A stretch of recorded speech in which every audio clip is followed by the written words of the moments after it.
Okay, this is Ayn Rand. FYI, Elon Musk was on his burner account on X Space last night, talking to a bunch of anti-Semites, making Jew jokes. And they're supporting Thomas Massie. So I liked Thomas Massie, but not anymore. Not when there are neo-Nazis supporting him. So, you know. Also, Laura Loomer says that his wife died under mysterious circumstances inside the house. Something happened. Oops, then he got remarried.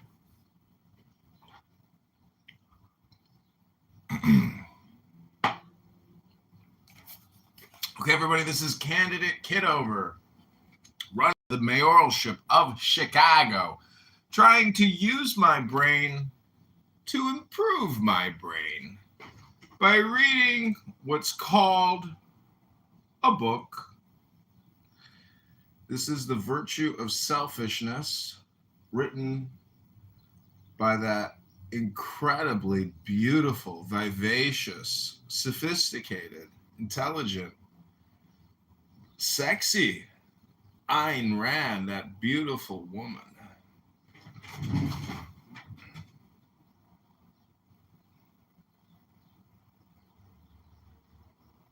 So this is a meditation, part of the John Kitover nonprofit network. This is reading books for veterans that suffer from PTSD, depression.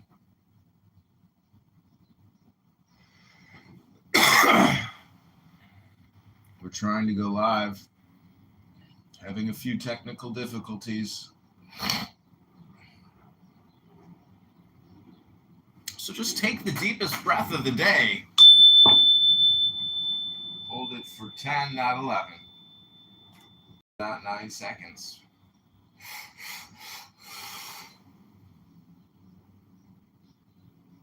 He actually took the deepest breath of the day. Would you look at that? He didn't just say it. He did it.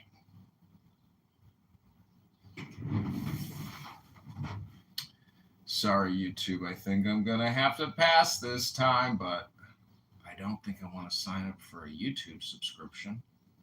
But all I'm trying to do is just create content. And it doesn't always work.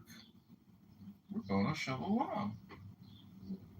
Also, I'm using AI wearables. Why, you may ask? Well, why not?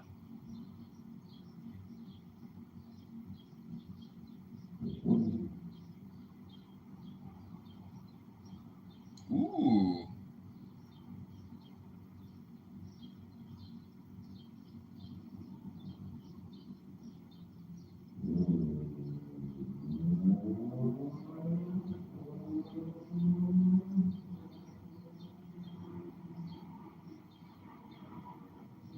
Okay, I'm also publishing this on Instagram underneath John Kitover book. Can you believe it? We're on all these platforms. And don't forget to use your AI wearable. If you got it, put it on, turn it on. It's a chest cam, just like what the cops got. Because why not? And if you got your Ray-Ban, Facebook, Mark Zuckerberg Meta glasses, we'll put those on too. Why not?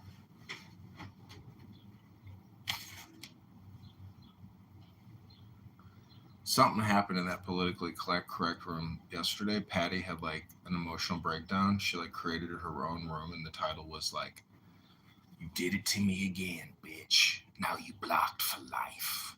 Something like that. That was the title of her room. And I quickly created like a short of her setting it up. It was so funny. I don't know who the beef is with, but is it pathetic that I think that I'm like entertained by little beefs here on Clubhouse? Okay, this is Ayn Rand, everybody. We're live on 3, 6, 8, 10, 12, 14, 16, 18, 20, 22, 24, 26, 28. Oh my God, over 30 phones. Bono Shalom. I'm going to prove to you right now, once and for all, I'm not an R word. Here we go. Page 54, Ayn Rand, The Art of Selfishness. The Virtue of Selfishness. Whoops. Since men are born, tabula rasa, both cognitively and morally, a rational man regards strangers as innocent until proved guilty, grants them that initial goodwill in the name of the human potential. After that, he judges them according to the moral characters they have actualized. If he finds them guilty of major evils, his goodwill is replaced by contempt and moral condemnation. If one values human life, one cannot value its destroyers. If he finds them to be virtuous, he grants them personal, individual value and appreciation in proportion to their virtues. It is on the ground of that generalized goodwill and respect for the value of human life that one helps strangers in an emergency, and only in an emergency. It is important to differentiate between the rules of conduct in an emergency situation and the rules of conduct in the normal conditions of human existence. This does not mean a double standard of morality. The standard and the basic principles remain the same, but their application to either case requires precise definitions. An emergency is an unchosen, unexpected event, limited in time, that creates conditions under which human survival is impossible, such as a flood, an earthquake, a fire, a shipwreck. In an emergency situation, man's primary goal is to combat the disaster, escape the danger, and restore normal conditions to reach dry land to put out the fire. By normal conditions, I mean metaphysically normal, normal in the nature of things, and appropriate to human existence. Men can live on land, but not in water or in a raging fire. Since men are not omnipotent, it is metaphysically possible for unseeable disasters to strike them, in which case their only task is to return to those conditions under which their lives can continue. By its nature, an emergency situation is temporary. If it were to last, men would perish. It is only in emergency situations that one should volunteer to help strangers. If it is in one's power. For instance, a man who values human life and is caught in a shipwreck should help to save his fellow passengers, though not at the expense of his own life. But this does not mean that after they all reach shore, he should devote his efforts to saving his fellow passengers from poverty, ignorance, neurosis, or whatever other troubles they might have. Nor does it mean that he should spend his life sailing the seven seas in search of shipwrecked victims to save. Nor does it mean he should forward things all the day long. Take an example that can occur in everyday life. Suppose one hears that the man next door is ill and penniless. Illness and poverty are not metaphysical emergencies. They are part of the normal risks of existence. But since the man is temporarily helpless, one may bring him food and medicine, if one can afford it, as an act of goodwill, not of duty, but one may raise a fund among the neighbors to help him out. But this does not mean that one must support him from then on, nor that one must spend one's life looking for starving men to help.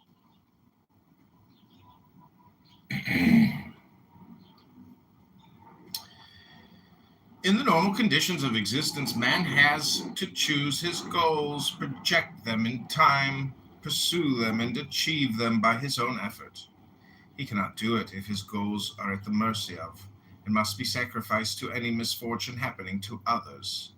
He cannot live his life by the guidance of rules applicable only to conditions under which human survival is impossible. The principle that one should help men in an emergency cannot be extended to regard all human suffering as an emergency, and to turn the misfortune of some into a first mortgage on the lives of others. Poverty, ignorance, illness, and other problems of that kind are not metaphysical emergencies. By the metaphysical nature of man and of existence, man has to maintain his life by his own effort. The values he needs, such as wealth or knowledge, are not given to him automatically. He has to come on Clubhouse and read a book. The values, man has to maintain his life by his own effort. That means coming on Clubhouse, and you know what? Maybe I'm going to read a book today. Maybe not. By the metaphysical nature of man and of existence, man has to maintain his life by his own effort.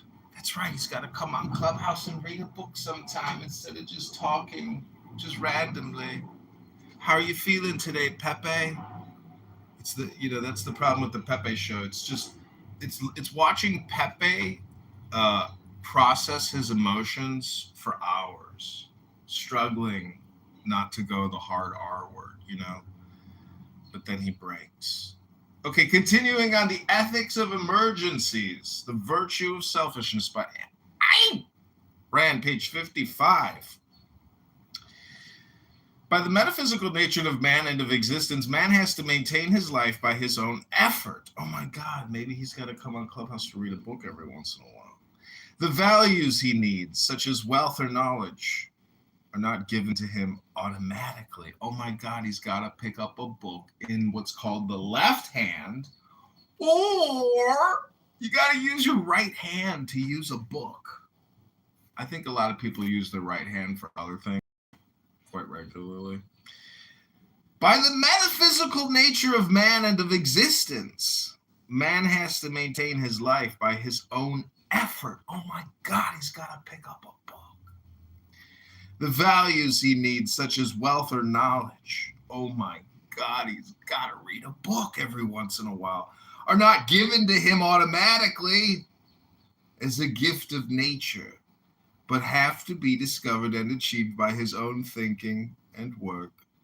One's sole obligation toward others in this respect is to maintain a social system that leaves men free to achieve, to gain, and to keep their values.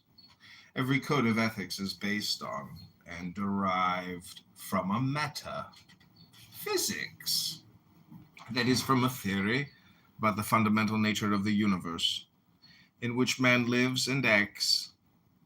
The altruist ethics is based on a malevolent universe. Metaphysics on the theory that man, by his very nature, is helpless and doomed, that success, happiness, achievement are impossible to him, that emergencies, disasters, catastrophes are the norm of his life, and that his primary goal is to combat them.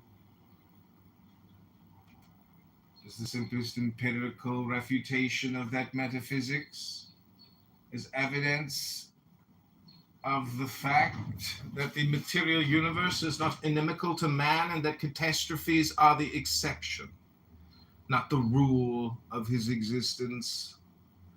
Observe the fortunes made by insurance companies. Observe also that the advocates of altruism are unable to base their ethics on any facts of man's normal existence, that they always offer lifeboat situations as examples from which to derive the rules of moral conduct. What should you do if you and another man are in a lifeboat that can carry only one? The fact is that men do not live in lifeboats. and that a lifeboat is not a place on which to base one's metaphysics.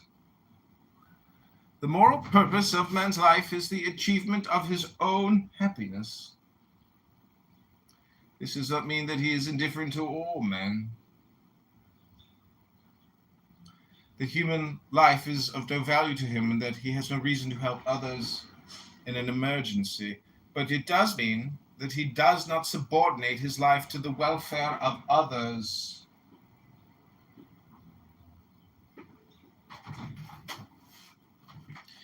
That he does not sacrifice himself to their needs. That the relief of their suffering is not his primary concern. That any help he gives is an exception, not a rule, an act of generosity, not of moral duty that is marginal and incidental.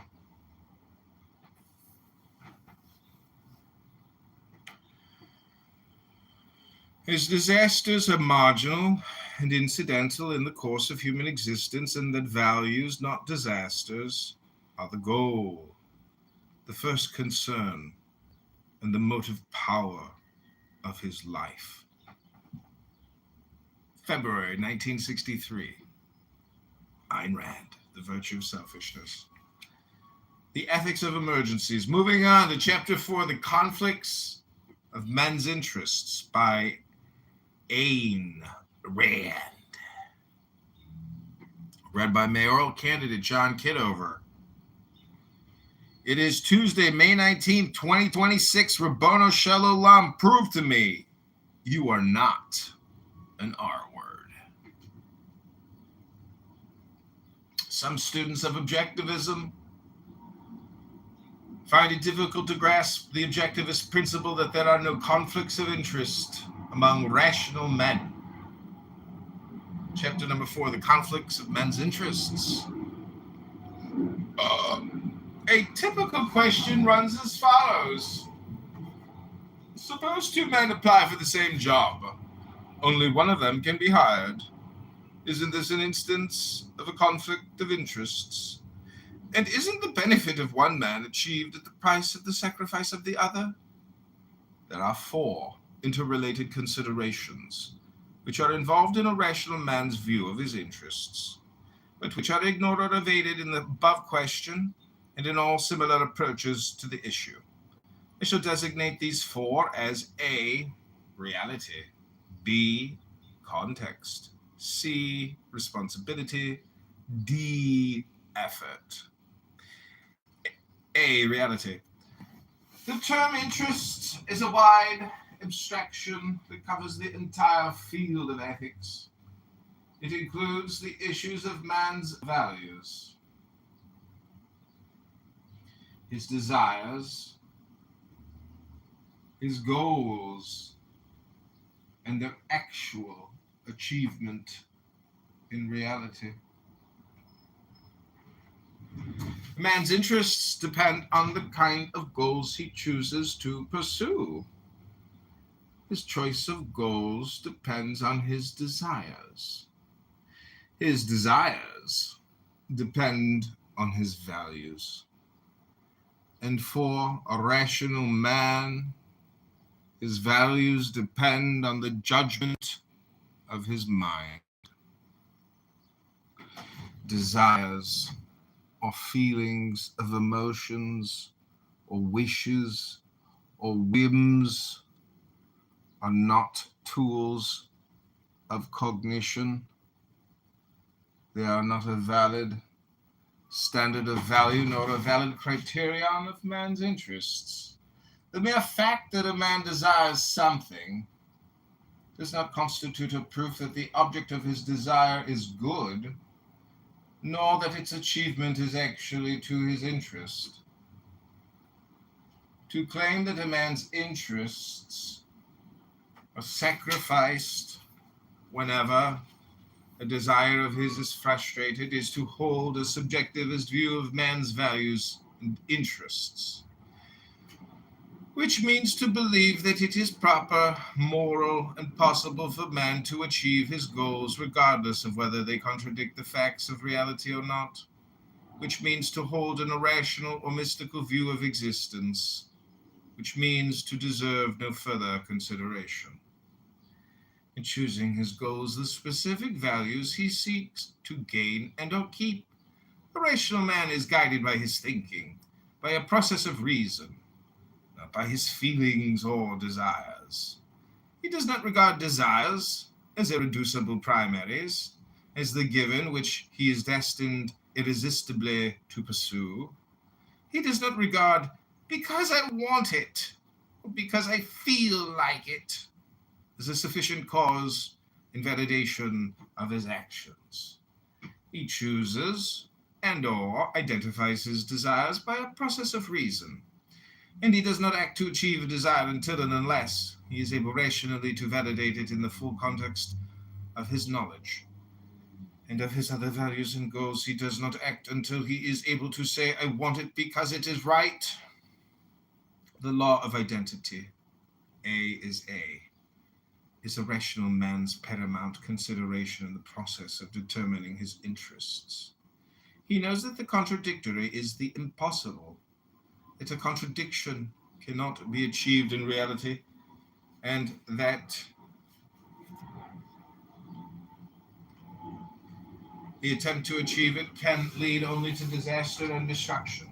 Therefore, he does not permit himself to hold contradictory values, to pursue contradictory goals, or to imagine that the pursuit of a contradiction can ever be to his interest. Only an irrationalist, or mystic, or subjectivist, in which category I place all those who regard faith, feelings, or desires as man's standard of value, exists in a perpetual conflict of interests. Not only do his alleged interests clash with those of other men, but they clash also with one another.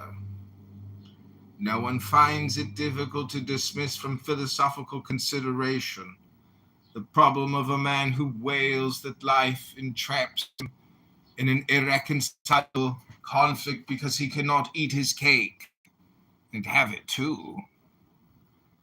That problem does not acquire intellectual validity by being expanded to involve more than cake, whether one expands it to the whole universe, as in the doctrines of existentialism, or only to a few random whims and evasions, as in most people's views of their interests. When a person reaches the stage of claiming that man's interests conflict with reality, the concept interests ceases to be meaningful, and his problem ceases to be philosophical and becomes psychological.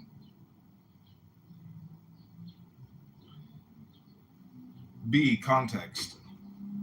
Just as a rational man does not hold any conviction out of context, that is, without relating it to the rest of his knowledge and resolving any possible contradictions, so he does not hold or pursue any desire out of context, and he does not judge what is or is not to his interest out of context, on the range of any given moment. Context dropping is one of the chief psychological tools of evasion. In regard to one's desires, there are two major ways of context dropping: the issues of range and means. A rational man sees his interests in terms of a lifetime and selects his goals accordingly. This does not mean that he has to be omniscient, infallible, or clairvoyant. It means that he does not live his life short range. It does not drift like a bum, pushed by the spur of the moment. It means that he does not regard any moment as cut off from the context of the rest of his life, that he allows no conflicts, contradictions between his short range and long range interests. He does not become his own destroyer by pursuing a desire today which wipes out all his values tomorrow. A rational man does not indulge in wistful longings for ends divorced from means. He does not hold a desire without knowing or learning, and considering the means by which it is to be achieved, since he knows that nature does not provide man with the automatic satisfaction of his desires, that a man's goals or values have to be achieved by his own effort, that the lives and efforts of other men are not his property, and are not there to serve his wishes. A rational man never holds a desire or pursues a goal which cannot be achieved directly or indirectly by his own effort. It is with a proper understanding of this indirectly that the crucial social issue begins. Living in a society instead of on a desert island does not relieve a man of the responsibility of supporting his own life. The only difference is that he supports his life by trading his products or services for the products or services of others. And in this process of trade, a rational man does not seek or desire any more or any less than his own effort can earn. What determines his earnings? The free market, that is, voluntary choice and judgment of the men who are willing to trade him the effort in return. While a man trades with others, he is counting explicitly or implicitly on the rationality, that is, on the ability to recognize the objective value of his work. A trade based on any other premise is a con game or a fraud. Thus, when a rational man pursues a goal in a free society, he does not place himself at the mercy of whims, the favors or the prejudices of others.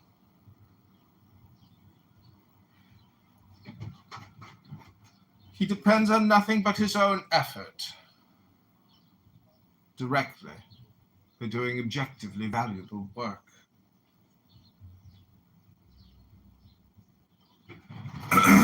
Indirectly, through the objective evaluation of his work by others.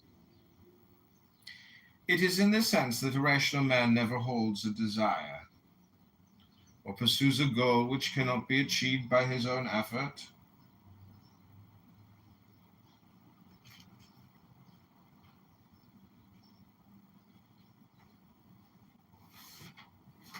He trades value for value. He never seeks or desires the unearned. If he undertakes to achieve a goal that requires the cooperation of many people, he never counts on anything but his own ability to persuade them and their voluntary agreement. Needless to say, a rational man never distorts or corrupts his own standards and judgment in order to appeal to the irrationality, stupidity, or dishonesty of others. He knows that such a course is suicidal. He knows that one's only practical chance to achieve any degree of success or anything humanely desirable lies in dealing with those who are rational, whether they are many of them or few. If any given set of circumstances, any victory is possible at all, it is only reason that can win it. And in a free society, no matter how hard the struggle might be, it is reason that ultimately wins. Since he never drops the context of the issues he deals with, a rational man accepts the struggle as to his interest, because he knows that freedom is to his interest. He knows that the struggle to achieve his values includes the possibility of defeat. He knows also that there is no alternative and no automatic guarantee of success for man's effort, neither in dealing with nature nor with other men. So he does not judge his interests by any particular defeat, nor by the range of any particular moment. He lives and judges long range, and he assumes the full responsibility of knowing what conditions are necessary for the achievement of his goals. Number C, responsibility. The last in the particular form of intellectual responsibility that most people evade. That evasion is the major cause of their frustrations and defeats. Most people hold their desires without any context whatever, as ends hanging in a foggy vacuum, the fog hiding any concept of means. They rouse themselves mentally only long enough to utter an "I wish" and stop there, and wait as if the rest were up to some unknown power. What they evade is the responsibility of judging the social world. They take the world as the given. A world I never made is the deepest essence of their attitude.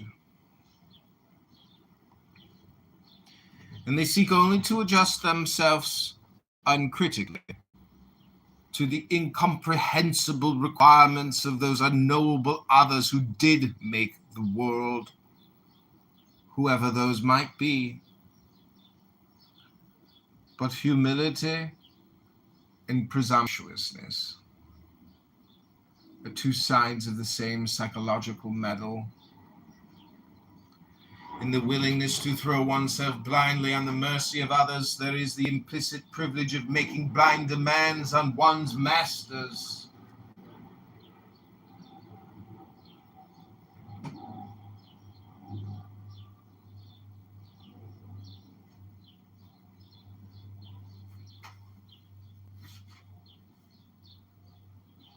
There are countless ways in which this sort of metaphysical humility reveals itself. For instance, there is the man who wishes to be rich, but never thinks of discovering what means, actions, and conditions are required to achieve wealth. Who is he to judge? He never made the world, and nobody gave him a break.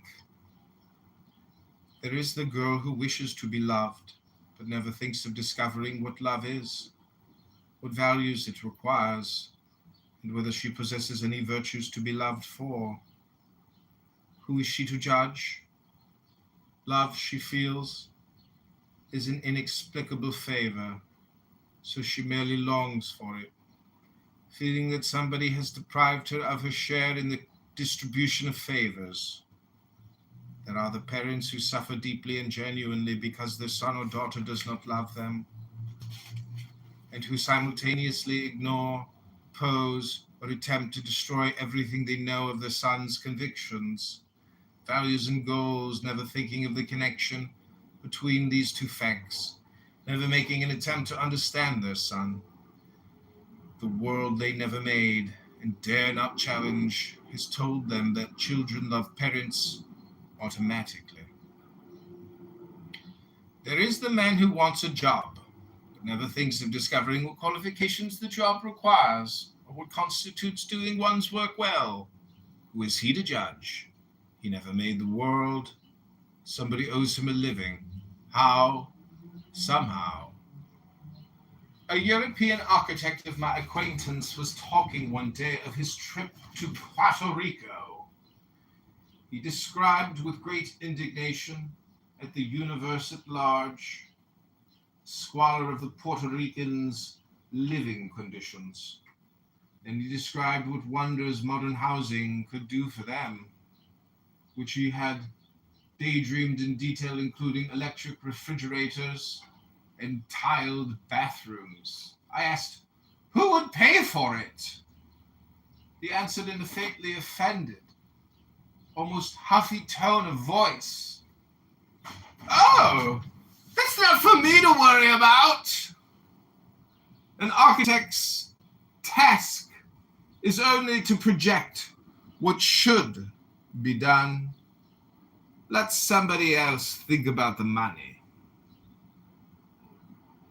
That is the psychology from which all social reforms or welfare states or noble experiments or the destruction of the world have come. In dropping the responsibility for one's own interests and life, one drops the responsibility of ever having to consider the interests and lives of others, and those others who are somehow to provide the satisfaction of one's desires. Whoever allows us somehow into his view of the means by which his desires are to be achieved is guilty of that metaphysical humility which psychologically is the premise of a parasite. As Nathaniel Brandon pointed out in a lecture, somehow always means somebody. E. D for effort. Since a rational man knows that man must achieve his goals by his own effort, he knows that neither wealth nor jobs nor any human values exist in a given limited static quantity, waiting to be divided. He knows that all benefits have to be produced, that the gain of one man does not represent the loss of another, that a man's achievement is not earned at the expense of those who have not achieved it. Therefore, he never imagines that he has any sort of unearned, unilateral claim on any human being, and he never leaves his interests at the mercy of any one person or single specific concrete. He may need clients, but not any one particular customer. He may need a job, but not any one particular job. If he encounters competition, he either meets it or chooses another line of work. There is no job so slow that a better, more skillful performance of it would pass unnoticed and unappreciated. Not in a free society. Ask any office manager. It is only the passive, parasitical representatives of the humility metaphysics school who regard any competitor as a threat, because the thought of earning one's position by personal merit is not part of their view of life. They regard themselves as interchangeable mediocrities who have nothing to offer and who fight in a static universe for someone's costless favor. A rational man knows that one does not live by means of luck, breaks, favors, that there is no such thing as an only chance, a single opportunity, and that this is guaranteed precisely by the existence of competition. He does not regard any concrete, specific goal of value as irreplaceable. He knows that only persons are irreplaceable, only those one loves. He knows that there are no conflicts of interest among rational men, even in the issue of love, like any other value. Love is not a static quantity to be divided, but an unlimited response to be earned. The love for one friend is not a threat to the love for another, and neither is the love for the various members of one's family, assuming they have earned it. The most exclusive form, romantic love, is not an issue of competition. If two men are in love with the same woman, what she feels for either of them is not determined by what she feels for the other and is not taken away from him. If she chooses one of them, the loser could not have had what the winner has earned. It is only among the irrational, emotion-motivated persons whose love is divorced from any standards of value. The chance rivalries, accidental conflicts, blind choices prevail. But then whoever wins does not win much. Among the emotion-driven, neither love nor any other emotion has any meaning. Such in brief essence are the four major considerations involved in a rational man's view of his interests.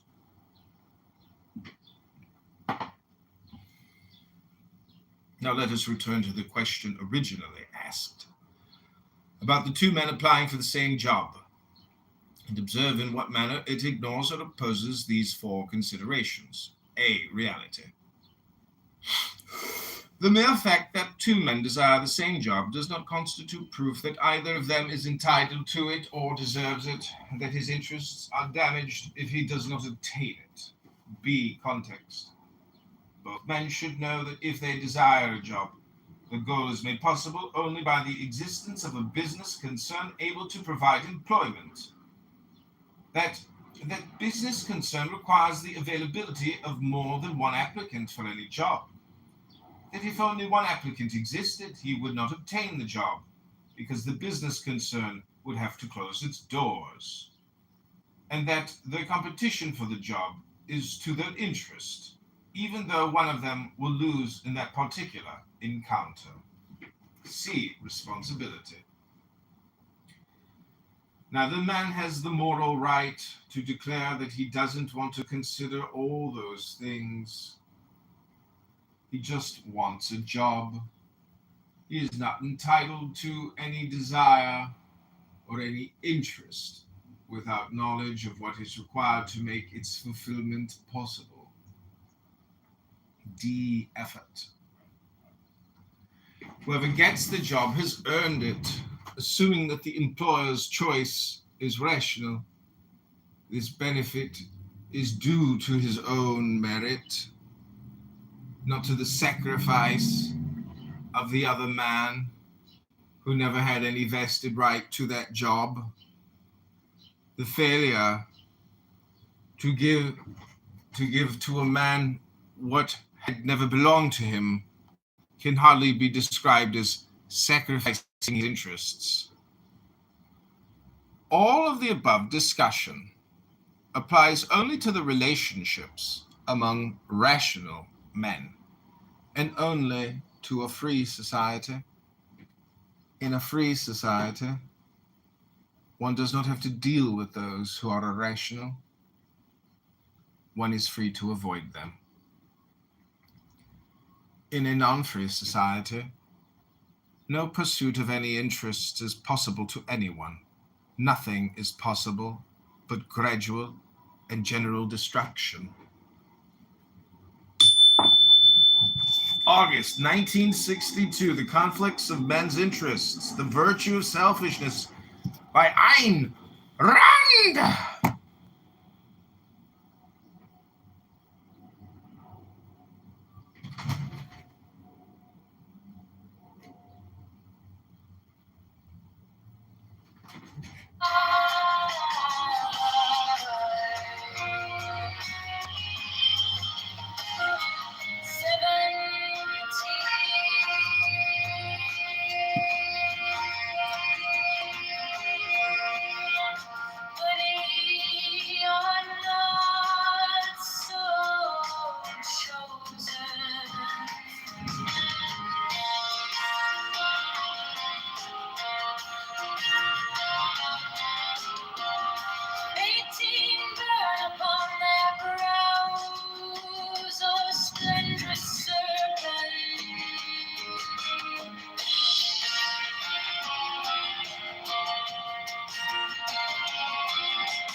We're gonna need something else. You're gonna have to rebuild the car.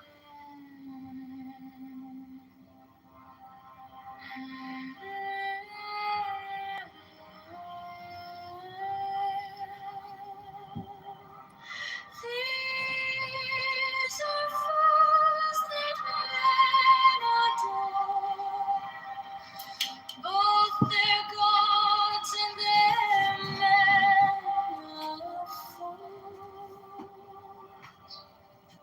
12 come forth, O children, under the stars, and take your fill of love.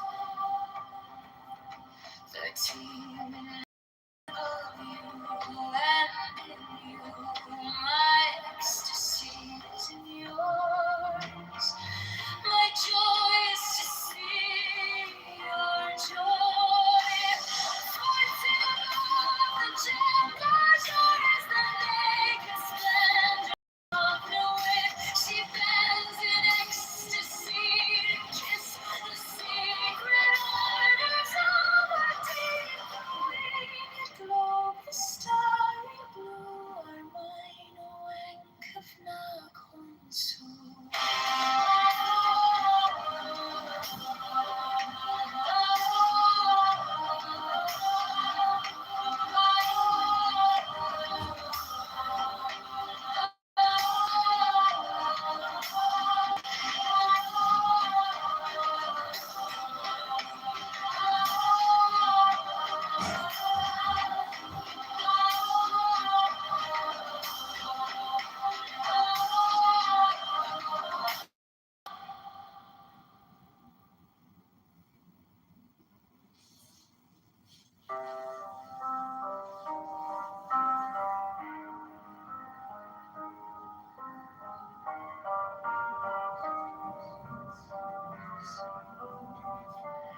These are fools that men adore, both their gods and men of fools.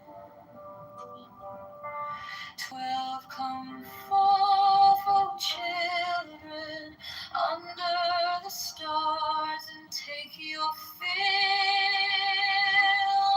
of love. 13 I am above you, and in you my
secret center, my heart and my heart.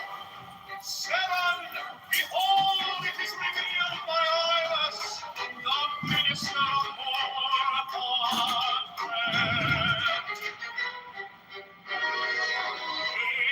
Waves and clouds is in the cold,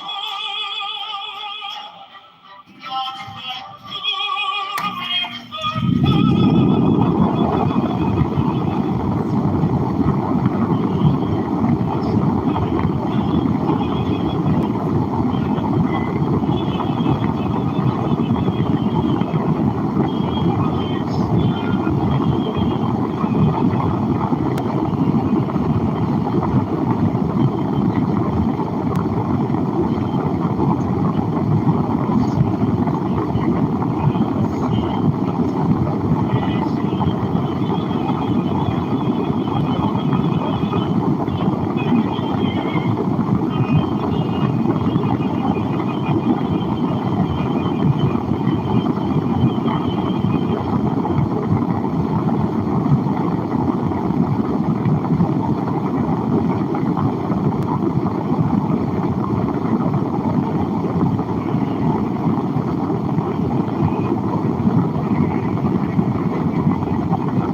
my fingers I invoke thee.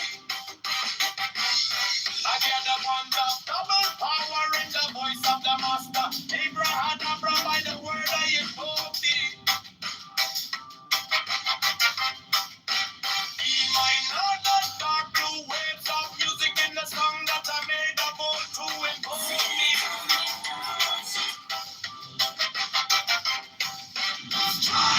Strike the master chord.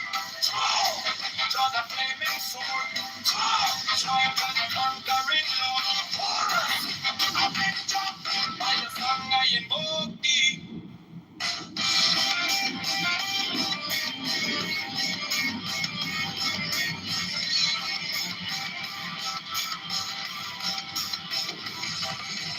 In my heart is my sword of revenge. Let it strike at my bidding. By the sword I invoke thee. The voice of the fight, the voice of the six, 11 of the voices. Every heart of blood.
Mine is the head of the man and my insight is keen as the heart.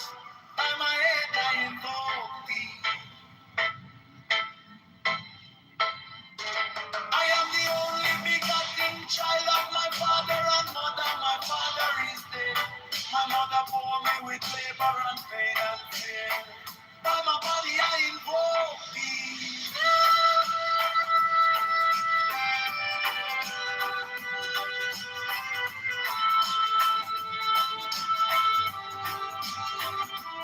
About me shine the diamonds of radiance white and pure.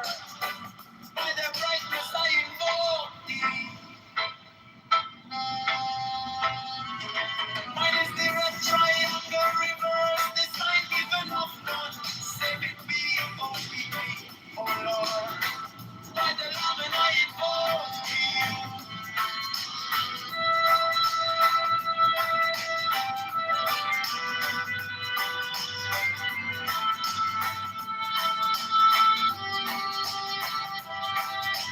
Mine is the garment of white sewn with gold, the flashing of eye that I wear. By my robe I invoke. Mine is the sign of a prophet and disciple. By the sign I invoke thee.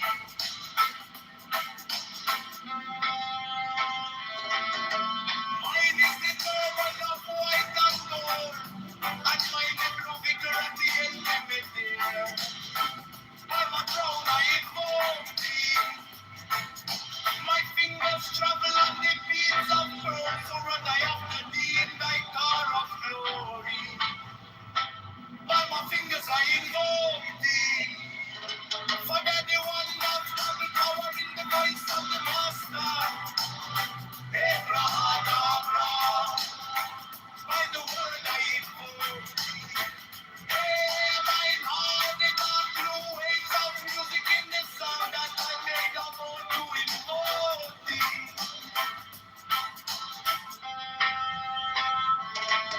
Strike the master chord, draw the flaming sword, child of conquering Lord, amen God, by the sword I invoke thee.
secure by their brightness.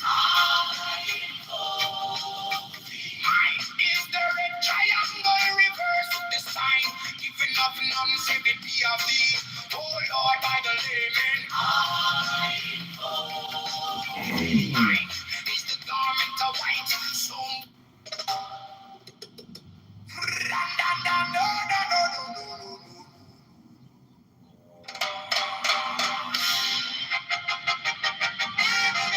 mine is the head of the man, and my insight is keen as the ox. By my head, I invoke thee.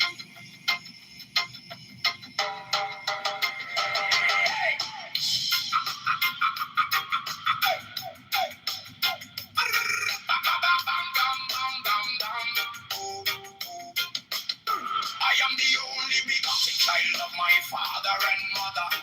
My father is dead. My mother bore me with labor and pain and fear by my body.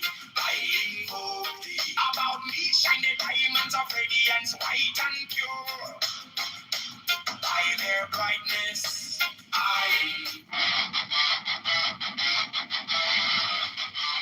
mine is the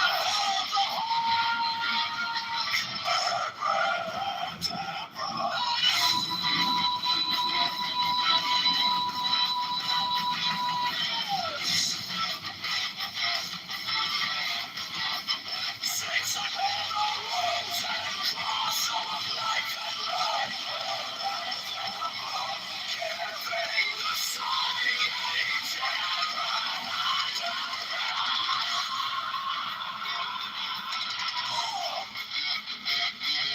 remaining in the sign. The invocation concludes.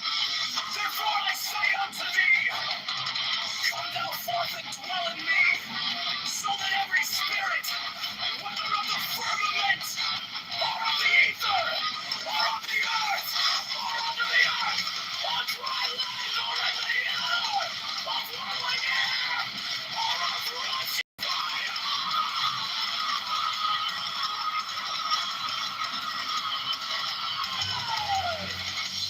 and every spell and scourge of God, the vast one might be.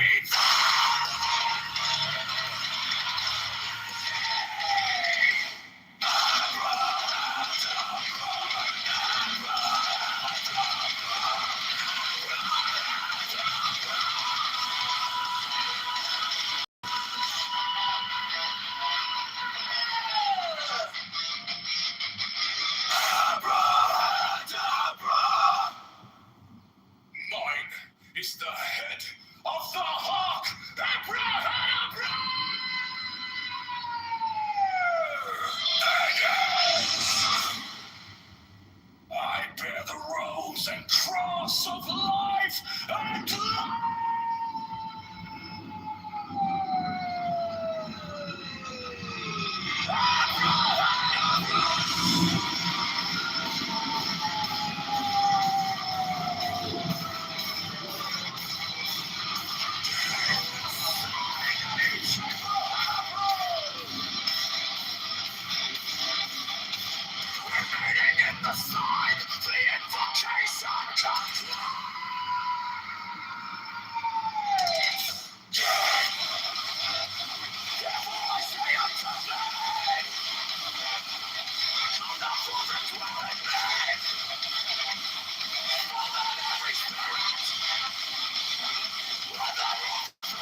sign at each abracadabra.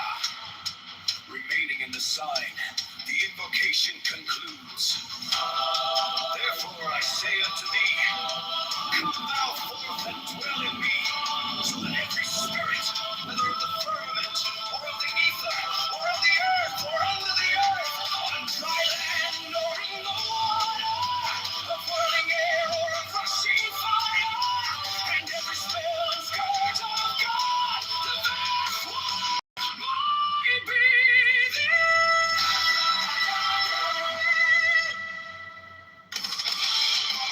mine is the head of the hawk. The invocation concludes. Therefore I say unto thee, come thou forth and dwell in me, so that every spirit, whether of the firmament, or of ether, or of the earth, or under the earth, on dry land, or in the water, of a whirling air, or of rushing fire, and every spell and scourge of God, the vast one, might be abracadabra.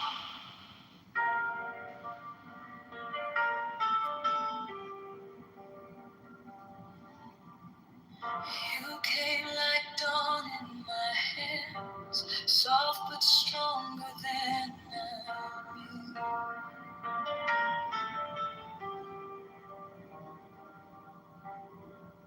My fear turned gold in your eyes, and my whole night broke in two.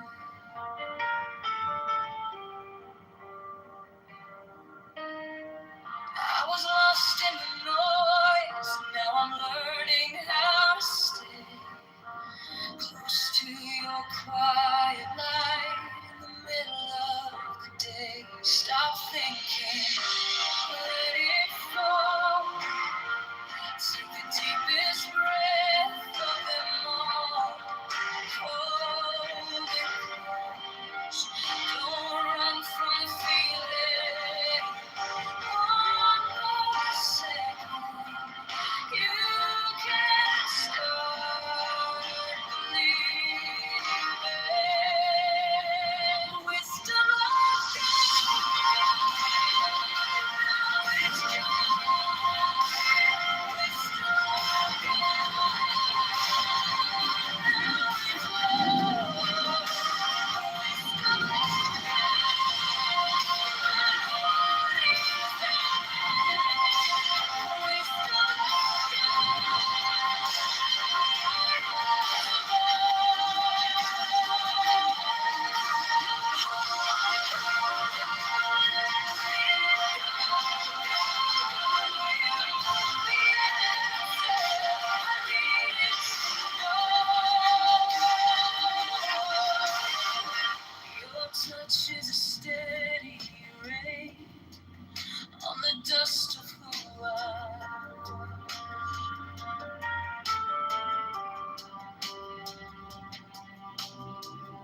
Ryan Reynolds. I mean, that movie was epically bad. One of the worst superhero movies of all time, and I'm a big fan of his. And that movie, he could not save that movie. That movie was atrocious. And then for those of us who, joined the Arrowverse, like I'm a huge Green Arrow fan.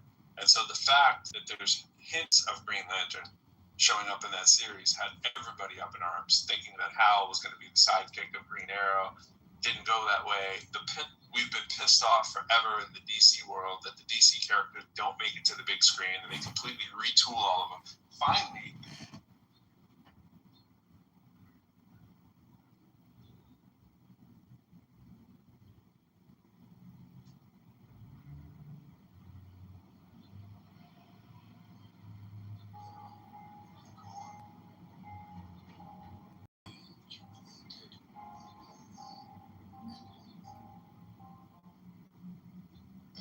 which is wild. But when you're saying things like, the things that my husband did, whatever. And yes, I could make this private, but I just wanted to alert you guys to this situation. And some people are very used to a certain kind of Someone tells me like this isn't factious. I think she's talking from her heart, but I think it's powerful. I mean, but she. Well, you can take it, leave it. It's just my observation. It's my I'm concerned, and it's one thing for people to share opinions. It's another that people are organizing. It's scary. Now, a lot of people haven't been, they haven't been targets their whole lives, and some people have been, and they're used to it. So, just FYI, I've seen it, and if I don't say something, then I feel like I'm remiss as a friend. Well, then, Kristen, it would be helpful if you put in my back channel the people that you heard discussing credible threats of violence this morning. Because I will. if you don't, I will. The room that I visited is called Biblical Smoke. Oh, So yeah, if I you was guys in there for a want minute. So if you guys want to listen for yourselves, go in there. So the end. Did you want to scare her, or what did you want to do to wake her up? Or I'm not sure what your message was. Are you warning her? Because that was powerful. Like most people would hear it and be like, that was a little bit much. Just one. What I heard was much, Albert. What I heard this morning was a lot, and it was frightening. I'm frightened. Okay, well, And I think a lot of other people should be too. So I think we just listen FYI. to the Justice Fear audiobook. Maybe I go back and listen to it again. Because our risk assessments should not be ignored. And also, it's biblical smoke. You have to know the house. You have to know the rhetoric. I was in there for a couple of minutes. They were quoting scripture saying that we can judge people and we can judge them harshly. According to David's prayer to God in one of the Psalms, that God visit wrath upon his enemy. And I provided alternative scripture about judge not lest ye be judged. And God is the only true judge as far as I'm concerned, God is Jesus. So I appreciate the warning. And also, you've got to be careful when you listen to rumors about how I navigate the app. Because Rumors? my reputation, yes. Rumors. I wasn't addressing any rumors. So I don't know where you got that.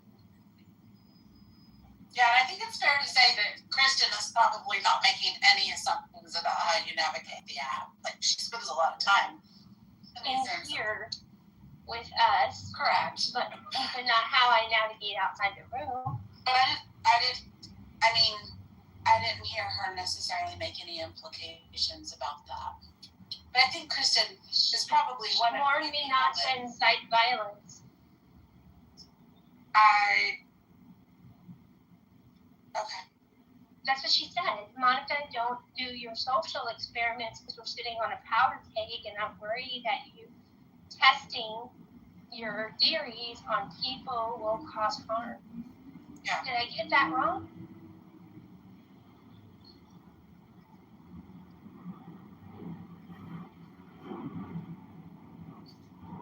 I'm not gonna I argue. think she. I understand the admonition because I worry about you too. I think she's genuinely concerned, but she doesn't operate the way you do. Right. So that was my. Kristen, did I misrepresent what you said?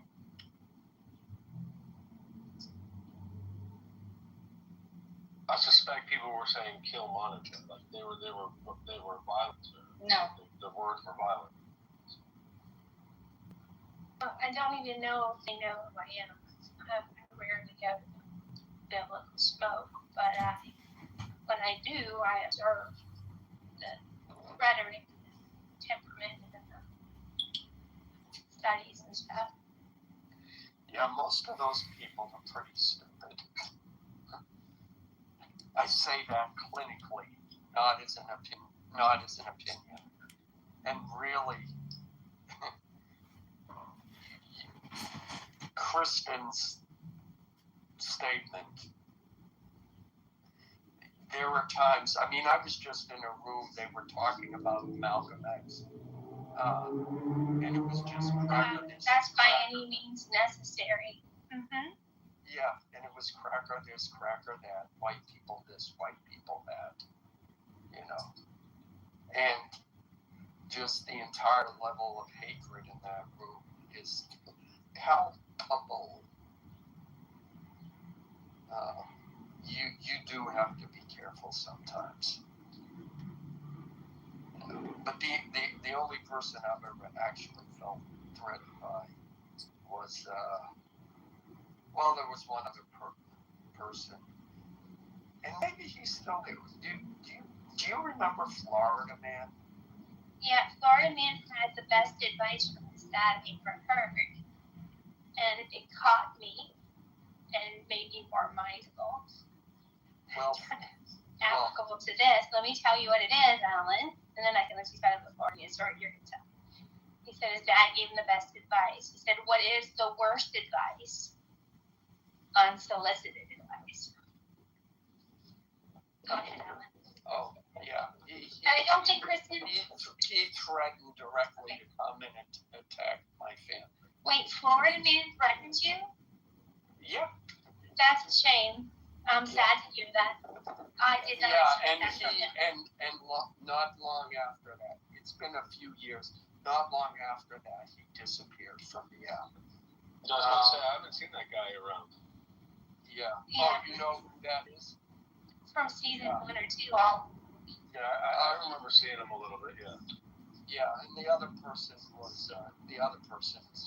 is Brad, A.K. Viking.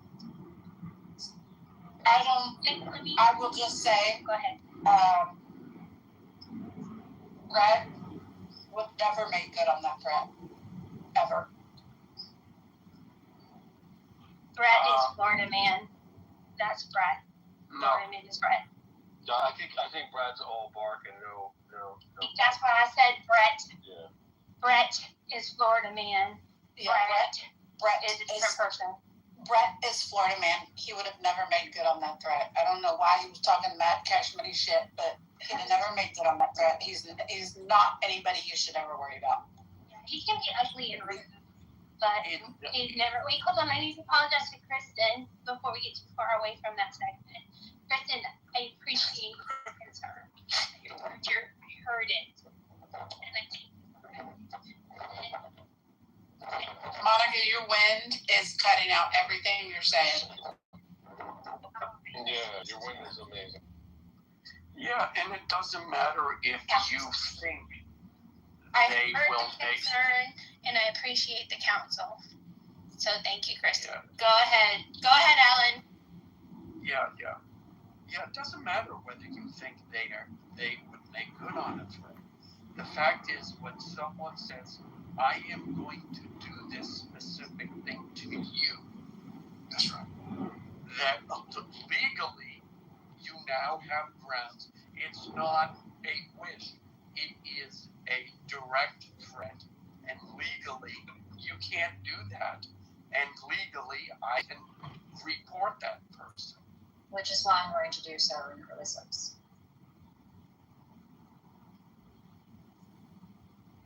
It's really that simple. And I know what you're saying, serendipity, about, Brad is harmless. Given the fact his wife died, the fact that he's... I wasn't saying Brad. I was not saying Brad. I was saying Brett. I said Florida Brad. man. I said Brad. My bad. I think Brad is the same though. All bite, no. Yeah, but all bark, no bite. But go ahead. yeah. No, go ahead. I don't want to interrupt. No. I really don't care either way. I hear him, go off. Yeah, no, I get it, but given the fact that, first of all, his wife died, and he refers to that so much, it's clear and understandable, which is why I was giving him a lot of slack for a long time, that, you never get over that. But he wears it on his sleeve and uses that as a justification to treat other people badly. You combine that with the fact that he projects this persona of aggression, and that he was in the military, that he brags about the number of guns he has, and then brags about what he will do to you if you ever step on his property.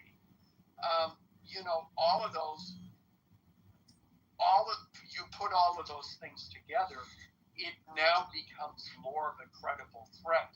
And what is stupid about all of that is if someone actually complained to a law enforcement and told them of these things, they wouldn't just drive up with 2 agents. They would drive up with an entire SWAT team to ensure their safety.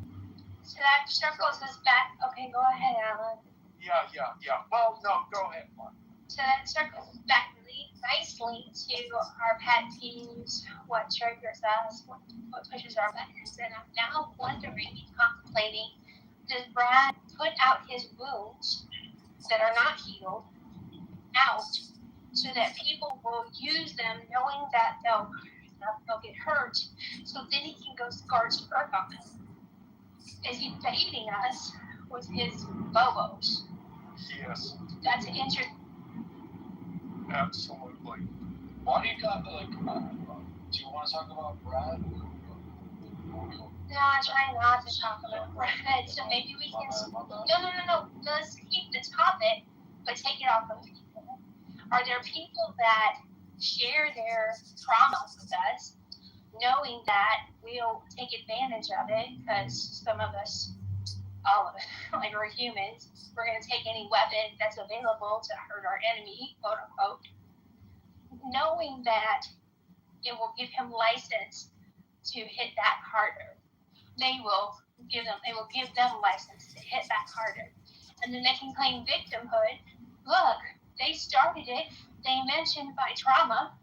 Of course I'm going to defend myself and my wounds by any means necessary. I'm feeling very Erica Kirk here right now. Oh, I'm sorry. Tell me more.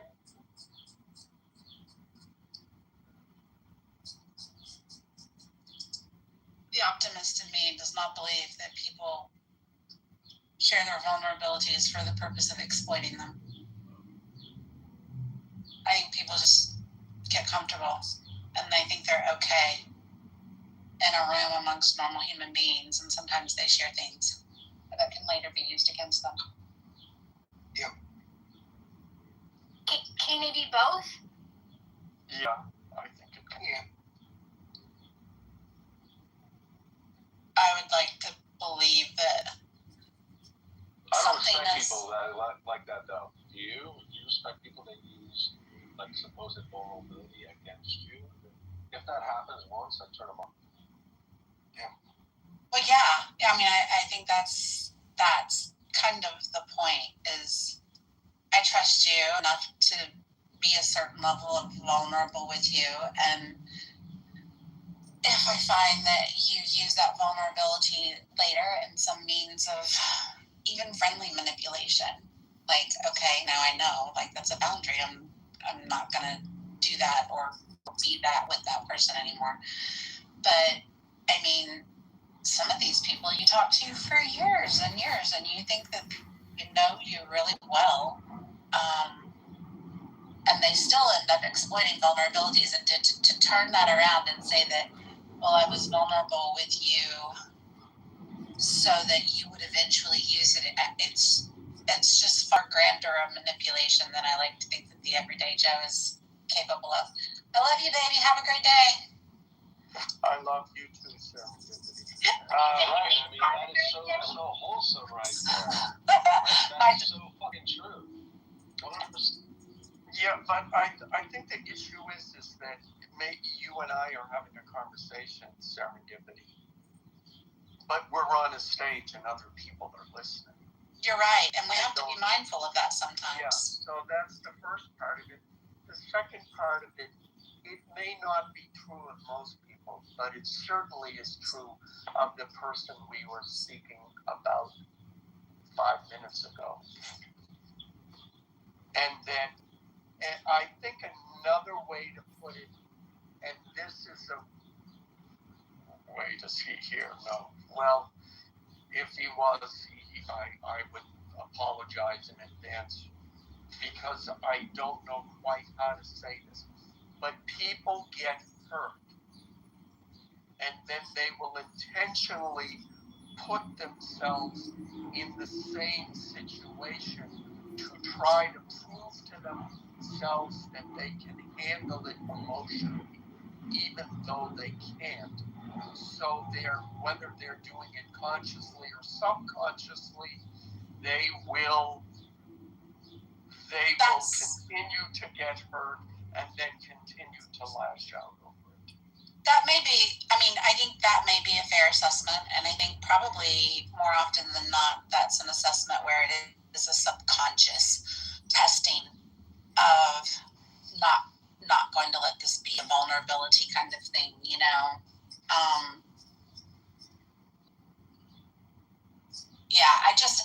That particular person, I tend to extend probably more grace than I should, because of a common vulnerability. Because regardless of the persona that you play on Clubhouse, there's just nothing quite like it. And people don't relate. People that haven't experienced it don't relate to it on the same level, you know. And I've probably given a lot more grace in that circumstance because of that common shared vulnerability. But I will just say that is definitely a trigger for me. I've had it used against me, and to think that people might assume I'm culpable in that I shared that because I wanted it to be used against me, just kind of makes me want to throw up. Why? No one made that argument, though. I didn't say that they did. I'm just saying that that's a very personal vulnerability for me, and if people can surmise that about somebody else, people could surmise that about me. And then they will get to know you, and they'll know your heart, and they learn that if you share things that maybe you shouldn't, it's not because you're hoping that it'll be weaponized against you. It's just because you're sharing and you're so relatable. And you offer everyone a cup of coffee, whether they deserve it or not. I think in this situation it really comes down to how close the relationship is and how much you think it's you value, right? So if you shed something and then someone you really don't know very well tries to call upon something they learn in 1 or 2 episodes, totally different than if someone you've known for years or 100 episodes or a season uses something that they think is like a joke, but then they use it to kind of one up. Definitely different. Right, but the punch, the punch is the same. You know, because that is one of the exact scenarios that happened to me.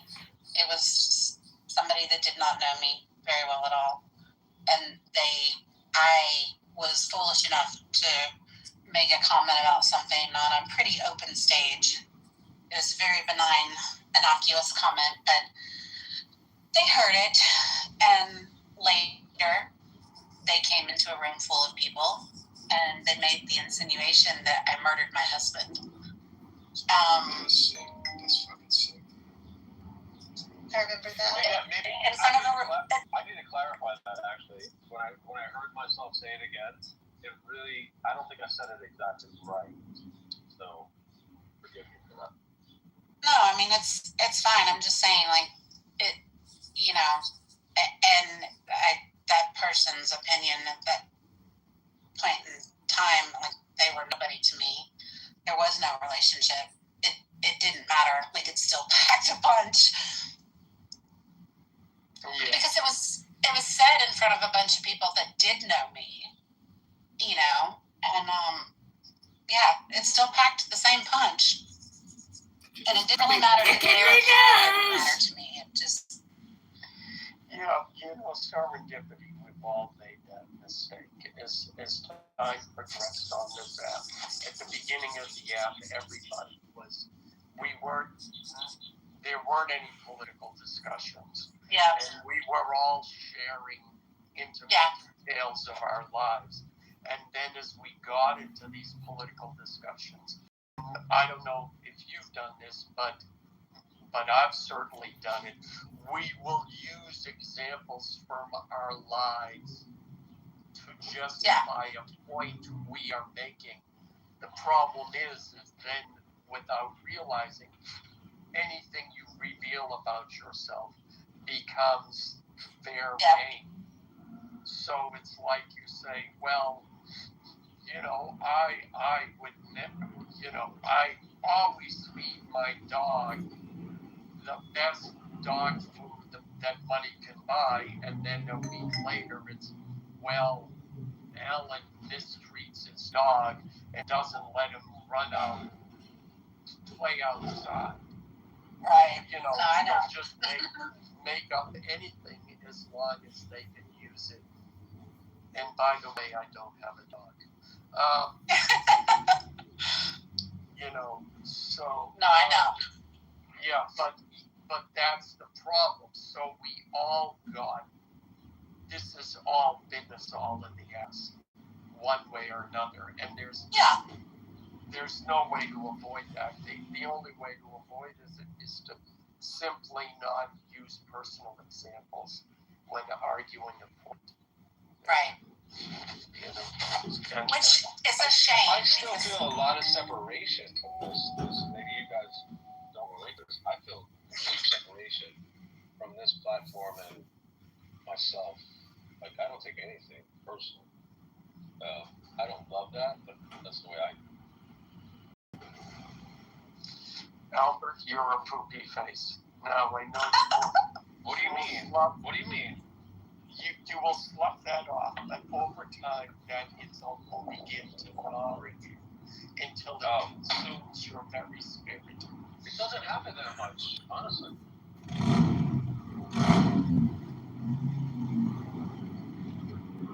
Like, I really run into people who just adamantly despise me, but maybe that's my bad. But, You haven't tried hard enough to be unlikable. well, there you go. Well, why would I want to be unlikable? Honestly, what's I'm not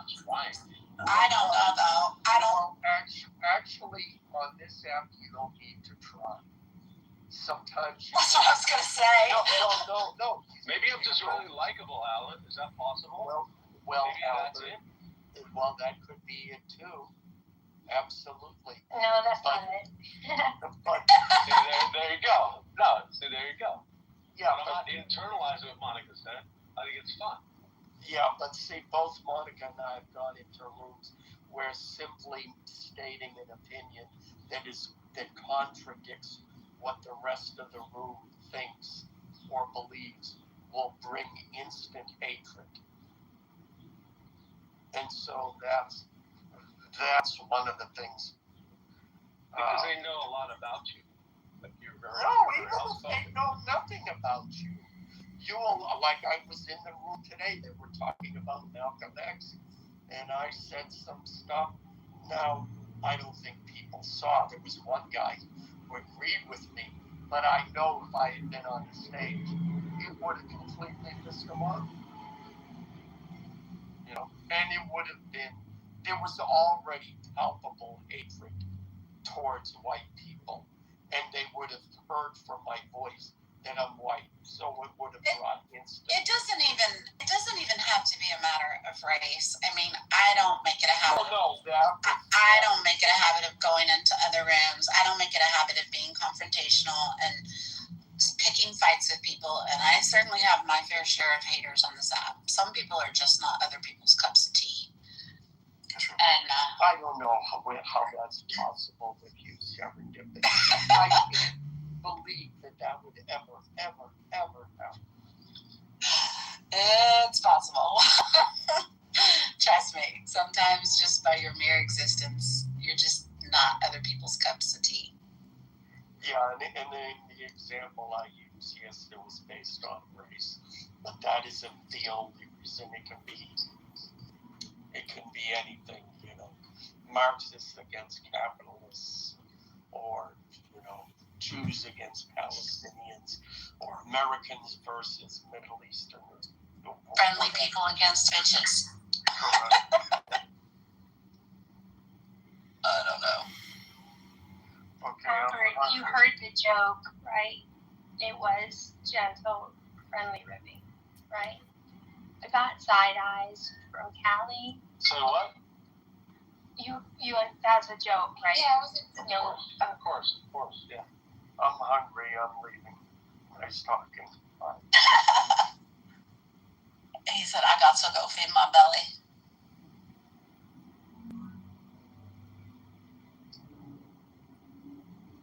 alright, your rights of hasn't come back yet. It's okay. He's clearly in a mood.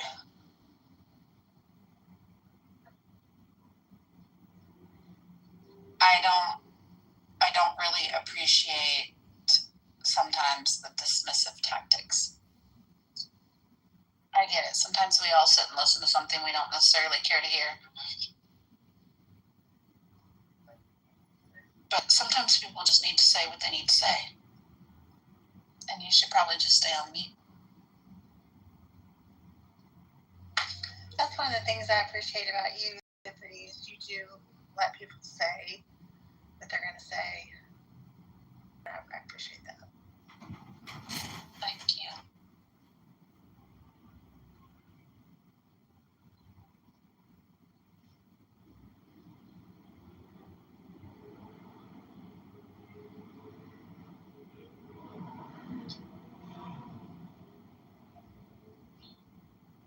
And I don't agree all the time, but therefore, that's why I stay on mute. Right. It's a good practice. If I'm wrong, though, I need people to tell me I'm wrong. I'd much rather be corrected about a statistic or data or documents that I've gotten wrong than people stay on mute and just let me have it. Because in But isn't that different, though, than somebody who just thinks your opinion is wrong? It's one thing when you can refute what you say with data or facts. It's another thing when you have an opinion that somebody entirely disagrees with. But it's just your opinion. And then the issue with that is, like, people criticize the opinion, and then and some people take it as a personal attack. Well, it kind of helps when they say, you're stupid, that's a dumb idea. I consider that a personal attack. And, because then they stop and they don't say, and here is why, and then they provide me with documentation that makes me reevaluate my opinion. They never get to the why.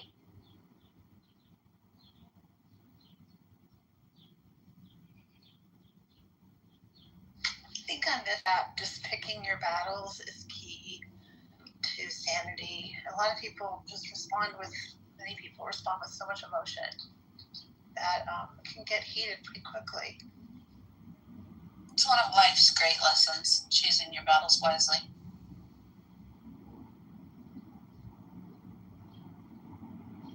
Protect your peace. It takes a long time to learn that. For me, You'll be surprised how often I sit on mute.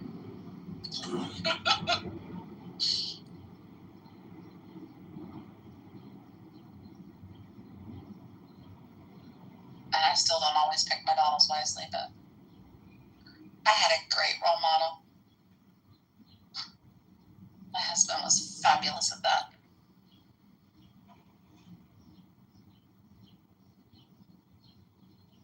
I think I'm pretty good at it too, honestly. There's no reason for beginning a bitch slap. I mean that just in a vernacular way. If you're gonna end up like pissing yourself off. Yeah, preserve your peace.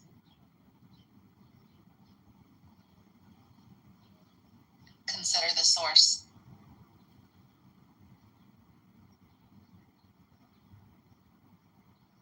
that's a big one. Consider the source. I had a friend tell me that in college, and it flipped my brain out. I was like, oh, that's cool. Yeah. Well, did I grow up with hearing that? No, I mean, their parents may have said it in different terms, but that really hit me. And I don't always win at that one either. Like I said, I know. I've let strangers rattle me with tidbits that I shouldn't have given a second thought to, but People do anything to push our buttons. So, I mean, even the best of us, the most calm of us, can get rattled. yeah. So when you say that, Cal, you really believe that people do their best to push your buttons? Not people universally, but some people do. But I don't do that. Honestly, I don't do that. I'm not talking about all people. I'm talking about some people. Some people. My bad. Some people, not people universally. And it's usually people that don't have a fucking life. So Rico and Keegan are two of those. Anything to just push a button, get a reaction. That's what they're looking for.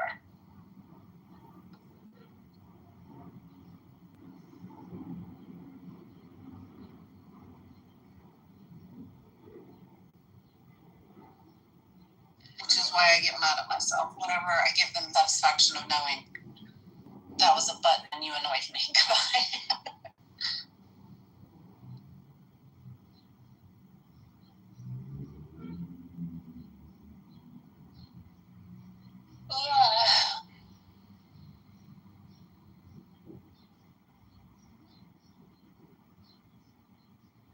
So someone supposedly wise said that you have to be immune to any type of button pushing.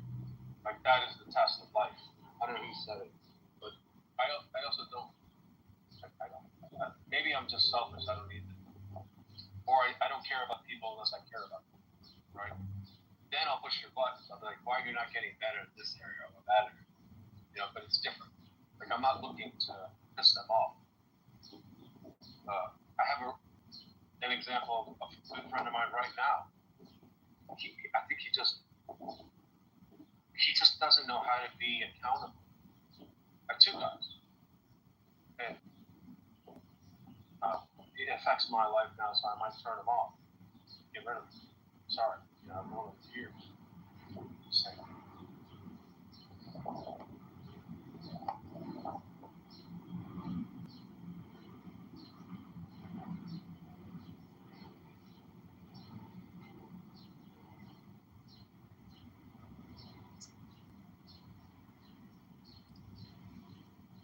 mean, that's kind of a boundary.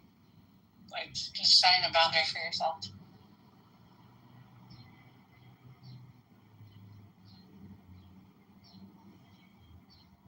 You know, Albert, I used to do that. It's part of my personality where I have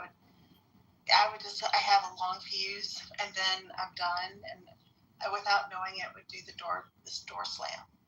And I really have been working the last few years on not doing that with people who do, get to me more often than not.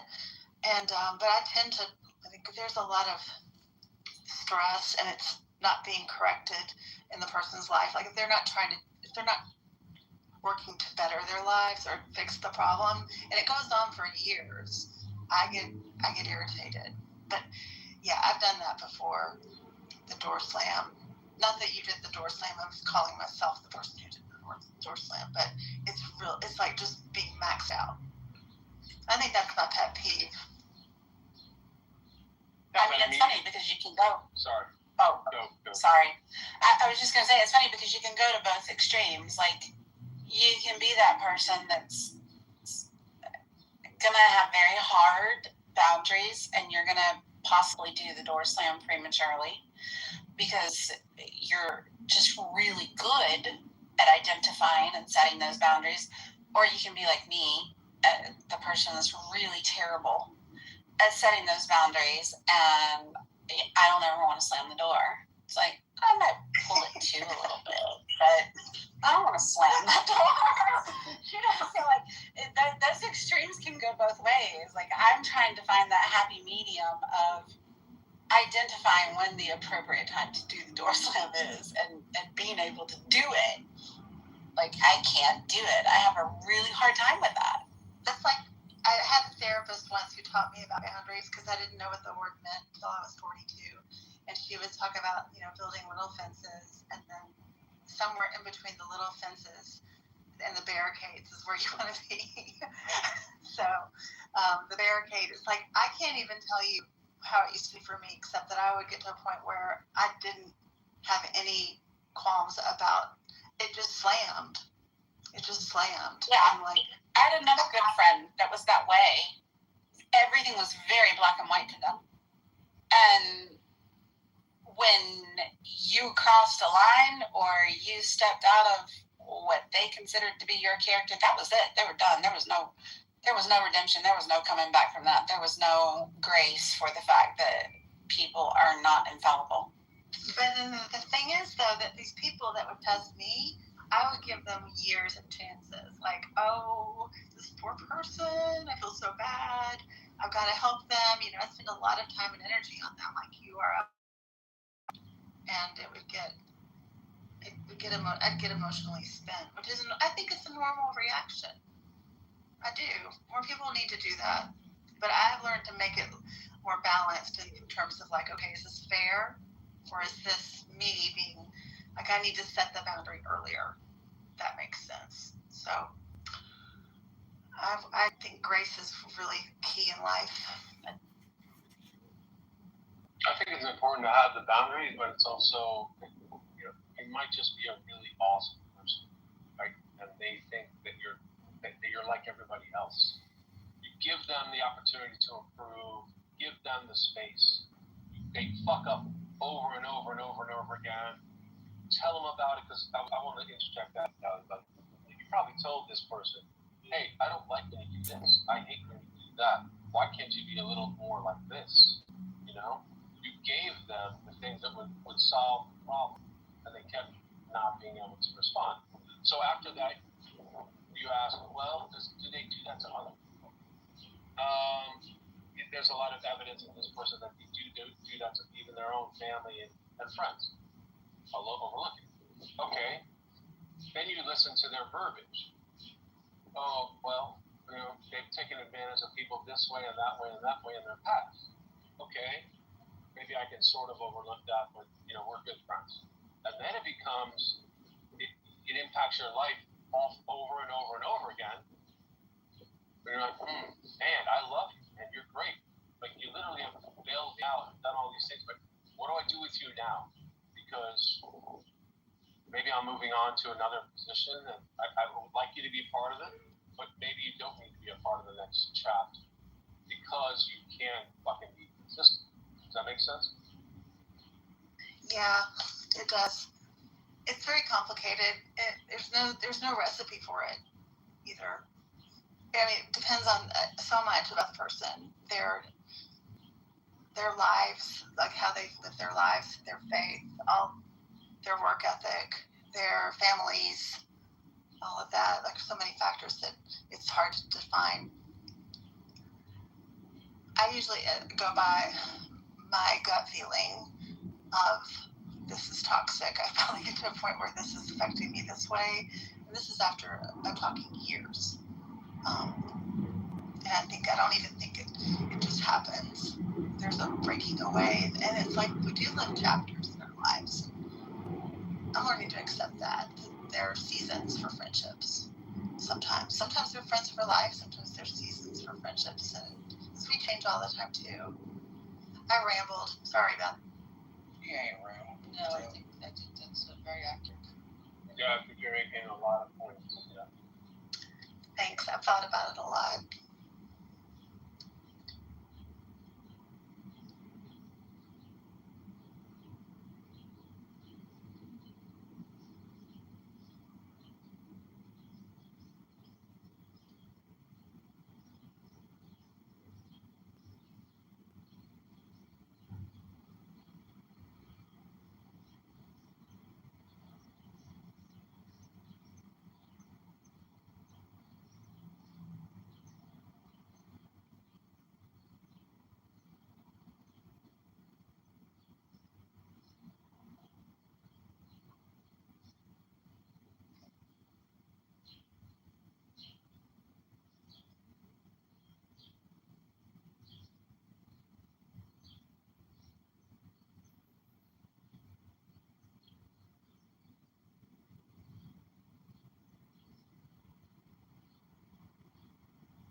I know this has probably come up before. I have a question. Has anyone in here in this group, this house, ever taken the Myers-Briggs personality test? It's been a while since I have, but it just came up while I was talking about this and in my mind. Like, I wonder, it'd be interesting to hear what people are. I can find a free version, a good free version. Why were people so obsessed with that like 13 years ago? I don't know. Obsessed. They had it at work and everything. Obsessed with what? The INDG or whatever bullshit. Oh, the personality. Are you talking about the personality? I have taken it. Yeah. Yeah, every homo had in their dating profile for no because it's like as if it matters. And those tests are like, so he's like, are you entering in truth? Like you know yourself on some deep inner spiritual level, or is it the version of yourself that you imagine to be true? It's such bullshit. I don't know. I think kind of the premise behind asking the same question a lot of different ways is to kind of get to that underlying, what do you really think of yourself? I don't know. I find them interesting. I use them in the professional sense all the time. Like understanding the personality dynamics of a person. And they might not always be 100% on, but it can certainly tell you a lot about understanding, for example, if an introvert is just introverted by nature versus antisocial. I think there can be some use applications for it. I don't think it's total hooey. I find that the description for mine very well, I think, suits my personality. So I would just have to believe that was true on some level for people. Why would you lie about it though? Well, I don't know that There's not a half bail. There's not like overt lying, but there's a lot of negotiation when you're answering those questions about is it beneath your competence. Well, I think it's This way, I want it to be this way. Did you totally disagree with it when you did it 5 times? Right, so did you disagree with everything? I never did it because I thought it was a stupid trend. And the only way it affected me was all these faggots were putting in their dating profile and it like as if it meant something. And I thought it was like to me, what meant something is that you put credence in it.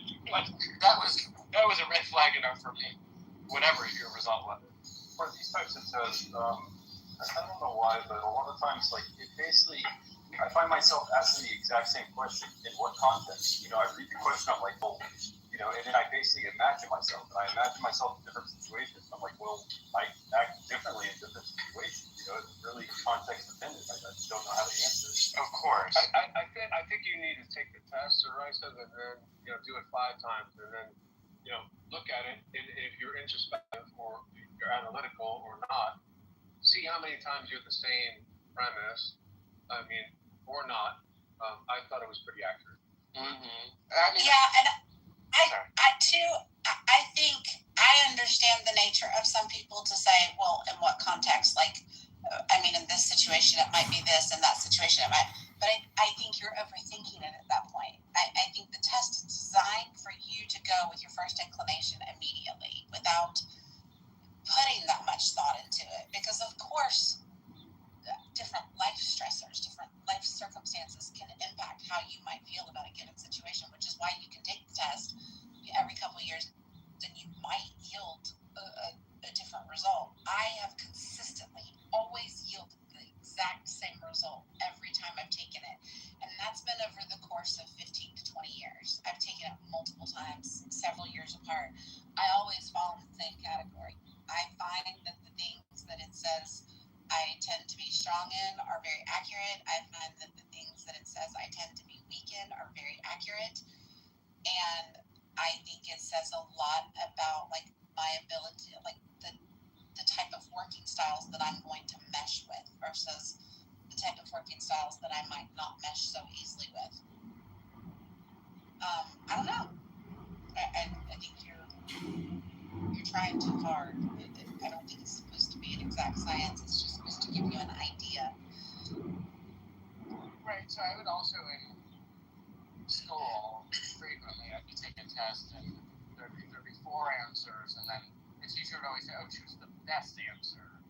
But like multiple answers could be true and I would have to negotiate in my mind, okay, I believe this is the one that they've determined is the best answer, but it certainly is not the only correct answer. And so it's like, it's just, I don't know. I think it's illusory or silly at best in my mind. The right of word exactly to say that's how school was with me, and typically all I had to do was put the teacher's mind in my mind, like just consider what she wanted out of the test, because I was basically saying like, wait a second, there's so many different routes to get to a potential answer here, and it could be any of these or it could be some not stated. It's just like, yeah, what does she want, and then I'll just like kind of skip out of the class. Marketing to your teacher. Yeah. Yeah, but that's not what this test is about. It's your own self, not about what makes you an A or an A+. Yes, I understand, but it's kind of like when Serenity said, you know, you're overthinking it. Like literally, my first thought, it's like multiple impressions pop out, and I'm like, in what context? That's literally like my first verbal thought in these kinds of tests. It's just, I don't know, it just it doesn't work. Yeah, so some of these questions are always like, do you prefer to lead or do you prefer to follow? You know, it's like, well, it depends. Like on Clubhouse, I don't mind following. I don't mind someone else is leading because I'm not going to stay in the same room for 4 hours. I appreciate that someone else is hosts the room. In other situations, of course, I want to rule the roost and lead others. Like, do you want to give orders or take orders? Well, it depends. Are you talking like it's? I think it's over duration, right? So, you know, it's over duration. So 10 questions are asked, and 10 different scenarios are given, and 6 out of 10 you score one way. Perhaps that is more rather than mean them. I don't know. Or treat it the way you do. It means nothing, and move on. You know what I mean? I think it does give something to teach. That's where I appreciate your feedback, Derisive, because I wasn't on the dating apps 13 years ago, so I don't know. I know that people put it on their dating apps, on their dating profiles. That's funny. Did I tell you the play I saw the other day? No.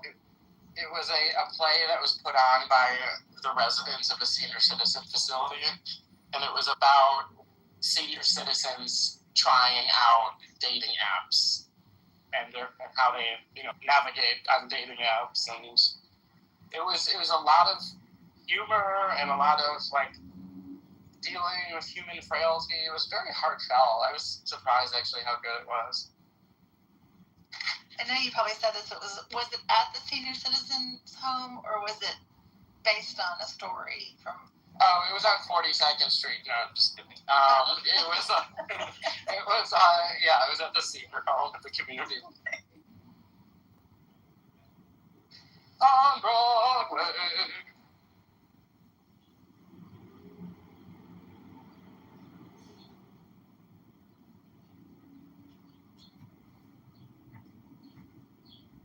So are people in their 80s using dating apps? That's something new to me. I didn't know that.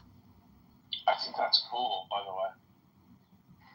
I mean, yeah, the play got into a lot of that about how, a lot of people in senior citizenhood, they've lost their spouses that they had for decades, and they find themselves totally alone, but they don't want to be alone. They still want intimacy, but all the complexities of being old, including using the technology itself and the perception about meeting someone on the internet and, being worried that,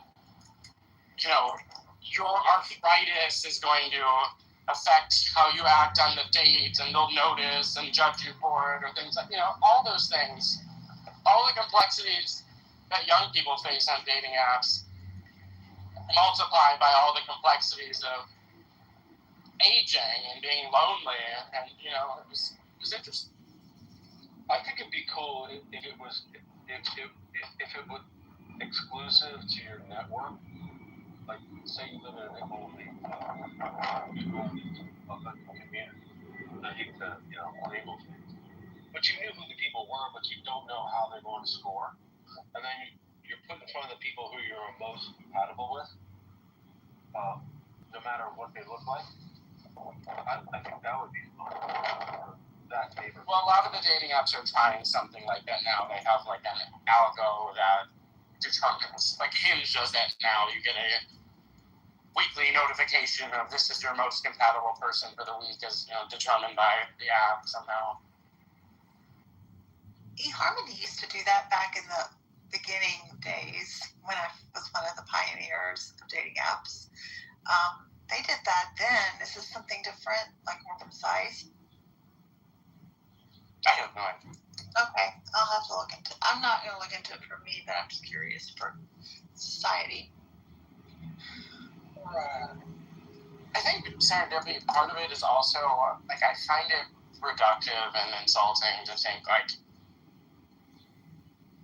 specific data points which indicate a meta personality of mine can be distilled into 4 multiple choices, which are, lacking in complexity and neat and organized. Again, I think there's complexity in the results, and I don't think it's a complex framework. I think it's a generalization. It's intended to be a generalization. And not every single thing is going to apply.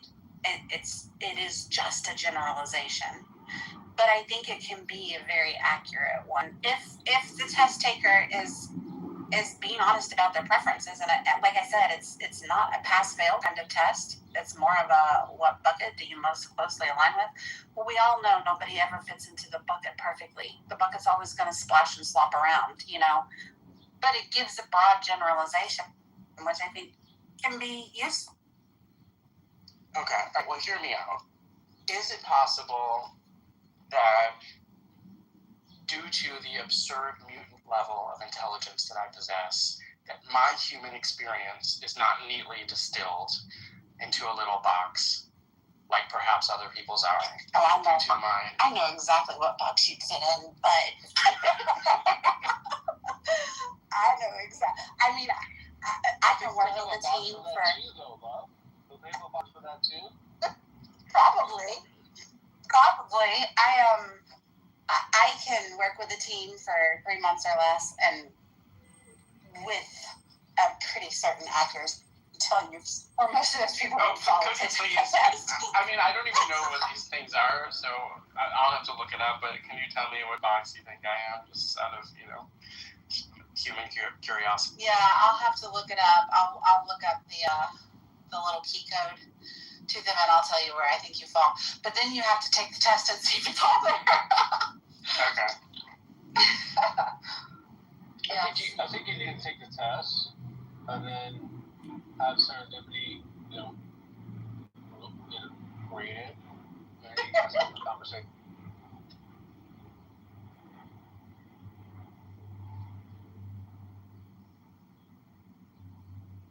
She's not going to throw you under the bus. She'll tell you the way it is. Yeah. Campaigner, Monica. I'm a campaigner.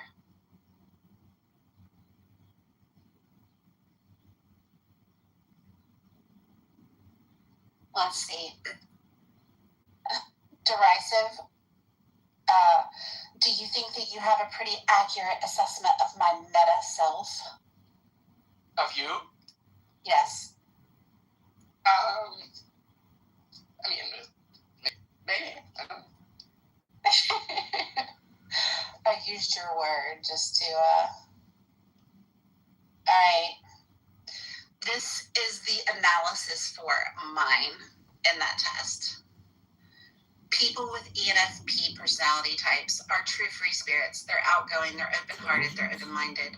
With their lively, upbeat approach to life, ENFPs stand out in any crowd. Even though they can be the life of the party, they don't just care about having a good time. These personalities have profound depths that are fueled by their intense desire for meaningful emotional connections with others. They carry an interesting blend of carefree sociability, sparkling imagination, deep contemplative introspection. They regularly use their natural curiosity and expansive creativity to try and better understand themselves and the complex dynamics of human relationships. They are truly devoted to nurturing their relationships with and their understanding of the world at large. In a unique way, their introspective nature is driven by their imagination, wonder, and belief in things that cannot always be explained rationally. People with this personality type believe that everything and everyone are connected and that they live for the glimmers of insight that they can gain from these connections. They believe that how we treat one another really matters. ENFPs are most likely personality type to believe in the concept of karma. When something sparks their imagination, they show an enthusiasm that is nothing short of infectious. These personalities can't help but radiate positive energy that draws other people in. Consequently, they might find themselves held up by their peers as a leader or a guru. However, once their initial bloom of inspiration wears off, they can struggle with self-discipline and consistency, losing steam on projects that once meant so much to them. They seek joy out of life and pleasure, which is the same as being shallow. Seemingly in the blink of an eye, people with this personality type can transform from impassioned idealists to carefree figures on the dance floor. Even in moments of fun, they want to connect emotionally. Few things matter more to these personalities than having genuine, heartfelt conversations with people that they cherish. They believe everyone deserves to express their feelings. Their empathy and warmth create spaces where even the most timid of spirits can feel comfortable opening up. ENFPs need to be careful, however. Their intuition may lead them to read far too much into other people's actions and behaviors. Instead of simply asking for an explanation, they may end up puzzling over someone else's desires or intentions. This kind of social stress is what keeps harmony-focused ENFP personalities awake at night. They spend a lot of time exploring different relationships, feelings, and ideas before they find a path for their life that feels right. That's it. Okay. Yeah, I mean, that does sound pretty spot on. And also, it's at first I was skeptical, thinking, okay, it's sort of like a horoscope, like you can general enough that you can ascribe it to yourself universally, but there were some fairly specific things in there that wouldn't apply to other people. So, okay, my mind is a little more open now. Again, it's a generalization. That's not the be all end all, for sure. For example, I don't. So how long does it take to take the test? Maybe 10 minutes or so. 10, 15 minutes. What's wrong with knowing yourself a little better? What's wrong with like validating things you already?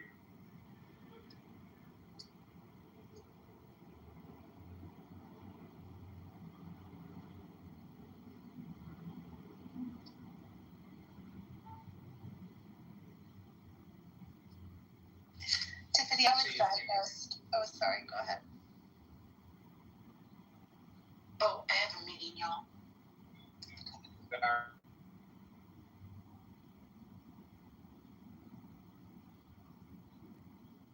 These tests comes up. I think it's tough. Not only for yourself, but share with others. So, yeah, that makes sense. That's why we hang out.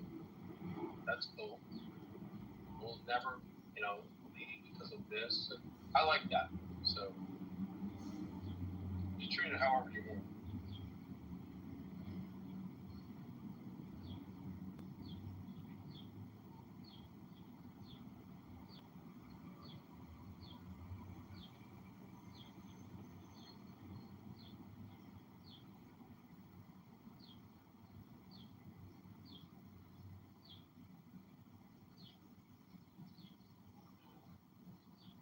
All right, I'm convinced. Callie, I'll take it if you find a free version. Okay, let me look for it. I was holding off until you said something. I'll be right.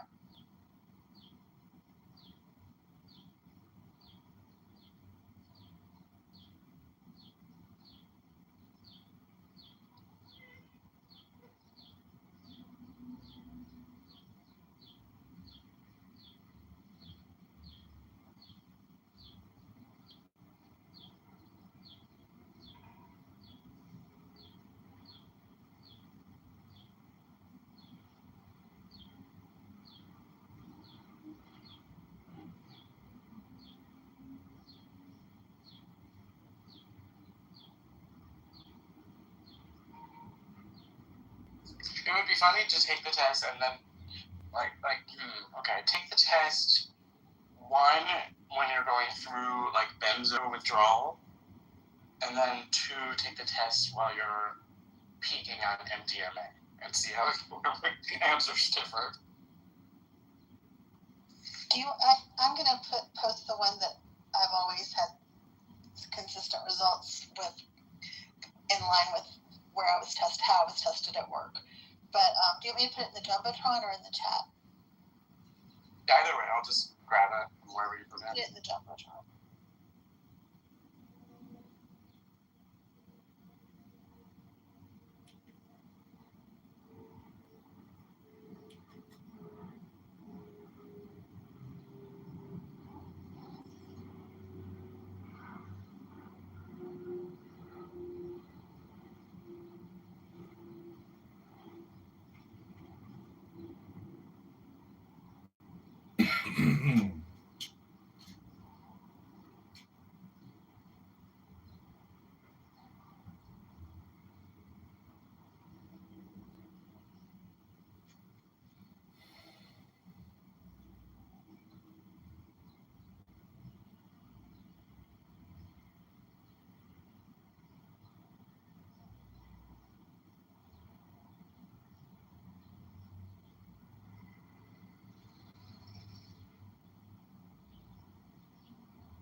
Now I'm curious. I'm gonna do it right now. And I'm gonna read every question and answer that I give out loud in the room as I'm doing it. Just kidding.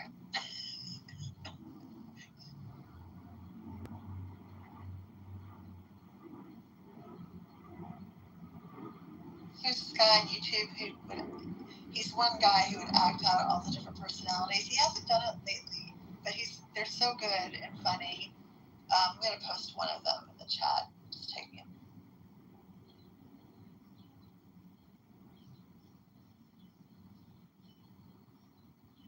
Hello? Hello? Hello? Yeah. What's up, everybody? Yeah. Yo, what's the topic? What y'all doing? Nothing. We're all just talking about me. Awesome, man. Yeah, Myers. Well, good.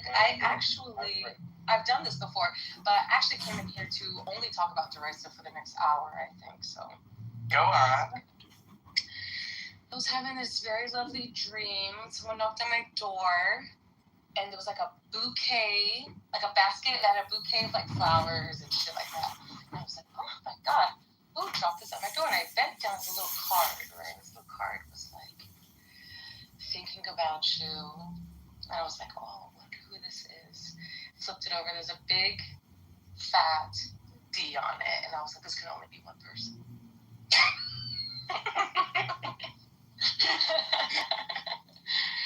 Oh my gosh.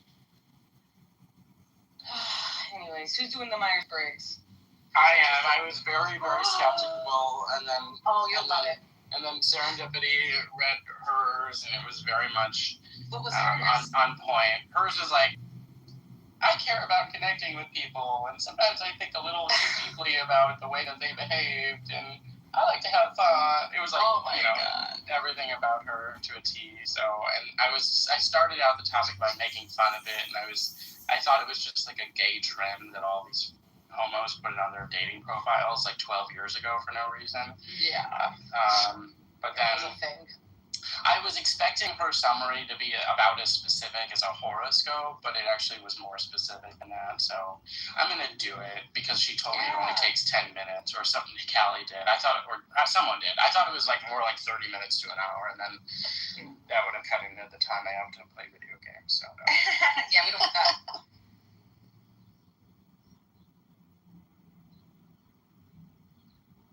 We got in this topic because we were talking about door slams, and I think I took us off topic.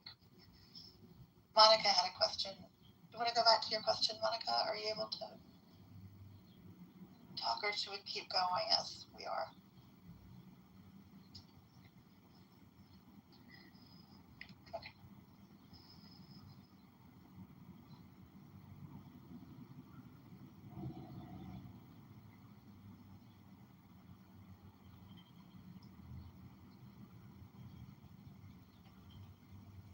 Okay, this one I can't figure out how to answer. I think, do you have unlimited patience and empathy when people just go on and on and on about something that's not interesting and rambling? I would say yes. That was for you. That was for you. No, I would say Just kidding. that would be okay. I was gonna say you're fucking lying. You actually made that point in a room, I think, just a few days ago. You're like, you tell people, could you please? Like you said, somebody uses about 50 words when they could only got it across in 5. Those are some of my greatest hits. That was actually really appropriate, right? I don't think he gets a brevity, and I hate to, critique people. Actually, Serendipity, I think, is in a meeting, but I wanted to tell her earlier, if someone can remind me later, that she's like, I used your word, the meta-personality, to describe it back to me. And that is actually a literal sign of intelligence, is speaking to someone in a language that they can understand and being able to determine that as you're communicating with them, rather than, it's the sign of a pseudo-intellectual to just use all this like weighty, ethereal, floaty academic language to people where it's going right over their head. Like, that's just being a prick. Yes, a spy like me. I have to do it daily. I mean, a spy like me could showing up at somebody's house and start talking about electrical theory, about why something's not working at their home, when I just walk in and say, hey, your outlet's not working, I'm going to get it fixed. I got you. Yeah. I can tell when I'm looking at somebody and they're like, I don't like see I'm that as talking a sign of intelligence. Like if you're overusing unnecessary or maybe let's say over-articulate words, and you're doing it consistently without any feedback, that's a sign. If you're doing it with someone who understands you because you understand each other's discipline, different. Yeah, you may have misheard what I said. We're in agreement. I said it's a sign of intelligence to speak to someone in a language that they can understand. right. I got you. I understood exactly. Well, I think Albert misunderstood what I said in this, or maybe I conveyed it poorly. But No. yeah, I'm saying if you're intentionally speaking over someone's head, like that's a sign of pseudo intelligence.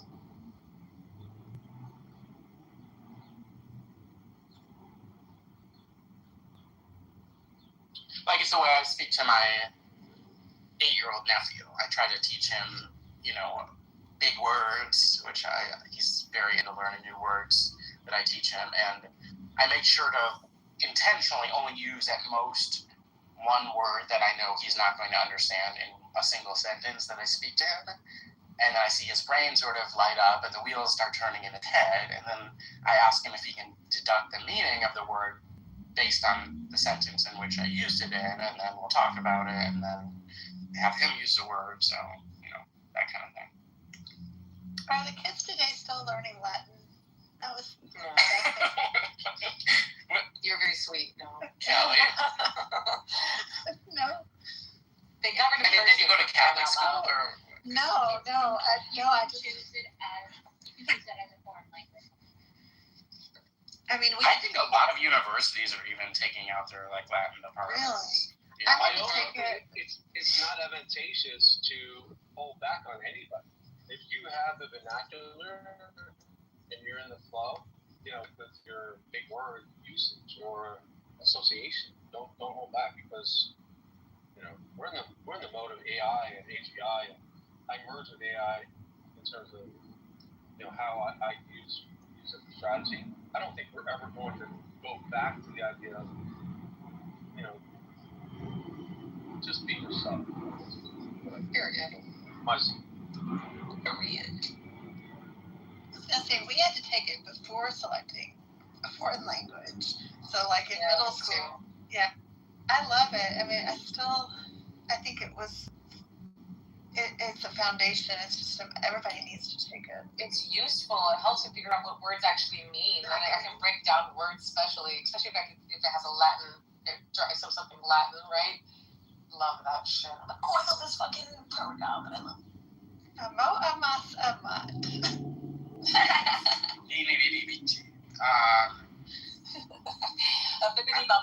I just asked, I think that Vini Vidici is like, we came, we conquered, something. Anyway.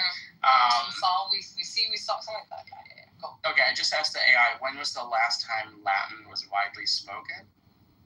And as a daily native language, between 600 to 800 AD. So it is. Okay. I guess that's about what I would have guessed, but I don't know. I played this game not so long ago. I forget what it was called, but the whole point of the game is you distributed all these cards to people, and each card would be a significant historic event, like women gained the right to vote, or the printing press was invented, or the Protestant Reformation, whatever.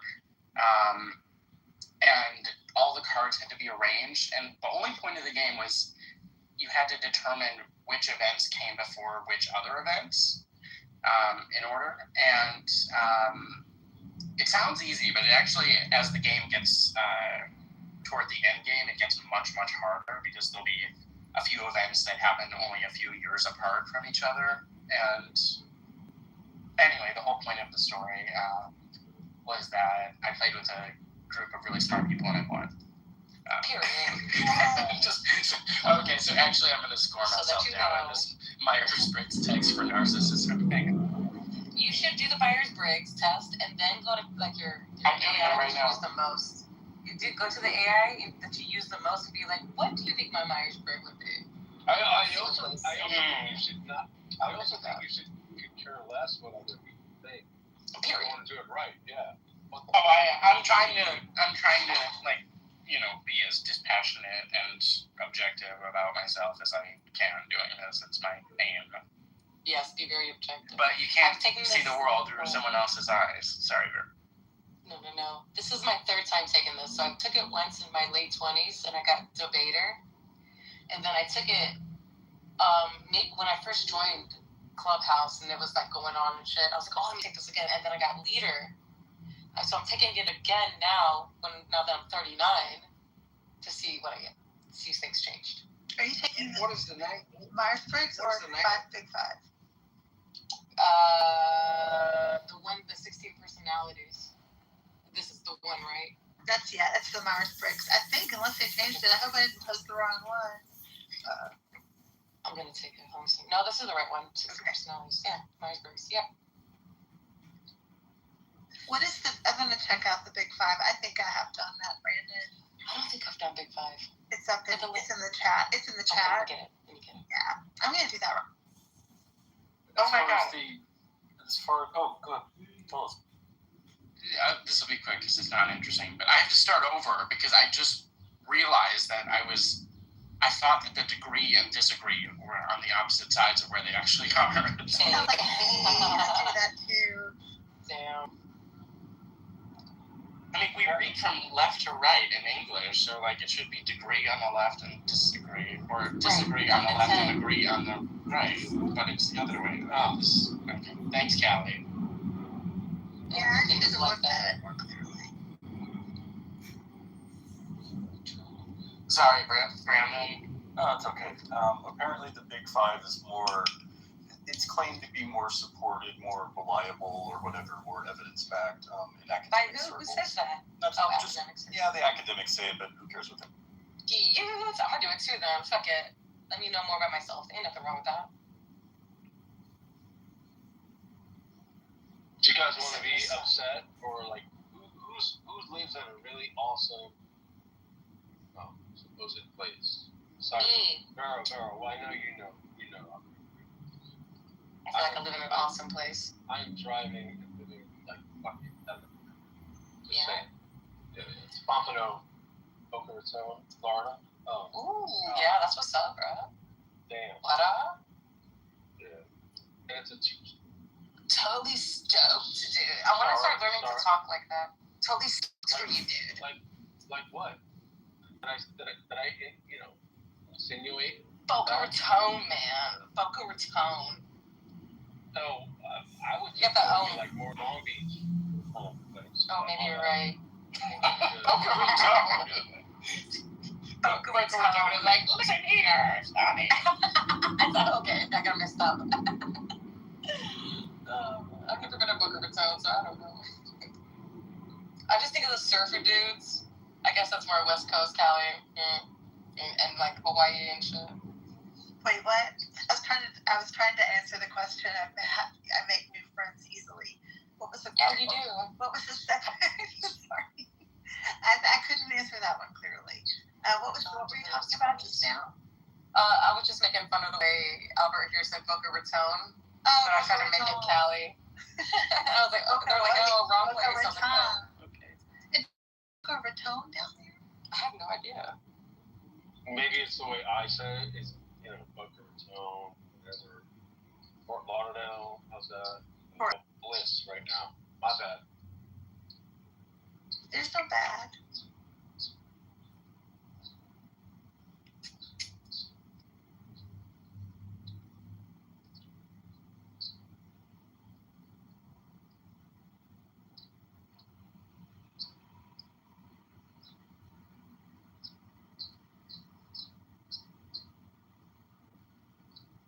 I went to go tanning on my rooftop the other day, and this pretty little girl was there. She's like a woman, pretty young woman was there.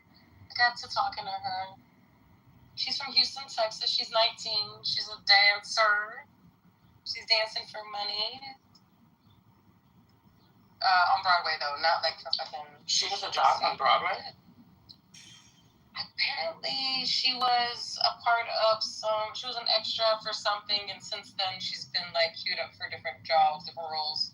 Oh, good for her. So she literally moved to New York to try to make it on Broadway like so many others have, and she's doing it? And she's doing it. That's awesome. I was like, damn, bet you know.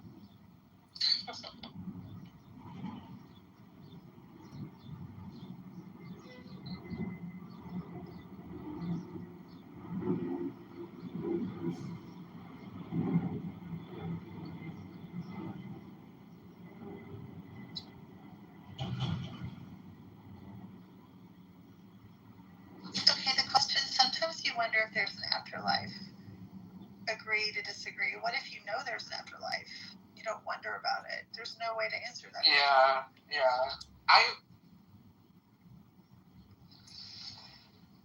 I would like see the way that I would think that they are framing this question. I would put you like agree all the way to the extreme extent. I fully agree, but yeah, that's like something that would go through my head also. Like that's true. I like the degrees of agree. Yeah. Yeah. It puts things in perspective a bit.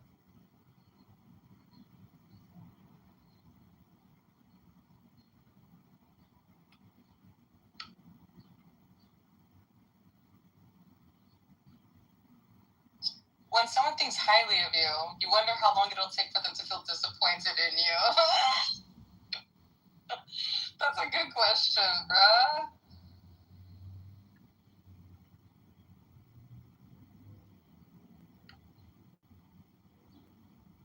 You know what's strange is nobody called me, or I called somebody 20 minutes ago, and I still have a red phone. Call somebody real quick and then hang up. It'll go in. Okay, thank you. Mm-hmm.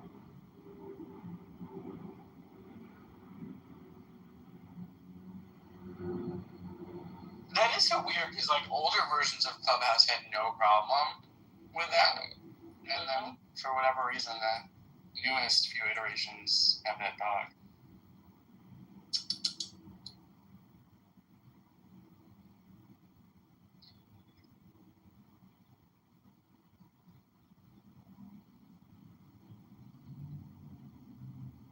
By the way, it works, but the next question I have is, who do you call to do that? You can actually call yourself. Ghostbusters! Yeah, call yourself. I can't call myself. Like if you have an Alexa device or anything like that, no, you say call. Oh, you are? Yeah, I hear you though. No, I think you could actually call, like if you have an iPhone, you can actually call yourself. Just leave and come back, bro. Yeah, just leave and come back and it goes away.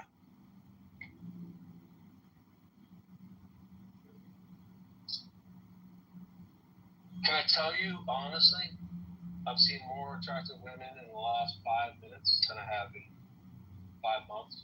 Okay, alright, that's what's up. Sorry, just so you guys know. It's okay because you haven't seen me yet. You know what I'm saying?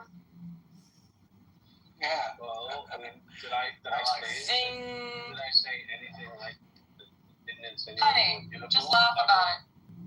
Just laugh about it. My bad. Just laugh. Just be cheeky, bro. You see this guy? Everybody, do y'all see him?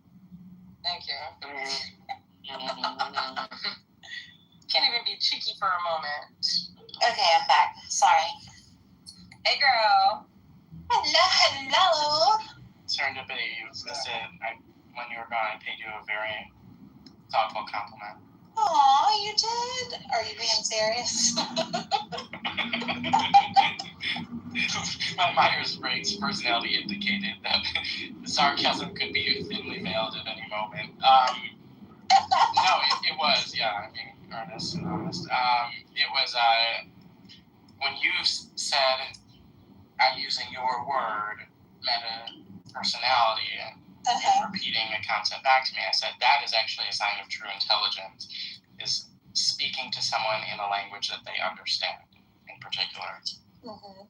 Versus just being like weighty and academic and ethereal and using floaty language to talk over someone's head to try to sound smart, which is a sign of a pseudo-intellectual. Ooh, there must be somebody. Thank you, Derisive. I appreciate that very much. You're welcome. Apparently, I just took the wrong test. I took the 16 personalities again, and then it asks you to pay for it. And Wait, is that the one I'm taking now? the one in the Jumbotron is the 16 personalities. I don't know why my link went there when I clicked on Brandon. Let me find out. I'm almost Okay, so I should stop it now, right? No, Yes, no. yes. Look at the link. What does it say? It says No, I didn't have to pay for it. No. /free I did not have to personality pay for it. I just finished it. I did not have to pay for it. I don't know what I just took. I took something else. Okay. I just got mine. Forget what I said. I just got commander. So I went from debater to leader to commander. Baby, fuck out of here. So you use the same link that I'm doing, girl? Yes, sir. And that's the INDG or whatever? Yeah, ENTJ Alpha. Okay, so I am doing the right test, so I shouldn't You are stop. doing the right. You are doing the right one without a paywall. Yes, no paywall. So basically, your time is limited, and don't waste it living for someone else's life. Period. Fuck out of here. Hello?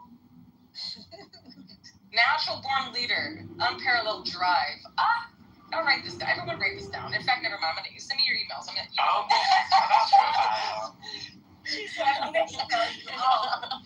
I need you all to read this. Your approach to life is characterized by ambition. Before you speak to me, read this entire assessment of myself. That's right. Direct communication style, both strength and challenge. See, I love that. I love that articulation. And yes, why would we shy away from honesty ever? Like, you're supposed to be in control, right? You're supposed to. That's right. Right? So what the fuck? Why do we have to explain ourselves? My strengths are clear communication, decisive action, efficient organizer. Hello? Y'all, shit, if I had a dick, I'd suck it. Wipe her up! My weaknesses are I mean, I don't know overly about critical. That comment was a little off. Okay. Discomfort and ambiguity. Thank you. Underestimated emotional factors. Yeah, I do underestimate emotional factors. So. Yeah. Intolerance of insufficiencies. I agree.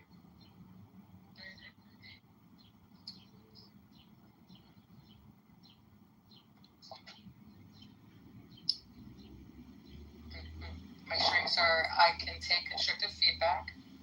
See, that goes to my INFJ, like I judge. And I should. Self-motivated. Albert, you're an I. In fact, people are calling. Yeah. But I mean, are you a strong J? I don't know. I've taken it. I've got ENFJ and I've got INFJ. I got ENFJ in college. I think I was pretending to be an E back then. Actually, I got ENFP back then. But now I embrace my INFP/J.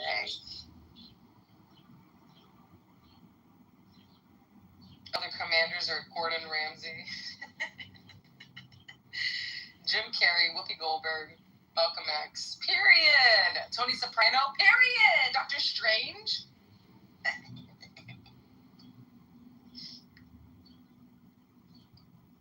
I actually like with fictional characters in there. It's fine. Yeah, it's cute, right?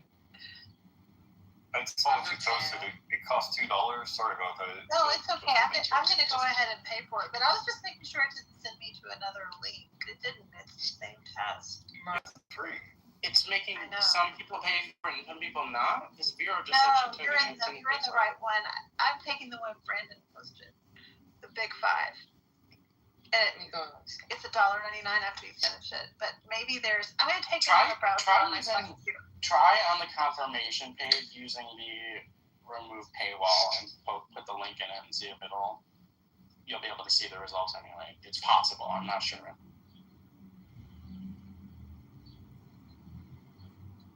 Wait, what do you mean in the link or in the URL? The URL from the summary page. Okay. It's possible that like the actual. I'll go there. Okay, hold on a second. I've never done it with quizzes.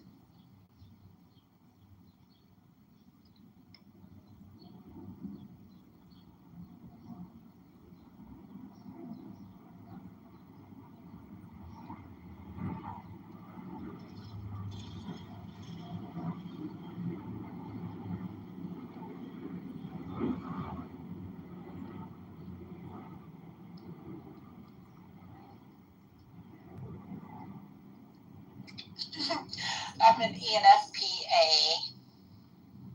You took it again? Is that the same as before? Yeah, try again. Yes. ENFP, yeah. So you got the same thing again? I did. Consistency is key, baby. Love that.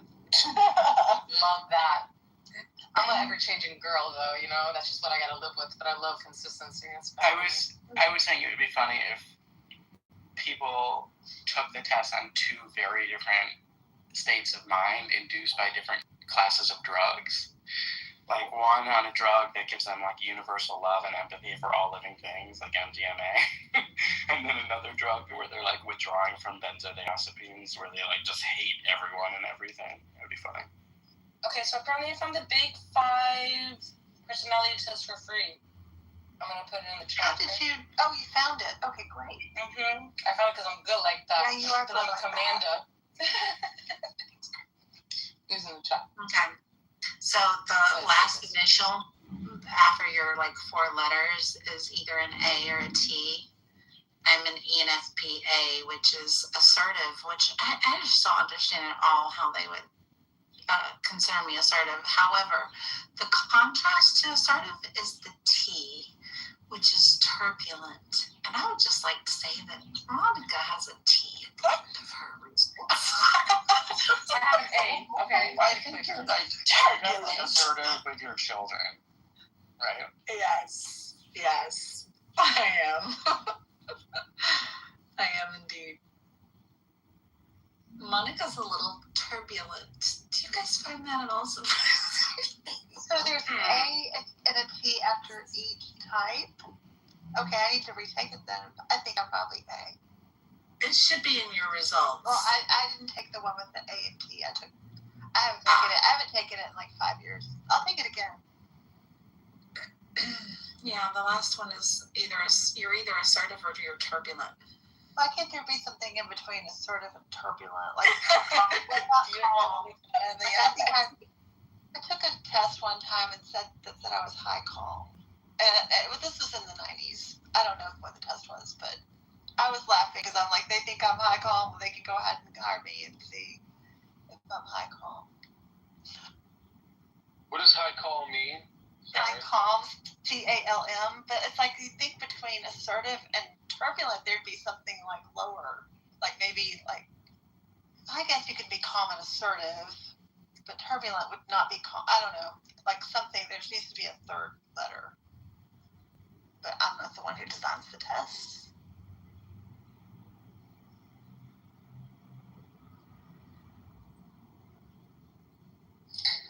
Assertive.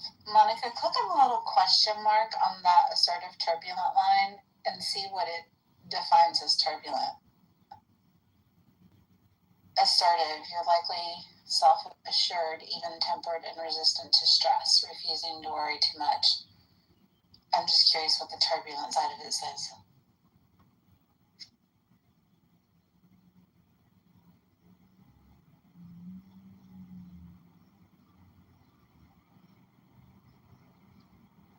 Yeah, I'm just going to share what I'm seeing right now. And it's relevant to what we see in Hormuz right now. I'm seeing massive tankers off the shorelines, just waiting. Like massive tankers in crystal clear blue water. What are you saying? You're seeing this with your own eyes? Yeah, correct. I'm putting water down. Yep. Expect to see more of that in the coming months. Well, I hear that they're sending all the oil ships towards the Gulf to load up on fuel. Because I just watched this. Right. But, yeah. So apparently, like, the main thing that got done with Trump meeting with Xi is Trump was appeasing Xi, being pissed about the war in Iran shutting down the oil flow to China. So he made a deal with Xi that America would directly sell oil to China, and it will be transported by boat. it just seems nuts to me, people that were arguing that it wasn't, this wasn't geostrategic, and that, it's all just stupid, in the moment moves by Trump when this is 20 plus years in the making.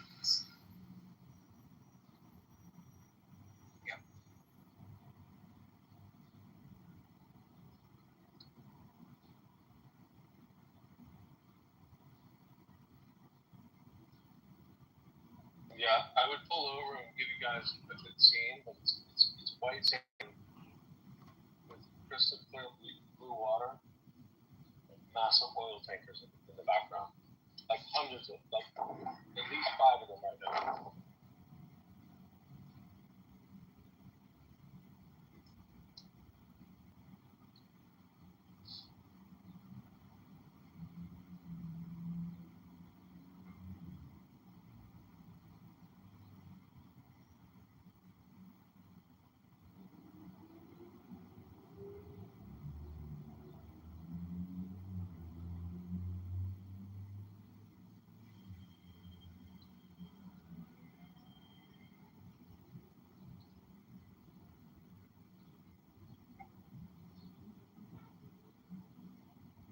Okay, I just completed the big 5 that I posted in the chat. There's no paywall. I repeat, there's no paywall. And I got my results. They don't know how to read this, though. Let me read on. This is deep. I have my results too. I'm like, what is this? Where's the letter? Where's the letters? Categorize me. There's not like a word to describe. Oh, maybe that's better though. Okay, I got mine. Your Myers-Briggs? Yeah, What are you? And something. Okay. the letters. Okay. Yeah, I'm reading this for the first time with you guys live. Don't you feel special? I do. Okay. ENTP-A, which is the. Is that good or bad, Monica? It's fine. Go. Okay. As an ENTP debater, you're a vibrant intellectual force, always ready to challenge ideas and push boundaries. Your quick wit and audacious spirit make you a natural provocateur, thriving on the mental gymnastics of a good argument. You see the world as a playground of possibilities where every conversation is an opportunity to explore new concepts and challenge the status quo. Your innovative mind is consistently buzzing with ideas, making connections that others might miss. You have an uncanny ability to see potential where others see problems, approaching challenges with enthusiasm and creativity. This makes you an incredible asset in brainstorming sessions and think tanks, where your out-of-the-box thinking can lead to groundbreaking solutions. Period. However, your love for the theoretical can sometimes overshadow the practical. While you excel at generating ideas and strategy, you may find yourself losing interest when it comes to the nitty-gritty of implementation. The mundane details of everyday life can feel stifling to your free-spirited nature, leading to a tendency to procrastinate on routine tasks or abandon projects once the initial excitement wears off. Your charismatic nature and gift for debate make you a compelling communicator capable of rallying others around your vision. This same trait can sometimes come across as argumentative or insensitive if not tempered with emotional intelligence. Learning to balance your sharp intellect with empathy and tact is a key part of your personal growth strategy, allowing you to harness your full potential as a visionary leader and innovator. In your professional life, you thrive in dynamic you thrive in dynamic environments that challenge your intellect and provide ample opportunities for innovation. Your natural entrepreneurial spirit makes you well suited for roles that involve strategic planning, problem solving, and generating new ideas. You're at your best when tackling complex challenges that require creative solutions, making you an asset in fields like consulting, technology, or research and development. However, you may find yourself chafing under rigid hierarchies or overly structured work environments. Your independent nature and love for debate can sometimes put you at odds with traditional authority figures and established systems. Finding a career path that allows you to exercise your creativity and leadership skills while providing the flexibility you crave is crucial for your long-term job satisfaction. Consider roles that let you be innovative, such as entrepreneurship, strategic consulting, or creative direction, where your ability to see the big picture and generate novel ideas is highly valued. So your strengths and weaknesses. Okay, the strengths are boring. The weaknesses: difficulty staying organized, impatient with mundane tasks, overly critical of authority, reluctant to commit, dislike of constraints, easily distracted. Okay. All right. I always showed up as ENTP as well whenever I took these tests. And the weird thing is, whatever conversation I have with the AI, it always says INTJ. And I'm like, what the hell is this? How does that make any sense? It's a completely different cognitive stack. So I trust those. And when you say the AI, you mean like you just ask an AI that has a history with you to guess what you are? Or? So it depends. I've done it on different AIs, and some of them, I typically, so it depends what you think about this stuff. What isn't long, but I typically remove all the settings to build up a history of me, but I think it does anyways. So yeah, independent of which AI it is, and I mean basically like just having like a regular conversation. It's typically what I do at the end of conversations. I'll ask certain things like, let's just do a kind of retrospective analysis of what happened in this conversation. I wonder why we doubt all these things so much, like these tests, and we're like, oh, they have to not really know me. Like, why do we doubt so much about what other people or other things perceive us to be? Sure. What so is that? Well, because the AI in and of itself like doesn't have a sense of its own self. It just mirrors what you say, and so it has problems with any kind of like sense of self or reflection or anything. It's based solely on what you program into it in a given session, and what I program into it is different, over time. So, apologies, derisive for the observer. I was hoping serendipity would guess what you were before you shared what you were. Oh. That's the only reason why you got the call. It's a it's a great, it fits you, I think. And go ahead with your question, Brent. Okay, all good. So you said, which one does the AI think you are again? It says like extreme INTJ every single time. Like INTJ. Oh, okay, because I just asked the AI that I talk to the most, which is Google Gemini, and it says it's guessing that I'm INTP, the logician, or very close to the ISTP, the virtuoso. So yeah, it's also wrong. But I think it's because sorry, go ahead. I think that intelligent people, maybe they just know to be kind of more introverted-ish when they're trying to get intellectual stuff out of the AI, and so that it biases that way. I think it's just because probably how I use AI. I usually use it when I want a very complex question distilled very simply and quickly, So it's probably just going based on that. Yes, it has general data sets, and then how. So that's a good thing to talk about. It's trained on the full set of conversations from people on the internet in all different kinds of contexts, all different kinds of situations with humans, and then we go to a specific outlet, the AI, and ask it things in a kind of channeled and directional way, and so it's not as universal.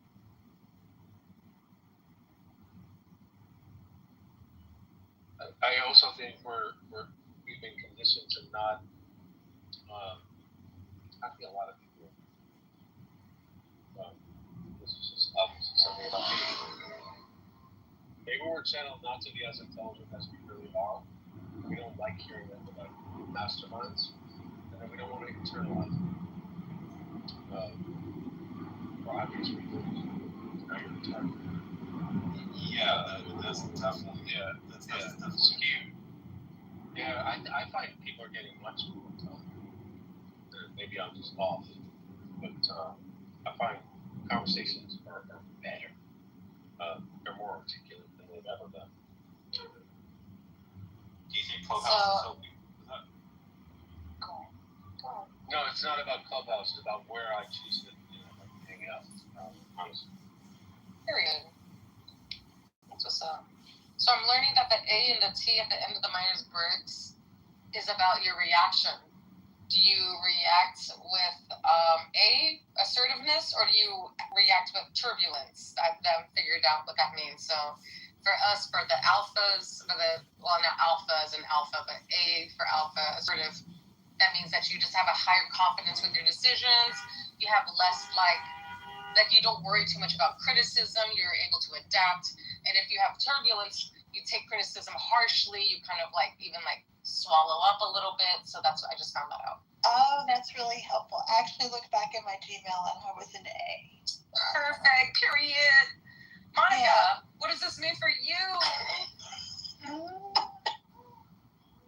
Whoever did the big five and said they hated talking on the phone, I'm calling you a liar right now. I said that. I hate talking on the phone. This is the phone. It's different. I can explain it. If I have to call my bank or something, oh no. It's like I need to make sure I have lunch, I'm fed, that I've done everything else before I do things like that too. I gotta know what the conversation's about too. Well, just know that your call is very important to us. Oh my God! Please hold the next available agent. Thanks, Brandon, for the big five. That kind of helps me look at this a little bit differently. Sure. That always makes me angry. Your call is very important. It's like, no, it's not. No, it's not. I wouldn't be on hold if it was, and I wouldn't be talking to some fucking retard in India or Colombia if it was. Oh my God, the last time I called T-Mobile, I was asking the customer service agent if she had a degree in IT or engineering. And this bitch, you know what this bitch responded with? She's like, I do have a degree, but it's not in IT. I was like, bitch, get off the phone then. Give me somebody with a degree in IT, boy. I can't. Oh my God. From an accredited fucking college or a trade school or something. She got me tight. It was because I was asking a technical fucking question. They just kept giving me the runaround, y'all. And after a while, you get fucking tired of it. And y'all do too. Don't play. The other day, I had a question for Amazon on Amazon's chat, and they sent me to 6 people before I had the last one that resolved my issue. And I remained calm through the whole thing. But like maybe 10 years ago, even I would have been irritated. I would have been, okay, I don't have time for this. No, I'm on my period. That's probably. I'm okay with saying that. I've always been okay with saying that. What are you on your period? Actually, hold on. Am I? You're right. I am at the start of my period.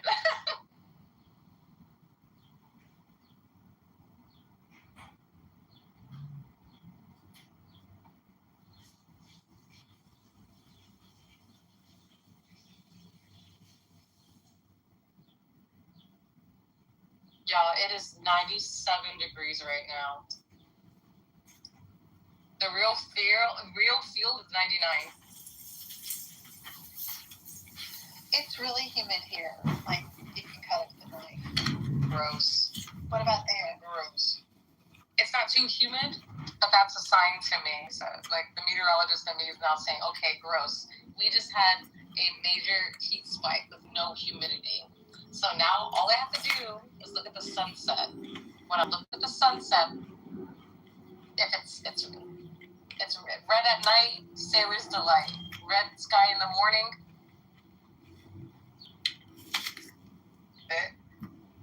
I don't know what you're talking about. I would need to see the link of what you're talking about. That has nothing to do with what I'm talking about in regards to. No, baby. What I'm saying is, I live in the state of Georgia, and like they had it where there was truckfuls at night of unmarked ballots that they were bringing in, and so when people are like, they counted it 2-3 times. Of course, you can count it 1,000,000 times, and then add another 1,000,000,000 ballots to it. It's still going to be a election. No. Yes, That's not what they did. That's not what they did, and it's not how they counted. They counted the ballots. The only thing I realized,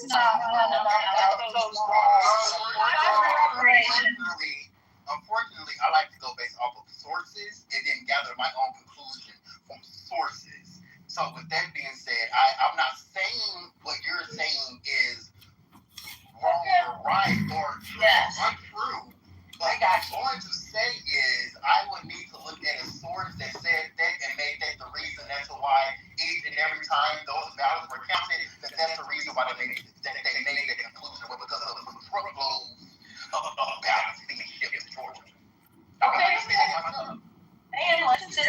doing the Kitty Coco show because it could be cute, just an egg. It would be. I love that. I love that. Now, Beaver, the 11,000 votes were votes Trump was trying to find, not trying to not get it counted, but he said, all I need is 11,070 votes, something like that. He was trying to get those votes, not have those votes. So you think you can just make up 11,000 something fake votes? You can tell me because Trump's the one that called the back for. No, see that's just a gross misrepresentation. Oh, so what was he doing? When he was asking for and to get 11,000 votes? All I need is 11,000 votes. That's all we need is 11,000.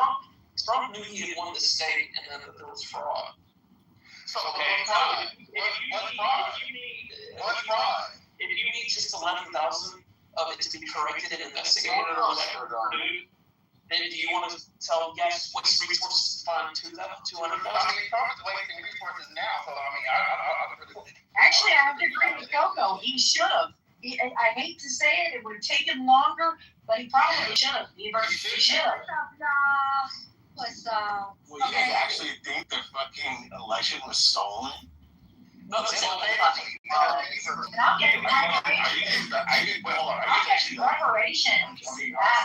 actually retarded? I'm sorry. Like, to think that you actually have to be retarded. What's the title about?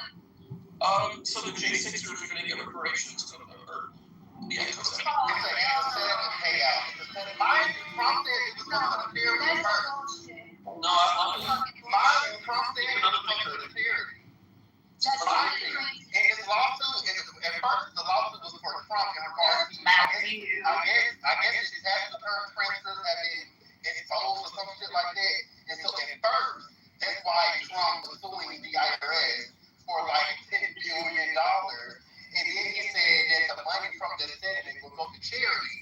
But then all of a sudden, as soon as the judge was supposed to make some type of, was supposed to do something, looking at the case, he switched the case from his lawsuit to getting getting a settlement payout for the Janet sisters. Yeah, I apologize to Trump and his sons. That is retarded. Yes, so IRS has to formally apologize. I'm perfectly fine with that. I mean, if his transfers were exposed and they weren't supposed to, absolutely, the IRS owes him an apology. But a $10 billion payout is something that he does not deserve. Also, flipping that lawsuit and then turning it into something for Janet's sister, for Janet's sisters, for it to, I guess, get approved faster because he knew what he was trying to get was not going to happen. And then he switched it to $1.6 billion, and that's a taxpayer money. Last time I paid Republicans are the only one that pays taxes in the United States of America. Not only do I gotta give my taxes up to watch kids be bombed in other countries, but I also gotta give my taxes up to domestic terrorists Right. who fucking attack our capital, police officers, kill people, kill other civilians, take shits on the desk of politicians. Mm-hmm. Like, this shit is crazy. Right. You know what? Let me tell you something. In my city, my hometown, literally, and this is the shit that pisses me off, y'all. In my fucking hometown, shit is fucked up. The infrastructure is falling in. Not where I live now, but where I grew up, okay? The schools is fucked up. The kids don't got playgrounds to play on because the shit is deemed unsafe by the city, right? We got overpasses held up by wooden fucking boards. The water pipes are fucked up. At least 2-3 times a year, people get put on a advisory to boil the fucking water. You understand? And I gotta give up my money, my tax money, right? To some motherfuckers who attack our fucking capital, the people's house, and to bomb little kids and shit like that. Yo, this shit is crazy. It's actually disgusting. And this is the shit, really. This is the fucking shit that pisses me the fuck off. We got other shit to worry about. We got bigger problems. Why the fuck we got, oh my God, y'all, I'm getting. I don't want to piss anybody off, but It reminds me of the travesty. It reminds me of the travesty. Don't you remember, Beaver?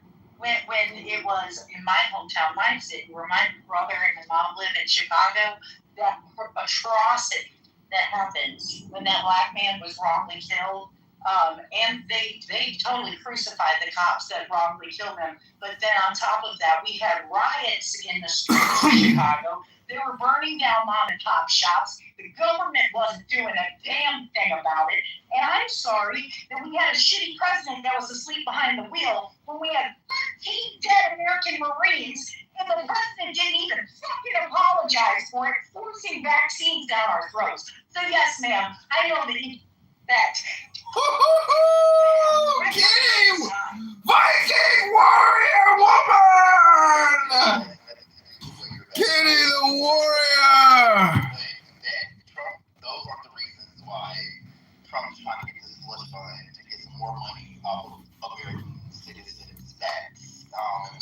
This would be interesting in regards to how these funds would be dispersed, simply because there have been multiple claims that this administration has made that it stated that Americans will be getting funds that they collect and still cannot receive. Looks like I'm in the minority on this. A lot of people in the chat disagree. Ilka strongly disagrees. Peter, check out Darren's PTR. He voted for you. He wrote your name in at an actual real election. Darren, really? Darren, Beaver, please understand, I am all for the people who got caught up in this ordeal that were actually there peacefully protesting. And unfortunately, Trump did not do his due diligence to differentiate them. So unfortunately, him making a blanket pardon to pardon over 1,000 some people, who a lot of them were there to do harm, a lot of them there did harm. So unfortunately, we just have to go based off of how Trump looked at it. And if he's going to do a blanket pardon, we're going to have to get the message to the whole, unfortunately. Well, he did it right. Yeah, we should go back to some peace and love. Hey, and I don't know what that lady was just talking about. Marines dead. What is she talking about? He's talking about get the vaccine, I believe. No, he's talking about the Afghanistan withdrawal where 13 people died. Oh, that one. Yeah, she was talking about vaccines, Marines getting forced You didn't expound enough. That's why I didn't respond, because I didn't know what she was talking about. Well, she could be a little, juiced up. You know what I'm saying?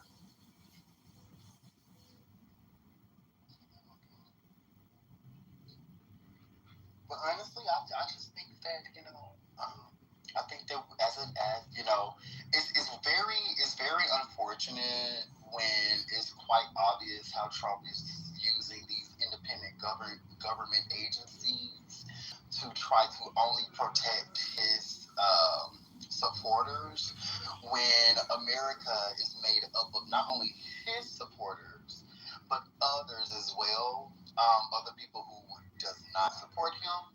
And unfortunately, he is not the president of Republicans. He's not supposed to be the president of only Republicans. He's not supposed to be the president of only MAGA. He's not supposed to be the president of, conservatives or even, evangelicals or whatever they call themselves. He's supposed to be the president of the United States of America. And, when a person shows you who they are, believe them. So when a That's right. When a president is only doing things to benefit his own party, his own family, to where his own family has generated more wealth than pretty much any president in the first year of their term.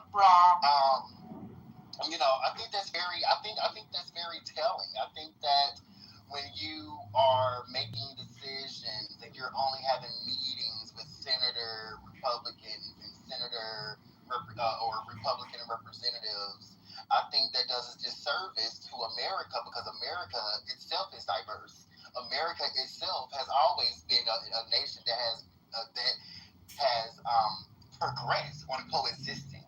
And so with that, it's very unfortunate that more things aren't being done for everyday American citizens.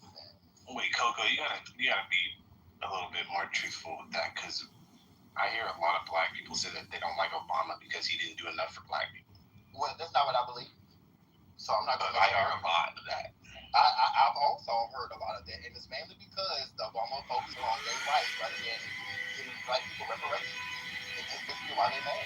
Because we thought that Obama was going to be nail in the coffin to get the reparations that is rightfully due for black Americans. However, he did it.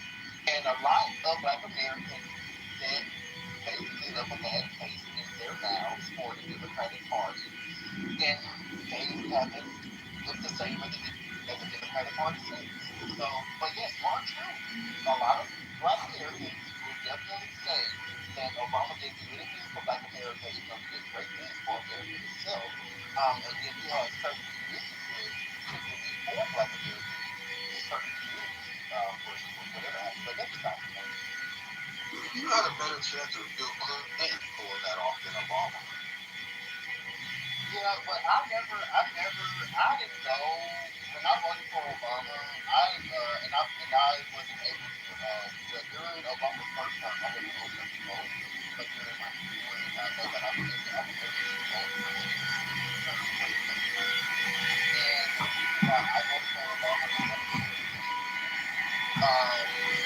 What? You voted for Obama because of reparations? no, I said the reason. Reparations is not the reason. Oh, okay, thank you. That is not the reason why I voted for Obama.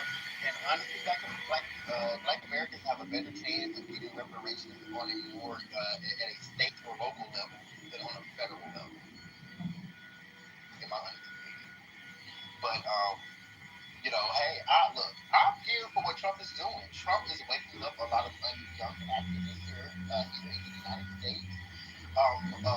Trump is waking up a lot of people that have been silent to make us believe that they're for democracy and stuff like that. And now our Supreme Court is showing their true colors, the Supreme Court majority. And now certain states that have a Republican majority, mind you, some of these senators just reaffirmed the Voting Rights Act literally during their political I guess terms or whatever have you. Even what's the name? No, not me. One of the Republicans that was one of the main advocates for Trump and the ballroom person. I forgot his name. But even he said that we must protect the Voting Rights Act. So, and that was like 20, 30 years ago maybe. And now the people Are you thinking that was Thomas Massey? Is that what you're trying to say? I don't think it was Thomas Massey. It was Stephen. Hold on, I'm gonna have to look at his name. It's not Thomas Massey. I know what Massey is, and it's not him. I was gonna say I don't think it's Massey, but you said Macy, so that's what I was wondering. Oh yeah, not is it Massey or Macy? Massey. Massey, yeah, not Massey. When I find his name, it's the dude who tried to get the ballroom funding at the conference for it or whatever, the press conference for it. He was the person that spoke about the main senator that spoke about the ballroom funding and how much it was needed and what it would be needed for. And I cannot remember his name to save my life. All right, let's forget about the ballroom, man. I want to ask you a question. What do you think is a fair amount per person for reparations? For January 6ers or who? No, for black folks if they have a claim for the reparations. What do you think a fair amount would be per person? that will kind of depend because there's different forms of reparations. Of course, there's one form which is the monetary form, but then there's other forms as well that would be economic. That would be like, for example, tax exempt on certain things, or like don't have to pay tuition for college, or certain things. So I can't honestly answer that question because it could be done in many different forms. And what I would recommend is to be like Native Americans, to where like after a certain I believe a certain bill had to be passed, but Native Americans, after that bill was passed, they were tax exempt from certain things. They also get a monetary compensation for a lifetime. So with that being said, I would say start with that. I would say start with the way that they gave Native Americans reparations. Yeah, how come they got theirs then? Because unfortunately, due to the ethnocide, because mind you, Native Americans were also very melanated as well, and unfortunately, a certain group of fair-skinned Native Americans, which were then classified as the five recognized tribes through the federal government. That's why they end up being able to get reparations, because of their proximity to, at that time, white Coco, Native Americans do not get reparations. They're not tax exempt from anything. They have to pay federal taxes just like any other U.S. citizen. No, they are. That's a fact. You can look it up. They are tax exempt from certain things. Yes, they are. What are they tax exempt? Yes, they are. I think they're exempt from a sales tax. State sales tax. But federal tax, they still have to pay. But I didn't make a differentiation of federal or state. I just said they're exempt. Well, so you made a sweeping statement. If you want to go through the logistics of it, Persia, we know it wasn't Greece, we know it wasn't mere division of Greece. So the only part left that could be the end was that supervillain. And that supervillain is stated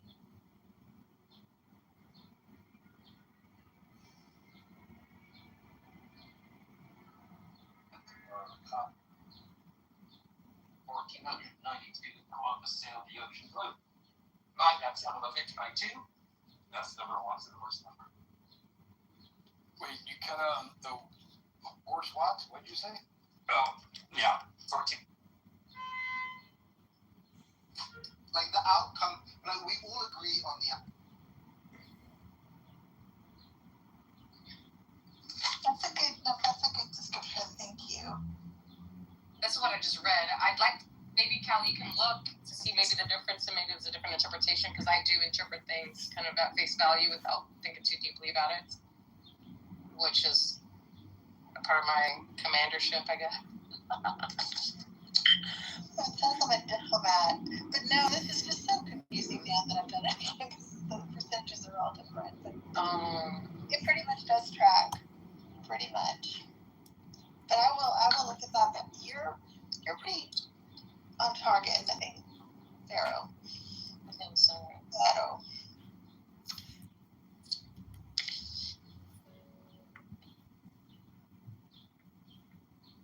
Especially this part, it's all too easy for my type to feel weighed down by internal pressures when their reality doesn't match their great aspirations. Pretty true. Callie, can you send me your description? Is it, the same as mine? What's the description? Well, it'll be different because they break it down by percentages. Like I'm 57% introverted, 73% intuitive, feeling 80%, judging 72%. So I guess I'm not a P at all. Assertive 81%. But INFJ or P, like, so the description may be a little bit off. No, I'm an INFJ. I'm an INFJ-A, but I used to be I used to be even between the INFP and INFJ personality profiles in many situations, but this time it's pretty clear that it's J. I hope that makes sense. You have to look at it. You have to take it. Strategy, confidence, individualism. I've taken it like 10 times, so it always comes back that.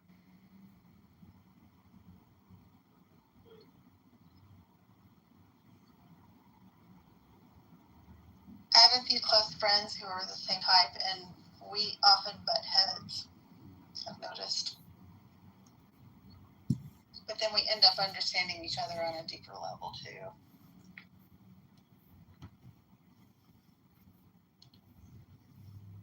As far as I can tell, it's the rarest combination. I don't know how I like that or don't like that. We're actually aliens. I've always suspected that.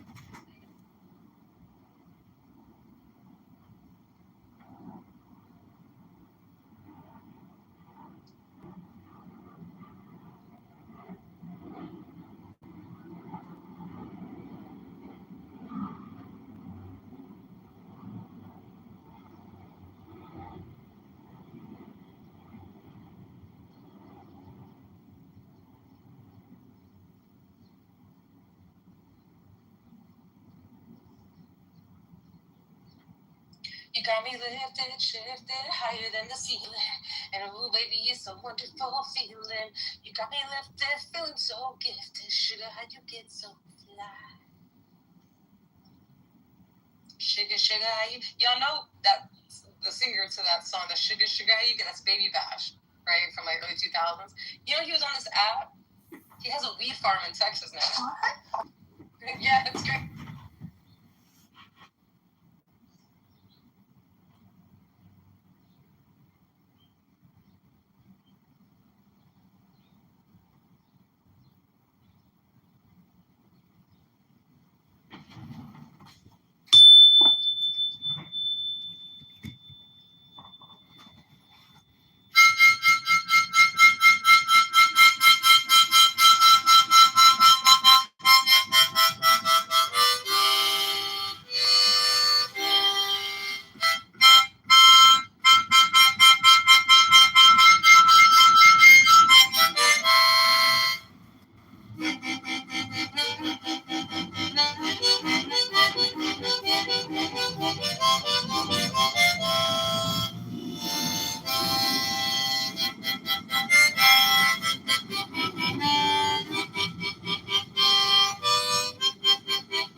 It was immediate and pretty precise.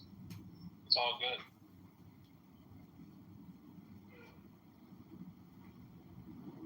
Yeah, I'm thankful for the opportunity. Honestly.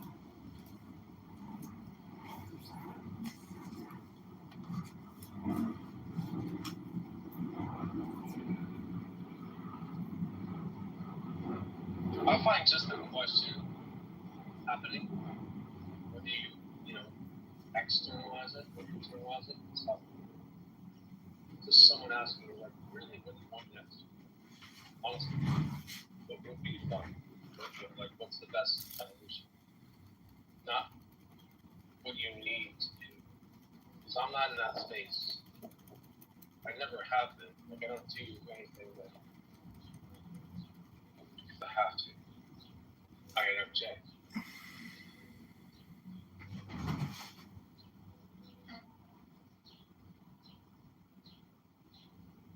I think we all do what we need to do, right? Yeah, we do. No, we don't. We all do what we need to do. No, a lot of people don't do what they need to do. A lot of people just don't know. A lot of people just don't do what they need to do. Like, you don't even want to go in my brain right now. It'd be a trip. None of you would want to do that. There are too many variables I'm considering.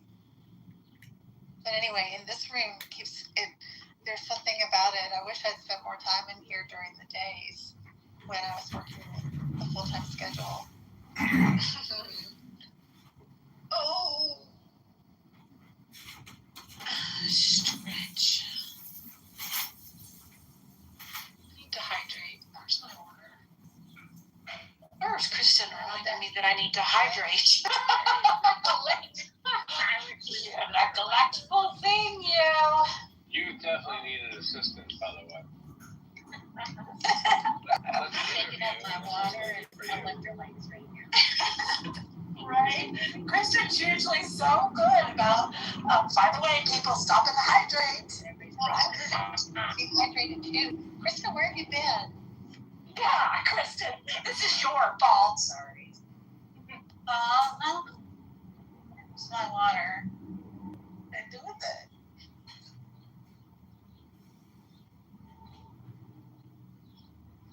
That's one of the reasons why I'm not hydrated, because I clearly, here it is.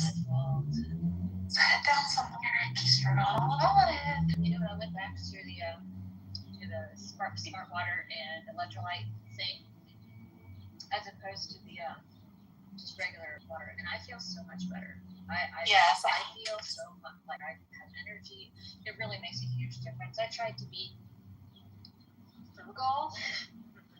I need to be pinching it out. Wait, I have to ask you, are you just doing smart water with like pre-added electrolytes, or are you adding your own? I'm adding my own. Yes, okay. I just want to make sure. And I'm using liquid IV, that's what it's called. And I tried this sugar-free, that was awful.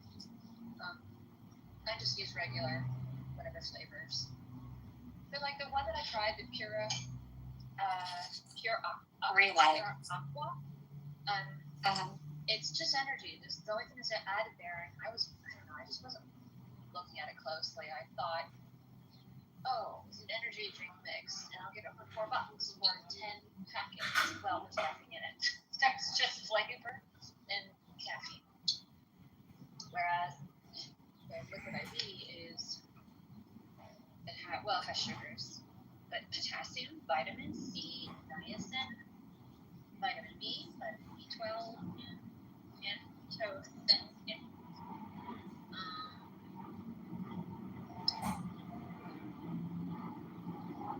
I mean, it has other things too, like citric acid, salt. Yeah. You should, if you're really noticing marked improvement, I would highly recommend Relight electrolytes to add to your water. They're very, very good. They have, because there's something about the combination of the electrolytes and the right amount of potassium too. I don't know if the liquid IV has potassium in it or not, but Relight is actually rated very, very, as far as I could find, it was rated the highest. As far as clean ingredients, yeah. How much is the little container? How much potassium? Hold on. I was looking for alternatives just in case. Hold on, and I'll tell you. Let me pull it up because I don't want to tell you wrong. Let's see. Bye, Fred. Be safe.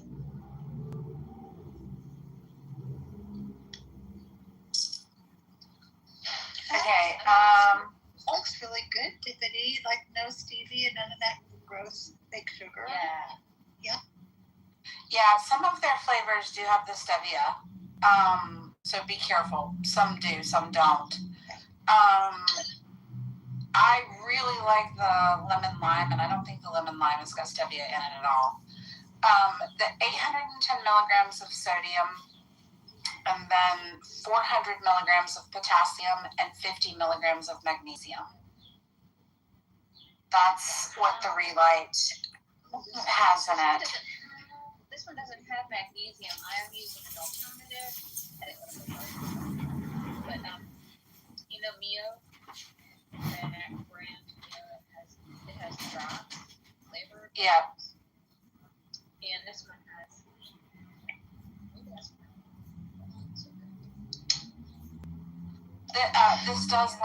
This one does have stevia in it, but I'm gonna be honest with you, they're not super sweet. Like you know how artificial sweeteners have like that funky aftertaste or whatever. I have noticed this in the sweeter fruit flavors in the Relight, like the lemon lime. They also have it's kind of one of those flavors that comes in and comes out occasionally. They call it the salty Palmer. It's kind of like a tea flavored. That one's really, really good, but you can't buy it right now. It's currently out of. It's like one of those that they only do promotionally. But the lemon lime is really good. The pina colada is actually pretty good. I like the mango, but the mango, you can definitely tell there's stevia in the mango one. So I will usually combine like the mango with the lemon lime to kind of cut it a little bit. But yeah, it's made a huge difference for me. Is this too. for water Like inserts you're talking about? Like the little squishies? Yeah. Electrolytes. It's electrolytes. What brand are y'all talking about? Relight. Oh, Relight. I've heard of this. You said no citrus. Yes. I was just listening. You said the mango. Yes. Lemon lime. Okay, I'm looking at them right.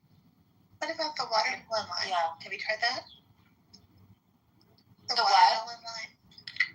I have. I've tried all of them because they actually, I would recommend if you're looking into buying one before you buy like a big one, they have a multi-pack with like the single servings of all the different flavors. That way you can try them yourself and see which ones you like and don't like. I didn't see that they had that till now. Thank you.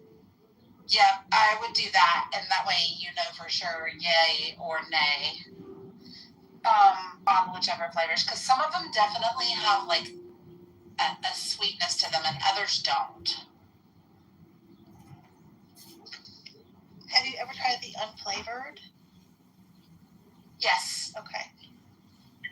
Yep. I have. And it comes in the unflavored comes in the variety pack too. Thank you. That way you can see, yeah. But it makes a huge difference in hydration, y'all. I just can't even tell you. And I do just the Redmond salt. You can do just the Redmond salt too. Oh, Redmond salt. I've heard of that. Some good electrolytes. It is. Yeah, it's so hot outside. Some of the black tar got stuck on the bottom of my shoe. That's how hot it is. It's melting. You're not being a little bit dramatic. You want a photograph of this? It's disgusting. No, I saw that, and then you went further. That's not It major. starts to melt. Yeah. That's not a major heat wave. Like it'll be 60 degrees in 2 days. What is going on with New York? Mind you, they laid this tar maybe 3 days ago, so it's still a little soft, Yeah. okay? Okay, so now we have some context. There's some shoes melting on my shoes after 3 days. It should, it should be. No, That's why I moved out of New York. Yeah, it's nasty in the summer. It's disgusting. Oh. about it right now, and I would look.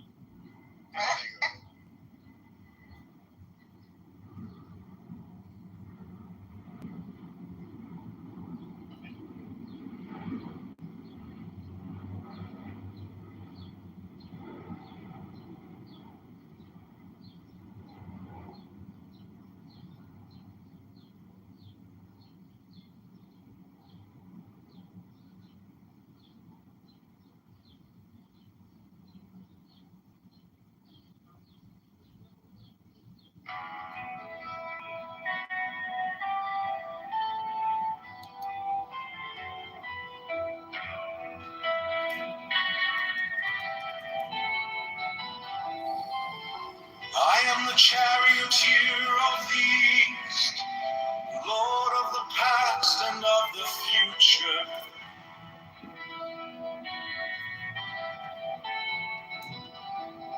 I see by mine own inward light, Lord of resurrection, who cometh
I think that Kitover. Good to see you. Thanks for coming. I'm gonna tell you what I think. A lot of people don't like what I think. It's okay. Don't get upset. A lot of people with you, but I think that the January 6th is very interesting because that's something that I've said for years and years and years, and I never understood that. All of the protests that we've done over the years where we've stormed neighborhoods and streets, right? There was the Wall Street, there was obviously the BLM, okay, these types of things. I'm like, that's useless. It's such a bullshit. It's bullshit. Okay. So in the case of the BLM, we had people, just bad actors, but the cause was good. The cause, I believed in the cause, the original cause, right? Then you had a few bad actors that caused all the bullshit damage, right? PCS, which tracks insurance claims, property claim services, that's what PCS stands for. They quoted like a $1 to $2 billion nationwide overall estimate of damaged property done from the BLM riots, okay? And I'm like, and what did it do? Did it get us any closer to holding police accountable? Did it get rid of the shield doctrine? Did it get rid of qualified immunity? Did it do any of the things? No, it didn't. I think it did. Maybe a little. I think some, maybe a little bit here and there, but not in the way that should have been done federally, nationwide. There shouldn't be a question of allowing the states to come to the terms to whether or not their own local, part. No, this should be nationwide. Justice is justice, and there shouldn't be any type of oppression or abuse, police abuse. That should be. I mean, I don't think anybody would agree with that. Okay, and so I would always say, I would just storm the Capitol. Like, that's where you want to go. You want to go. Well, how do you think a bunch of black and brown people storming the Capitol would go? Sorry, hold on. You don't have to. Hold on, wait. Let me finish. Sorry.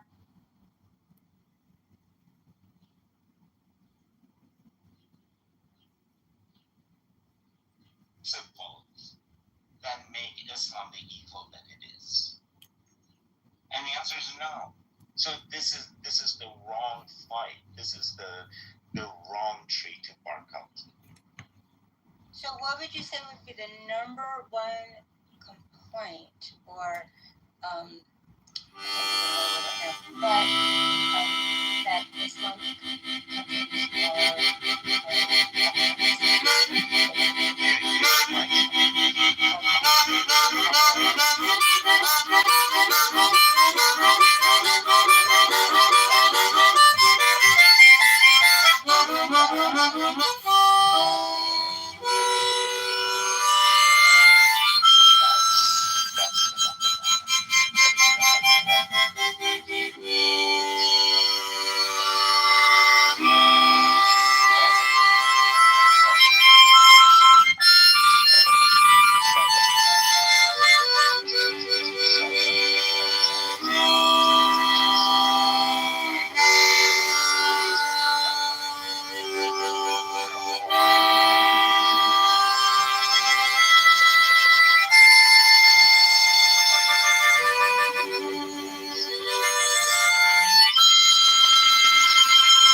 pinpointed us about some pretty serious human rights violations. And I'm not even talking about the Trump administration, even though obviously he is sort of doing what the others didn't have the guts to do and coming out and just being appalling in the way that perhaps the Bushes wouldn't quite be this appalling, but he's doing it. And like, I don't know, I feel hypocritical if Americans speak up against this stuff, since we as a nation have this leader. It's kind of like we white Americans have no right to criticize the black community when we've done things to put them in the positions they're in. Like, it seems that at least as Americans we don't have that right. I don't know if I'm being too, some of Andrew's boys would call it woke mind virus, I guess, but I mean, it just seems that we would be hypocritical as Americans to make any challenge that way, considering our own track record. I think we could recognize when human rights are violated and try to do something about it. I mean, I'm not saying that every country is perfect, but we can definitely recognize when they're violated and speak to that. It's going to be true. You know, I can hate Trump and still love America, right? I mean, I love America. I live here. I mean, absolutely. I think that you can criticize things even if you are at fault of them. But the truth of the statement doesn't necessarily depend on you can be a drug addict.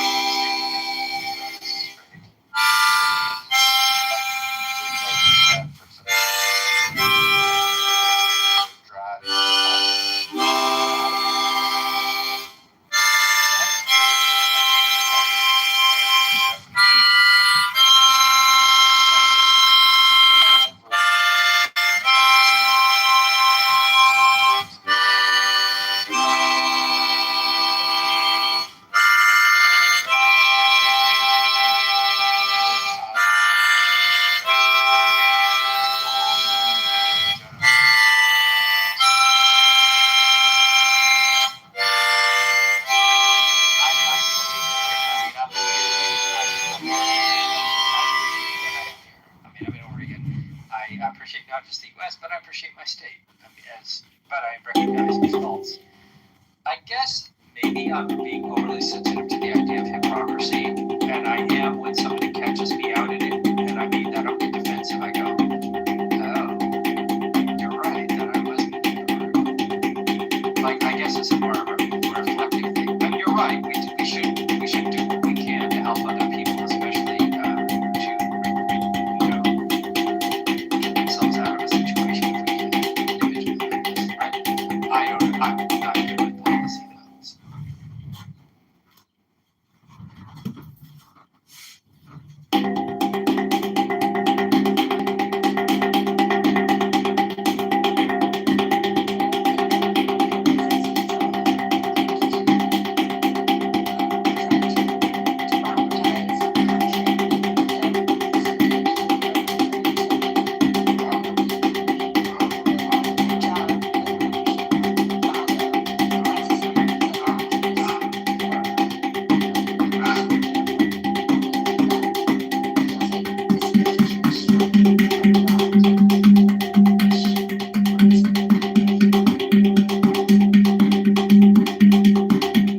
Yeah, see, I don't think we're the greatest, and I don't think we're the latest. Like my daughter, when she was in college, she was being told that America's the worst thing ever.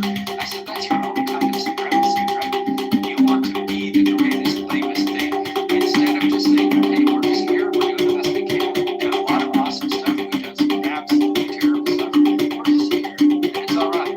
But this idea of Big Daddy, you know, whether it's conservatives doing it or the soft colonial power of other sides doing it, where it's like, oh, we know better than them.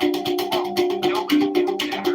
And like our own people figured it out for ourselves. We're not doing something special. I mean, other people will figure it out for themselves. Yeah, Canada made slavery illegal just 1 year. And we take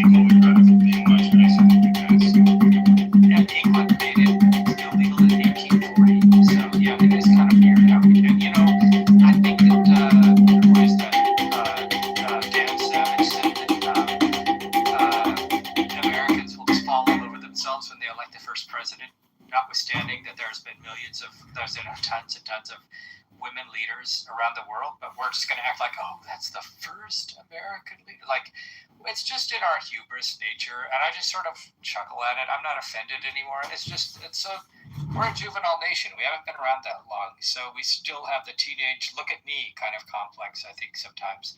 But again, not a bad thing. It's just that. And in our foundation, we were standing against tyranny, and we weren't purposely trying to subject people to tyranny and subjugate people. Well, unfortunately, it's accepting folks that weren't considered citizens at the time. I guess we were subjugating slaves in a terrible way.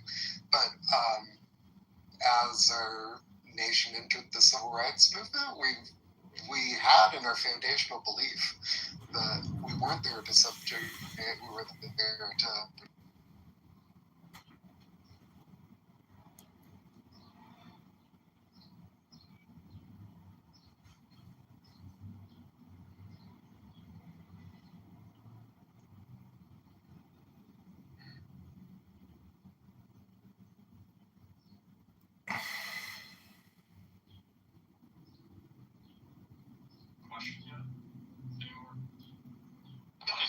Are we to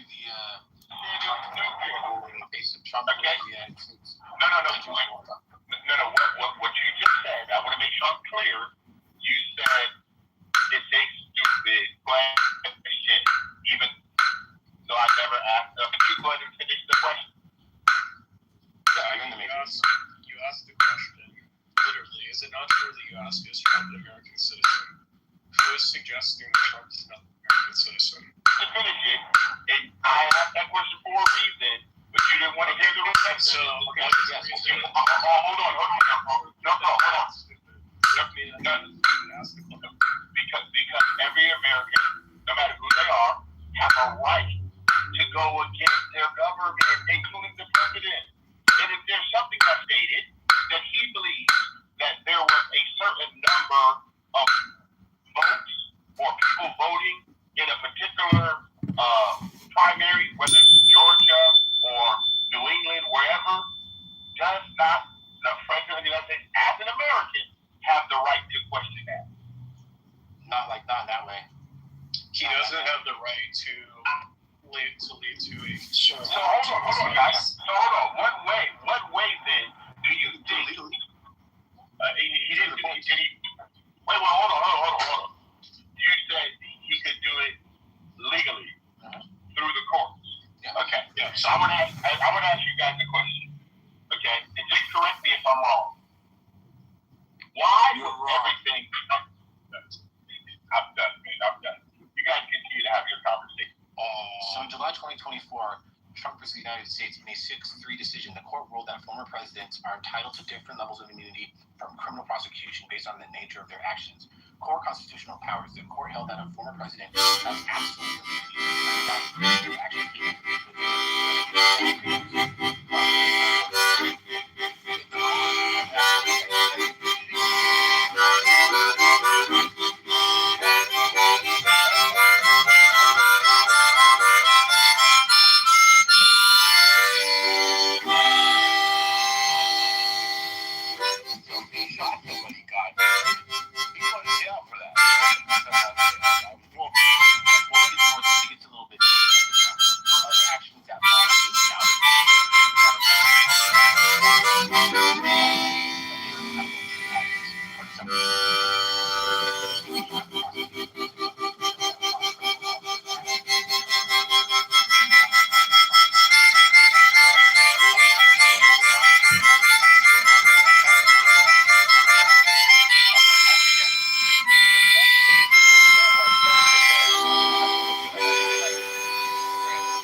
I'll tell you. The invented crime was he got a person to sign an NDA, a non-disclosure agreement. Are you talking about the Stormy Daniels thing? Yeah, that's the. Wait,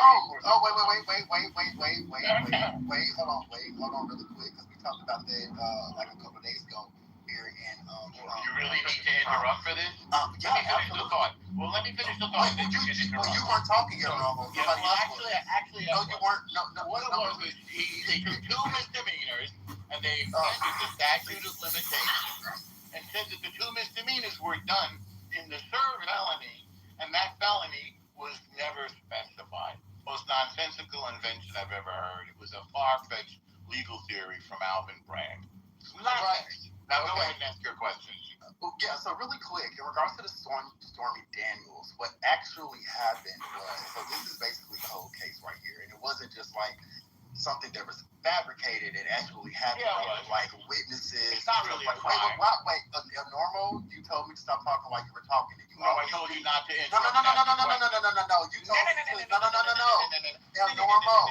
No. Okay, so back to what I was saying. Yes, because Normal, you're going to allow me to talk, just like I allow you. No, I want to hear you. Thank you so much. I greatly appreciate it. I appreciate you too. So with that, now with the whole like Stormy Daniels case, so really what happened was, so during Trump's campaign, I guess it was like 2016 or 14 campaign, whatever the fuck, during his first campaign or whatever, his lawyer, whatever that nigga name is, Michael Cohen. Cohen, yes. Michael Cohen. It's not Cohen, it's Cohen. Michael Cohen paid, I guess Stormy Daniels to not say things in regards to him and Trump because they were hurt their campaign or whatever. She signed an NDA. So Cohen, wait, okay, wait, I'm talking right now. So with that being said, Cohen paid her $100,000 to do so. Right. So when Trump became president, what's in question is the reimbursement payments, not necessarily the Cohen paying her to do something, like paying her to be like, hey, bitch, shut up. That's not what's in question. It's the reimbursements and those payments, who those payments came from, and what they were classified as. So with that being said, and so with that being said, in regards to Trump, because Cohen later testified before Trump was even indicted, and Trump was indicted because of the fact that he testified and was like, okay, well, this is where the correlation is. This is, So then Trump was indicted. It wasn't. What's the crime? Wait. It didn't just start off as a Trump witch hunt. Things actually, some things were leaked from their side or whatever have you, and then Cohen got caught for doing something, and so Cohen tried to Cohen testified and all this stuff. So with that being said, the reimbursements of him paying that hush money basically to her is the question. It was an NDA. So those transactions were 34 transactions of those reimbursement payments. And those 34 transactions were classified as just simply legal expenses. Now in court, really, what's the crime? Now in court, you don't know what crime it is. Now in court, what happens is, so do you understand why the court said that those payments were in a misleading way? No. In regards the court did not say that. Wait. That's why they had to charge him those transactions. There's 34 of them, and even though he said it was legal expenses, it was very misleading. Why he paid his It was basically to pay for a hush money. In regards to a federal campaign. What does it have to do with the campaign? What does it have to do with the campaign? What does it have to do with the campaign? Classifying expenses is a violation of federal election campaign finance law. What does it have to do with the campaign? What are you talking about? Say it one more time. I said, what does it have to do with the campaign? Tell us. What does it have to do with the campaign? During his campaign, his lawyer, he testified to this, my love. This is not El Normo. I swear to motherfucking God. If you were in person. Yes. Oh, okay, thank you so much. I keep interrupting. You're doing this. Okay. El Normo, set your bitch ass the fuck up. Because now I'm gonna get disrespectful to the old white ass. Shut the fuck up while the fuck I'm talking. I'm very respectful to you, El Normo. Ever since season 1 of Clubhouse.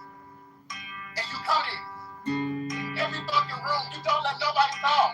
But then you get mad when people talk, so you talk. Shut the fuck up sometimes. And maybe you will hear what the fuck I'm saying rather than repeating your question 10,000 times. Now, that's what I was saying. In regards to the campaign, he told his lawyer, Mike, his testimony. This ain't just two people still got their motherfucking ass. This ain't fucking a court. Don't try. Wait. No, set your right ass the fuck up. Tell him the right ass the fuck up. Okay. Shut up. Shut the fuck up. Shut the fuck up.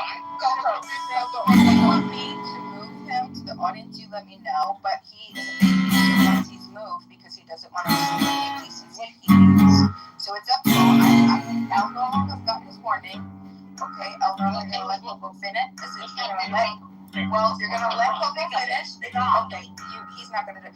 Coco, whenever you want, you let me know and I'll move him. No, I'm gonna walk with him.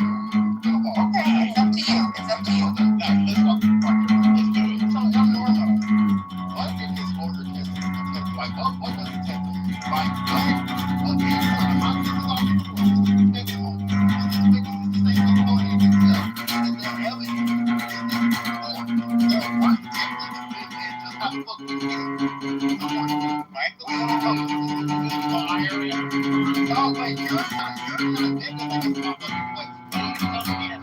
that doesn't answer my fucking question.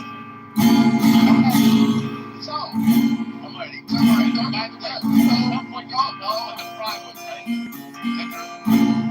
I said there's no crime, and I told you what it was. So just because you say there's no crime, it's the court that said that there's no crime. I guess it's just not happening, right? Well, no. A jury found him guilty of crime.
No one during that primer. And has a different campaign. Why don't we look? Let's wait and see if you know what the crime was, okay? Take your time. Hey, answer. This is a yes or no question. No, I'm fine. You know what? I'm fine. You said you committed a dirty crime. Yes or no question. What's the crime, Coco? Tell us. Del Normo. If you don't answer my question, why the fuck should I answer yours? Well, I'm showing that you don't know. I don't really give a fuck about your question at that point. Great. This is no crime, as I said, correct? What the fuck I said? So he committed no crime. Received the son of received payments during the presidential campaign. Yes or no? Stormy Daniels, yes. Okay. Stormy Daniels received payments from the lawyer, from the lawyer. Yeah. In regard. Yeah. Not simply because of your accident, but in regard. No, in regard.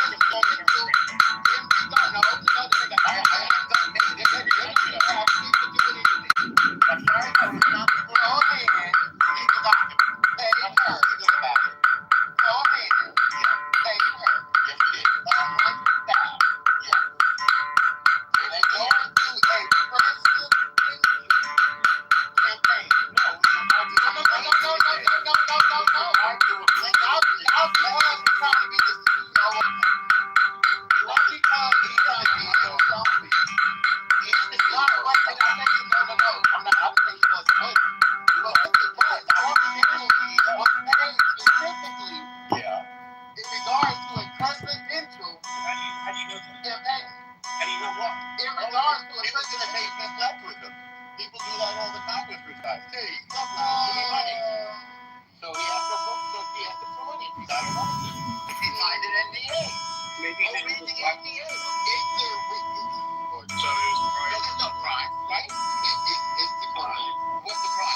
Sorry about that, y'all. My meeting just started. So the point, my bad. I'm also real right now, so this is why I'm trying. I can't do things they want to do before. Sure. But in regards to the charges, it's a felony. It's a felony. To do what? Business record. To do what? It's a felony. No, it's not. It's a felony. No, it's not. It's a felony. It's a felony. Under New York law, it's a felony. Now, we are talking about a state jurisdiction, right? We are talking about a state court, correct? Correct? Correct? You still don't know the process. Wait. Listen, we're talking about states here. We're talking about states. We can sit here for an hour about states. What the crime was. And you said there were 34. So, when you falsify, and you can't name a single one. When you falsify business records, how was it called? He paid money to his lawyer. That's illegal expense. Can I get to what was put? Let's do it. What was false about that? Yes. So basically, which is a misdemeanor, usually misdemeanor, but if it is with intent to conceal another from the elements to a felony, and the charge how it was led to being a felony was because it was in violation of the constitution law, which was to inspire to provoke an election of person of offense by a lawful means. The fact that he tried to conceal. But then, what was he concealing? So when you talk about bad, because I'm also working here. So when you try to classify something here, oh my God, hell, y'all, there's no sense in trying to explain things to her normally. Y'all don't understand this about lawyer. Is that illegal? Because El Normo, because when he asks for forgiveness, and then you go to answer it, he will always interrupt you every time. Miss Phoebe, why don't go ahead, Chris.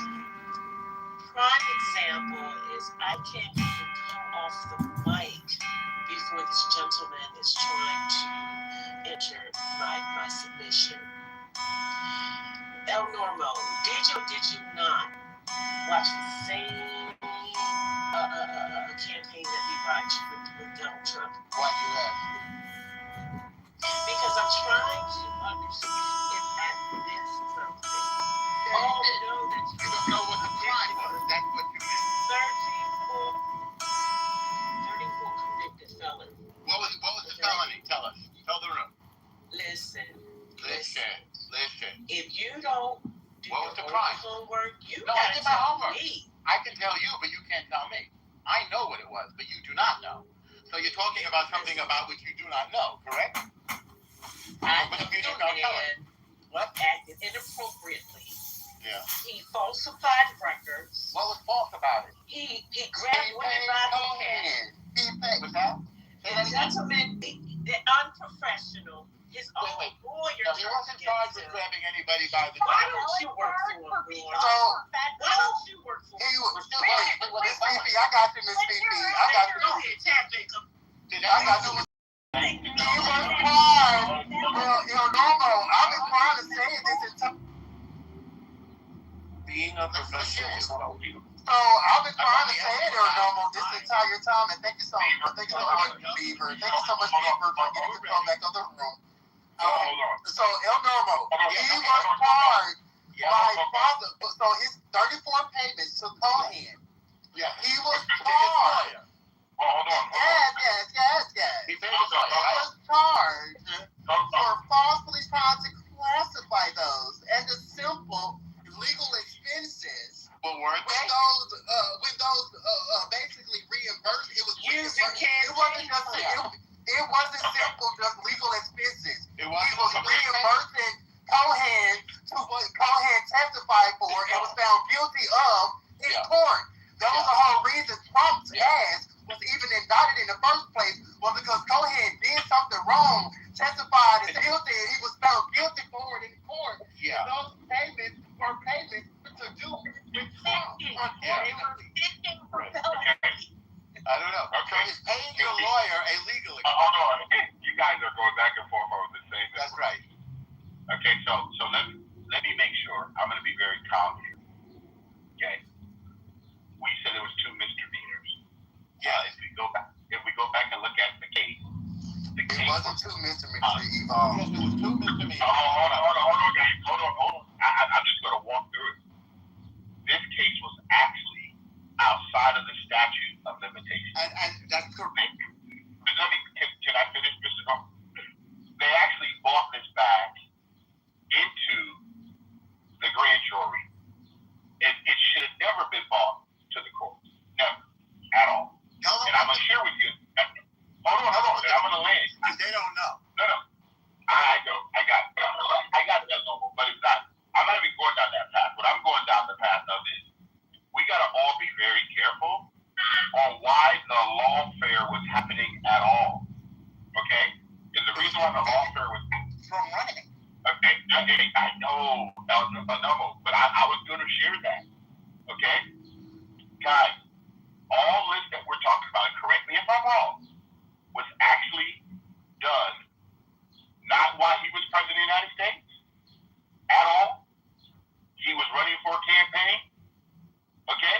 So we can say all the stuff that we want, but at the end of the day, he was not the president of the United States when all this activity happened. Okay? He was running a company, and Michael Cohen was his lawyer in his company. Okay? So for us to sit here and say, well, he had 34 felonies as a what? And I'm going to go back and ask a simple question. I'm going to land. Can anyone tell us the actual felony on the books that he was actually... Okay, hold on. Just give me one. Give me one. Nico, just give me one since you said, was I listening? Oh, go ahead.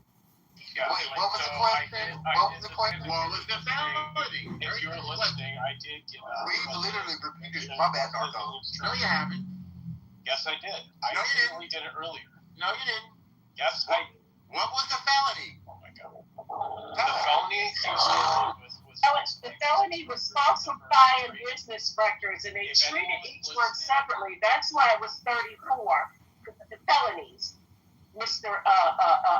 Illinois police governor. Yeah, but the vast majority of the time, in the last 100 years, that that's been charged with. I know. They don't actually stack them. They do them all as one. So you could say the legal processing in that way was a bit abnormal. Yeah, I mean that's fair to say, but like I mean I agree. It's like to me like one thing I agree with that all the charges that Trump was charged with, this was very petty and silly if you ask me. Yeah, it doesn't change though. That doesn't refute though the case that's being made of the charges that. Yeah, it does. No, it doesn't. Mm-hmm. No, it doesn't. You can argue that. The basis of our legal system is that it's fair across the board when it's applied. Okay, but the thing is that doesn't refute the case that's being made against him. If you want to say that it is something that, like, if you're saying that, like, you're speeding and you said there are other people who are going faster, that's not a defense. Yeah, but people are charged with speeding all the time. Yeah. But the real, but they weren't charged with it. No, that's not. That's what I'm saying. That wasn't the point. The real point, Governor. Wait. The crime is usually not charged in that way. As a consequence, they made a special case for Donald Trump, which again is abnormal. Yeah, agreed. But the real question, right. And the real question is in regards to what the jury said yes to. Did Trump knowingly cause business records to be falsely basically falsely recorded in order to conceal another unlawful act? And that is what the jury said yes to 34 times. Unfortunately, the jury said yes.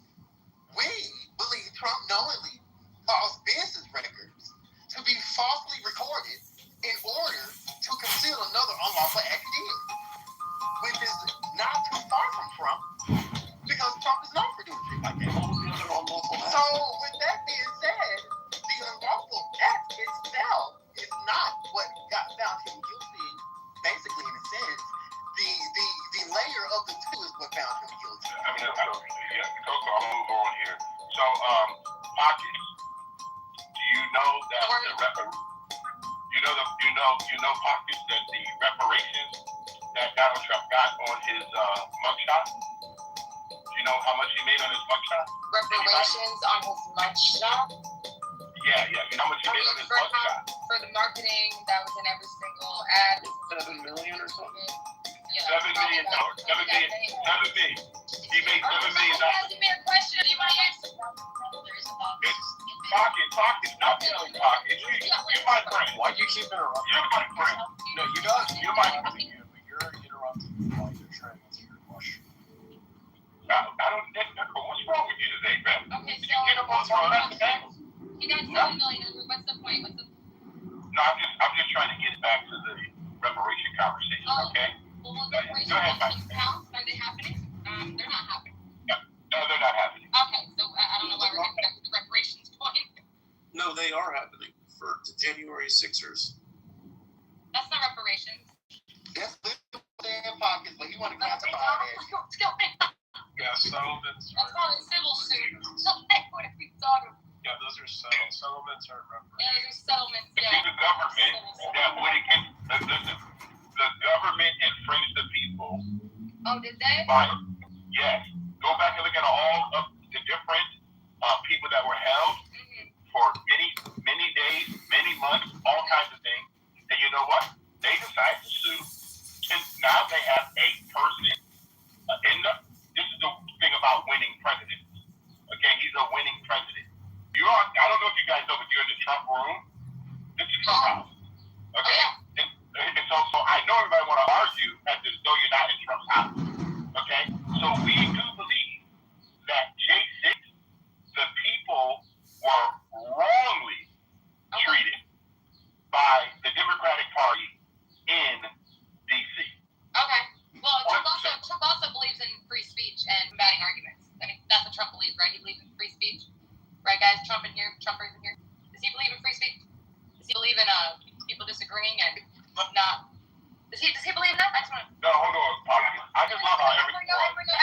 Yes, no.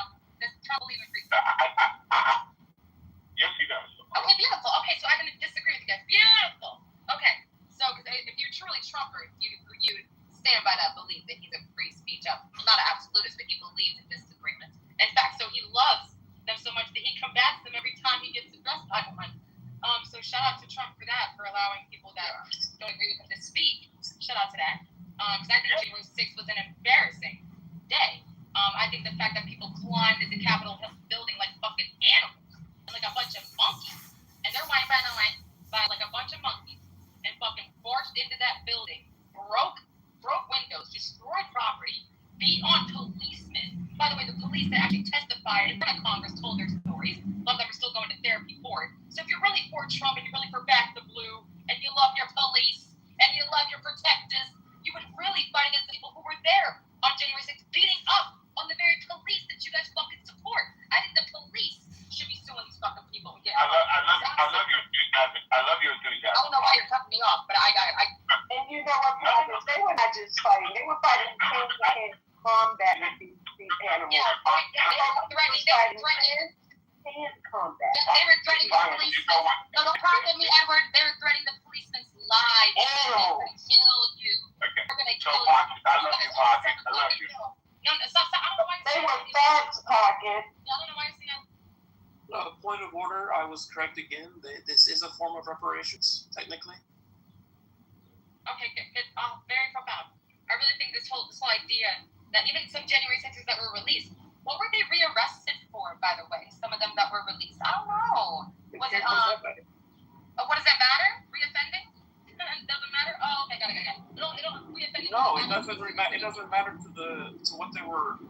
They're railroaded. The fact that people were violent, right? Them off the streets. You guys say that about certain groups of people. They weren't violent. Very few of them were violent. Hello, very few. Very few. Everyone in that bitch is storming their home. Y'all want me to look up videos? Y'all want me to look up videos? I'll post videos of the actual violence that happened. You guys want to see pretty ones of people just with flags and shit. Right. What happened at Arkansas? What happened? Damn, y'all, man. Because next to a fucking Spanish, please. The majority of people in BLM. I was traumatized because I watched it live. BLM was also not peaceful. I was never prouder to be an American watching that live. Of course. I was so proud of what I saw, people fighting for what they believed to be right. That's the issue because you believe them climbing the walls, them breaking windows and shit was urinating. You're okay with policemen being abused? Literally, our police was being beaten, and you think that it's great? No, I got that part. No. Not that part. Oh, yeah, not that part, though. Are you not able to, Coco, separate in your mind the different? No, you can't. No, you can't. No, I am. You can't.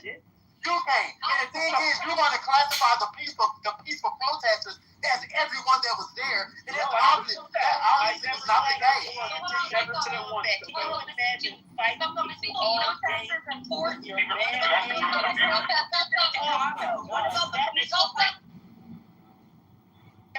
All right, let's let Edward get out his point. Go ahead, Edward. Oh, come on. Yeah, this is my question. How many people actually died on J6? One. How many people died as a result? How many people died as a result of J6? 5 people. Hold on.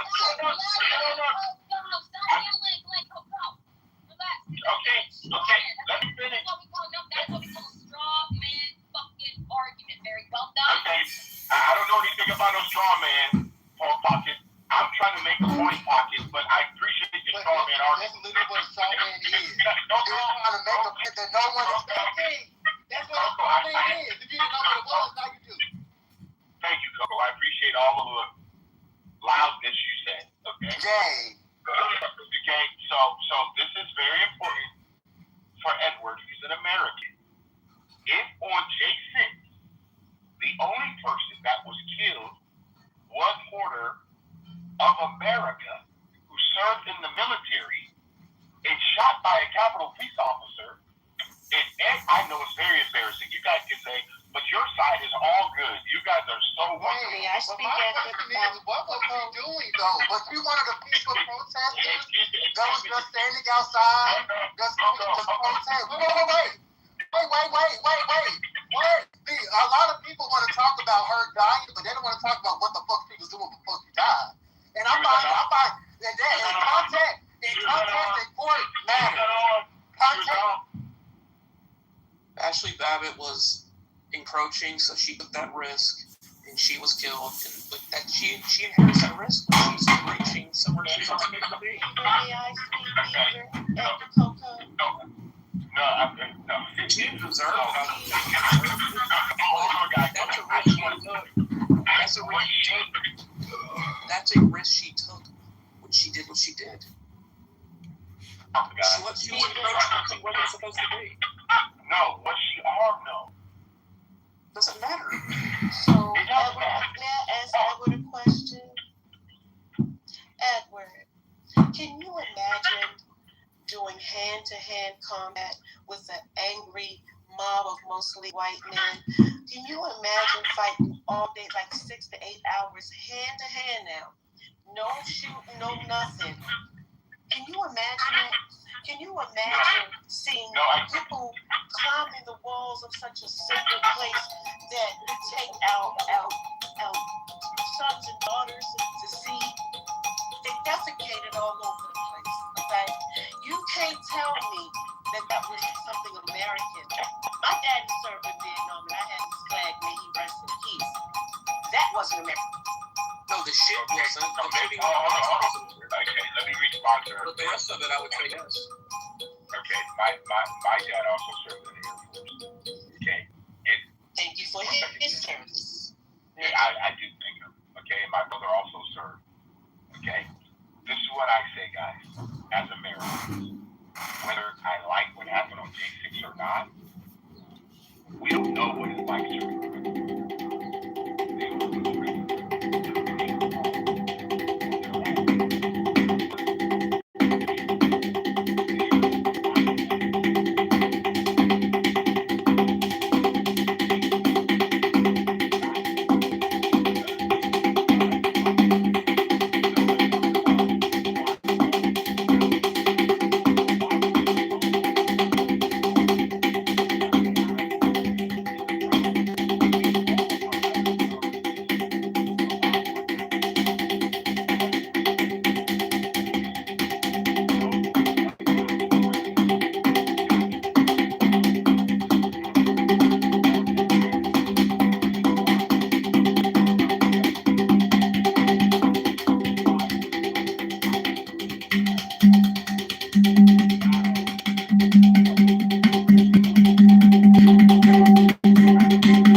Edward, are you saying that there's going to be stuff on the 2020 election being fraudulent that's coming out? I got a link. Have something to do with the Epstein files? Yeah, Joe. That's what the exact. Yeah, I got it. Hold on, the acting attorney general has announced on Saturday that there's clear evidence about that what happened. About what happened with what? It was clearly rigged. The election was rigged, baby. No, is that what you're talking about? Right, because I also need to know about this as well, because I haven't heard this. Edward, you're on mute. Because it's a lot of things about the 2020 election that people are like talking. That people are like talking. Coco. I'll get it for you, Beaver. 1 second. Joe posted it. Joe posted in the chat like 2 days. I mean, I don't think it was rigged, but I think it was fraudulent. That's a huge difference. That crossed each other out. And what? Was rigged. And what was wrong? Absolutely, that's a huge difference. What do you mean? You don't understand how that's different? No, what was wrong? I already told you it's said to me. It's like rigged means somebody, someone had control. Okay, fine. What's the other word? Planned it out and rigged it and manipulated it. Like there was like one central. Okay, what was the other? For like Tennessee's doing right now. That if you don't have the proper precautions, you're not following. Oh, that shit is. I'm saying and you have mail-in ballots and you have all that shit. That's not. Just like the Epstein files, they saw none of that too, huh? This is crazy. All of this is crazy. I mean, they didn't follow. They didn't follow the conspiracy act. They literally. I'm making a distinction between two things, and it's crazy. It's under the same umbrella. Did you hear what Trump said about Prince Andrew? He said it was a shame that he was indicted. What? Yeah, Trump said it was a shame that. Why are we talking about this? No, it's See, just anything that has to do with throwing that mofo underneath the thing, you guys can't handle it. What do you mean he said that? Yeah, he said it. Who cares if he said it? I don't care. The fact is, he's like, That's down the list of things he said that he should have a problem with.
think the system, I think the system is set up to where it's drawing districts. No, answer my question, bro. I'm trying to answer. Do you think the decisions have been made with integrity, or do you think the decisions have been made with partisanship? Under the way that this current framework, yes. Oh, okay. But it's a bad framework. Okay. So whether you think the Supreme Court is going to rule in favor of Memphis does not disprove, basically what I'm trying to say is, even if they don't rule in favor of Memphis, doesn't mean that it was the right ruling. It doesn't mean that it was a ruling based off integrity. It doesn't mean that it was a ruling totally based off of partisanship. And unfortunately, that weakens the structure of our fucking democracy. Because everything just can't be, partisan all the fucking time. But the blue states are going to do the same thing. Okay, and y'all, the red states doing it, so what? Yeah, so why are you complaining about it? Why are you complaining about it? I'm happy about it because it's going to be in our favor. What are you talking about? What exactly is going to be in your favor? We're going to gain more seats. You're going to gain what seats? If you project in the next Senate race. So do you think actual Republicans? It's not a huge win.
Loopholes. I'm glad we're seeing all these fucking crazy ass laws that no one ever heard of fucking 200 years ago that can totally change the shape or keep someone from doing something or let someone keep doing something, whatever the fuck it is. Obviously, we have a lot of leaks in this fucking constitution in this country and this democracy that need to be plugged up. And so we have a lot of work to do because we got to change all this bullshit. I think that, to me, that essentially I think that Trump really knows he's fucked, essentially. I mean, they've shown, like, all the polls that Trump is in the double digits with the votes that got him elected on affordability. He was a few points above in 2024. And now in terms of, like, affordability, he's in the double digits. And the Republican Party, like, there's a Fox poll I have, I guess I have it. It showed that the Democrats, the only winning issues for Republicans are national security and immigration. Those are the largest ones. But on affordability, on helping the middle class, on healthcare, and being able, on the economy, the Democrats are the ones who are more favorable. Like, I never would have thought I would have seen a tax war where the Democrats are more favorable in taxes. So, I mean, I just think that Republicans are self-aware they've been fucked in the terms. So why do you think they're fucked? Because of what I just stated, which is that. Well, what about the maps, though? But you consider the maps? They're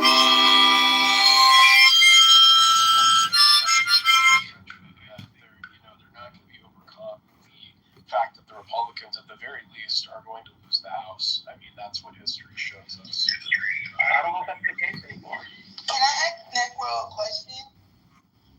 What current Democratic policy support? Jasmine, I'm not interested in talking to you personally. I think him in the Trump argument. What current Democrat? I love Jasmine.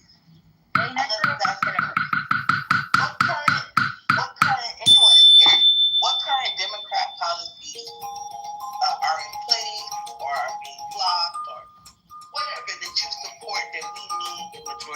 House to be Democrat for? What are you guys? Tell me on what you're trying to hold on to.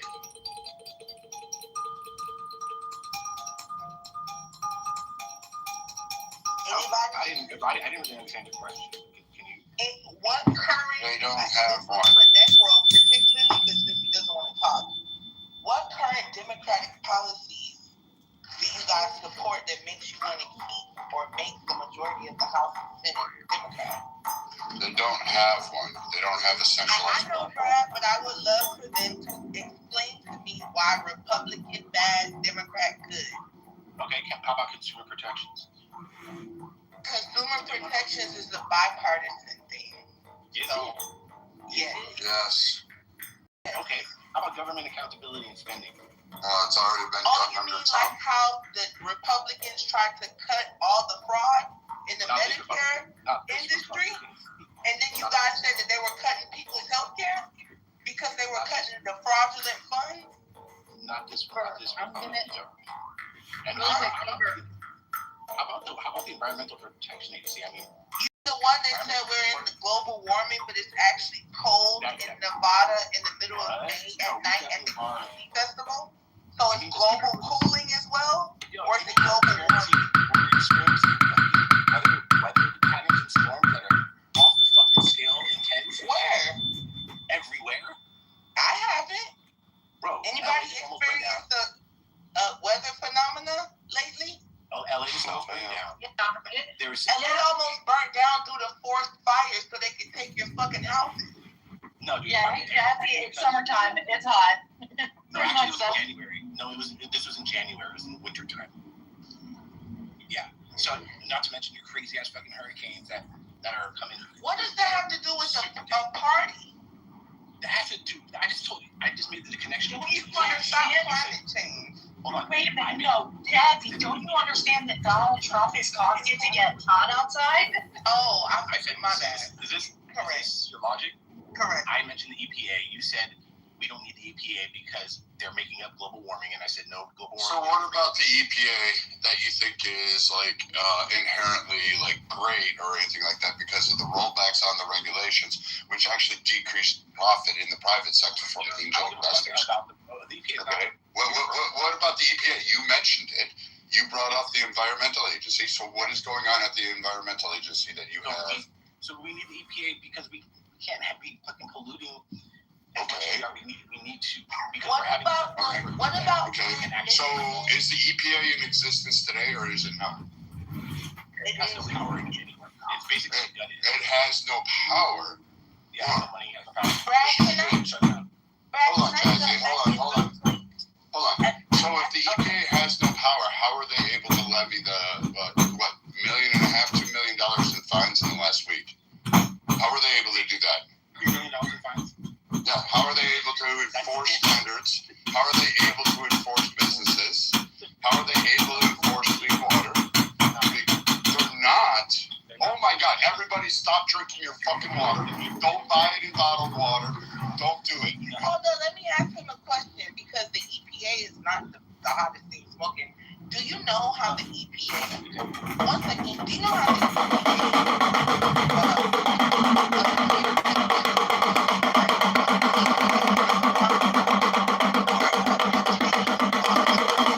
was also the CEO of Halliburton Energy at the same time, right? What the EPA did was the chairman was bought off by Halliburton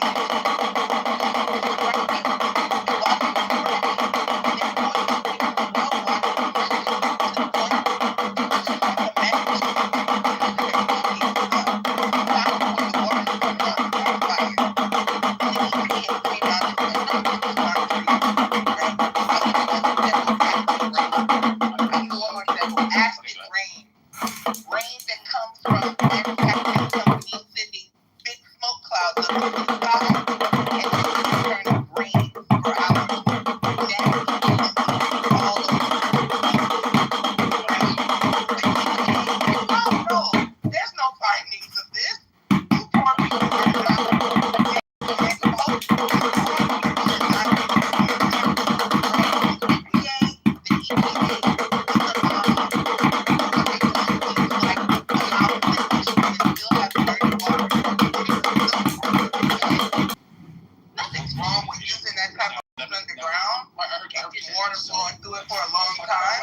It's not gonna rust. Yeah, so Yeah, we but get it's 3 eyeballs.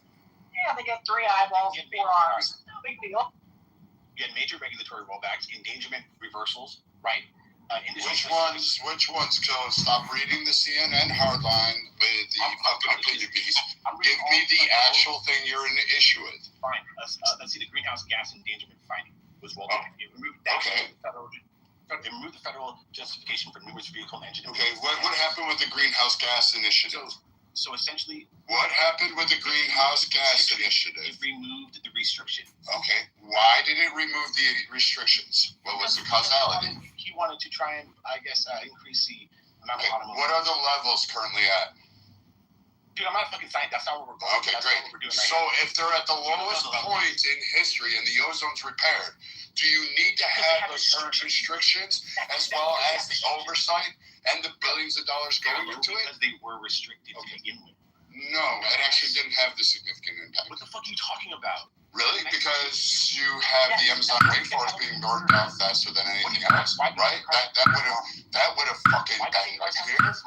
Dude, it's really great that you guys read CNN and haven't even touched fucking grass in your life. You don't know what the fuck you're talking about, but yet somehow or another you think somehow that you're just gonna read a CNN headline.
are they still going to be able to vote to whoever they vote for? Absolutely. Absolutely. But will that vote hold as much power as it did before the redrawing or after the redrawing? That is the thing. Well, do you have an answer to that question? Yes, absolutely. Because hold on, 1 second. You're packing a lot. Hold on. Okay. So now the question: how will the power be diluted if I'm a registered Democrat?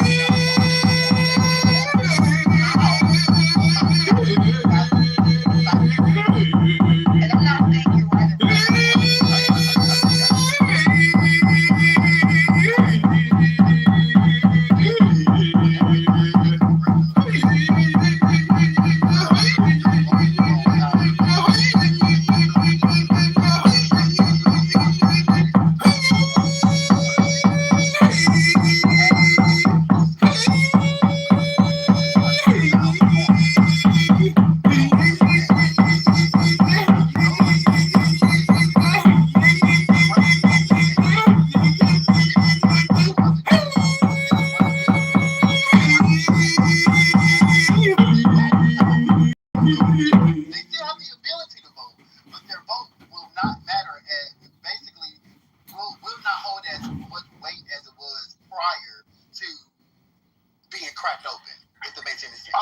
let me ask you another question. Has any black people in Tennessee went down to, let's say, because I'm going to guess that this is on a city hall level, right? Has anyone went down to any meetings where they talk about redistricting as a black person, sat down and expressed their opinions and their concern with losing representation, which I don't know how a minority black group living in a majority white community, right? How you being redistricted to another majority white community? Like how you think you're going to know what? Memphis is not a majority white city, baby. Memphis. So then what's the problem? That's the problem. What is the problem? Memphis happens to be a majority minority population, which means that the majority of the people there are the minority of the minority. So then it doesn't matter if they split you up. So leave Memphis, baby, come on over to Chattanooga. Waterborne. Because there are certain things you cannot do to minority classes. I'm sorry, but that's what the So what makes you think if they hold on 1 second? What makes you think if they redistrict you that people will start doing things to you? That's not the argument. Well, you just said there's certain things you can't do to minority classes. Yeah. So I'm asking if you're redistricting, what will start? I'm trying to get on your side.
right?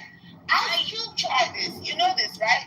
Ice Cube went to the Democrats and the Republicans to talk about Black America's plan. The Democrats told him no. The Republicans said, wait a minute, we'll do this. We just got to finish campaigning for this thing. Ice Cube never went back to the Republicans, but they were the only ones willing to even sit down with him and talk about a plan for Black America. So all I'm saying, Coco, is this is your chance. My mom always says this. She says, I don't like Donald Trump, but he listens to anybody. If you can get in front of him, he'll listen. And I'm telling you this right now. Try to change your community for the better. Because over time, they changed, right? But now it's all Hispanics. The Black people gave up on their own fucking community.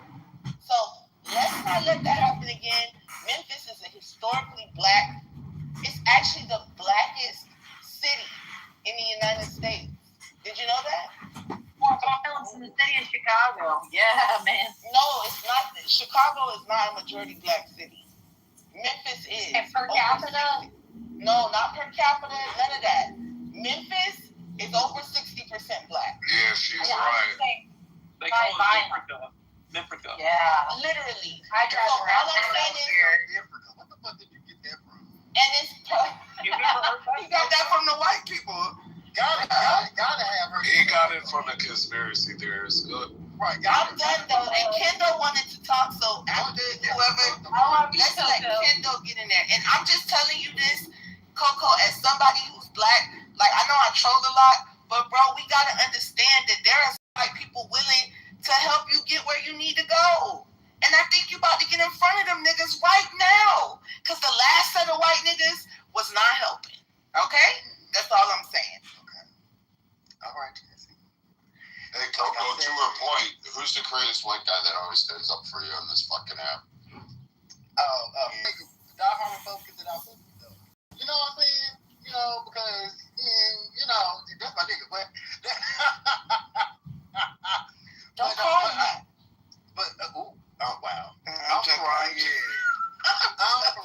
But no, Jazzy, I see what you're saying, and everything that you're saying, it could definitely take hold.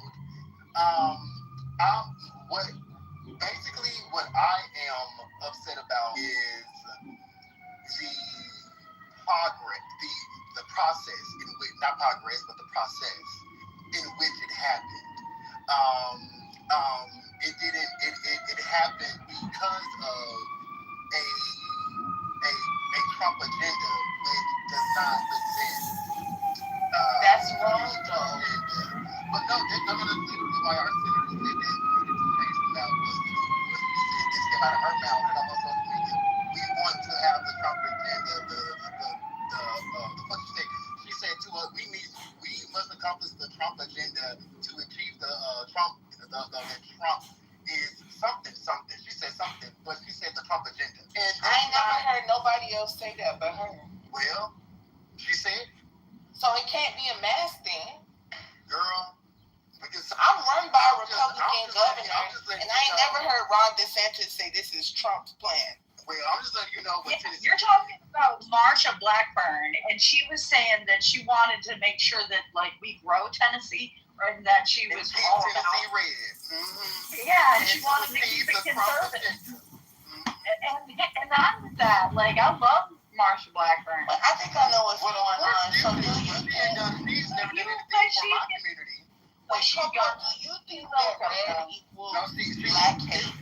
Do you know how Marsha Blackburn has been in office? What legislatively has to even help Memphis in particular? Okay, hold on. Nobody from Memphis better have voted for her. I'm going to say that. And this is what I'm trying to tell you, that cohesive voting bullshit.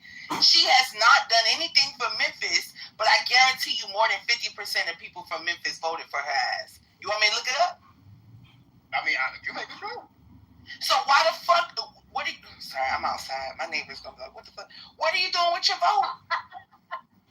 That is not the argument that I am making. That's the argument I'm making. I'm trying to show you the bigger picture here. Right?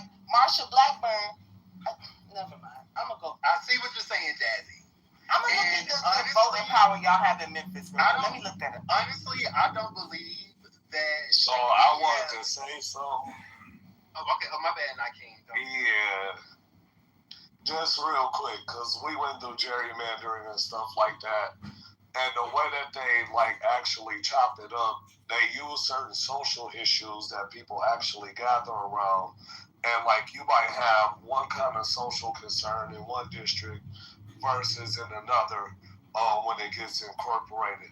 So, like say for instance, like, oh, we divert taxes to like education, and then like in this other district, oh, hold on, we want to divert our tax money to like fixing the streets and shit. You know, depending on the district and like the concerns and the people, like they go both ways and split that shit. So that's how the power get fucking like throughout the districts. Furthermore, like different districts got different supports. Like in my district, it's like a lot of fucking teachers. A lot of teachers. And like teachers that kind of more like vote the same. Which kind of good, but kind of bad. Because if you get the brainwashed motherfuckers, they finna vote based on who the fuck they friends is, that's not finna have a beneficial outcome. So if this whole, like, you know, like, voting power shit and shit like that, true enough, people need to be on one accord, but if people looking out for their friends and all of that kind of shit, like, it goes the other way, and that can just prove to be an issue down the line, but people don't know it until the vote's over. Right. And who's to say we may turn all those districts blue? Because I'm on blue's hagel this midterm. Blue's beautiful. But you know that your mayor is nonpartisan? Your mayor is nonpartisan. Oh, the new mayor, girl, don't get me his ass. Don't get me started. Wait, you work for the government, right, Coco? I'm happy with him. You said what? You work for the government, right? No. Yeah, you clocking back in. Yeah, I said, yeah, go ahead and get back to work. I'm not clocking back in. You gotta get off by now. So my question, Coco. Damn, nigga, why you telling them? Yeah, my question is. Because he was talking about government working last time. He said Donald Trump worked for the government. You need to get to work. Why are you voting blue? Like, what policies do they have that you need? Well, there are personal reasons why I won't be voting for certain Republican legislators. I asked you for Democrat policies. I don't want to hear about no feeling shit. What policies do they have that you want to keep in place? That's hazing. Yeah, because he trying to. She gotta wake him up. Hey, I'm trying to walk around the park, and I want to get straight to the swing. I'm at the store right now, so I can't engage like I want to. So do bear with me.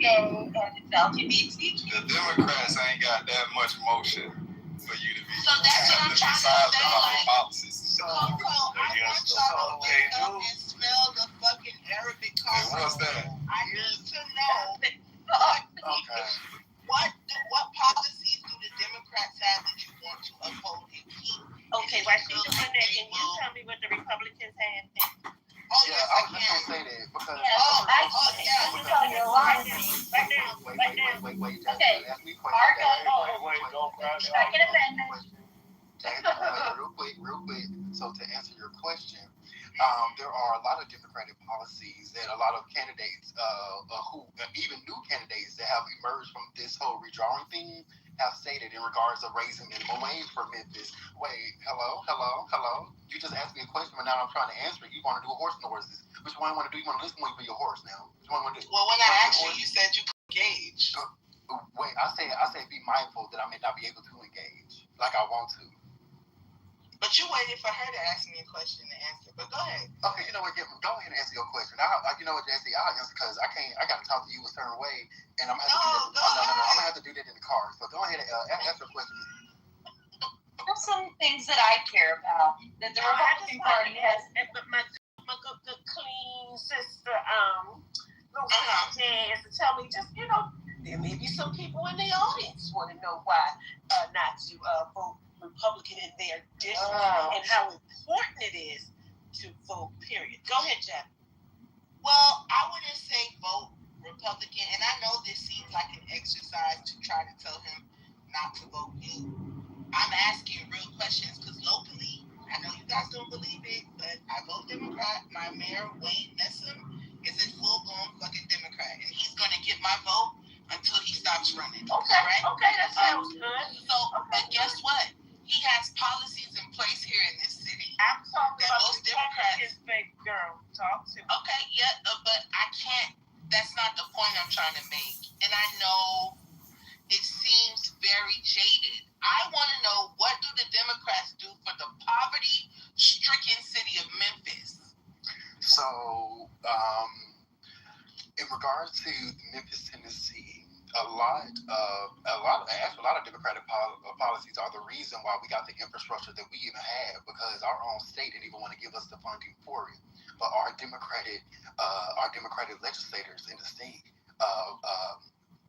basically fought for it here at Capitol Hill in Tennessee, in regards of our city's infrastructure, in regards to building a new bridge, because our bridge was literally wearing down, the bridge that connects Memphis to West Memphis, which is basically Arkansas.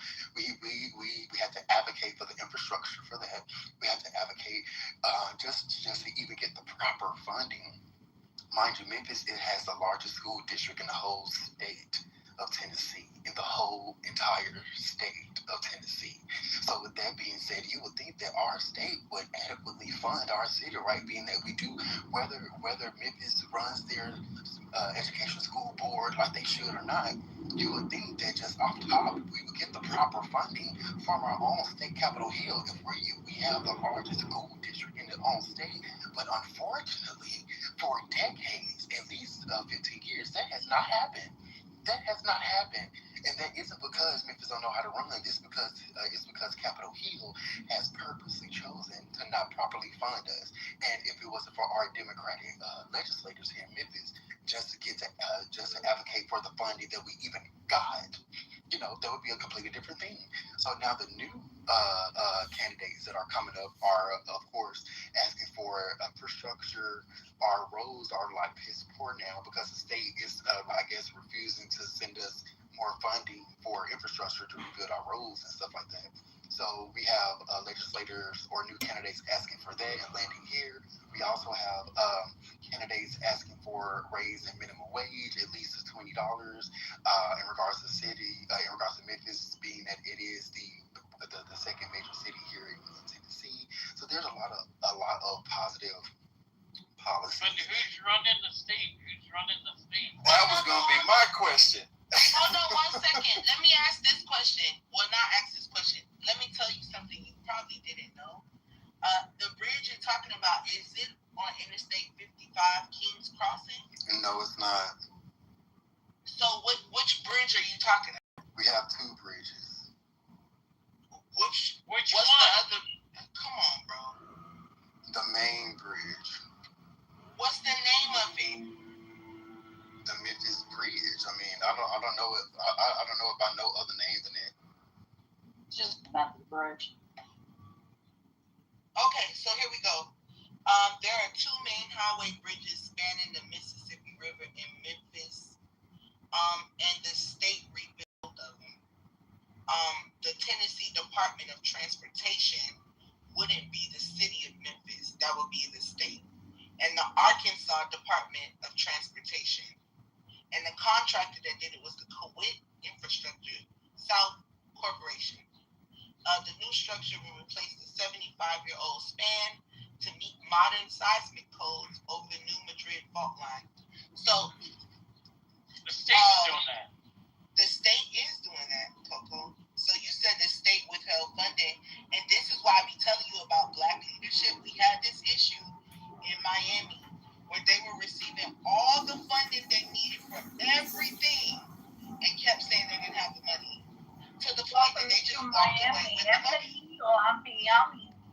right? So, Coco, the state did rebuild that. The fact that they told you they didn't is crazy. That's not what I said. We had to have a representative that advocated for the infrastructure funding. It wasn't being advocated at Tennessee Capitol Hill.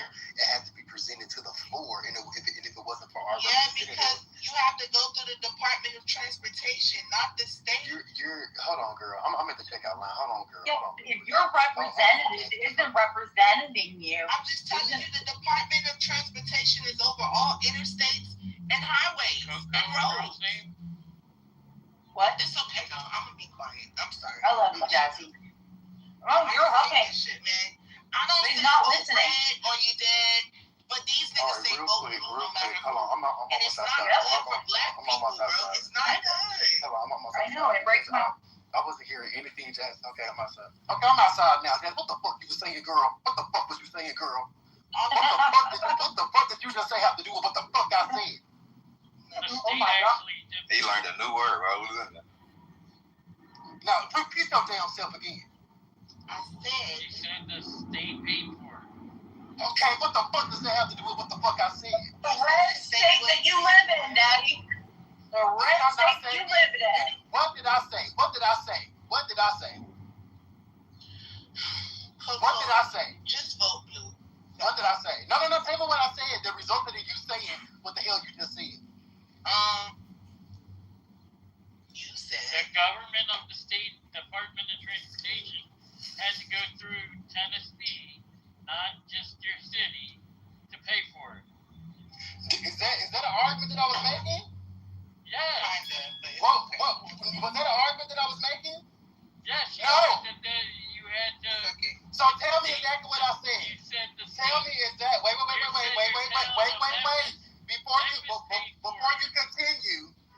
Before you continue, keep in mind what we were talking about. Now tell me what I said.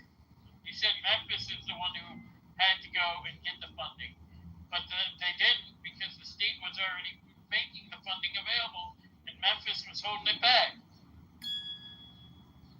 That is literally, I said our infrastructure bill, no matter in regards to the infrastructure, mind you, the Memphis bid was part of that bill. It was just part of the bill. But our representative had to advocate for it. No, because it was already there. Because oh my God. Okay, you're missing what I am saying. No, we hear You're missing what I am saying. We hear you. There was a specific bill. I'm not talking about what you're talking about. There was a specific structure bill for that bridge. That was part of it. But it was mainly for the city of Memphis, though. There was an infrastructure bill, and I would have to look it up. I forgot his motherfucking name. But the representative of D9, if it wasn't for him, we would not have got that bill. We would never have gotten that bill. That's what they told you. But girl, okay, I'm just telling you that. So you can sit up here and be emotional and be like, well, that's what they told you. I don't really give a fuck about none of that.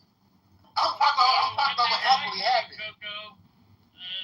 Coco with the girls. Like y'all, now y'all making points that I'm not fucking making. But if I have to be specific so y'all can understand what I'm talking about, I would definitely do that. We understood. Yeah, no. What you got, and this is very good. This is what I'm trying to tell you.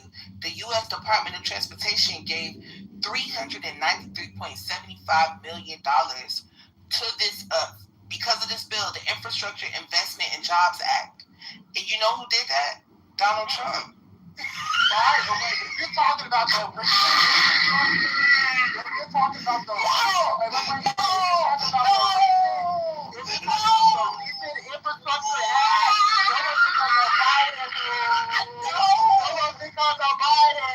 You know who did the Jobs Act? No, hold on. Do you No, wait. Hello? Guys. Hold on. Wait a minute. So, hold on. The Jobs Act. The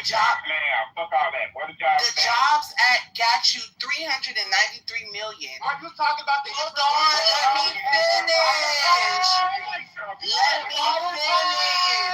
Let me finish. Yeah, where the moderators?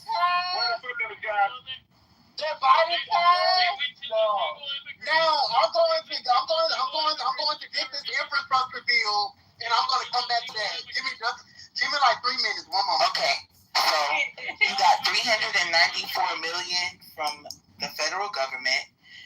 got $250 million from the state of Tennessee and $250 million from the state of Arkansas. So this is a beautiful bill. And we all know it's not going to cost that much to build that bridge, right? And we all know that they're not going to reinvest the rest of the money back into the city of Memphis because it's too black, right? But y'all going to keep voting for them same niggas that's about to steal some of this billions of dollars, right? Y'all going to keep voting for the beat. Yo, your microphone sucks, bro. You good? I can't even hear you. What the hell wrong with you? Y'all niggas cooked in here, man. I blame Sword. Y'all rather just talk over me instead of letting me finish, and then you could talk. Y'all rather just yell over me. Nothing factual. Bro, how am I not saying anything factual? I'm using your microphone sucks. I'm using the same internet y'all use. I'm using the same internet that y'all use to pull up things about Donald Trump. So if the internet is wrong now, it's wrong when you talk too. That's why I love using what y'all use. Because how you gonna question me on the tools that you use to get the information you get? You get your information from a different internet. You use a different phone, like Chinese phone. Where you get your news from? Right? The same place I'm getting mine. And everything I just said, I can find it on the internet. So if it's wrong, we got some. Let's get. So really quick to answer Jazz. Let's get to the. Hold on. Hey y'all, let's keep on information because She on mega.com. Hold on. Now you go, Bob. Well, listen. No, I was running, so I didn't want to come up with mine. But yeah, let's keep it to the if brother went and got the legislation, yeah, let's roll with it. Let's keep it to the information. Yeah, come on. So let me ask y'all get on. You can't ask me nothing. You can't ask me nothing with that Fisher Price mic. Ask me a question. You can't ask me nothing with that Fisher Price mic. All right? Yeah, because we. I'm trying to clarify. But because black folks need to figure out who that is. Well, I'm MAGA too. Fuck it. So let's I know, bitch. Shut up, bitch. I know. You get. Come on, let's go. All the black people fight. Can we get some white people? They so dumb. Go ahead, Coco. I'm trying to say, like, I'm not interested, man. Go ahead. Coco got the information. We're going to get down to the numbers. Go ahead. So within the past 20 years alone, Cohen, who has been our representative, has been basically the main one of the repeating ways and sources we even receive federal funding for our roads and our highways, and not our transit improvements, and also our airport. Mind you, our airport got federally and nationally recognized before the Nashville airport did. So Memphis was growing faster than Nashville was at one point in time. But in the past 20 years, or almost 20 years, there has been a Republican supermajority in our Tennessee Capitol Hill, which has kind of hinged and hindered the progression of Memphis. Whether you want to acknowledge it as fact or not. That's not what hindered your growth. Immigrants hindered your growth. They dropped a ton. They dropped a ton of immigrants. Hold on, y'all. Let's get back to this. They dropped a ton of immigrants in your city. I'm not answering my question. You're not answering my question. But I haven't called you out your name either. Hey, let's get to these numbers, man. Let's pull up this legislation. Let's read through it. Let's see where this money coming from. And let's get to these numbers. Oh, I have it right here. I have it. He didn't have it. The infrastructure and Sword, come on, bro. He tripping, dog. Sword. He said, I got the numbers. He don't got the numbers, bro. Hold on, y'all. Hold on. You ain't got to do that, Coco. Hold on. Hey, look. I have the numbers. Let's talk about the bridge, Coco. That's I got the numbers. Well, let him. No, it's all low. Go ahead. Write those numbers the fuck down and say your numbers after I get done. I got the numbers. I got the numbers. Jasmine, calm down, Jasmine. The fuck? Anyway, Who's telling me to calm down? That I didn't say that. Yeah, Creek. Hey, y'all. Let's get to these numbers, man. Let's look at the legislation and let's see where we're going with it. Go ahead, Coco. He don't got the number. So the infrastructure. A minute, he just got off work. Come on, y'all. Stay out the way. Stay out the way, y'all. Come on, y'all. Come on. Be fair. Come on. Go ahead, Coco. Hold on, my brain is hurting because Jazzy just really pissed me the fuck off. Can I go so he get it together? Shut the fuck up, bitch. Cause I got the number. Shut your ass the fuck up. Now, in regards to the Infrastructure Investment and Jobs Act that Jasmine tried to say that Trump passed, no the fuck he didn't. No the fuck he didn't. For one, that was done in 2021, and that was passed by Biden. Now, that has aided to Tennessee in regards of getting large amounts of money from the federal government for an infrastructure package for our roads and our bridges, our public transit, our water systems, our airports, and the whole reason that the Nashville fucking airport is getting all of the I ain't gonna say all of them. I'm not gonna say all the investments that is getting right now, but a lot of the investments that is getting right now in regards to is remodeling. It's because of the Infrastructure Investment and Jobs Act, alongside state pass funding as well. But if it wasn't for that, Tennessee would be a lot basically begging for more money. But basically, the Infrastructure and Investment and Jobs Act provided that. And Jasmine tried to say that Trump passed it, and that's why the fuck I interrupted her, because she knew she was wrong, and she over here laughing about it. That was passed 2021, baby. And I can put the link in the chat to prove it to you, baby. Now, in regards to Cohen, if it wasn't for his involvement. Trump did pass it. Hold on, y'all. Let him go. If you can, Coco, either while you're doing your thing or after you get done doing your thing, put the link in the chat. Go ahead. The Infrastructure Investment and Job Act, also known as the Bipartisan Infrastructure Law, is a landmark U.S. federal statute enacted on November 15 of 2021.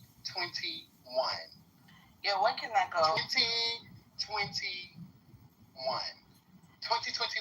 when can I go? Now, if Trump has added on to when the can I infrastructure, Jasmine, why the fuck are you interrupting me? Because you can't go why the fuck you keep interrupting me? You're going to go right on here. It's all love. It's all love. Read what the fuck you so, Jasmine. No, you're good, Coco. You're good, Coco. Go ahead. So if you can, be considerate, because we're going to let you go back and forth. So, do your thing, though. Yeah, but back and forth not a speech. No, I know. I'm talking to Coco. So, Wait, really quick, Jasmine, just clarifying for me.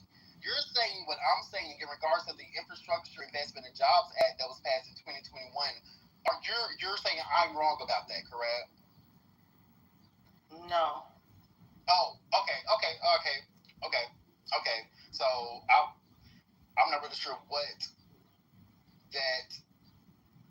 So what do you argue? I'm not. Anyway, so go ahead. Turn it over to Coco. Jazz. Go ahead, Jazz. Get yours off. I'm not. So what you saying, y'all? So let Jazz go. Go ahead, Jazz. Trump added a one federal decision. He left office in 2019, I guess. It says while the Trump administration did not author or initiate the IIJA, it did contribute one specific piece of legislation, the codification of the one federal decision policy. This was an executive order established during the Trump era aimed at setting a 2-year goal for completing environmental reviews and permitting processes, right? So this specific thing in this bill made it so they could even look at your fucking bridge in the first fucking place. And they found that there were 2 steel beams that were not up to environmental code, right? So thank you, Trump, for, like you said, they would never look at your bridges. It's been years, right? But thanks to the one federal decision policy, bridge. Every 2 years, they're going to be assessing infrastructure, like bridges, to make sure people don't die and fall off of them, right? So, I mean, that's all I was saying. Donald Trump helped you. You said, hey, in Memphis, the Republicans for the past 20 years wouldn't look at the bridge. That's not what I stated. That is what you said. Not the only thing I stated, Jason. And if you, I didn't say that was the only thing you said. Okay, but don't try to paint it like I said it like that. Don't fucking. Can I get a word in? You did. That's how you talk. I got the shot. Let him in.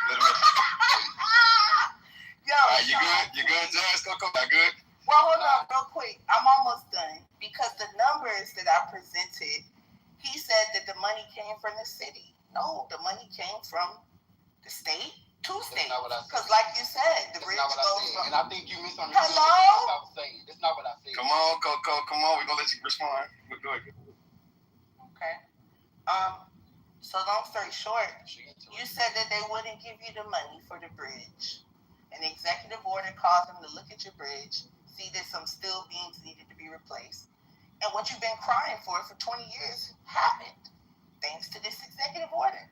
Not only that, some niggas that run Memphis stole some money because you guys got money to rebuild the city, not just the bridge, infrastructure in the city. Have they done that, Coco? Have they done that? I can speak now. Yes or no? Yes. Hello? So they've rebuilt more than the bridge? Yes, they should have. Okay, well then they ain't still no money. I was wrong.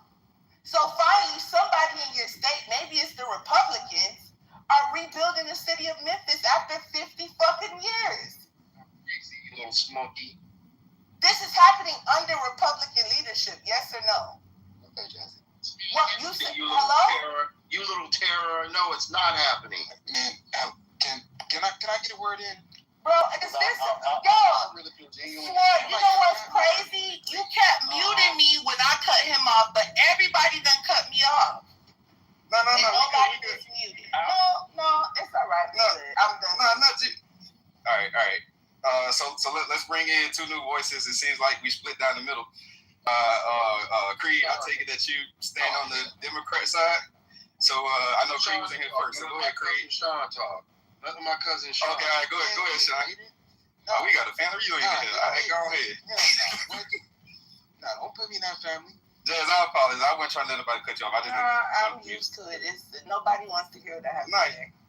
But then I want I'm supposed to sit here like a Let my cousin Sean talk. like the fuck we talking about. Now my volume going down. I'm good. Go ahead, y'all.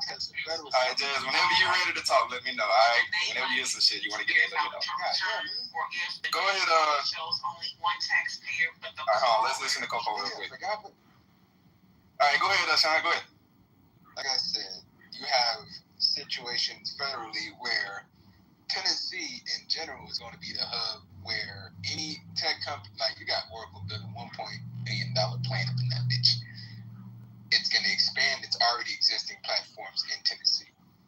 So when it comes to Tennessee, it's one of those states where it's cheaper than Texas, but it has no corporate or state income tax, where, you know, $20 to $30 billion of active emerging private sector infrastructure investment is coming in. So it's benefiting from both the Tennessee build-out, freight brokerages, trucking, warehousing, staffing agencies, skilled trades, industrial electrical contractors come in that bitch, concrete, Martin Marietta, they building the plant, steel fabrication, you know, HVAC, fiber, the whole gamut. In West Tennessee, Memphis and Stanton and Jackson is focusing on their EVs, AIs, logistics, manufacturing. So to be honest, it benefits from both parties. It benefits from both the Infrastructures and Jobs Act, and it also benefits from the first go around that old boy was in the White House, and the second time when it comes to a big, beautiful bill, streamlining federal permits, shit that take 5 to 7 years can be done within 24 months.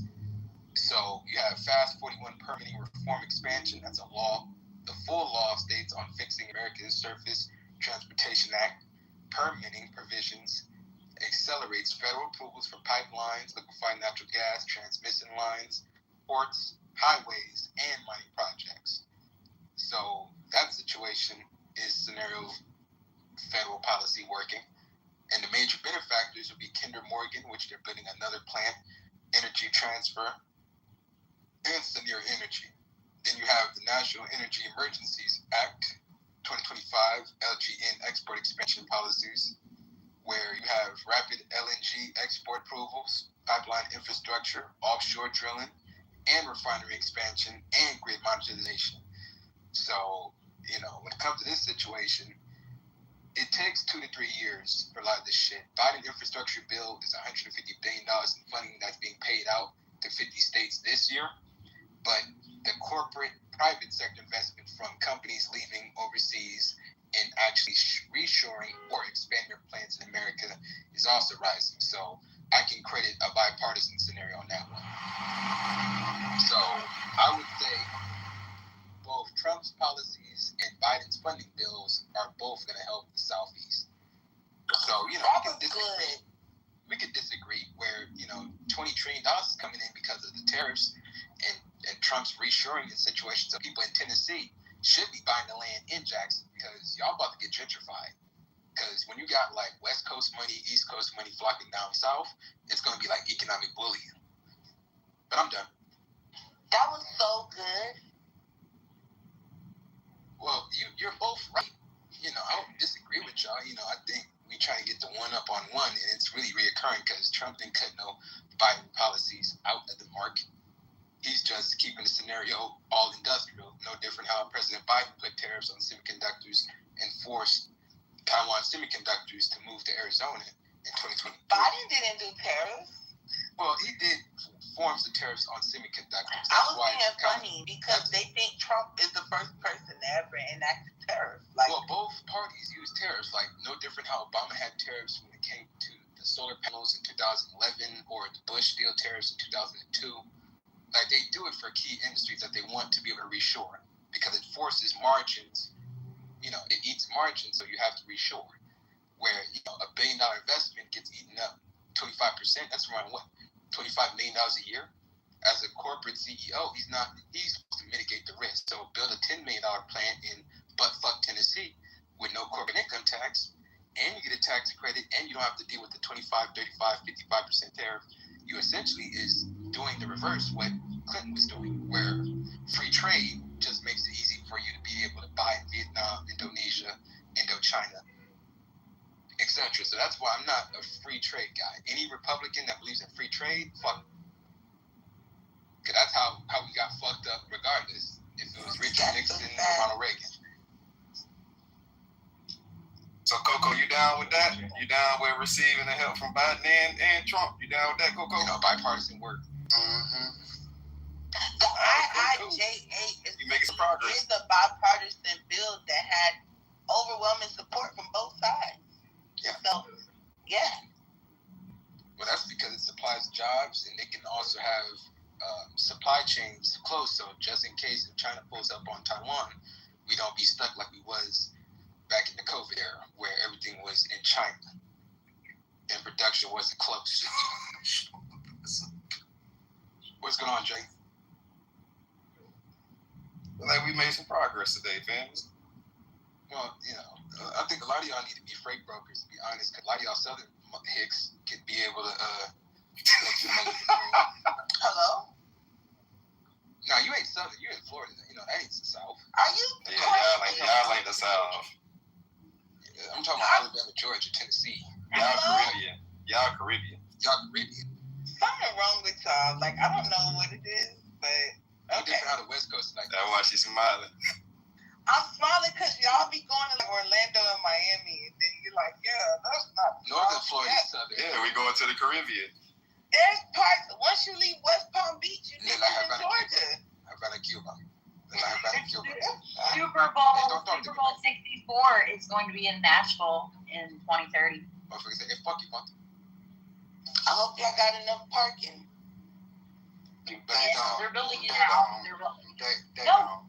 Baby, they're building it. They're building it. They said they never coming back to Miami because we have no accommodation. So the Republicans had to gerrymander Sword because the West Coast and East Coast was going to make this shit blue. So they had to redistrict this bitch up and dice y'all out. Basically, yeah, I agree. Because the California, you don't understand. The West Coast motherfucker is too extreme. Where like Southern Democrats still believe in gun rights. In the West Coast, we don't believe in gun rights. We believe only anybody that should have guns is police. Then we defund the police so nobody has guns. So, you feel me? That's how crazy. That is crazy. That's kind of how retarded that we get down. Where you too irresponsible. Like Michael Bloomberg in New York, he only felt that police should have guns. Where you feel that you're too incompetent to have a gun. That's why I kind of wanted motherfuckers to vote Bloomberg so y'all can be able to get like that some of that East Coast love where you don't get no guns or he just go for a federal gun buyback. Didn't he not even let people walk around with a soda?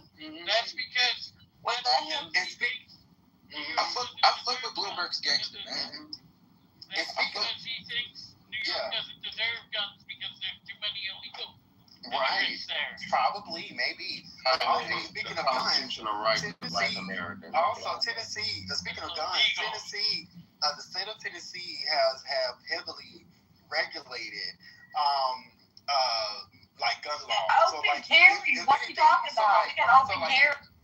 But yeah, so if anything, if Memphis wanted to do a gun reform to break down on the crime, they wouldn't necessarily be able to because of the structure that the state sets. But you gotta understand, Big, that shit don't work. Like LA, we got the strictest gun laws. Chicago got the the state controls the gun laws. You gotta understand, strict gun laws don't mean shit because the thug, I'm still keep a burner with me. Even though that I know you ain't got your burner, so I'm just pretty much gonna take your shit. Give me that. No, real nigga shit. That's real nigga shit. That's not the argument I'm making. I'm just saying. That's why I fuck with Donald Trump. That's not the argument I'm saying at all. That's why I fuck with Donald Trump because he like Richard Daley. Richard Daley was a bully. Donald Trump is a bully. And at this point, man, we just need motherfuckers that says just strong arm the world. You feel me? Just strong arm the fuck out of just running over the country. Just strong arm. Been doing it for years. Hey, Sean, that's what. How can the Democrats do it? Is that what you're saying? If so, where's your father? What was that? I said, does Donald Trump make you feel like a man? No, I made money on the Donald Trump. I work for the Department of Defense. No, I didn't ask you that. You said that Donald Trump is a bully, that some guy was a bully, Donald Trump is a bully. I like that. I'm like, Richard Daley. Whoever. It's not based on Republican or Democrat. It's based off the I didn't say anything about that. Well, that's what I thought Does Donald Trump make you feel like a man? No, I've been a man before he was in office.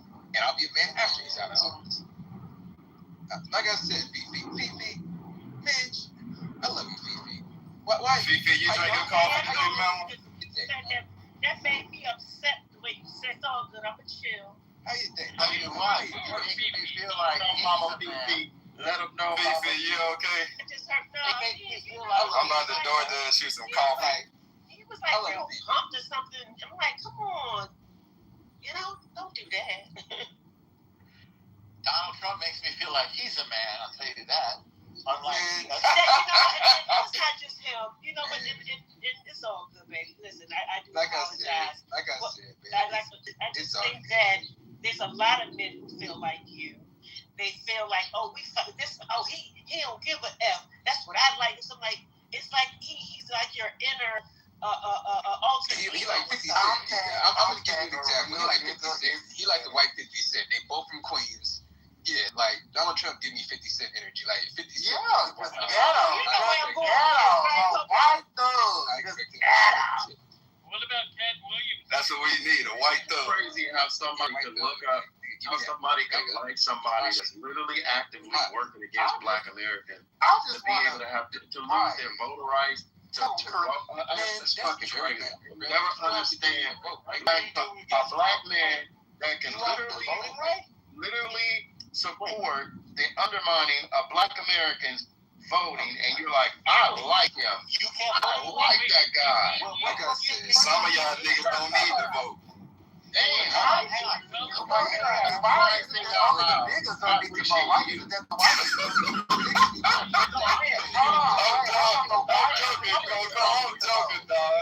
joking, man. I'm joking. Go ahead. Where can because you don't exactly. You're not really joking. Because you don't have your ID. Where can a black man not vote? I'm interested. I didn't hear this. That's because they're defending. I didn't know that either. Republicans are the main one being called for voter fraud. Can you tell me where you seen it normal? Have you seen this Where can a black man not vote? Dan Normal doesn't see racism. He doesn't even think it exists. Oh shit! Oh yeah, normal thinks racism doesn't exist. So I never said that. Where can a black man not vote? Yes, you have it. Go, you was about to call him my nigga. Hey. Black Americans talk about racism. You always come on stages to dispute Black Americans about issues around racism. You always troll Black America. You've been trolling Black America for years. You've been trolling Black America for years. Just like you're doing right now. You troll Black America. Come in your face and then bring your goofy ass on stage. Thanks for coming. Calm down, y'all. We're gonna talk to El Normo. All right, hold on. Let's slow it down. Yeah, go ahead. After the sister go, then after normal go, then let's let hold on, wait, hold on. I'm trying to bring some water. Just tell me where you can't vote. Yeah. So the sister. What's that now? Say it again. Republicans made it for black people to vote.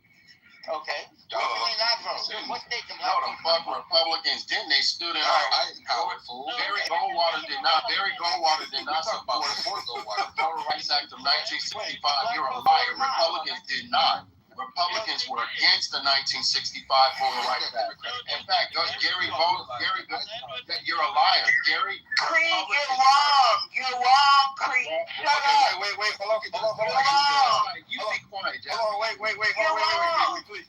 You go to 1965 and he's talking about the 1800s?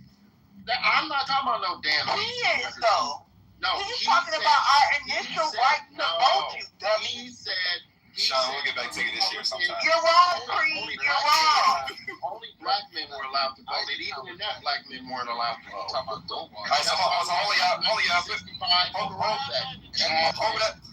Hold that for a second. We're gonna get back to Sean, Creed and Jazz. Let's let there was a lady that wanted to go, Sean, and then we got Cool C. Want to get Cool C in as well. So whoever the sister was, go ahead and go. Please go ahead. And then Sean, and then Cool C, and then we're gonna get back to Jazz and Creed. Were you talking about me? If I'm the sister that you're Whoever that was. Go ahead, sister. Everybody's gonna vote, right? Including white folks, Latinos, Jews, and blacks, right? Yeah, I just wanted to know where. Thank you. I mean, I am curious because I care about all Americans, and if I have to show my ID just to get liquor, and I have to show my ID to get a pack of cigarettes, I should have to show my ID for the greatest gift that it is to be an American, which is to vote. Now, if there is a president or if there is a party, I don't care if it's red or blue, that's stopping my black brothers and sisters from being able to vote, I want to know. Exactly. But I know this, but I want to hear someone who said that. They are. That's fair. They are. Man, can I just say this? All right, go ahead, Sean. So gerrymandering just means that a politician that wasn't doing shit for you gotta run for this damn shit and actually try to figure out how to harder. He gotta fight a lot harder. Respectfully, gerrymandering, if y'all care about gerrymandering, what's up with the West Coast? Because we actually had a gerrymandering bill that got flipped. Then you also have Maryland, they have gerrymandering where Maryland like 60-40. Ain't Maryland like 60-40, where it's 40% Republicans and 40% Democrat, and they got like only 3 Republican districts. All I know is everything's going real good in Maryland. Please don't come over here. Okay. I'll find something in Upper Marlboro. West 4, yeah. But isn't Maryland a minority majority state? What does that even mean? We are definitely. It means that you have it. We are a blue state. Yes. It means that you have minority majority. So there's I think Alabama might be one. New Mexico is, and then I know Maryland and Hawaii. But it means, in other words, the non-majority demographic of the country is a majority in those states. The most. So when it comes to me, why we gotta call him minority? Well, he's a minority too, but gerrymandering is a scenario where both parties did it. It seemed like Democrats did something, leaving that they couldn't finish, where respectfully they got outboxed, where, motherfuckers said, well, shit, everybody's leaving. Blue states here in California, New York, going to Texas, giving them more electoral votes, Tennessee electoral votes, Alabama more electoral votes, especially North Carolina. That's census. I mean, that's just based on census. So when it comes to that situation, the red states got electoral votes, and they had access to the most Supreme Courts in their states. They gerrymandered, rigged it for the interests, because why? We're gonna flip some of these states blue on some retarded shit. We left a blue state to make the other state blue. That is the most stupidest logic. I don't understand that. You just went from one spot, made it like California in Austin. Like, what?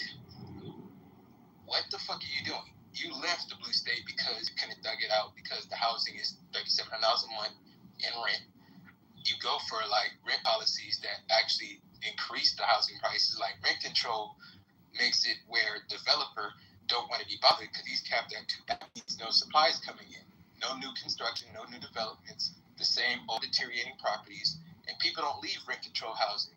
Look at the motherfuckers in New York. They keep a rent control house for like 20, 30 years and pass it off to their family. So, or in Philadelphia. Or Philadelphia. Like I said, New York is extremely prosperous. Republican states just Extreme. like Arkansas.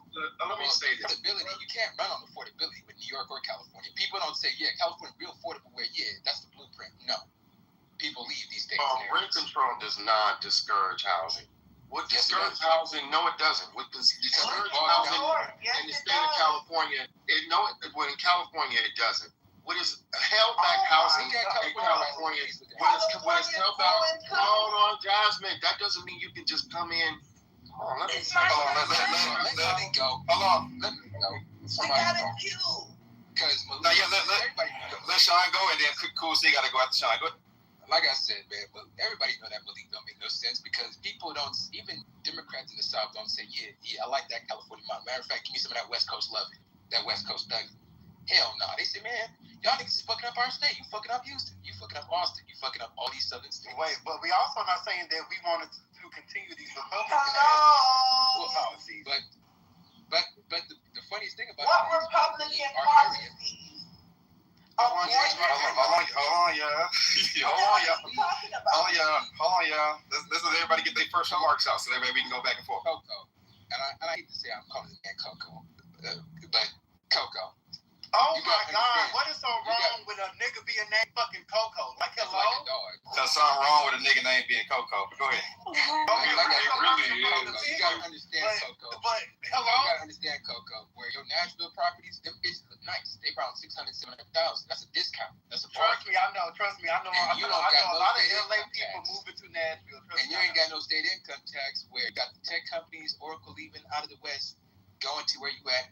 And saying that, hey man, them taxes is nice. No corporate, state income tax, and cheaper property tax. Nigga, state income tax here. We got a 60-cent gas tax. Nigga, y'all got cheaper energy, cheaper homes, gun rights. But nigga, some of them Republican policies make more sense than this. Where are you based? On the West? Yep. But there is a reason why y'all get more expensive than it is in the South. Yeah, because the whole reason behind it. We import everything, and we also are climate conscious, where we don't drill for oil. And y'all keep y'all stuff underground, and also y'all have more high quality of gas than it is in the South. Well, the manufacturers, I guess, whatever you call them, it costs more to produce a type of gas that's required by a lot of California manufacturers. I'll tell you this, Coco. Would you trade my policies for your policies? Oh shit! Man, give me some of that. You say what?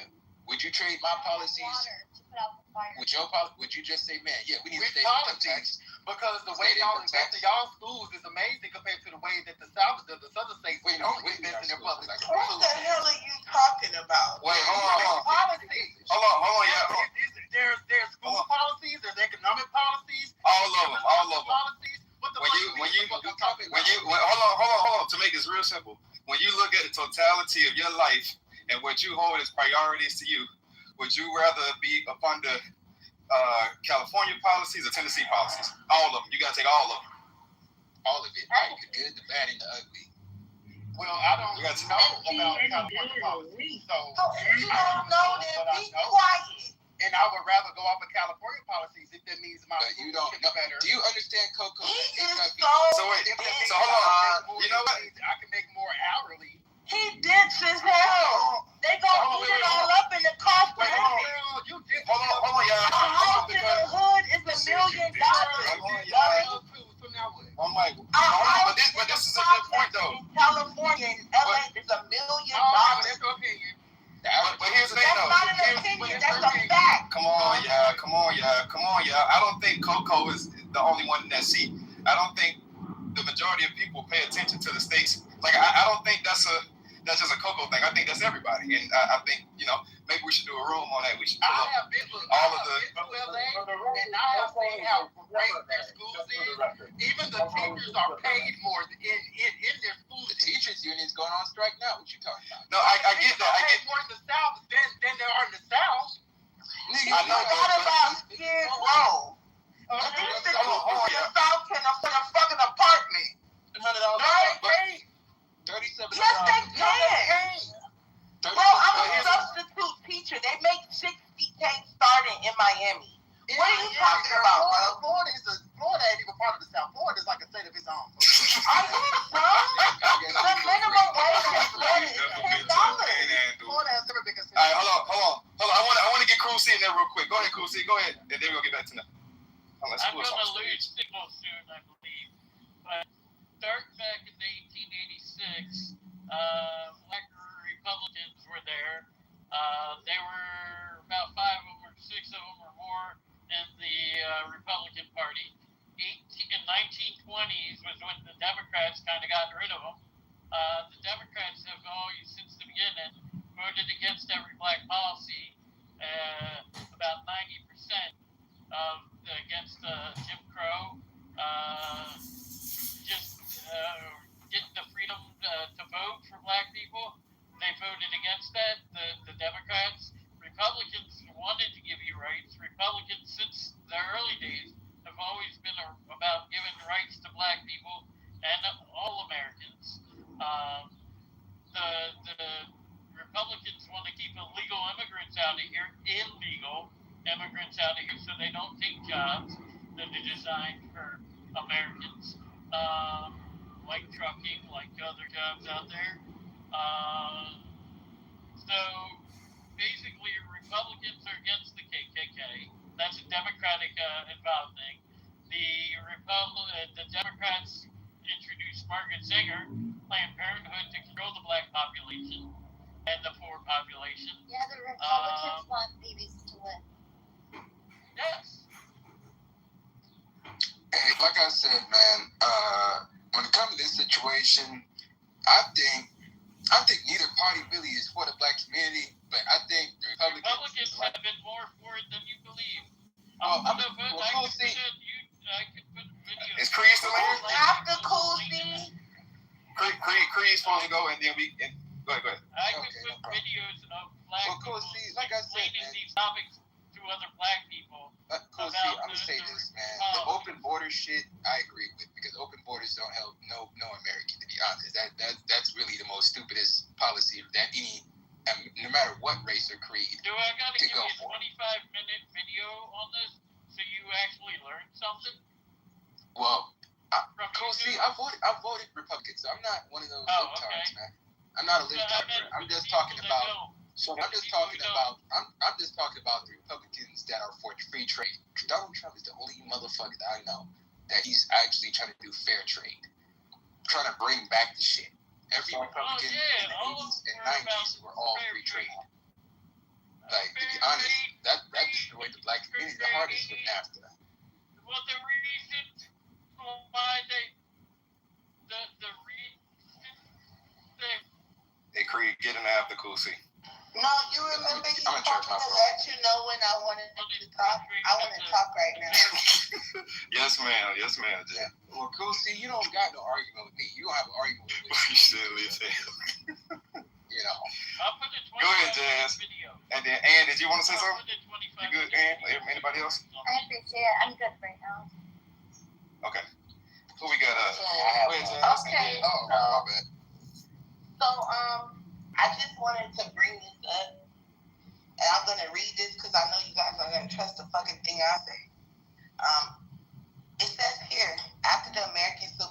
during Reconstruction, most black voters who were allowed to vote strongly supported the Republican Party for several reasons.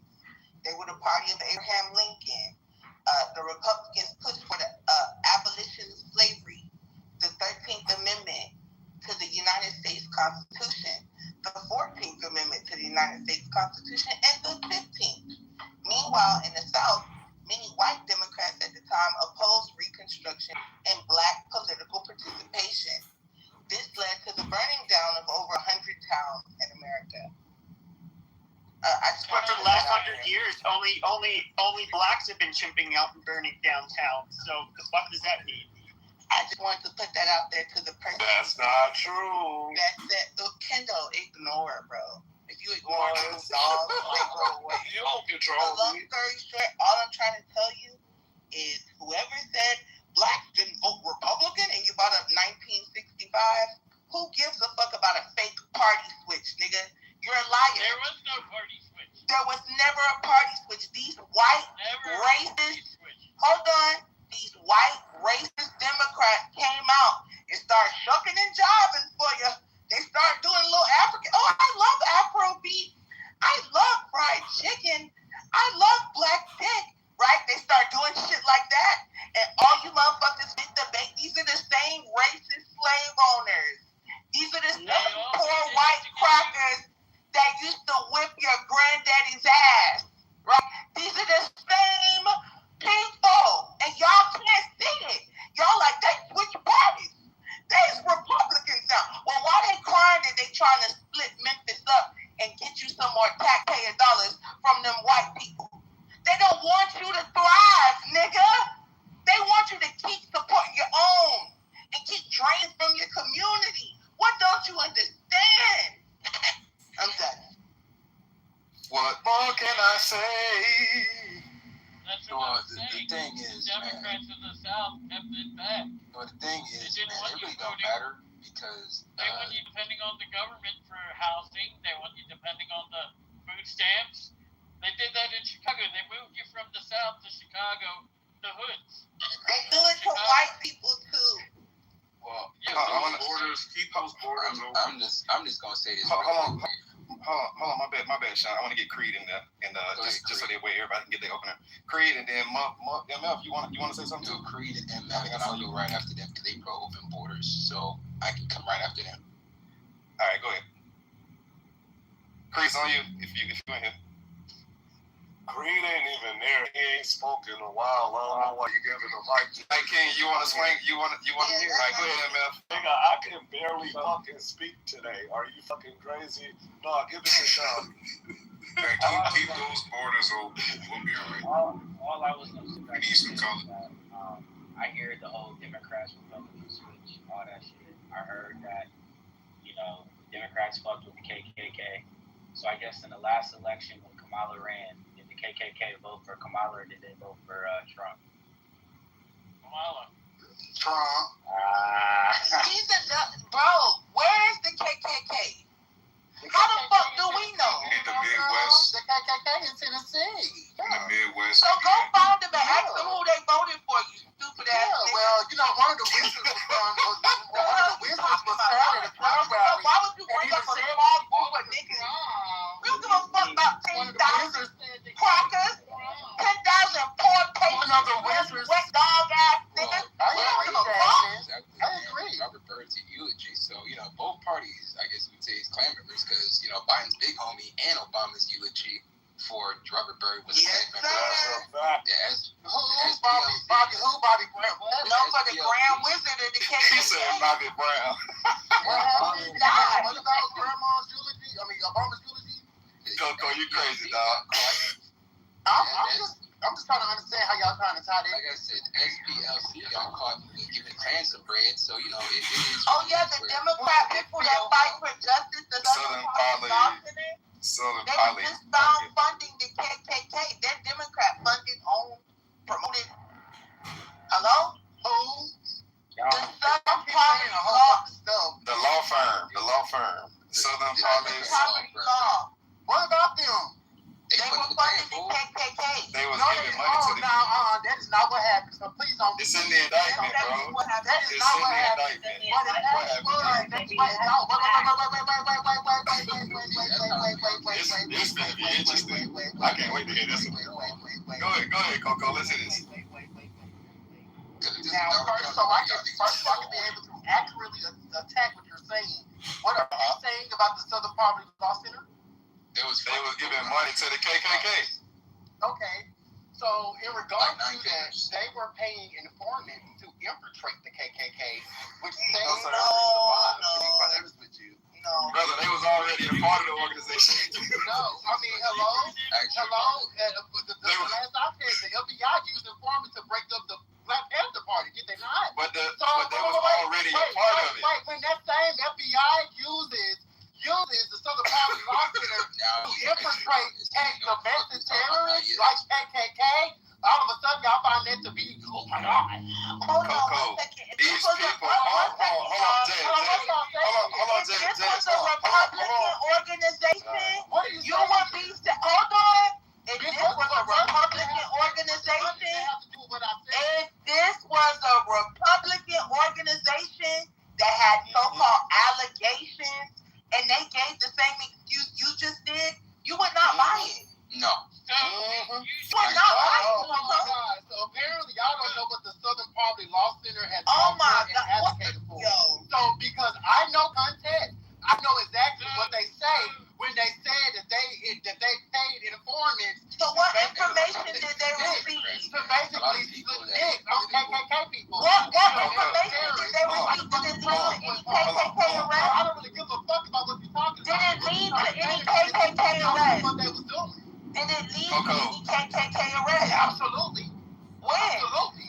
Where? It's on record, girl. And if you want to pull it up, I can. What's on record? I think. Yeah, pull it up. Yeah, pull it up. Because in the indictment, the CEO admitted to this shit. They admitted to. He said that they're informant. He said that. No, he didn't. Yes, he did. No, he didn't. Yes, he did. No, he. Hold on, Coco. I let you talk, bro. Let me go. I ain't gonna be that long, brother. He admitted. I just asked the brother if I could tell. Go ahead. Trump turned in Epstein. Was he informant? Yeah, on record, federal. That's a good 2006. That's a good point. Before he was even busted, he was caught. Trump wasn't there. Go ahead, Jazz and Coco. It's on y'all. Yep, fine. Let me just keep the borders open because I want to see more color. I posted. Well, I can't post the one. On your side, but it says this here. So I'm gonna show you, Coco, in legality why this is a problem, and this is double jeopardy, right? It says historically, the Southern Poverty Law Center became famous in the 80s and 90s for suing KKK groups and other white supremacist organizations into bankruptcy.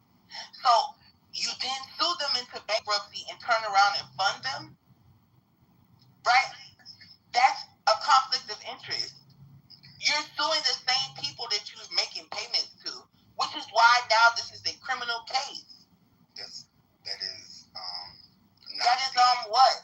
That is not the indictment, but yes. Hold on one second. I can tell you the indictment. Wire fraud, conspiracy to commit money laundering. Coco, that's just the charges. Right? But when you go down into the specificity of it, why those charges are being brought, I'll tell you right now. They have had allegations come up against them that they paid confidential informants who were inside the extremist groups, including KKK-affiliated groups, in order to gather intelligence. Right? That's what I said. And also, they misled the donors about those payments because the people that were donating to them did not know they were getting money right back to these organizations. They thought they were fighting them. So what's happening now is I am staging racial events to happen so I can then go and sue someone. It's just a money laundering scheme, bro. Okay. Like, Hello? Are you done? I'm out here rallying, asking people to help me, donate to me, so I can fight racism that I'm creating. We got you, sister. It's gonna be all right. Okay. Wait. Just put me in chat real quick. Just real quick. And I promise I won't try to make this long at all, bro. It's trying you can go straight after me, bro. No problem. So with SPLC, because we being that I stay in the South, and a lot of schools or a lot of projects also have to be done to where SPLC have been cited and in regards to their activism for certain civil rights. It's been on record that I just got done smoking out. It's been on record that the SPLC has cooperated with the FBI in regards to paying informants to go into domestic or classified domestic, even though not even on paper, they haven't been officially classified as domestic terrorist organizations in regards to the KKK on paper. However, for extremist groups, we're going to say extremist groups because that's on paper what they are, extremist groups that have paid informants. They have already admitted to that. It's been on record that they have been in cooperation with the federal government throughout the years. So not just with a Democratic president or Democratic administration, it's been with both Republican and Democratic administrations. In regards to, since its foundation, since its formation, the SPLC has especially after Jim Crow, and certain extremist acts that terrorize Black Americans, they cooperated with the FBI to then infiltrate those extremist groups to then sit up there and say, when is a meeting going on, or when do they plan to do a bombing, or when do they plan to do this, or when do they plan to do that? Just like the FBI did in regards to infiltrating and paying informants, because we all know that informants were paid to intentionally break up the Black Panther Party, and not only the Black Panther Party, but the Nation of Islam within America as well. But that's besides the point in regards to Malcolm X. That's informants were paid. His group was infiltrated by the federal government as well, and that's how the fuck he died. But in regards to civil rights protections and civil rights activism, SPLC has cooperated with the FBI in order to basically go into those extremist organizations and pay informants to do so. Okay. They were paying people that were more or less in leadership positions that were actually going on to do things like the Unite the Right rally in Charleston. That was the whole problem. These were merely informants. These are people running. Shut the fuck up, Jazzy. It was between him, bro. There were people. I'm just saying something really quickly. They were saying shut your ghetto gaggers. They were basically paying people that were decision makers, knowing that they were actually funding what they were wanting to do. All right. So, real quick, it says here, I asked the internet, can a lawyer sue a group that it has paid informants in? Yes, it can. Legal problems arise when the payments incurred crimes, evidence was obtained illegally, and guess what? When the organization misrepresented how the donations would be used. Hello? Did they tell the donors that they were going to go back and give the KKK money to obtain information? Or did they tell them, hold on, why are you talking while I'm talking? Why are you talking while I'm talking? Because you keep on saying shit. Why are you talking while I'm talking? They were paying the KKK. Didn't I let you talk? Didn't I let you talk? It's way above you, bro. Didn't I let you talk, Coco? Okay, I'm sorry. She let you speak. Just thank you. Almost done. Hold on, who was the other person talking? The other person talking.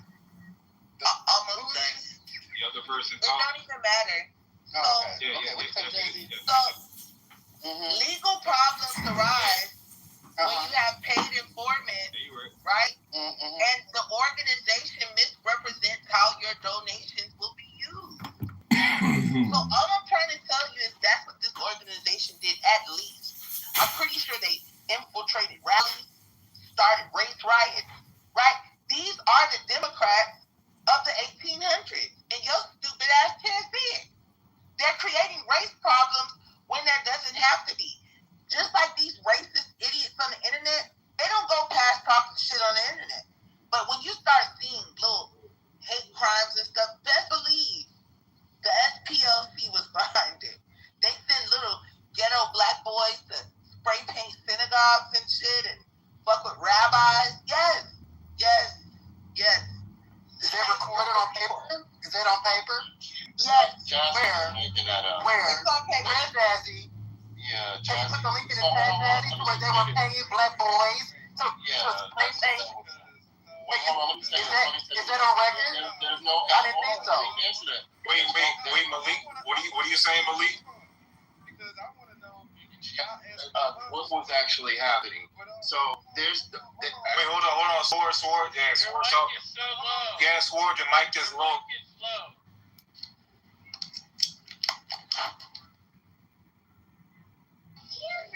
Hello? Yeah. Wait. It's still a little low.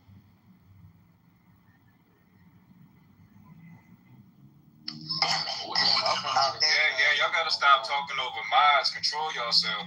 Can you hear me? Yes. It's still low on my end. Can y'all hear him? I can hear him. All right, go ahead, Creed. Go ahead, Creed. I was just saying that I put Jasmine just made that shit up. I put in the chat what the United States government is accusing SPLC. What did I make up? All this stuff about them paying black boys to harass people. I did make that part up. Yeah, exactly. Yeah. What they were doing was they were paying informants.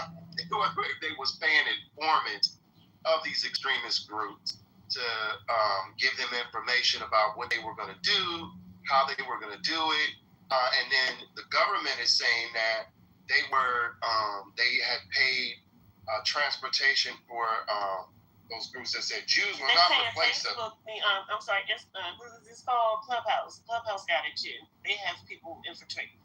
And they. That's a fact. I didn't read that. I didn't read none of that. Baby, you can tell them. I didn't read that. But I'm talking about the SPLC. But essentially, the government is saying that they paid for those white supremacists to come to that town, and they paid for their transportation and stuff like that. So they were saying that they helped organize these guys, and so for that reason, they're encouraging agitation, but they weren't actually orchestrating and funding hate crimes. That's not true.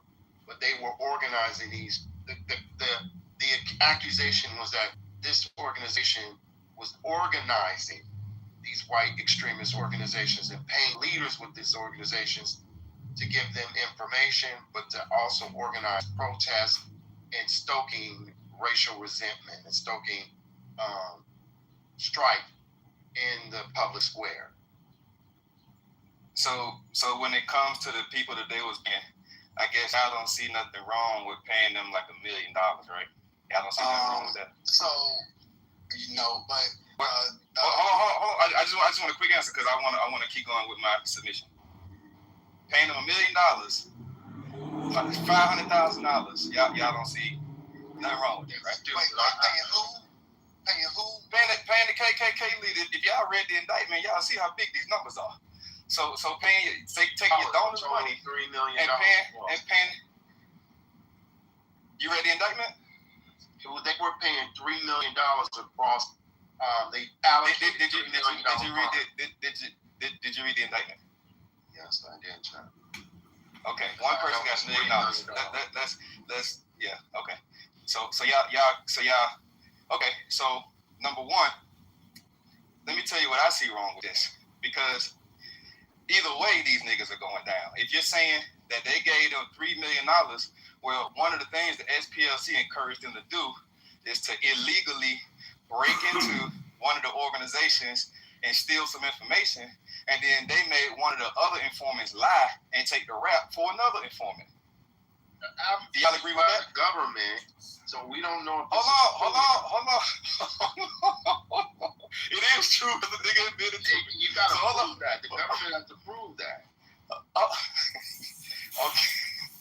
Yo, y'all will make any excuse for some crooked shit. As long as it's an allegation at this point.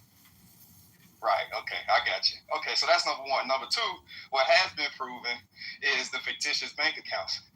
Why would they change their behavior with moving the money around and creating these fictitious accounts? Do they got to prove that too? Or is there something wrong with that? Because these are all allegations that the district attorney's office have levied against them. This has to go through, due process, and then they'll have their time in court to defend themselves, and then of course the state will have its time in court to prosecute. We'll see who comes out of this and what comes out. Okay, and one quick question: is Trump a pedophile? Yes, I don't know. Pedophile? Yes, he is. He's a pedophile. Did they prove that? No, I just believe it because I just believe he's a sicko. Wow. Wait, hold on. Because when you hang around, when you hang around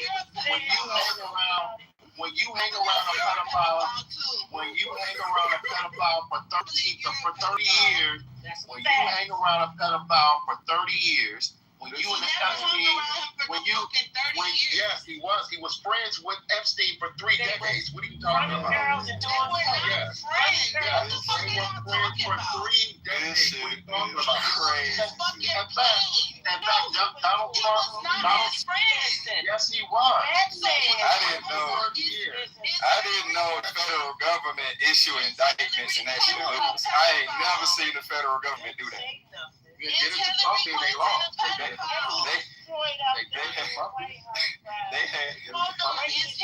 made one informant take the rap for another, and y'all say it like this is actually on record. They put a federal indictment against him and he won. Is Hillary Clinton a pedophile? Yeah, I believe they are. I asked you, is Hillary Clinton a pedophile? I believe that Bill Clinton is a sick pedophile. I believe that Bill Clinton is a pedophile. Y'all just yelling a bunch of nothing. Hillary Clinton hung with Epstein for 40 years. Is she a fucking pedophile? Michelle Obama hung out with Harvey Weinstein. Is she a fucking sexual abuser? You guys so fucking stupid as Michelle Obama did not hang out with Weinstein. You're a liar. She did not. She met him once at the White House. You're a liar. Just make up shit, Jasmine. And second of all, Bill Clinton is a freak. Bill Clinton was friends with Epstein for 30 years. He's a pervert. We already know Bill Clinton is a perv. He raped women. Just like him and Trump, they're rapists. Women came forward and said that they were raped by Bill Clinton. Women came forward and said they were raped by Donald Trump. These guys are sick. But you said that's an allegation though. Was it ever proven? Well, in no way we can't prove it. But based on their behavior, wait, let me say this. Based on their behavior and what I've seen over the years myself, and what I've been able to analyze myself, right? Not what the government has told me, but what I've analyzed myself, creepy, and the fact that numerous women have come forward and testified under oath and sued Bill Clinton and sued Trump about raping them, and the fact that they won cases in court against both Trump and against what's the name, Clinton. He was right? messing with Stormy Daniels while his wife had it. Yeah, but not only Stormy Daniels, the other woman won when she said that Donald Trump inappropriately touched her and sexually harassed her. She won that case, and then Trump smeared her in the court in the public. He smeared her in the public square in interviews and stuff. She took his ass back to court a few years ago, and she won another $24 million. Initially won, I think, $6 million, and she won another $24 million against the bastard. And he took it all the way to the Supreme Court. The Supreme Court rejected it and sent it back to the lower court, and she got her money. These guys are sickos. They're perverts. So wait, what was the reason the Supreme Court rejected it again? Go ahead. I don't know. They just rejected the case. It took it all the way to the Supreme Court, and it got rejected. The woman that sued for sexual harassment. Yes, and then he smeared her name in the court. She sued him for defamation, and he pushed it and tried to get it to the Supreme Court, and it was rejected by the Supreme. They don't handle sexual, harassment cases. Oh yeah, basically, we did. Trump. Pull up the court. Let's review the court case then. And the Supreme Court, was just like, no, nigga, we don't handle those types of cases, bro. You actually believe it? Gene Carroll just came out and said Are you talking about Cool C? Gene Carroll came out and said she wasn't harassed. I don't know what you're talking about. Just recently. No, I'm talking about the woman that sued him. And she won the lawsuit. Why would she sue him? Why would she sue him? Nah, you can't ask that. You can't ask that because women do that shit all the time. He's trying to get the taxpayers to foot the bill. Now y'all knowledge blocking. Go ahead, Cool C. Wait, Carroll's the name you're talking about. Yeah, Carroll. Yeah, Gene Carroll. Yes, I thought that was already established. Yeah, he said it sounded like he said that she admitted that it didn't happen, but he got a call. She never admitted that because Trump would be trying to get the taxpayers to pay her. The taxpayers to pay who? Yeah, Trump is basically trying to. Okay, so this is what Trump is now trying to do. Because mind you, this lawsuit has something to do with Trump as a person. So Trump himself, after this verdict or whatever have you, will have to pay her out of his pockets. But what Trump is trying to now do is Trump is trying to move it to the DOJ. Trump is trying to move it to where the DOJ is being charged and not Trump himself is being charged. So if Carroll does come out correct, the DOJ would pay her the money, which would be taxpayer dollars, instead of Trump funding or paying her himself. Mind you, Trump chose to say what he would say, whatever the fuck he said about her. It wasn't us. It wasn't the taxpayers. It wasn't the DOJ. So he's still fighting it then. Yes, he is still. But hold on, Coco, because we've seen courts rule against Trump just because he's Trump. No. Okay, we have court rule against Trump because it was the court. It was wrong. So that was right. Exactly. So wait, real quick, I'll read it for you. Go ahead. First of all, she's never recanted.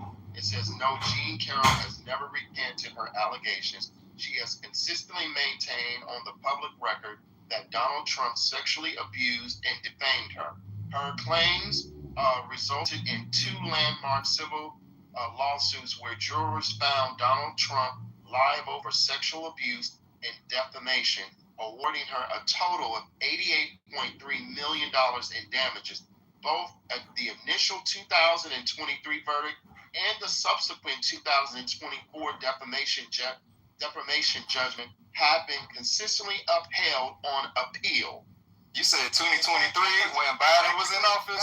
Wait. Oh, okay, that makes sense. So basically, Trump, right. Ever since 2023, in regards to the defamation, what the fuck does Biden have to do with the jury? So Trump tried to appeal it, and when he appealed the same thing got something to do with what's going on right now. Well, let the DOJ play out. You're just gonna make shit up now. Oh boy. Nah, I mean, y'all. I'm trying to practice what y'all doing. Y'all making shit up about the goddamn. The SPLC. What you say, Coco? Go ahead. I put in the chat to back up. Right. That's just a summary. Well, you got it from somewhere. I like reading the actual court case that way, straight down the middle. No, brother. What I did was, in the chat, I made a statement on this stage, and I put in the chat the statement to the evidence to back up what I said. So I don't lie. I come with facts. I didn't say you was lying. Yeah, I didn't say you was lying. There was never any substantial, any smoking gun that showed that Donald Trump was a fucking pedophile or anything like that. Like, this is I never said anything about the pedophile. That claim I made. I did not make that claim. I never made that claim. He knew about it, and to me, I think he should have did that a little sooner if he was not involved. Now, I'm not saying he knew about that ring, and yes, he an FBI informant testified that Donald Trump, and I think it was 2003, had told him in a confidential conversation, or that at least he thought was confidential, that everyone knew what Epstein was up to. He said it. So Donald Trump told an FBI informant that everybody knew. And so he didn't say he liked him young. Do you understand that for any person, young? Yeah, do you know what Trump be doing? Yeah, sure. But do you understand that confidential informant? No. Did you hear what we said? Don't. Okay, man, come on now. Yeah, he said that I get it. He said that Jeffrey likes him young. Fine. But that still doesn't prove anything, and there's a lot of wiggle room with that, with a statement like that. But this man was a global. Even when it comes to confidential informants, shut the fuck up while I'm talking. Jesus Christ. It's like, even with confidential informants, okay, they're not reliable witnesses. A lot of confidential informants will say, "Hey, have you heard anything?" And they'll repeat something they may have heard. But these aren't people that are. They're often not even first-hand witnesses. So it kind of means. Epstein was an international pedophile. Trump knew who the fuck he was. Okay, if you get second or third degree information, all right. How likely is it for it to actually be accurate? Like, this is retarded. There were young underage girls at his parties. There were witnesses to it. There were thousands of witnesses to the fact you're that making Trump it sound like, okay, so he's somebody who had parties at his party. Shut your fucking mouth. He's somebody who had parties. He's had parties. Okay, you stupid fucking ape. Shut the fuck up. You have a real problem controlling your fucking mouth. You're a little dick white supremacist. Oh, little dick white supremacist. Shut the fuck up. You have a little cock, and that's why you're in your feelings. You secure up your faggot. Shut the fuck up. That's the topic. He's upset because his phone did it too. Really quick, when we talk about SPLC, really quick, because Spore had brought up SPLC, and I wanted to talk about it when you mentioned it, but I was talking about the whole Trump thing. But first of all, in regards to SPLC, I just want to let people understand what SPLC has historically done and what they have been historically known for, and why them paying informants to go into the KKK to basically snitch on their asses and other extremist groups definitely fits their mission in regards to who they advocate. That's not the allegation. Wait. So with that being said, when we talk about SPLC, I want us to go back to one of their major cases, the most major. Wait, hold on. Before you move on, let me reply to the first part first. Before you move on. Okay, all right. Because you're finna make it real long. Number one, when it comes to it being for the mission, that don't matter because you gave me as a donor. You gave me a purpose limitation as to what you're going to do with my money and how you're going to do it. So if I find out you funded KKK, motherfucker, you could have told me. Okay, but that's not what's going on here, brother. No, but the allegations that were made. I understand. Okay, just because they ended up paying for informant. Okay, but you're trying to mix in something. You're trying to mix in the fact that they paid legitimate. Hold on, they paid legitimate informants. Fine. However, that does not excuse what they did when they were basically funding somebody that was actually orchestrating, these hate groups and certain events. That's a whole different fucking story. Is the allegation correct as of right now? Because it hasn't enough for them to be indicted on it. Sure. Yes, an indictment is not a verdict. Okay. Well, in federal court, it's over. In federal court. In federal court. 99% of the time, that indictment ends up becoming a fucking conviction. So, I mean, I would be really careful with that. So, It's still alleged, but that's not what I'm talking about right now. Okay, you're talking about the legitimate stuff. We don't care about that. Oh my fucking goodness gracious! Like, Okay, they did legitimate funding. They paid for legitimate informants. Fine, nobody's disagreeing with that. Could have been done. The CEO admitted. No, bro, I'm gonna say what the fuck I was gonna say because I could have been Go ahead, brother. Go ahead. So, in regards to the history of the SPLC, one of their major cases, which is what the DOJ kind of used as a reference, was the United Klan of America, which was a civil lawsuit that happened back in the 1980s, and it was a big deal. It was basically it was one of the main ways of how the KKK basically got fucking bankrupt in their region. So, with that being said, after the KKK had lynched these people were caught in charge, had lynched Michael Donald in Alabama in 1981. The SPLC attorneys sued the United Klans of America after their members had lynched a black person in Alabama, and as a result of them being sued, that came down to a $7 million civil judgment against the group, and that basically dismantled and bankrupt that entire organization. And why this matters is they didn't necessarily punish individuals. It eliminated one of the largest KKK factions in the U.S. at that particular time. And so basically after that, that's when clan activity in that particular region was basically significantly declined. Now for other how does that absolve them of their guilt? So you said Coco, and that's 1981, right? You said 1981 for the year? Yeah. Whatever that. All right, so 81, 91, 2001, 2011.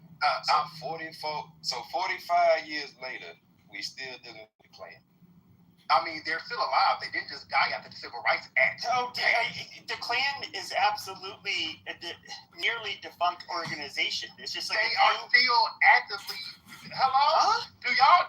Do you know what made the Klan dangerous? Like back in the 1940s and before, the Ku Klux Klan, literally your town sheriff, the local police chief, the judges, the dentists, the doctors, everybody, a good chunk of the males were part of the Ku Klux Klan. Fast forward to the 90s, you have some ardent white supremacists and it's still it's relatively small. There's nobody of worth that's in the organization. Now you have a few members in random odd places. They can't go out in public or do anything. The Klan was dangerous because of who they were and because they acted as an extrajudicial body that would lynch people. They don't have that clout anymore. They don't have the ability to do. When's the last time the fucking Klan has gone out and lynched somebody? I mean, realistically, if anything, it moved on to neo-Nazi types as opposed to the Ku Klux Klan. I mean, they're not really active anymore.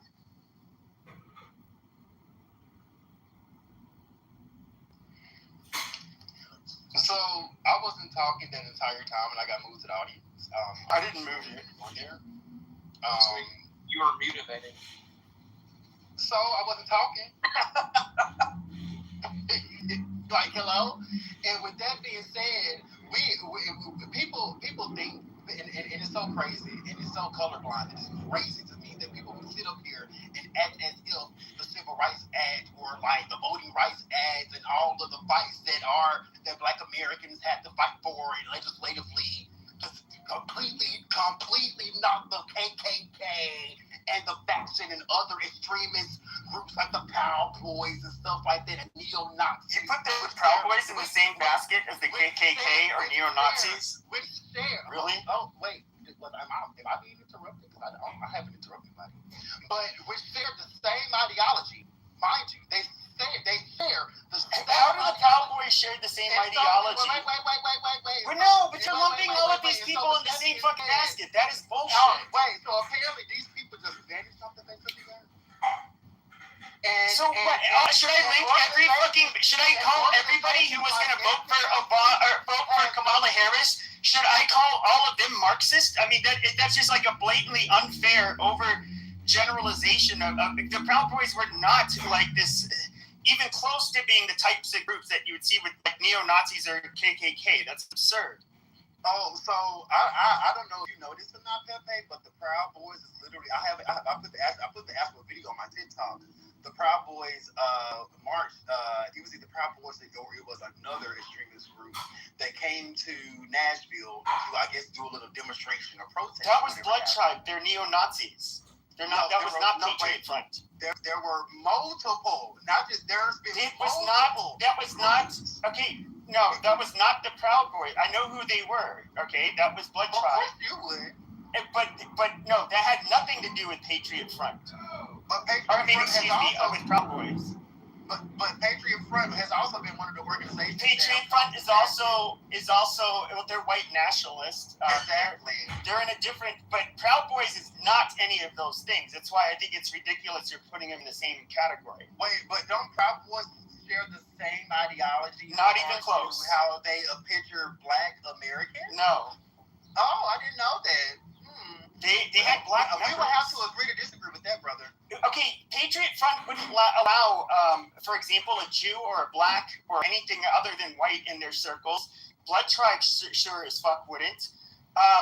These categories they're entirely different, and Blood Tribe is basically they're just retarded, but they're neo-Nazis. Which, by the way, like to be an American conservative, where you for example, from a more right-leaning perspective, you're like pro the Constitution, freedom of speech, gun rights, all of that shit. That is more or less, the Proud Boys are anything from conservative to more libertarian right.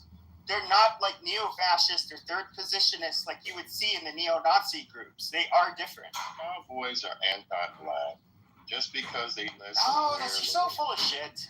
Some little goopy Hispanic in there who. There's multiple black members. You're a dumbass. Who cares? You don't understand. What you don't understand is even amongst different groups. No, listen, you fucking deranged chimp. Even amongst different groups, like I don't know, Patriot Front, they all make fun of groups like the Proud Boys. They look at them as nothing but a bunch of fucking mixed mutts that are trying to pursue this right wing. What the fuck do you call it? The fuck is instead of ethno-nationalism, it's I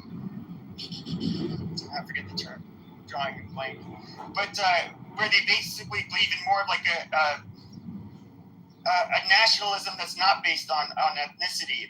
They just have a totally different outlook. And this is what I think is so obnoxious about people on the left, is you like to claim that anybody that is right wing or far right has to somehow be a racist. That is fucking retarded. You have far right parties in Latin America, in Africa, everywhere, Asia. Okay, people, believe it or not, they vary from far left to far right. Most people are somewhere in between. You can absolutely be, like, for example, Christian nationalists. A lot of them, some of them are racial. Most of them aren't. As you know, it's kind of hard to be a hardcore Christian while being racist. Because those two views don't really align with each other. For centuries. So you're just a professional fucking bitch. You know that? All you do is bitch. You fucking incel 45 fucking nothing-year-old. Does nothing but bitch on the goddamn internet all day, wanting fucking handouts for blacks. You whiny fucking cuck. That is all you do. White man, we deserve our reparations. White man, give us our reparations. We've been hurt for centuries. Oh, good lord. Oh, woe is me. But I'm rich. I call people incels even though I don't get dick. Ooh, you fucking low IQ ape. Shut your fucking whiny mouth. You're going to the goo, bitch. You're going to the goo, you fucking whiny bitch. You whiny fucking bitch. That's what you get. You don't get no pussy. You don't have no money. You just whine and bitch on the internet all day. Reading all of these fantastical tales by why everybody owes you something. You fucking whiny cuck. Eat a fucking dick. Okay. Real quick, I just wanted to join the conversation. Yeah, Pepe, I gotta disagree with you. I've seen videos earlier this year, or maybe it was last year. I don't know. Whatever. The Proud Boys going into mostly black neighborhoods, or just randomly in like inner cities. That did not happen. Show me post the video. I can guarantee you that did not happen. I'll go through my Instagram and find it. But they were going into these neighborhoods and like kind of like what Chud the Builder was doing. No, they did not. No, they don't do that. You have to understand too. They're what we would call optics cucks. They deliberately avoid using racial language. And pretty much the only people they would attack were like the Antifa types. They were used to going back and forth on the street with them, beating the shit out of each other with makeshift weapons. That's long been their MO. They did not go after people based on race. They completely avoided it.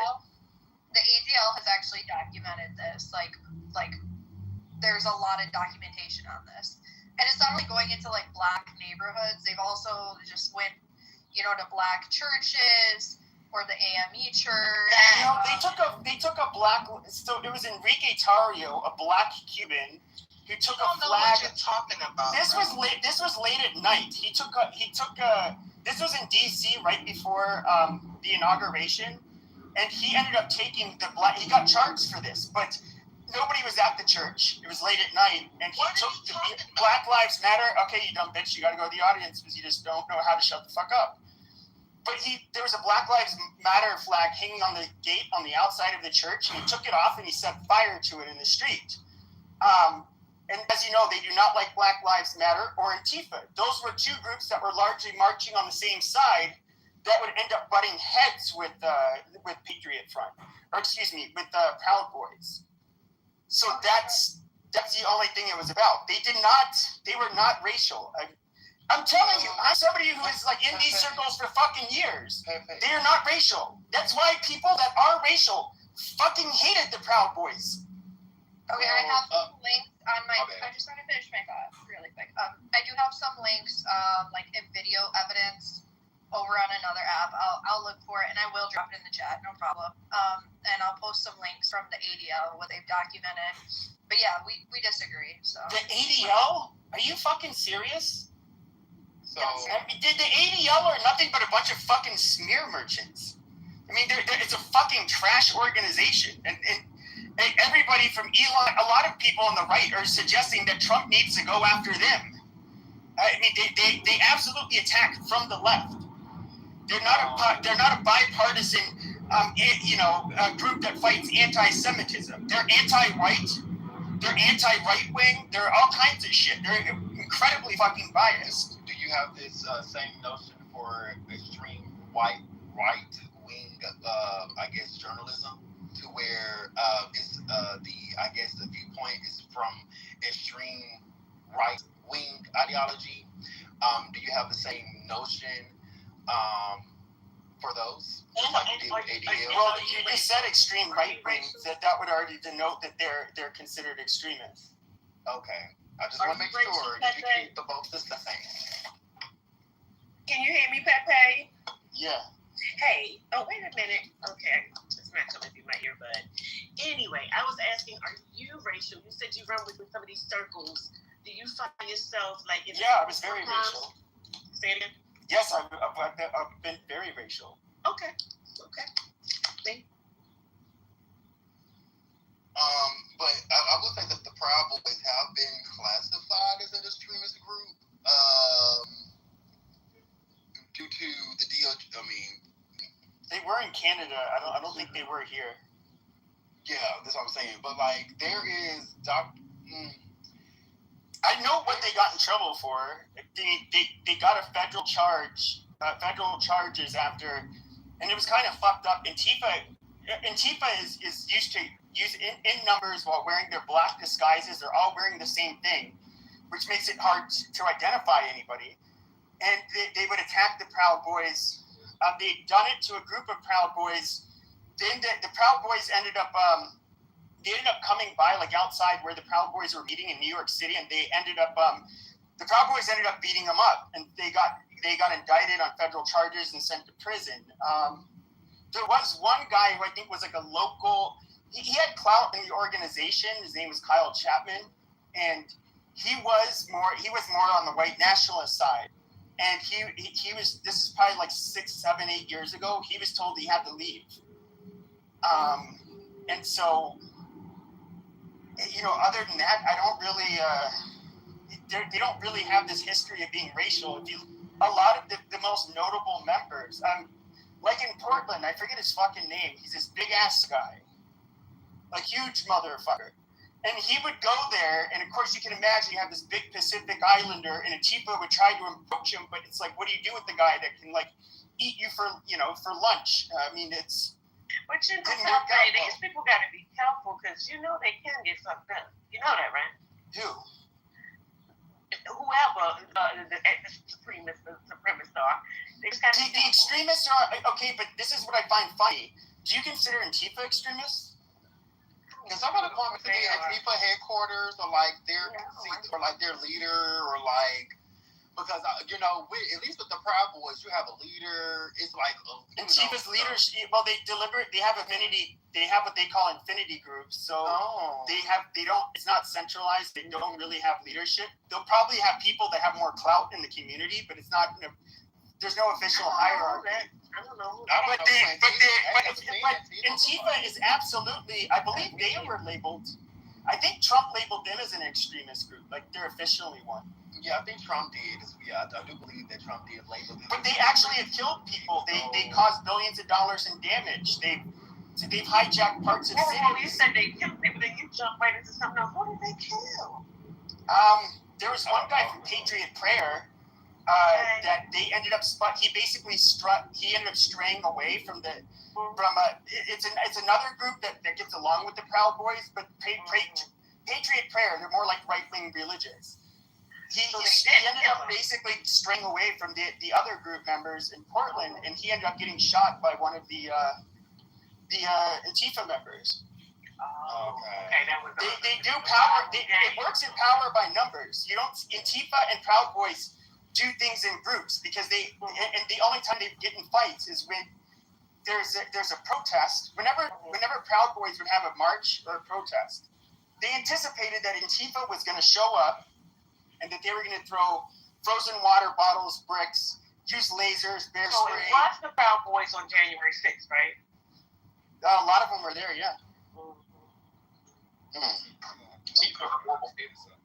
This is a safe space. We can't have a conversation and when everything's laid on the table. I don't mind. Right. Okay. And Pepe's always been good with me. He's always been respectful with me, and that's a fact.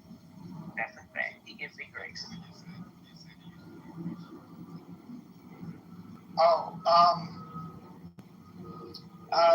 I was a right-winger who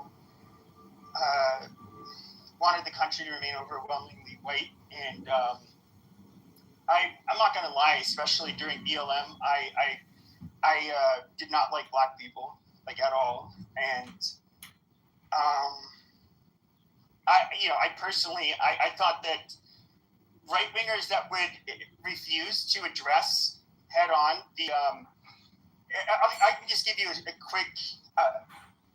quick rundown of like my belief system. So I still look at conservatives as being rather pathetic. They don't conserve anything. You have a country that in 1965 was about 90% white. You allow a bunch of you're now like what? They're about 55% of the population. You allow a bunch of people to come into your country, dictate to you how it should be, and what a real American is, and how you're actually. So Pepe is caught in a time machine from the 1980s because in Chicago we got a gang here. It's called the Gaylords. The Gaylords didn't discriminate. The Gaylords were a multiracial gang. So Pepe is unfortunately he's got no class, no artistic taste of no sense of taste. You're talking about, like the New Church of England people, they say scripture, reason, and tradition. They don't just do sola scriptura like so many Protestants do. And the Catholics have another way of doing it. A lot of people have different ways of doing it. I used to think like this. I grew up in a Reagan household, so I used to think, oh, okay, I guess that's one way that they're all like this. This is how we're supposed to be doing it if we're going to do it, or maybe just skip it. But I've learned my own ignorance, which is profound. I mean, there are so many ways that people approach this stuff. Well, as a Star Trek fan, I think that we definitely need to protect the environment and protect people's autonomy and freedoms. And, sorry. Yeah, I want a holodeck. That too. I want a holodeck as well. Let's build one. Yeah, let's drop a bunch of acid and build one. Yeah. Just use your third eye and you can see it. What? That's more about insight, but yeah. I know it's fun to cartoonify stuff. And I know Christian people try to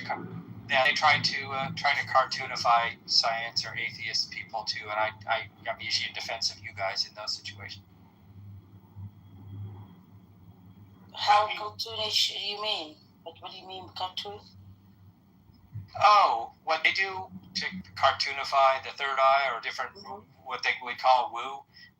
Christians and other people who are sometimes more fundamentalist will try to do to atheist people, and they have no rational realization that, no, they're just people. They just look at the world in a different way. Like, no, they're not amoral. They're not they're not saying that, oh, because I don't have a God, I can go rape people. And like they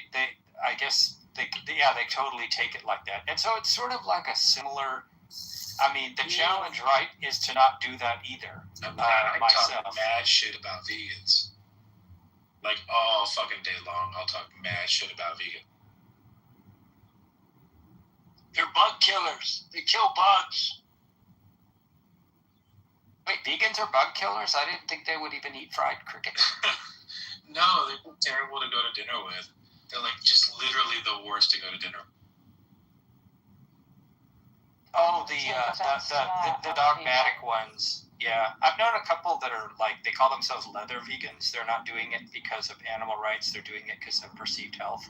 And if you sit there and eat a steak, they don't bitch at you. But I'm sorry. Like, no, I'm not sorry, but I'm going to take all the offense to that from now. It's over. I'm a vegan. I feel offended. I'm not excited about this. Do you kill insects? Definition. I do kill insects. I kill them all. She kills grass. I run on it. And she ruins dinners for her friends. Yeah, you didn't eat it. I'll ruin all the dinners. None of her friends have fun having dinner with her. Well, none of my friends actually eat dinner. You forgot. I live in the world of models. They love it because they can. If I ever hung out with you guys, I'd sabotage by just like leaving a cookie out. One Oreo. Cake. What was that, Twinkle? Twinkers? I love Twinkles, but I haven't had Twinkle, twinkle, little star. No, I haven't had one in forever. So I used to believe the 70 years thing about Twinkies, but it's What's not a true. twinkle? What the hell is a twinkle? She eats. Asha eats Twinkles. Twinkle? She means Twinkie. It's a twink who's pissing at the same time. Ew. Oh my god. That's pissing twink! That's funny as fuck. This always goes so off the rail. That's so hilarious, though. Oh my god. It's a twink with a lost bladder control. Oh yeah. Like a super soaker. But Well, I I meant know well, medications to give to fix that, almost so there. that's good. So if he is like a little diva as a twink, is it Twinkle Twinkle Little Wait a Star? minute, Usher was speaking. What's he say, Usher? I was listening. No, I was just saying that I know what medications to give to fix that.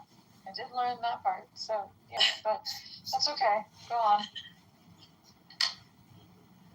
I think I'm getting here early and I'm gonna go do a workout on the track tomorrow because we end up by the track to film, so I'll do a workout and then I'll get changed and ready for set. Whiny. I hope you get a good sleep tonight because I know being on set a lot really just fries your brain. Like it's just It's your body, but like I have to be up.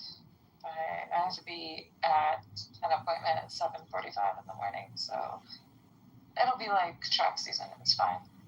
We did double workouts. I'd be up by 5:45 every morning, and then I'd have a second workout at 2:30. So we do our long run and get like 9 to 13 miles in the morning, and then we do. So I just want to get back to like some of that. It'll be nice.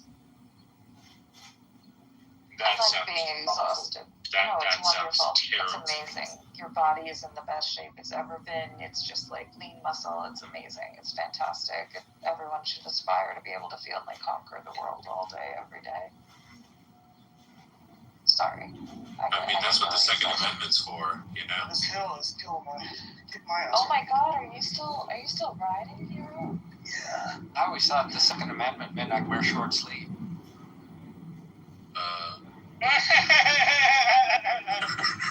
Fucking Marshall's laugh is so awesome. That's just hilarious. Wait, I don't get it. Bare arms. Bare arms. The right to bear arms. Have you ever seen the Family Guy skit? They do it. And it's like, Hey, what it means is you gotta shave. It means you gotta shave your arms.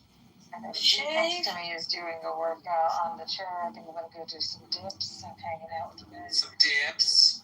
Some dips. Let's get the triceps. What kind of together. dips? These arms were Some good. onion rings with the dip. Chocolate dip. I'm gonna do that. I'm gonna stretch my hamstrings while I'm sitting here. Let's do it. At least she was nice enough not to say I'm gonna quit hanging out with you dips and go do some dip. But I'm bad with the dad jokes. who's Yeah, who's you eating? are. Who's eating? For once, it's not me. What is the sound of him eating? Do you hear some paper? I just hear some crinkling, like someone's eating like a bag of chips or something. No, I'm rolling a cigarette. It's a Oh, cigarette. you're rolling a cigarette. That's the sound of my paper. Speaking of rocks, any of you guys old enough to remember those big when pop rocks were bigger back in the 70s? Capitalism's literally just like robbing everybody, right? Like No, pop rocks you know used to why be it bigger, is? now they're It's a smaller. hoax. No, it's because they made them smaller because there was a rumor that went around that a kid's stomach blew up, which is absolutely not true. And then they brought them back smaller to say, see, these were less dangerous. Yeah. But it's what you guys would call, I forget the science word that you guys use, when things are fake, basically. The whole rumor was fake. I need to know how we conspiracy. Yeah, I thought the pop rocks thing. Oh no, that was Alka-Seltzer with birds. Never. And there was the spider eggs and bubble gum. Oh, that one. The Alka-Seltzer with birds, sadly, there are a bunch of Okies that do that stuff. Wait, what? It's a nasty thing to do. Oh, well, What? So you give a bird Alka-Seltzer and they can't really regurgitate, I guess. Like certain birds can't regurgitate, so they're just gonna die. You give it to seagulls and they blow up. Yes. I never did it. I had a friend in high school who did it. I don't torture animals. Did it actually blow up though? He said it did, but I was never able to how it's done. I've never been there when it happened, but I know that goofy ass, like, could say trailer trash people that I knew that used to do stuff like that. My mother calls No details, please. It's horrible.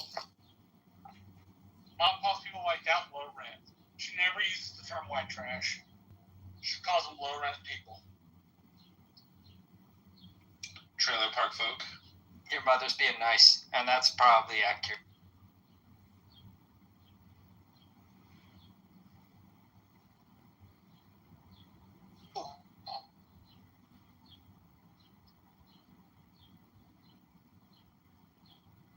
Hey, Benjamin, are you done talking?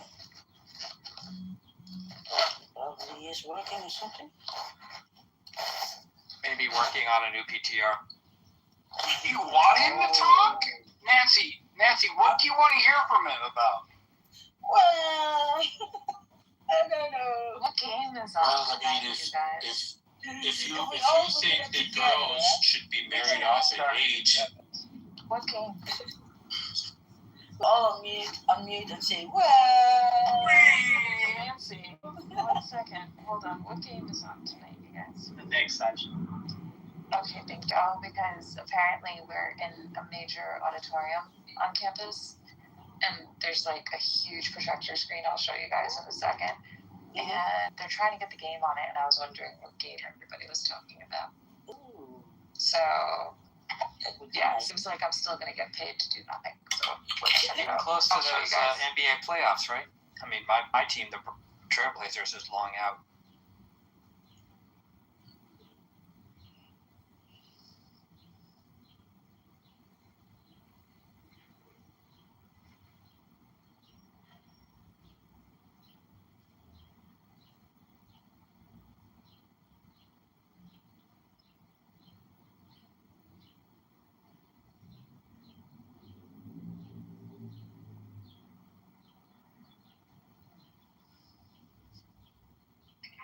Okay, I changed my PTR. Sorry if I'm talking over anybody. But yeah, You did it. That's the big projector screen. So, yeah, so. Everybody talks over everybody, so you can do that too. Oh, yeah, I see it. That's basically a movie theater. Oh, Yeah. it's big. Yeah. Well, I mean, like, there's a lectern and podium. Obviously, if you're giving a lecture in this hall, this isn't a lecture hall. It's like a economics hall, I think.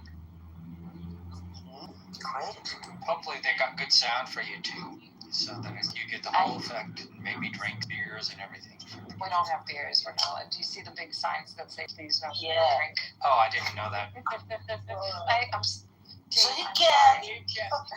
Oh, that's okay. I forget all the time too, so it doesn't. Dave, you're a sweetheart. I really should get used to it. I'm working a Paralympic meet this weekend. You forget that you can't see, Dave? Is that what you said? No, Well, that's what I tell people because I don't think about it. Like, I'll just take off and follow somebody. They'll take off and they'll be going somewhere, and then I'll be going with them. So I'll just take off and follow them, and then people will be like, "Oh, I'm sorry, I forgot to come and get you. I forgot you're blind." I'm like, "Well, I don't think about it either, so I just start following you." it's like Steve Martin and the Jerk. I'm not black. I'm white. Oh yeah. Oh, we got big time because we talk with each other, and then can you see that? Oh yeah, can you see it? And then Dave, no, sorry, can you describe it? Oh shit! There we go again. Yeah, but I ain't upset. I just ask in case. I don't ask in every room. I just because I think I'm getting to know y'all. I do that. But like lots of spaces, I don't know. I mean, people just hell. Even back in the day in school and shit, teachers would write on the board. They had known that I was blind, but they wouldn't always say what they wrote. So I'd have a buddy tell me, or something. Yeah, I really appreciate the insights into your life because I think that a lot of people don't think about others and they don't put themselves in those shoes and they don't put themselves in those places in order to understand. I work in So right shoes, now- so it's hard for me. I would understand that. So right now what the TA is doing, meaning the production assistant, is literally pushing another screen to the front of the room. Yeah. Is this like a finals? Is this like a final, like the last game? Oh yeah. Oh my God, shoes. No, I'm asking. Is that what it is? I'd go barefoot everywhere, but Let's my get wife would some shoes. Now you sound like Benjamin answering on something that we didn't talk about. This is going to be fascinating now. The boys in the room are trying to get the game done. Mm. Ow. Oh, good. This is great. So, I just got a notification. Well, first off, foremost, I mean, what's his name? Bill Cassidy is out. And GOP Rep Thomas Massey will lose the primary to Trump-endorsed Ed Gallrein in Kentucky's 4th District, CNN projects. Wasn't he one of, like, the most allegianced people to the president? Massey? I mean, nobody is safe. I agree. You could be the most loyalist, like, Trumper, and he'll still throw you under the bus whenever it's convenient. Okay, we've got laptops coming out trying to connect it to the front of the screen. Yeah, I mean, that's known.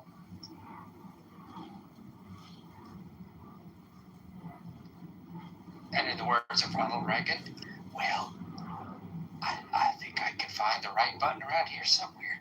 I sure hope I don't hit the big one. You know, imagination.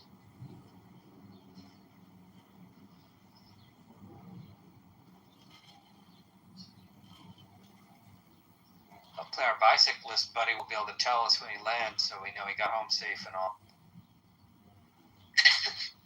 There's always one more hill. One more hill, you gotta ride. One more hill.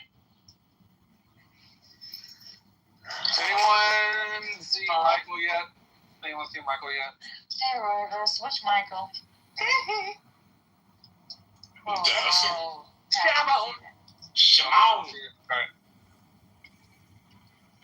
I thought Crow saw it. Then I won't say anything. Okay. Oh. Does he die in the end or what? We don't know what happens to him. Yeah, but Revis, when you do your impressions, do you grab your crotch like the way Michael used to? Oh yeah, starts at his knees. Do you guys have no, like, I fucking worked at his studio for like 5 years. I was on staff there. I had like medical benefits and things. So I do Michael Jackson tours. It was like, you do not talk about the pedo stuff. You just don't. It's not. No, of course not. No fucking way. So you met him? You worked with him? No, he died in 2010. That was the same. No, maybe 2009.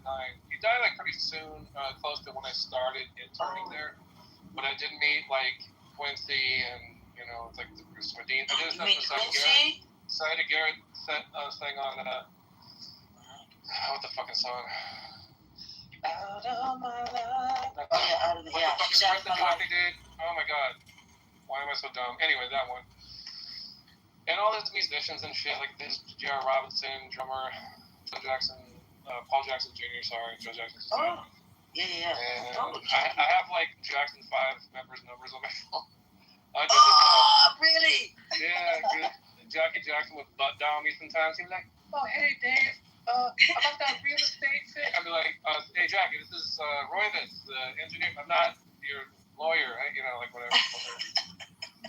Anyway, yeah, so it wasn't a great movie or anything, but the performances were good. If you like Michael Jackson and you just want to see, you know, kind of like you're into his music, then you'll have a good time. I liked it. I don't think it was great, though. I think it was, you know, I was surprised by the performance, and then I find out that the kid's related, so that made sense.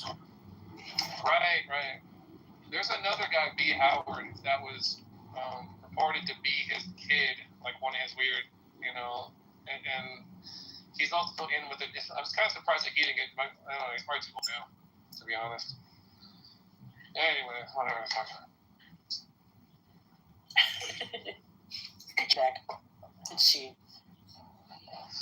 Like there's this That's thing cool, though. at Westlake, it's called the Monkey Room. So if you go into the main flagship studio, it's Studio D. It's a studio that, like many other studios around the world, is like modeled after just the construction of it, you know, the dimensions of the walls and the angles. Anyway, but upstairs there's where they would put bubbles so he could look down at the stage and see Michael when he was singing, because he would freak the fuck out and start doing crazy monkey shit if Michael was out of the sight. So they built that whole room, and then it was just used as a lounge, like so Yin Yang Twins could fucking, you know, puke all over women or whatever the fuck they, gross shit they did. Piss all over hookers' faces and do a bunch of drugs. It's back in the day. Poop breast out. Yeah, but that's really neat that you have this connection there. That's legendary. I got to escort so many hookers to their cars after fucking sessions, man. You got away. No, you didn't. I did, Laura. You did. Straight into his car. Straight into his car.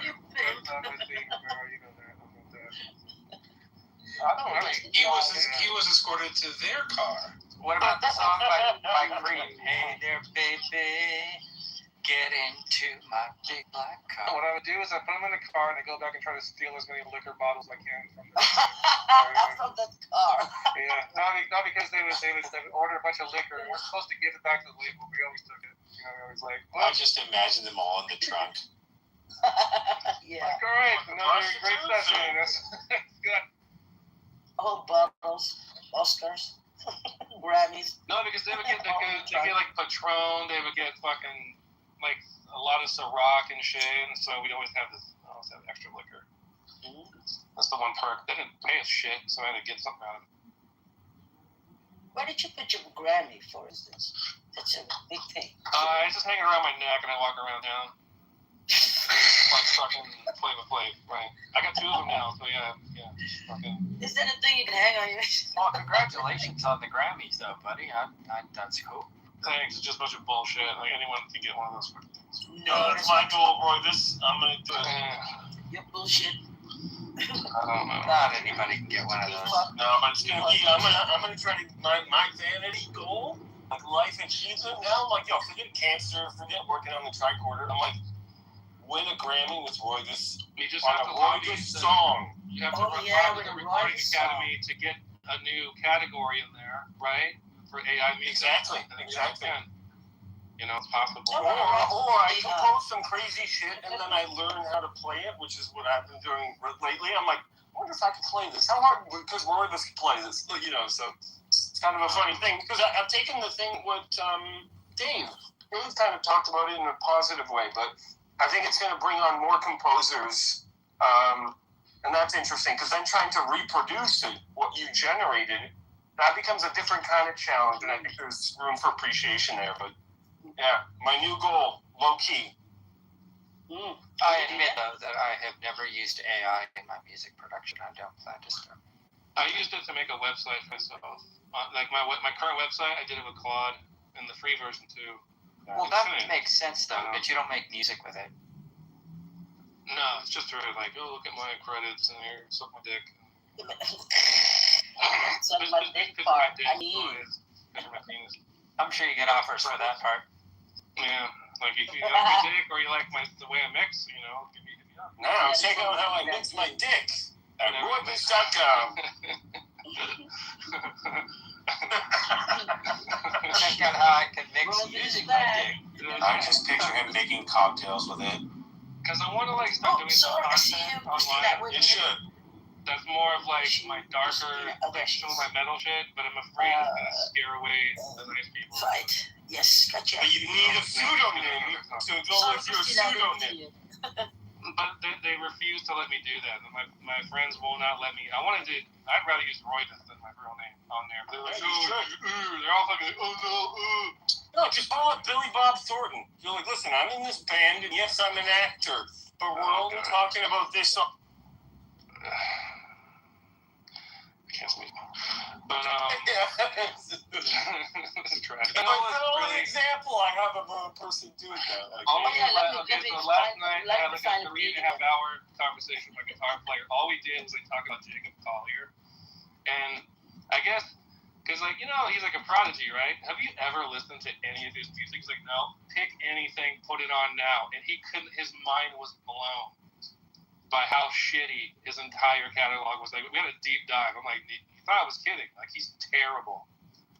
His singing voice alone stresses me out, let alone his fucking whatever the fuck it is. Nostalgia does something weird to memories, It sounds like AI generated bad Disney music or something. I don't know what the fuck he's trying to do. Well, and sometimes I think a prodigy, what happens is So, like, for most of us, we learned how to do the shit we know how to do. And the people I know who are prodigies, they end up in a world of shitification. And a lot of people don't want to talk about this because they don't know how to do, like, maybe they learned one or two tricks.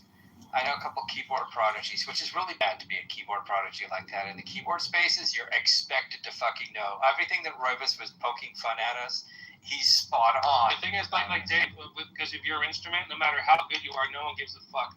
Oh, if you were a guitar player, I know that. They would just like fucking worship every note you play. But you can just sit there like you are right now, with your little hands going, doing the crazy. Well, guitar is No like one's slow impressed. motion No one masturbation cares. in front of an audience. Oh, girls love guitar Especially if you look up what's his name.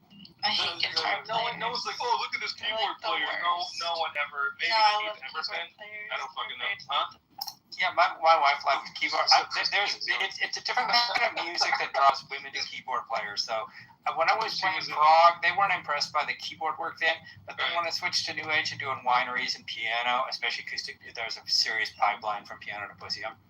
If you ever, right. Well, see, No, one guy, Steve Vai. That's it. But if I'm ever like drinking wine at a wine bar and you're playing there, always throw in some fucking Gentle Giant. And like I'll fucking buy you a glass of wine. I'll send one over. Just play some fucking something from like Playing the Game. I fucking loved it out. Oh, yes. And you know what I did one time? What's the bass player's name? Schulman? What the fuck's his name? On a dare, I played a George Gershwin style version of Painted Black by the Rolling Stones. And all these fucking fancy ass people were like, oh, that's a different Gershwin tune I just haven't heard. And my friend is like dying in the back. He owed me a lot of beer for that shit. He's like, God damn it, I didn't think you were actually going to do it. Then I couldn't keep from fucking laughing. But, summertime, the living's easy. But oh, that's a fun one too. I don't like Gershwin, but I know he's great. I still like it. But I'm not a big Gershwin fan, but rich people are. Yeah, it's like rich blue hair. Rich people. It's the rich blue hair rinse What are factor. you saying?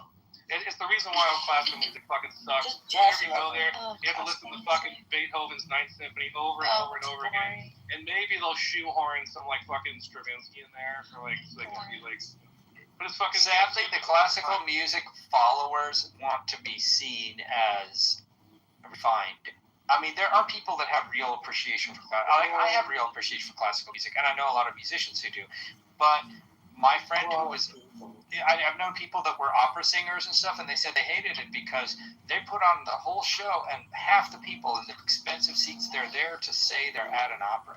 That's why I listen to classical music. No, that's not like any. A lot of people like I this shit. said like most music mainstream for sure. It's like So right, the same reason that's in the classical, the same reason why I listen to punk rock and the same fucking shit, and you can have the exact attitude that rock music does in the classical world. That's why I listen to the Boarding Quartet playing the Shostakovich string quartet cycle.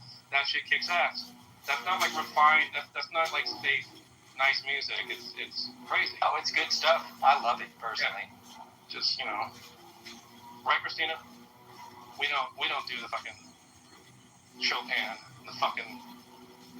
I admire Chopin's piano, and I admire. as well as piano. I heard Shostakovich just recently. That was a great performance the orchestra did. Symphony? Or what?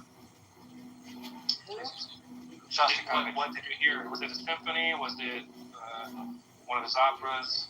Concerto, maybe? I got to look at the program. I don't know which one it was, but the last 5 movements, they played 45 minutes. So it was long. It was awesome. So you don't get 5 movements in 45 minutes, but yeah. What?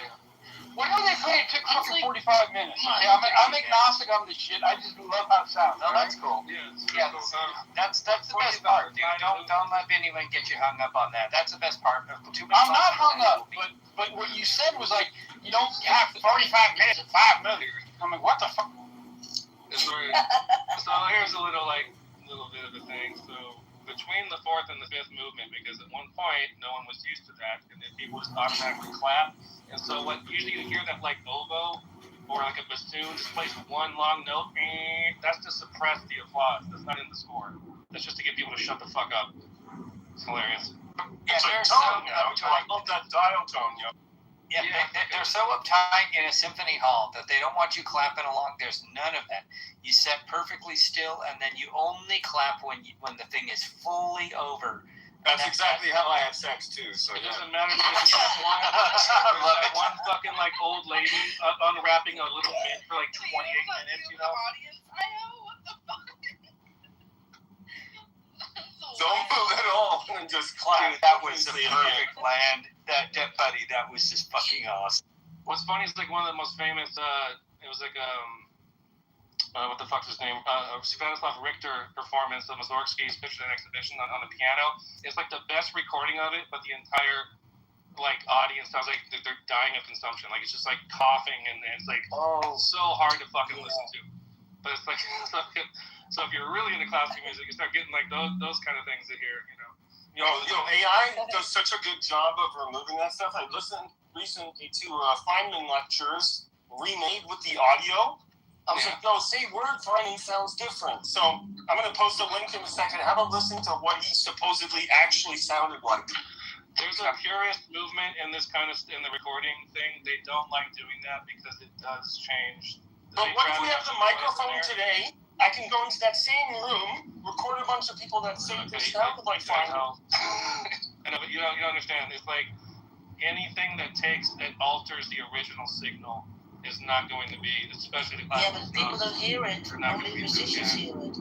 Maybe like right, but he's right. That's just the snobs, dude. It's okay. It's normal people. I'm kind of the same way. Like if I can listen to like a 1930s blues recording, I want to hear the fuck. I don't need to clean up all the noise. Like but so check this. I watched those lectures and it's like today's lecture on physics. Oh, today and blah blah blah blah. Because all the men sounded like that because that's how the mics picked it up. But as a kid growing up, that's what those mics always sounded like to me. So I thought that's just how those people sounded. So now going back, hearing it differently, I was like, yo, this is not my Feynman. But Rose is right about a 1930s blues record. Anyway, that's how I call that fucking shit. You know. I like the chorus. So check the link. I need it to be dirty and filthy and nasty. I'm trying to listen to. The Dutch is Primal Raw and Unforgettable. Trying to listen to what? The Richter? Being dirty and filthy and nasty is something to aspire to for everybody. No. Sorry. The thing I was saying. And if anyone plays Gymnopedy around me, I'm going to stab you in the back of the brainstem. I'm going to be like a Mesoamerican fucking god with my erection in your brainstem if you fucking play me. When you play what? I didn't even have to put your penis in people's skulls, right? And well, this one's more than one dialed in. Get a room. Manure. I'm going to play. Then you're going to listen. Oh, yeah, listen to Miss Nancy. Yeah. Here we go. Furthermore, the man who computed the consequences, he even may have been the same one who made the guesses. They had made some mistake in the analysis. Those are obviously wrong. So when I say if it disagrees with the experiment, it's wrong, I mean after the experiment has been checked, the calculations have been checked, the thing has been looked back and forth a few times to make sure that the consequences are logical consequences from the hypothesis. And that in fact it disagrees with a very carefully checked experiment. Crazy, right? Yeah. I would wonder about the fidelity of certain kind of musical instruments being done too. But he talks like my grandpa when he was younger. Like my grandpa's from Hell's Kitchen. See where you're they were taught. So people were often taught to talk like that. I saw a video on this, and they were trained that was how you're supposed to talk in public. It's the Mid-Atlantic accent, right? It's a Mid-Atlantic. Yeah, and it was a refined thing. Yeah. So, just to share with y'all, the piece they played was Symphony No. 5 in D minor, Op 47. Yeah, that's the 47. Yeah, cool, dude. Yeah, nice. It was awesome how they performed those. You have a link to play it? Do I have a what? It goes like this. Do you have a link to play it? I have already say it. I have a recording of it, but you play it a bit. And by the way, the only reason they say opus is that they used to public. So when it came to manuscripts, an opus is like an album, and the number. So when they would say opus 3, number 5, that means it was the 5th work in a series of works called an opus. And so that's where you get that's my magnum opus or my premier work. That's like saying that's your golden album. What's the K stand for? Mozart, then. It's the guy's name, right? Whoever catalogs his shit. That's why Mozart says the K. So the op. Dave. I thought it's because they have so many ops, you know. What is opus 1? Motherfucker. Opus. There's not an opus 1. I mean, so opus is what would be an album today. Or a group, it's and just then compositions. A group of compositions, and then they're numbered within the opus. So you would have opus 1, number 2, opus 2, number 5, or whatever. And so that's why that was just a way to package and sell them. So people try to turn it into the snobbery thing right now, but it was just a way to catalog. This is so opus 1. That's what I asked. It that about something. I'm singing Shostakovich. Yeah, go on. That's right.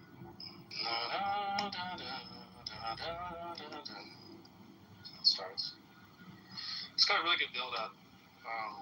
That whole thing where it goes into that macabre kind of march at the end of the first movement. It's a really slow build up. I get a chemical response in my brain. It only kind of works in classical music. I don't get it. Sometimes rock music. It's like these energy spikes go up my spine, like into my brain. It's like doing a drug. Yeah, especially in that era of classical music, it was really designed that way because the stadiums just got bigger. It's like 20th century. In your brain's knowledge. What era was it? Oh, Dave knows. He knows. Yeah, I mean, so I would say it started in the Romantic era of classical music, working our way towards impressionistic, and then he died in the 70s. Yeah, so Shostakovich came along as a neoclassical composer in the 20th century. Yeah, he was a bit of some people accused of being kind of warmed over Mahler. Yeah. And, I don't think Bernstein really liked him very much. And, I don't know. I think he's great. His 11th Symphony is trash. He wrote some garbage. It's funny because Bela Bartok made a diss track where he made fun of one of his symphonies. It's really interesting in this concerto for orchestra. So there's a lot of people that I've seen people actually refer to him as Shostakovich and stuff like that because Scheist means shit in German. There's people that just didn't like. I mean, but that's true of anybody. And see, the thing of it is, a lot of these composers wrote some just pop garbage stuff like Beethoven. So we only know about the premier stuff that made it. But I've actually heard some of his stuff in it that basically paid the bills most of the time. And it was just warmed over pop shit. It was all like trap music. Trap music for violins and violas. I have to sit there. So did I pass muster? She was testing my knowledge. It's okay. It's alright. It's like elementary. It's okay. Where did I not pass? I'm curious because then you can educate me and I can know from later. I don't judge and tell. What's your favorite Janacek opera, Dave? Choose wisely. I'm actually not an opera consumer, so I've lost you. I shall be judged on that score. No, I'm not either, but that might change your mind. See, I got into opera in a weird way of getting into it. Like I said, Janacek, also Strauss. For some reason, I could handle Electra and Salome, even though they were over the top kind of singing. I don't like, but I got used to it. The Birgit Nilsson recordings and shit are super dope. But I'm really into Renaissance music and choral. The Church Polyphony, Palestrina, the show. Exactly. Have you listened to any of the Christopher Hogwood recordings? Yeah. So he's on Naxos, right? Yeah, and he does. And he used St. Martin in the Fields, Academy of St. Martin in the Fields, and they use period instruments. And that's Neville Mariner though, different. Christopher Hogwood does it too on his Messiah and the Handel's Fireworks and Water Music and a whole bunch of stuff, recorder concertos and shit like that. Probably have those. Oh, and also Jeremy Summerly's great. Any of the old church singing stuff because they make the singers do that more of a straight singing. They don't do the that wobbly warbly vibrato came as an Italian affect in the mid to late 19th century. Italians, man, stress me out. I hate Italian opera. I cannot do Italian opera. That Rigoletto shit. Fuck that. Right in the butt. In the eye socket. Just some fat piece of shit. Fuck you. That's just me. You just hearing me like under my breath in the audience. Fuck you. Why would you even be there? I know, right? Now she's got me curious how I missed the mark, because every time I find out, I try to change it. I don't think he meant what? Did he miss a mark? Christina. She said I didn't say those words. I don't even use the word miss. Yeah, is anything wrong? I mean, that's not my vocabulary. Okay. I just said it's okay. Oh, that's how she says you missed a mark. She goes, oh, that's all right. Yeah, that's usually a polite person's way of saying, don't call us, we'll call you, and then you failed the audition. So, no, I'm just giving you a hard time. Now, if you really want to be a snob, what you have to do is listen to classical music backwards on a record and then identify the exact recording. God, that would be so fun. People actually do that, yeah. I'm that kind of nerd. Yeah? You wanna go?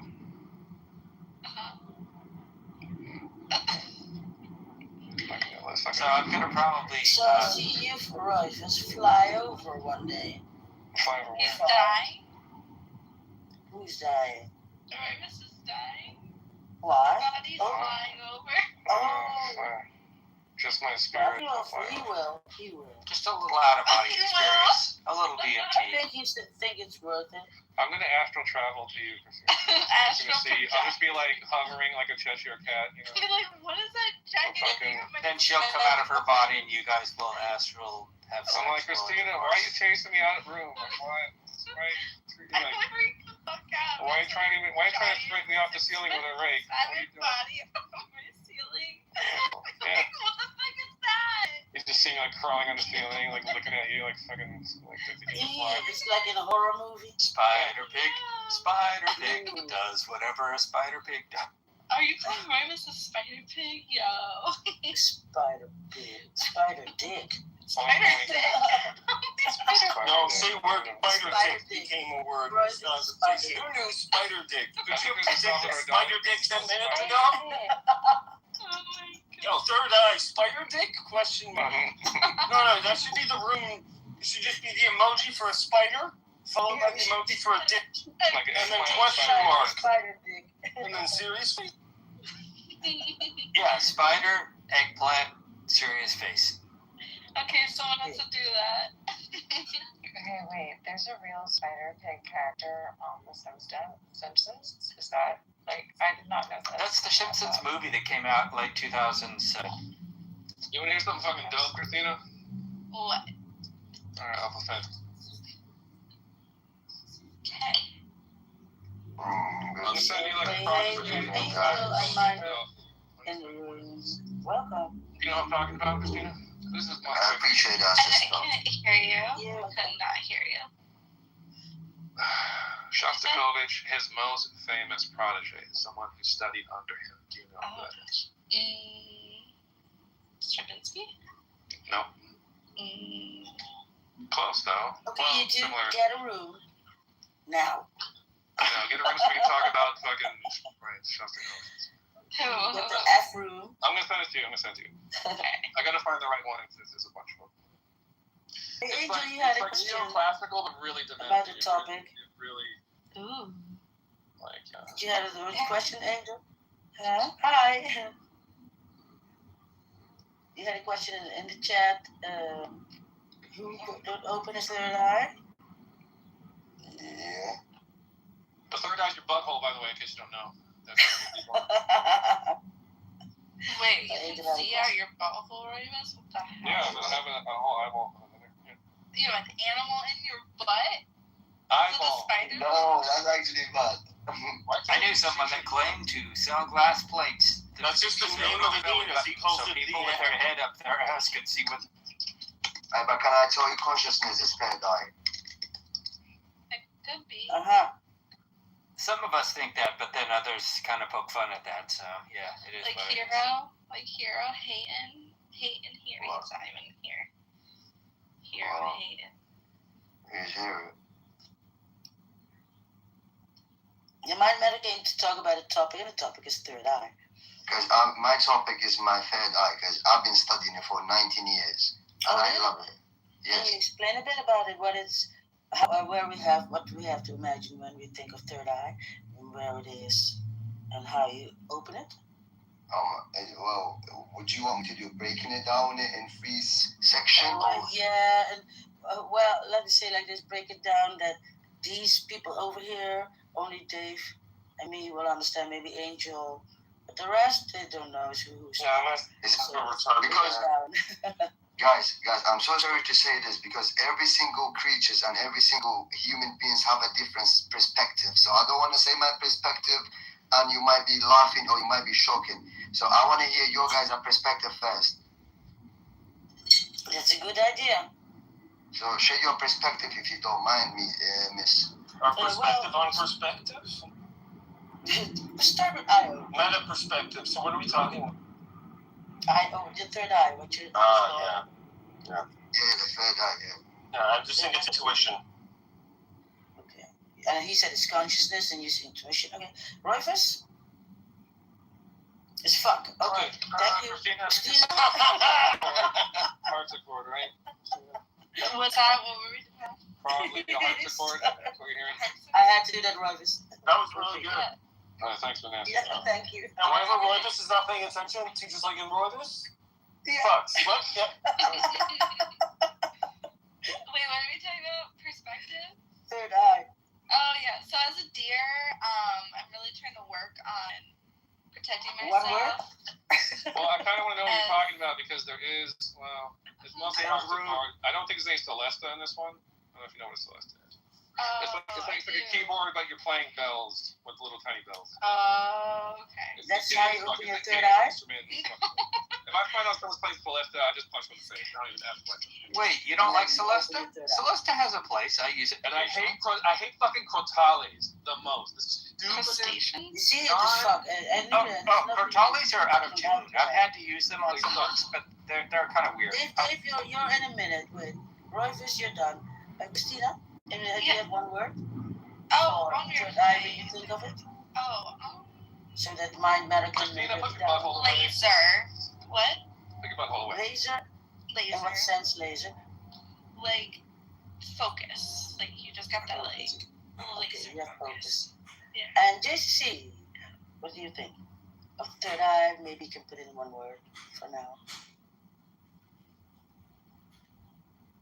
JCC going once, JCC going twice. Let's move to Hero on his bike. And we come back to JCC later. Wait, am I Yes, your turn. One word.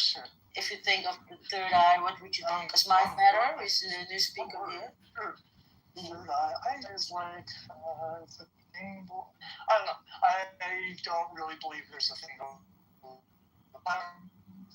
Oh, you're breaking up. Really breaking up. You hear nothing. Whose turn is that after Hero? Sorry? I said who's gonna be on the queue after Hero? Dave. Benjamin is not there, so. Can I say something? I have an angel, of course. Sorry. No, it's okay. Well, I mean, we're talking about the pineal gland, right? Yes. Yeah. Yeah. How we open it. But wouldn't that? I don't hear you. Your mic is open, but we don't hear you. Guys. Oh, sorry. My bad. Okay, never mind. Someone else. That's fine. Dave, one word. Insight. She's working. I don't want to bother her. I might just be prepared piano, Christina. Insight, okay. I think it's easy. No, just joking. Okay. Yes. Did you hear me, Christina? No, we don't hear you. You know when you I'm listening. piano, that's what the sticking shit in the piano. That's what it is. It's called for piano. You can play in the background. It's like John Cage. You can mind better. So you heard all our comments on the third eye, how we think about it. So you know now a little bit, I guess. Yeah. So, well, I can tell you, acknowledge is one of the very first rule of third eye. acknowledge of any small things that exist on this creation. We don't know. We have awareness of it, but we don't know what's the program for it. What's the subconscious? How can we program everything? How can we understand everything? The patterns, the particular stuff that you don't even care about, the small creatures that you're walking on, like ants, small stuff that you don't even think about it.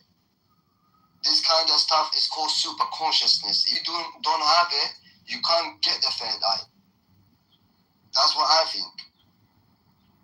What are your thoughts on fluoride? Why would you want your third eye? I would my third eye to find my after death, what's going to happen. That's what it is. What do you mean? Like seeing another dimension that I can see in this third dimension. How do you know what's real in that reality? That's a very good question. Well, I can't tell you because we know that there's reincarnation happening, and that's gonna make you more concerned that you might thinking might be another different form of us that is gonna be intelligence more than us. But what if you don't believe in reincarnation? Well, we have Pac-Man theory for that. What, Pac-Man? Pac-Man theory. Pac-Man theory? Like P-A. Yeah. C. Yeah. Man. M-A-N. Yeah, that's what I said, Pac-Man. Yeah, Pac-Man.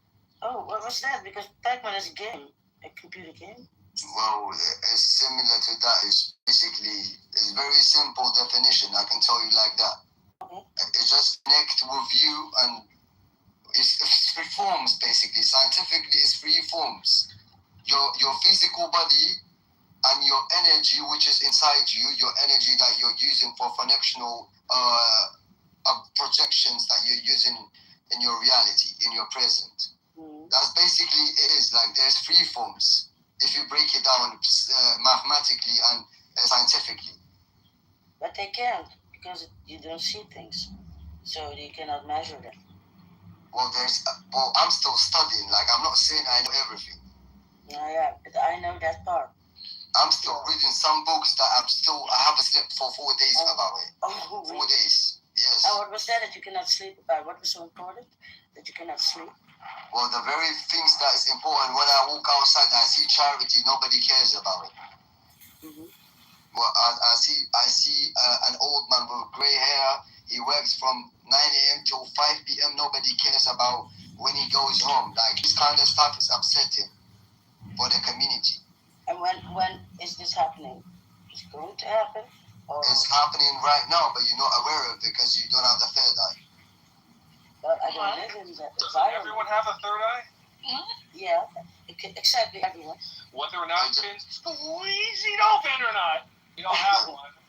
Oh, fuck that, yes. Sorry about my language, guys. Hey, mind matter. Most people in here are maybe more skeptical. So, and I say this as somebody who has a spiritual practice. I must say that everybody is responding very well. I didn't say that as an insult. I don't know if he knew what he was walking in.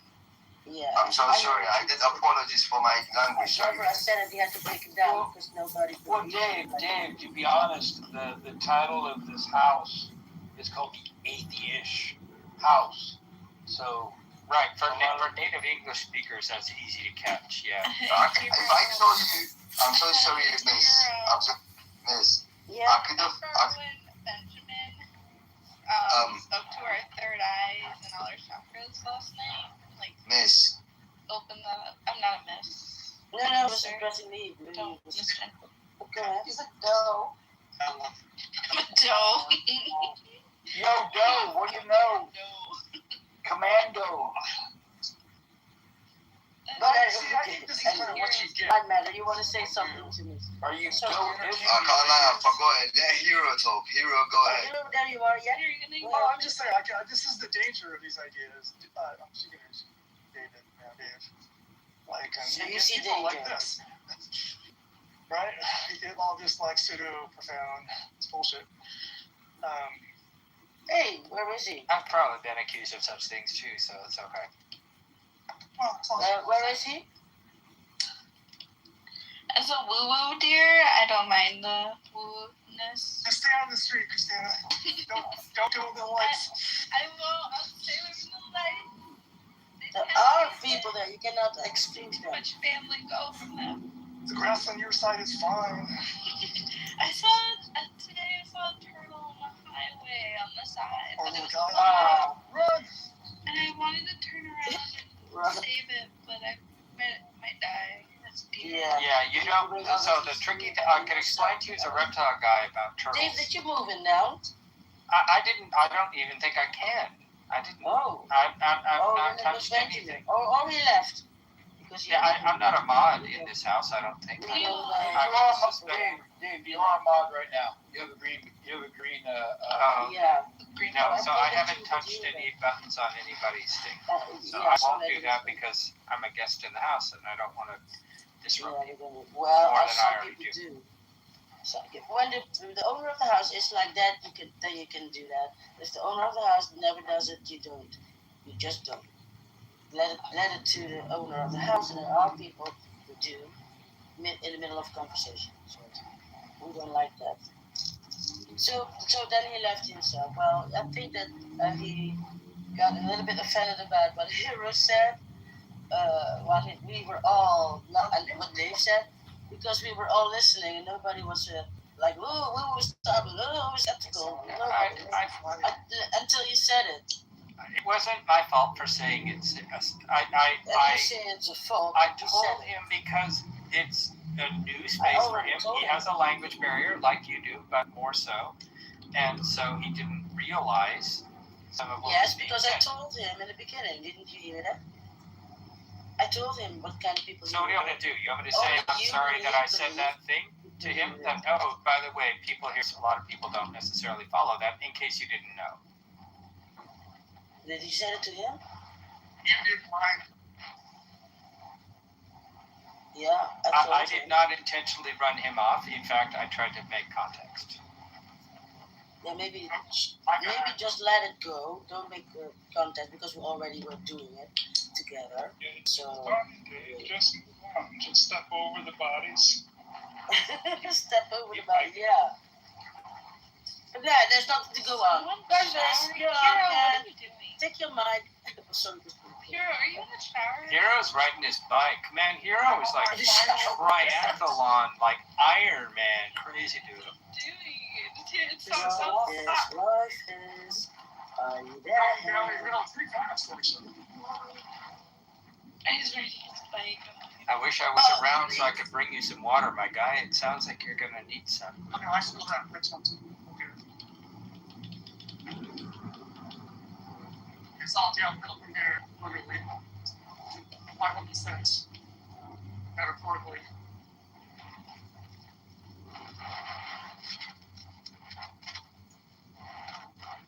Okay, Rufus, you're on again. I'm done.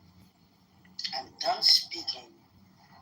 I tried to run something with a guy, but yeah, he got scared away. I'm sorry, I'm not good with playing with my food. You what? Playing with your food? I'm not good at like playing retards. I'm not skilled at it.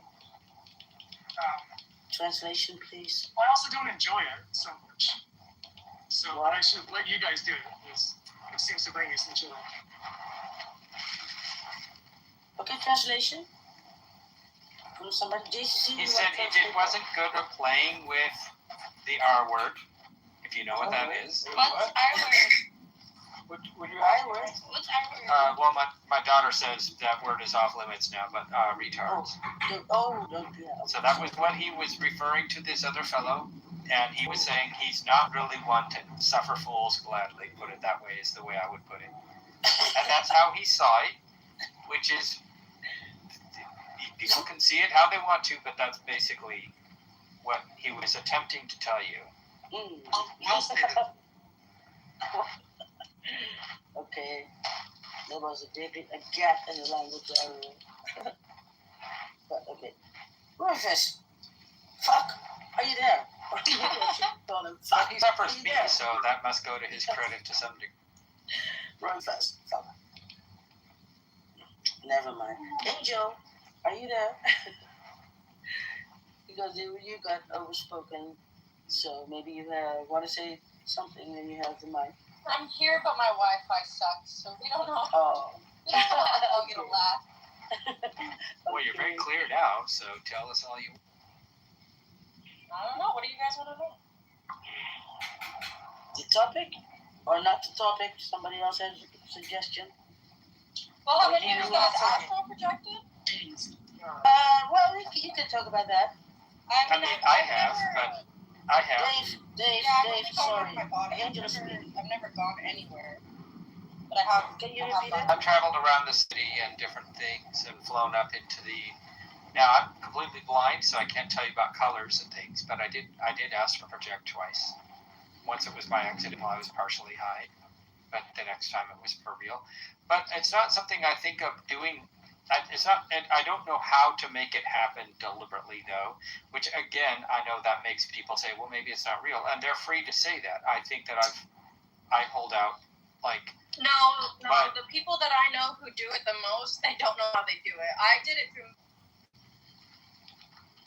meditation, but yeah, the people that I. It's just right. Now you're muted. Now you was muted. You said it's that okay. She was talking. meditation. Let her finish. Oh, sorry. Dave, sorry, but you are interfering the whole time. Can you please shut up? Now I'm talking to Angel. I have a question for you. I cannot understand her, so I ask her. So please, shut up. Angel, can you please repeat the last thing you said? You talked about meditation, but you broke up. Sorry, my wife was. Yeah, I know you. No, I was just saying what Hero was saying is true, that a lot of the people that I know who astral project all the time, they don't know how they do it. They just do it. Like, I only did it through meditation, but I have friends who, like, they'll just, like, go to sleep and they'll astral project. Or, like, oh, yeah. Yeah. That's the easiest way to get in a state, I guess. But when I try it, I fall asleep. So I cannot lie down. Lay down. It's when you're in that almost asleep state where you can, if you are setting your intention and then you think, then it can kind of happen, I think. But yeah, it is an interesting experience. I mean, I can't see, so when I have, like a lot of people describe colors and stuff, I just floated up and I flew. I noticed I went through the ceiling without knowing how. And I think the first thing I had to learn was that don't just think, oh, I'd like to go to this bar, because you'll suddenly be there. If you want to go to the experience of going to the bar, then you have to make sure you're thinking about flying there so that you have the experience of going through the area to get there. Otherwise, unless you want to, you could just say, oh, I'd like to be at this place, and you will be instantly there. How it all works, I don't know. I don't claim. Beat me up, Scotty, and yep, you're there. Show me the way to the next whiskey bar. You know, when I played in a Doors cover band, we played that song all the time. On the bar. Oh, don't ask why.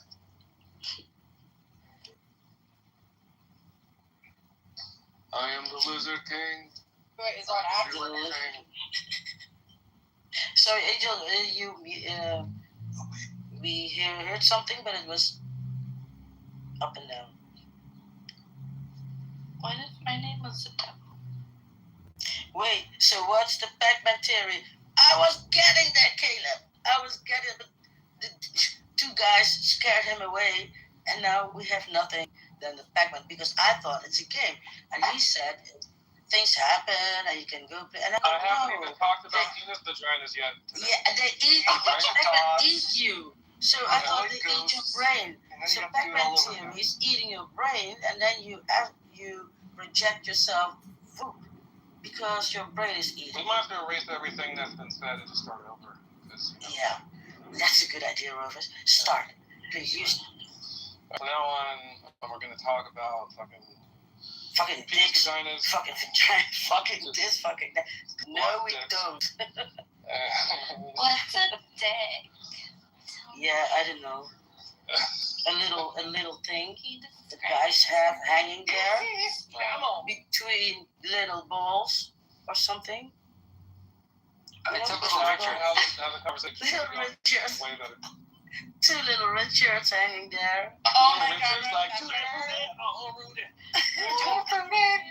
Yeah. That'd be weird if your balls were. Hey, Christina, you had a beautiful picture there, and now you have that. Because both your balls would be like that trying to deer get again. more attention, more diva. Kangaroo. A kangaroo, what is it?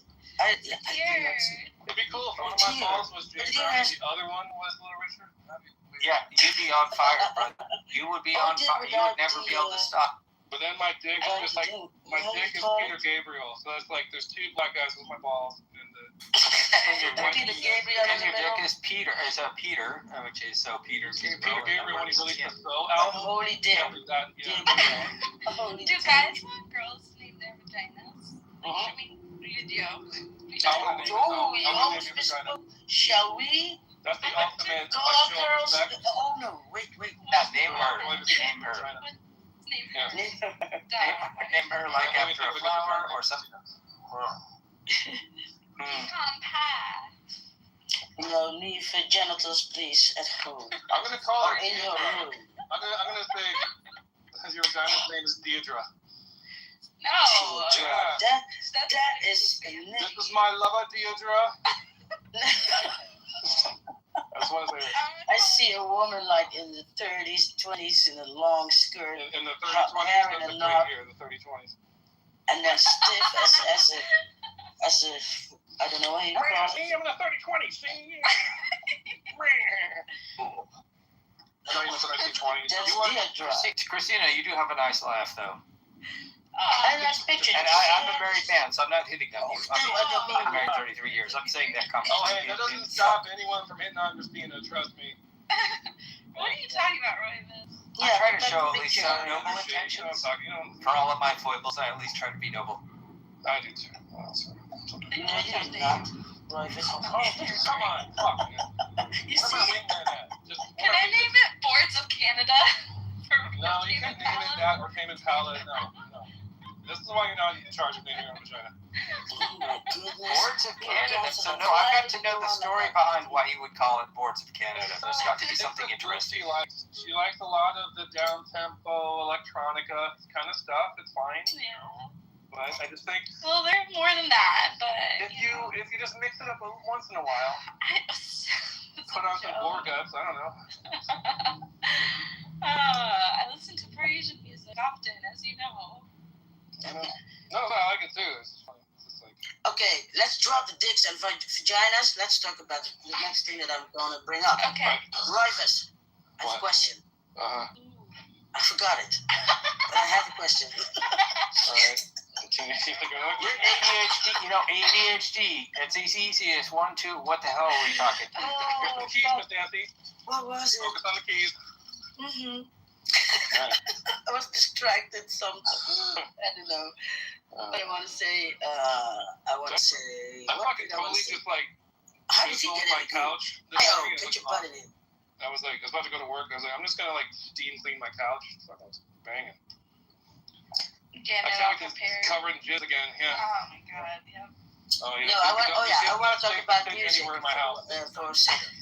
Trying to bring a black light. Bring a black light to right as his house. I got it before I forget it. Rivers. All over the walls and shit. Help me! Like written in blood. Written in blood. You could not say written with a pen. Written with something else. Sounds very Iron Maiden of you, Rivers. I like it. That's the question. Right. Miss Nancy has a question.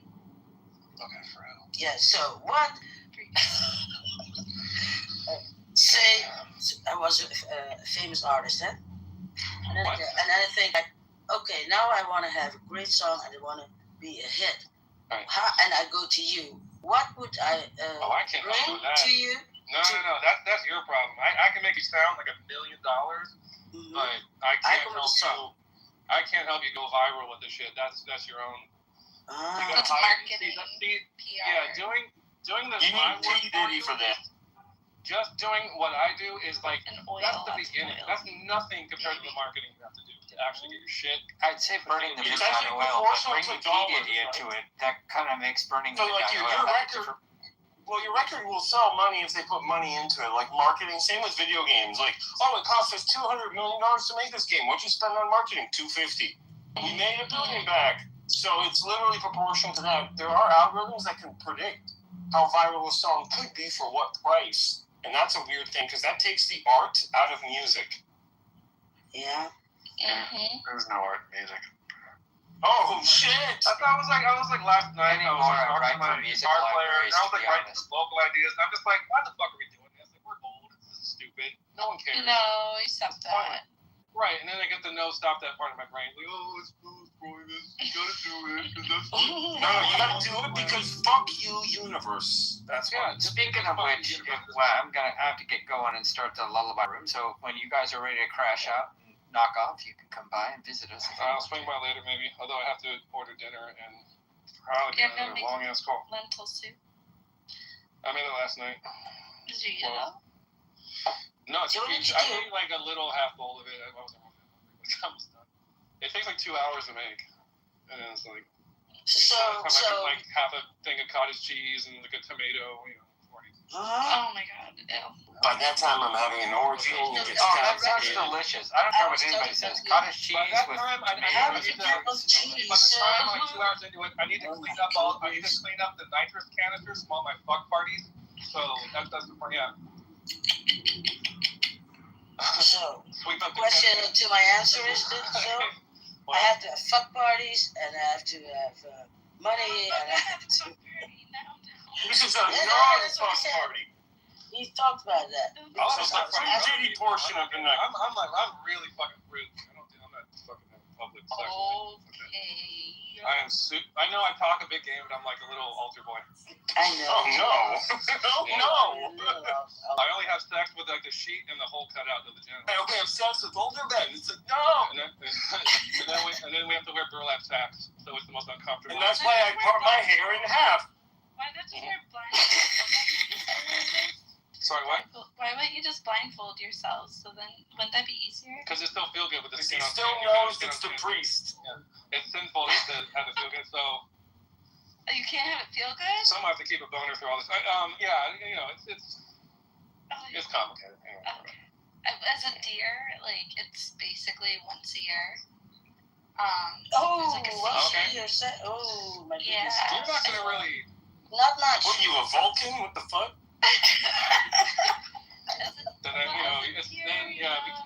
John, help.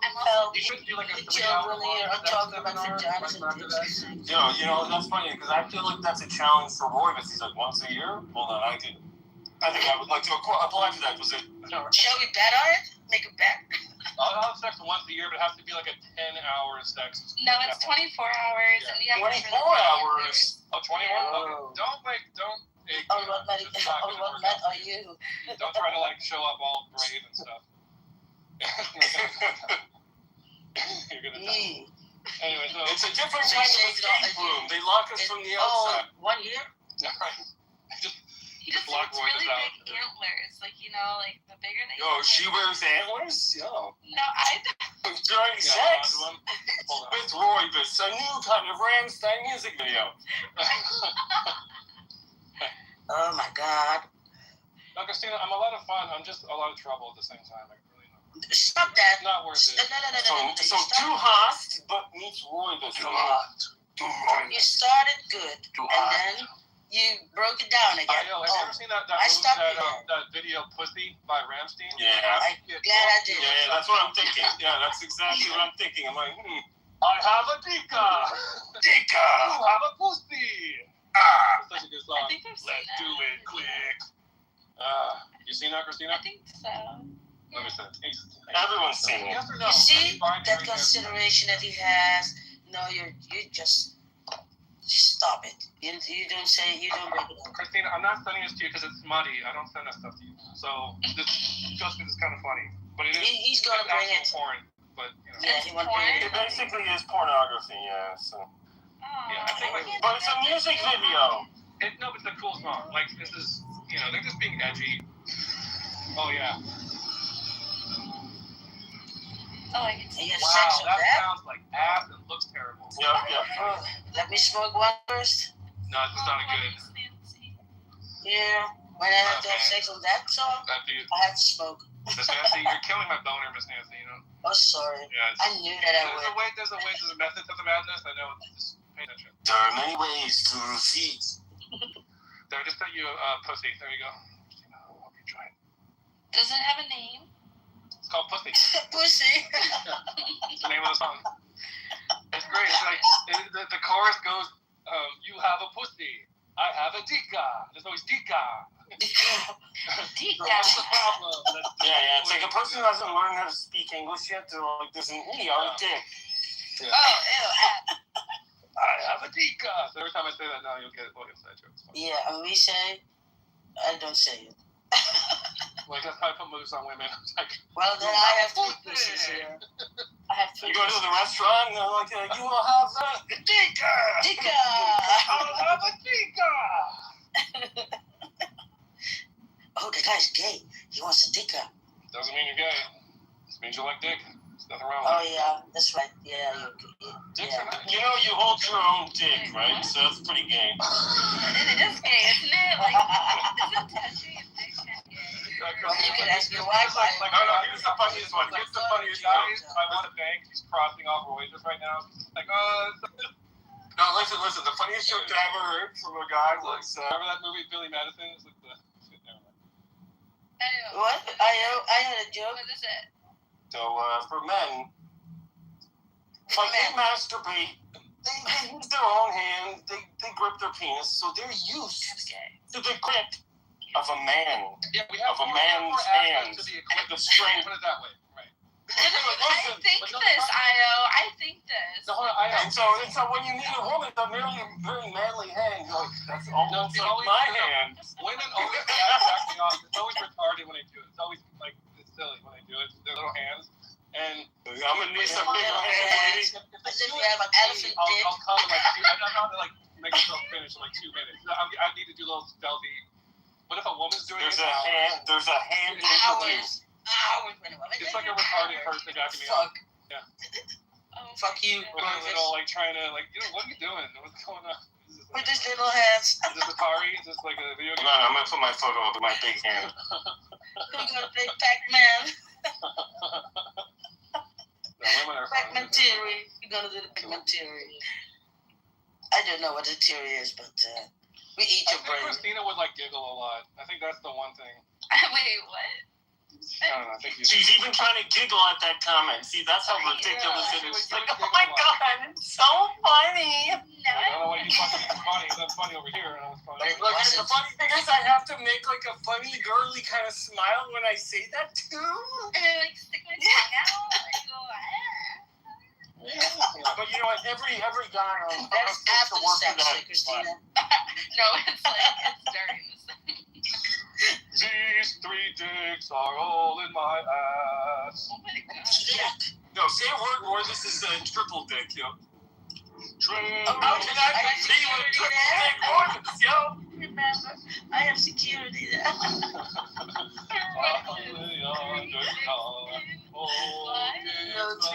heard of aliens, having like 2 hearts. And he's like, nah, I got 3 dicks.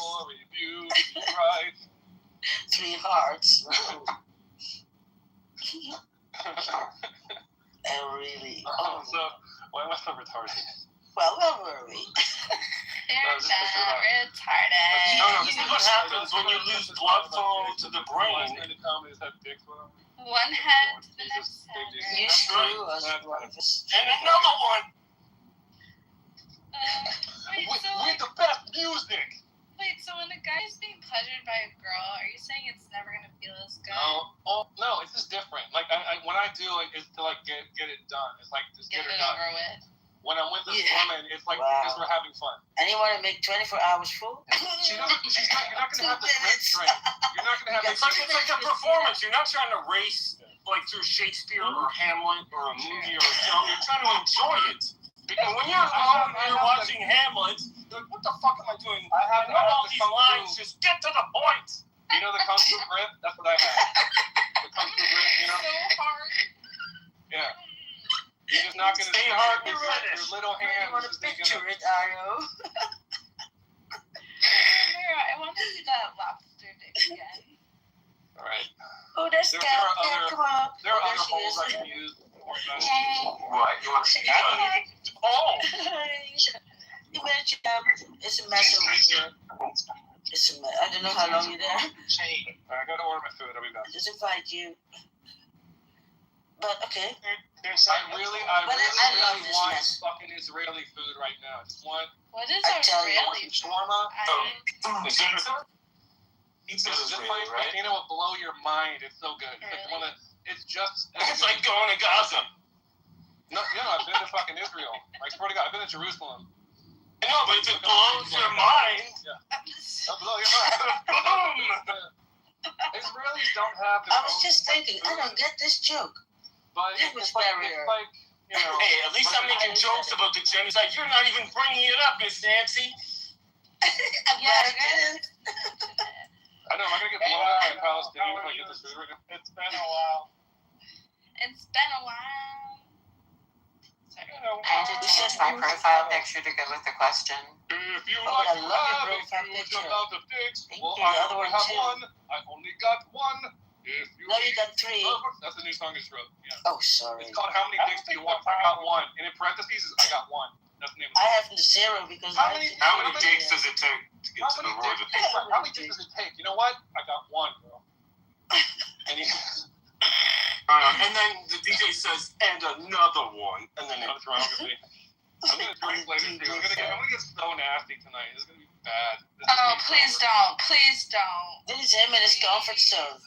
Please don't. Well, that's always fun. We get to hear about period sex. This TV Oh my God. Once a year, period sex. Annual sex. No, see, when I have it, I can't be on a period. I have to be ovulating as a deer. Oh shit, you're that young? No, well, Well, yeah, Christina, no. she wants it to really count. If you're gonna inseminate her, it's just one. You know, she's got she's got the menstrual. She's got it all planned out. Oh, So you're gonna meet me Friday at 3 p.m. You understand, motherfucker? Like she's like one chance. And you go like, okay. I'm like, well, I guess I just gotta get it done. You know, sure, right? But you have to have deer play. I just show up naked with a tool belt on. I'm just like, I have like my measuring tape. I got a hammer. Stick in yourself. All right. Well, seems to be a problem here. I see you're I show up wearing a You're too hijab. wild. And you stick We're about to yourself make the in worst your butt. porno ever filmed, by the way. And that Arabic woman turned out to be a man named Roivas. I know. There was a tribe of Roivas, fuck. Who knew you could hide such a tall man in such a small... The hairy chest should have tipped them off. They wouldn't talk like this, but the problem is they all went extinct. Who? Who went extinct? There was tribes of men who had enough self-respect that wouldn't talk like this. The problem is they all went extinct. Whoa, what? Was this Benjamin Where are you coming from?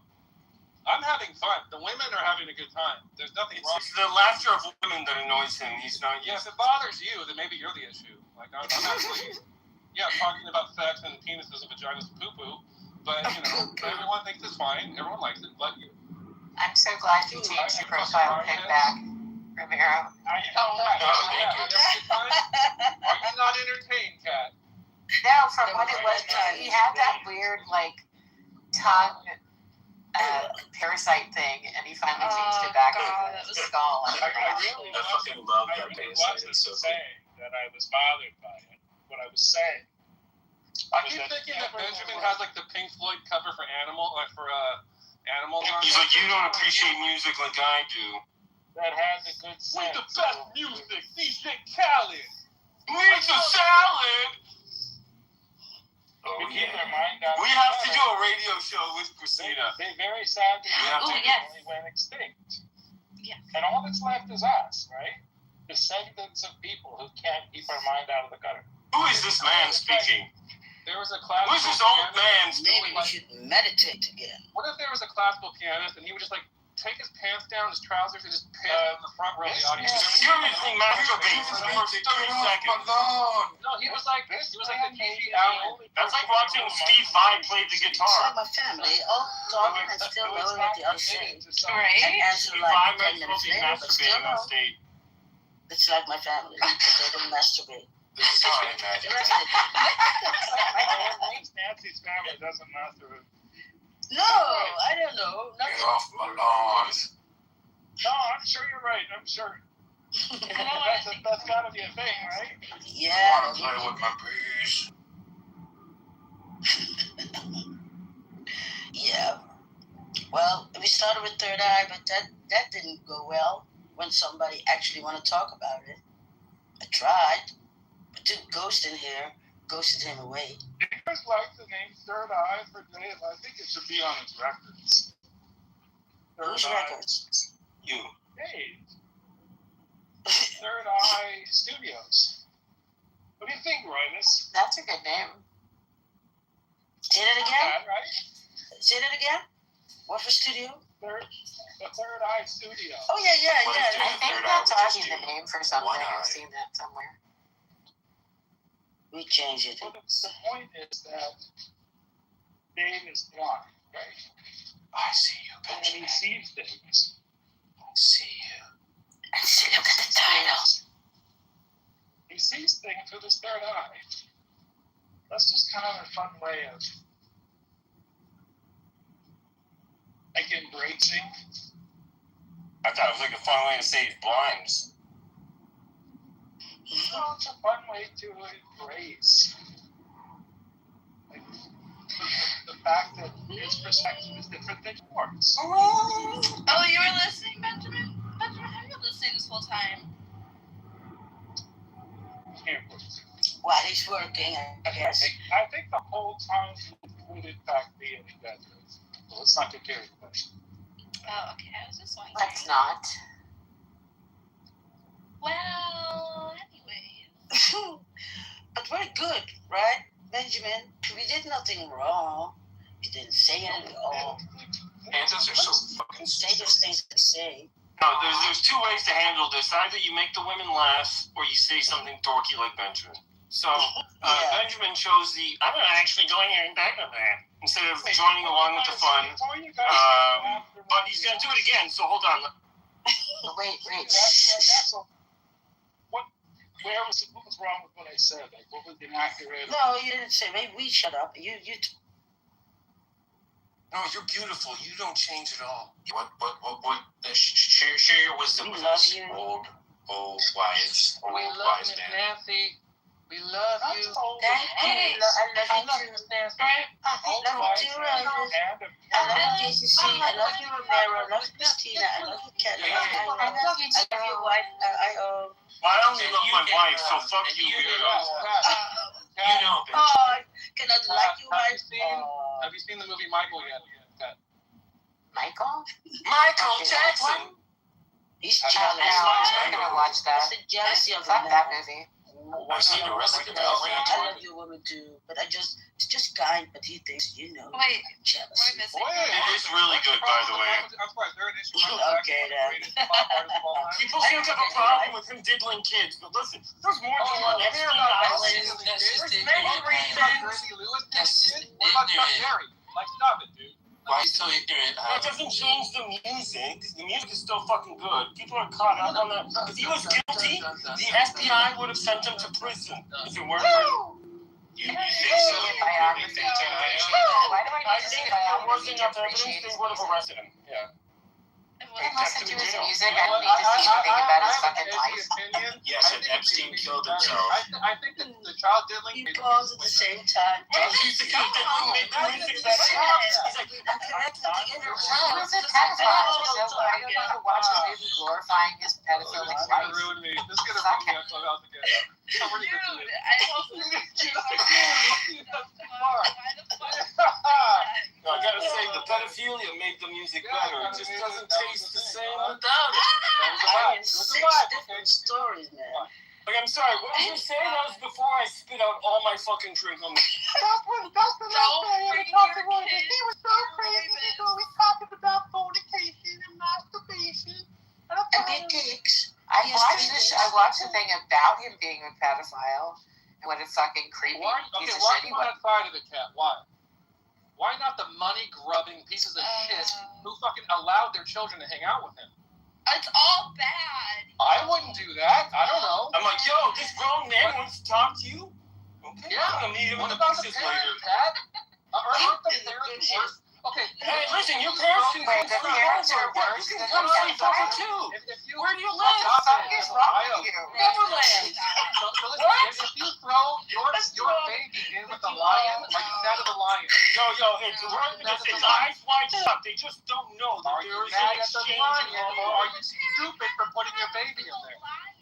Listen, it's a purchase program. Are you a You give me pedophile? baby, I give you money. Big cat, just exactly. Oh, this shit is babies. Yeah, Belgium is right. They buy babies. No, but this is a huge thing, actually. If you want to hear a dark side of it, listen, dark side of Hollywood, there are babies born all the time that are not here Jessica or registered. And they're Pedophile apologists are pedophiles.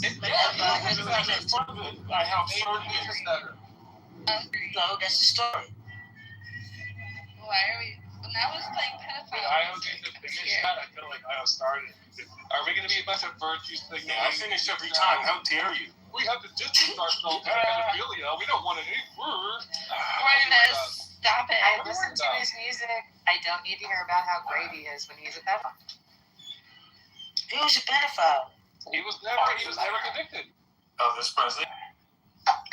Him too. Elvis Presley, Jerry Lee Lewis, Chuck Berry. Chuck Berry was a piece of fucking shit. No one talked about that. I talk about with pieces of shit. What about all the other pedophiles, guys? Come on. There's more than one. Pedophile apologists are pedophiles. Pedophile apologists are pedophiles. It's not about apologizing for them. It's about being realistic that they exist. So it's more like choose your own pedophile. Who's your pedophile that you vote for? Remember. I don't That's vote for what any politics pedophile. sounds like lately. Don't vote for any pedophiles. Just Don't support any pick a pedophile. pedophile whose music is great. That they're not. The pedophilia isn't too bad. It's like kind of you can listen to something. Did I say I don't listen to his music? Did I say I don't listen to his music? Disingenuous. You know you. I said I don't watch the fucking movie, you piece of shit. Fuck off. Damn. Why are you so? I'm sorry. Is this like a personal thing for you? Like why are you so? Why are you talking to me about it? About these idiot kids. They're stupid. Wait, guys. I just remembered a fact. Dawn Johnson dated Melanie Griffith when she was 14 and he was 22. There you go. I just want to put that to everybody's mind. Dawn Johnson was hitting that when she was 14. And you know who else is a piece of shit? Jerry Seinfeld, also a piece of shit. Jerry Seinfeld was literally picking up his high school girlfriend when he was almost 40 at her school. So. Hey, Kat, guess who never had sex with underage people? Never had. Okay? Yeah, but you're a pedophile apologist, aren't you? No. I also have no hit record. Even when you were underage? No, there was a time when Does this circle back to like your best friend's mom? Jesus, it's so hard to talk right now. Who's playing fucking music? Like JP say, no one can hear your fucking boomer fucking crap. The Cure is not boomer crap. Come on. That's blasphemous. If I find someone underage, you're a pedophile. They get dyslexic. And then we have that hot micing and then this nasty under talking. It's either really chaotic environment or the chaos. Like the underdog and the underdog. It's so weird. I would need the This is for underdog. anyone, Roy. Underdog. You're the underdog dick. Not a pedophile, Cat. Pick a great pedophile musician and just love it. Love fucking music. I don't make excuses for anyone. Okay. So what are you doing? Then we're excusing You're music, the one not who a asked person. me if I saw the movie, and I said no, I didn't fucking see the movie. And So you're is doing the it song guilty because it was made by a pedophile? Cat, I don't care about the loser pieces of shit who glommed onto Michael Jackson. I think they deserve it, okay? Because they're opportunistic and they're shitty people. They deserve it. Deserve what? Wait, what is it? The children deserve to be molested. So now you're saying the children deserve to be molested. Whatever happened. I mean, what? Children deserve to be molested because their parents are I have no shitty. sympathy for gold diggers. Whatever happens to you, that's the price. Oh, and So here's you're another saying thing. children deserve to be Those molested. families are still trying to sue the estate. Children And the deserve to kids be are like, molested no, because I their don't parents are want assholes. Hey man, Fuck I you, wouldn't. Roy. Some of those kids have grown up and said that their parents There's a made lot them of do money. it. Hey, Io, I've done Fuck work you, for Royvis. Go to It's hell. like there's a lot of money. I know, Kat. I know. You know what? I'm in the music industry. We're all fucking toxic. Get used to it. Children deserve to be Go molested. stay in a little ivory tower of like doing nothing with your life, and then maybe talk to me. I have worked at a rape crisis center, Roy. Fuck off. You wouldn't last fucking 2 seconds in my world. I have worked in a rape crisis center. Fuck you. Fuck you. Okay. You don't know anything about my life or what I've done. You can fuck off. If I looked you up, there's nothing. Just don't fuck with me. Things will be easier. Like, just don't butt heads with me. No, I think she's Quit talking to me, Roy. You're the one who pursues me. I told you to leave me alone. Oh, I pursue you. I know. I'm still like.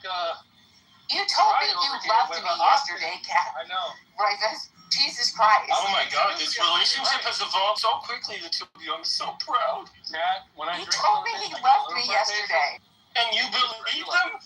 No, of course not. I love you. Why do you make it sound like a soap opera now? You're like, you told me you loved me. This is like a Mexican. Because he's claiming he's not pursuing me. When yesterday he's like, Kat, I want to fuck you. I love you. Yeah, and now you're repeating it, so it worked, I guess. Yeah. Like 2 seconds later, he's hitting on Christina. Of course. He's a man in his prime with the seed to spread. You're going this. What? Sorry, waiting. What's the point? Is it? Oh, I'm a have a bad character. Like literally, he is an archetype of a rock star. Compared to the men you date, I'm sorry. Who's the piece of shit? I think he just said that there was a dangerous path for those children. Those kids in harm's way. That's what I heard. I've been with the same guy for the last 15 years, Roy. Chucked up with. Like, stop it. Stop it. Even the men I date, I've been with the same guy for 15 years. Exactly, and before that, the same guy for 15 years. What do you mean the men I date? They're both different. I don't know how old you are, but at one point that might have made you a pedophile. I don't know. I'm 58, you idiot. Israeli food, and you guys are calling me a pedophile. So that's what everyone does when they don't like it. They go, "Well, you're a pedophile." Yeah, I'm a pedophile. Right. Whatever. Fuck off. I think there's a little bit of miscommunication. I hope you have a nice little death with your little, perfectly curated philosophy and worldview, and you're, You don't know what you're talking about, Roy. You know what? I'm proud of things I've actually done, not things I don't do. I don't define myself by what I don't do. I have no idea what you're even talking about now. Is there anything I can do? Don't fuck it with you. All right. Can we? I'm not upset yet. Maybe later, have some wine. Maybe we'll do something. My stomach, my belly's gonna be full of fucking shawarma. So here's lots of garlic, yeah. It's a lot of garlic. And a tomato, spicy tomato. Ooh. If you need to attack somebody, you wanted to take identity. I don't want to attack Kat, even though her name rhymes with attack. Right? No, it doesn't. You don't want to. I love Kat. It's not about what you want to do. It's not about what you want to do. But like Kat, I'm not like I like Michael Jackson. I know he did really stupid shit with kids. I get it. That was my point. Maybe I want to entertain a certain area. It doesn't take away from the movie. That's the point. Cat's cat and he's a pussy. And it wasn't even a good movie. It's ridiculous. I watched it with my mom, and she enjoyed it. Like, it was actually really good. It was enjoyable. I literally said I saw it 2 weeks ago, you guys. I was like, did you guys see the Michael movie? And then nobody responded. I was like, shut up, Christina. Oh, you guys are so irrelevant. Like, keep up. What'd you say, Christina? I'm asking you now. It's relevant. Okay, it's good, right? It's a good movie. I don't think can I say more? Yeah, go ahead. I'm sure it's okay. It was just. Hey, Russia. Welcome back. Hello, I'm done. I'm wrapped out. Hi, everybody. You were like, hi, Aisha. Hello. Do we all suck dick? Yes. See, Russia, I have to say something. You just interrupted. You just like chastised me for talking too much and then interrupted Christina mid-flow. Who did that? Who did that? Because Aisha shows up. Oh my God, let's stop the presses. Aisha's. That's what I'm saying. So that's what I did. I didn't want to cause a problem. I just wanted to say hello. And I think it's okay. And we love Christina, so it's no You're gonna problem. put cheese? I'm gonna put cheese in your. I'm gonna throw a slice of American cheese on your face. Just happened. That would be a really hot moment. Oh, you pushed away Christina. You know, I I did work for Weight Watchers, so don't ask. It's terrible. Never been bored. I did work for Weight Watchers. Don't believe everything you see. No, Weight Watchers is great, but you're naturally skinny. That's why I kind of because everyone's like, "Oh, be like me." You're natural. That's the right genes. Go fuck yourself. Aisha, yeah, that was a good one. You have a high metabolism. Royfish, sometimes you're good. You do, and so people that are Weight Watchers don't, and so you're just like, "Oh, it's so easy for me." I'm not I dangle carrots. No, she went for He dangles carrots with his dick. It's called the Royfish dick.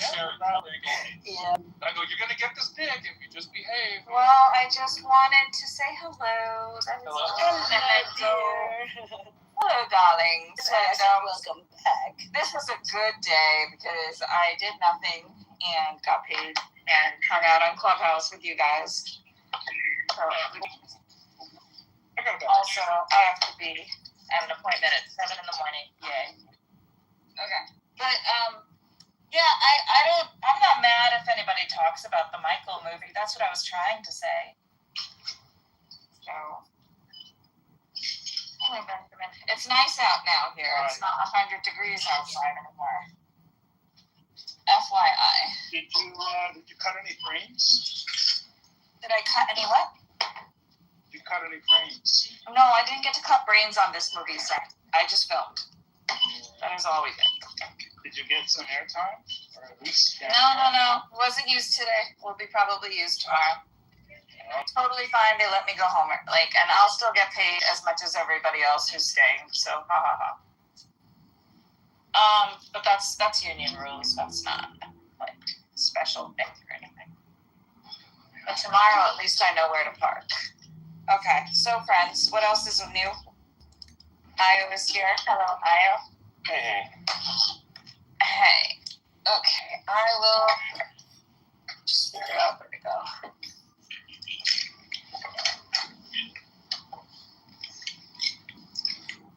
Now I'm late getting Israeli food. God damn it. What are you doing? I'm getting Israeli food. I'm getting some shawarma. I'm getting some of the. We got salad.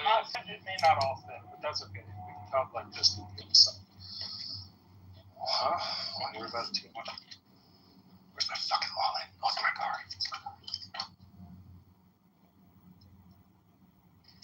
All right, scared off most of the women again. That's great. Yeah, that's a good job. Oh, well done.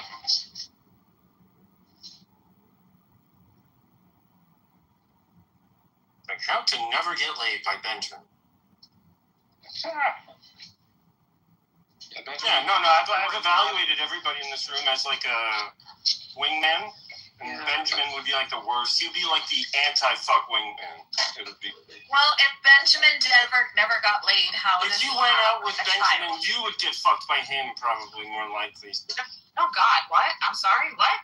I'm saying, from my hypothetical first-person perspective of me talking about how good of a wingman Benjamin is, if I took him out,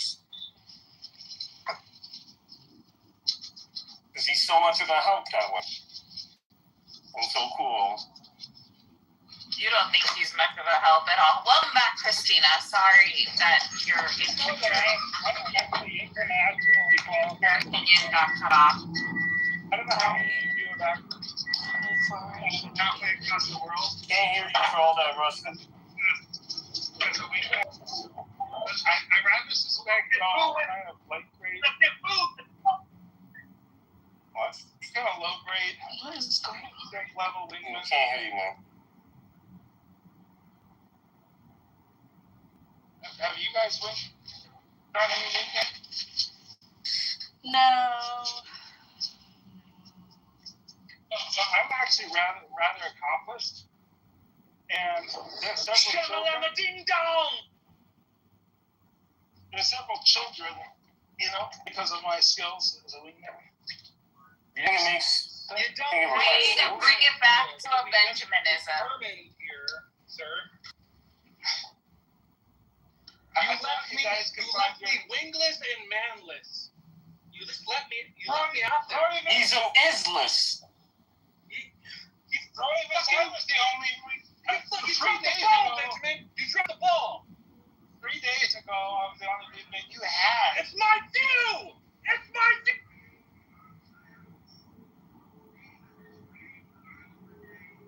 Just kidding. I was a nice old lady crossing the street. Oh, little abuela. ¿Cómo está, abuela? Hey! ¿Qué fuiste tú haciendo, puta? Hey, get the fuck out of my way. Hey, dude. What the fuck you doing? Move it, Dave. Hold on.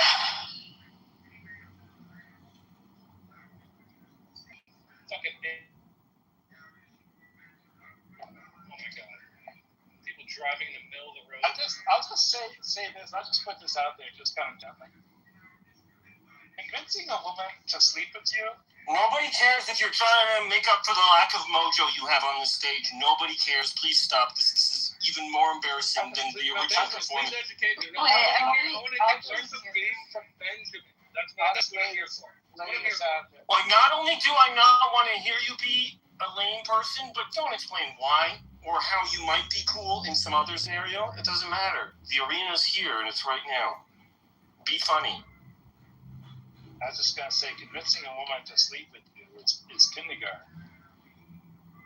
Convincing a woman to have children. What does that mean, convincing her? Like, what do you have an argument? Do you, like, have a proposal? Is that, like, convincing? Are you convinced to have sex with me? Have I convinced you, madam? Yeah. You don't convince a woman to have sex with you. Like, you've already fucked up. I don't know, Ravis. I feel like you kind of do that with women sometimes. Sorry, what? No. It's the other way around. The women convince men that it's your idea, Royvis. No, you think I want to fuck you? Raise a child with you. And I only say that because Christina said something like that a few days ago. With the exception of JCC. Christina gets away from that because she's a little fucking deer, you know? You're barely out of kindergarten when it comes to sex, which is why you talk about it. No, our dicks still work. That's the difference. Our dicks still work. Like, I knew people in kindergarten who were as advanced in their sexual discussion. That's what I heard here. And that's what gets women. Advanced sexual discussion. Chapter 54. Really advanced sexual discussion. I like advanced. Okay.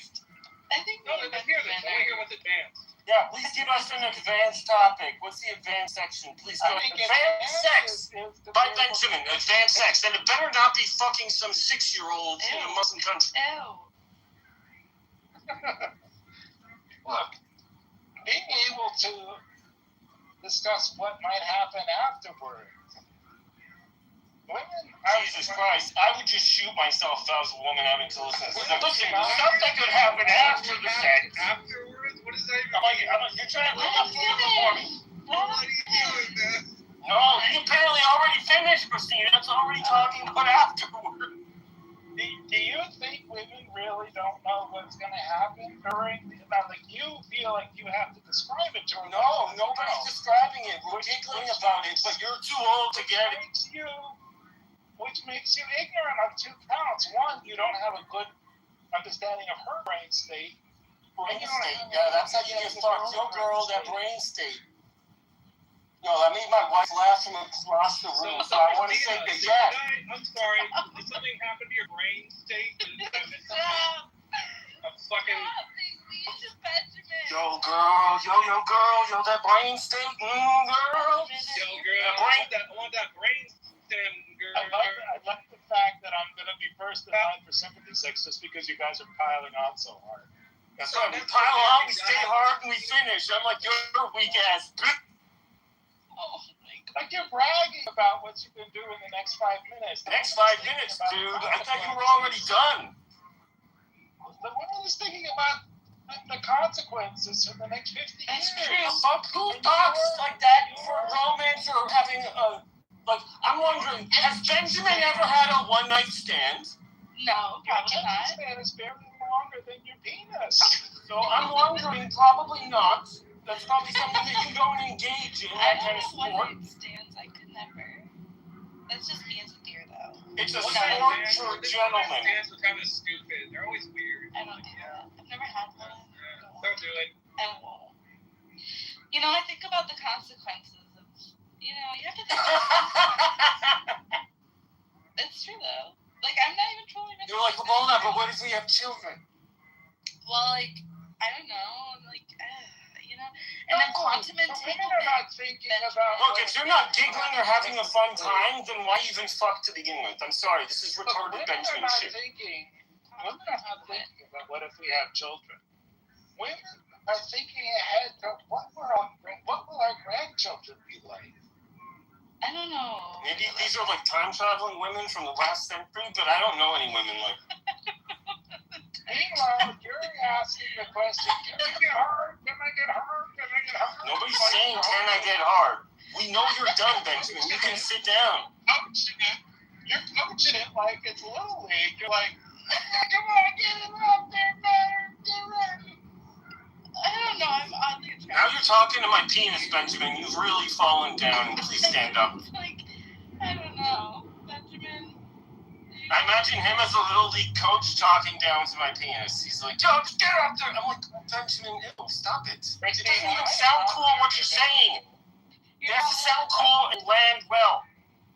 I'm not particularly available, so don't get too attracted. What does that mean? Who? You have a girlfriend? Boyfriend. Oh, that is true. He has a boyfriend. I live with another man. Busy life. That's true. I have a goat friend. Oh, you know, I know you said you wanted to have another child. Things happened today that are so exciting. In my life, I want to have a goat child. A goat child? What? He does have 10,000 children. Yeah, well, it's been raining these couple of days. I just hope they're okay. You haven't checked on your children? What kind of... I have, but... Oh, okay. You know, you can only see them coming and going. So, it's hard to know. What if you, like, made a movie instead of Godfather, it's a B-father? It's Benjamin. Oh. It's like a double burn. Ouch. The B father, like this B movie and this B roll, get the fuck. The B father. Listen, guys, I gotta go to house now, so all I can say is that the chances of this room degrading into more kindergarten sex talk is really high. I'll try to stop it. Yeah, good luck. Good luck, and I wish you well. Okay, thank you. Well, where did Miss Nancy go? She was... I like to read about Roman history.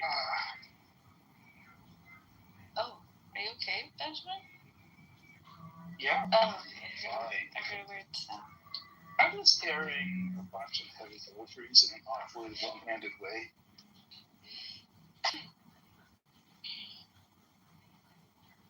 I wish there was a Benjamin in Michigan.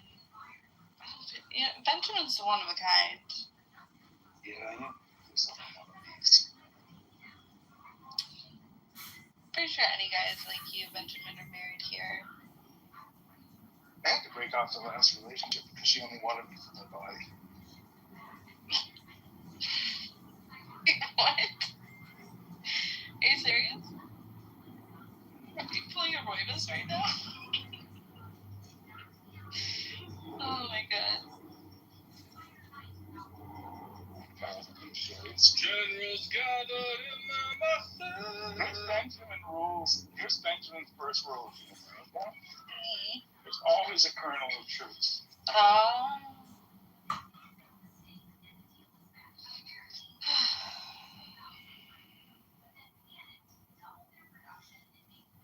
Okay, so I want to like start a room and DJ, but I don't know how to do that. Benjamin, you start a bunch of rooms. How do I do this? Room? Okay, it's not complicated. If you can minimize this room, which is a button top left, it will minimize the room. There's big ass buttons to start a room. Mm-hmm. Start button. Wait, where's the button that says start room? You can get. There's many ways to start a room, a public room. But I see. Host a room. Yeah, there you go. Yeah. Click that blue button, and I'll open the room. But I want to leave. Okay, well, if you do that, you're gonna leave. You can always come back though, but you have to have someone else. You have to have someone else in that. Okay. Alright, well, okay. Try it. Okay. Wait, I have to make a title. Oh, wait. What should I name it? Royvis's baby? Oh, God, no, we don't need So, Satan. my question to you is, like, when you say DJ a room, are you play music? And you have, like, I play music. How are you going to pipe in the music? I don't know. I've never done this before. How should I? So let me give you a little bit of a...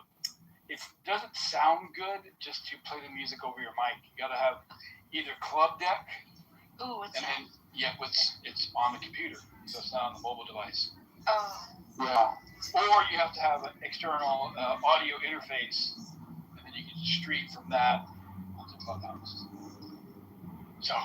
Wait, what's club deck? What's that? Are you on a computer? Do you have a computer? I do have a computer. I'm not on it, but I can. Yeah. I think if you go to a computer and go online and go Club Deck, and then you can make an account on Club Deck, and then from there you have a lot more options to stream videos. Well, we can't see the video, but we can hear the audio. Anyway, so yeah. Oh, cool! Thank you. And it sounds pretty good too. So there you go. Oh my gosh, you're awesome! Thank you. Be right back. But if you leave your room, it'll close. Someone has to be in there.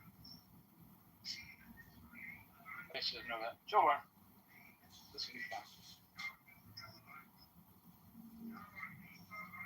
Sure. Oh, I just fucking broke my glasses. God damn it.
What is this mess going on over here?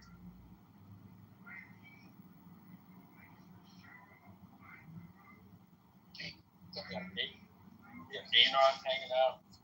We got you and Miss Nancy hanging out doing some kind of poll. We got Gino and Brian. What in the world is going on here? Oh, the room has been active. Idiotic. I'd say it's been Adult Swim for a while. It's been Adult Swim, but it has been Adult Swim, but I can say, like, these Adult Swimmers are not very advanced. You know what I'm saying? I don't. Why would someone think the third eye is real? Oh, come on. The third eye is a concept that Dave introduced. Just Dave thinks it. Just Dave thinks No. But, like, okay, third eye studio. Okay, that was my recommendation. That was my recommendation for Dave's. Third eye. He needs a way to communicate that his perspective is unique because he's blind without saying, I'm blind, so buy my record. Yes, no, that's good. That's what we were talking about yesterday. He needs to embrace it and own it. You heard me say the same thing, right? Without whoring it. That's exactly my message. Yeah. So we got to lean in on it. Yeah. So this is a way to lean in. It ties in with his whole what is it? Shaman shtick? That would be Druid. Druid, okay. Yeah, it's also common. Shaman adjacent. His word, not mine. Yeah. And no, I mean, it kind of, you know, it's a perspective, right, for him to. Yeah. It speaks to his. Yeah.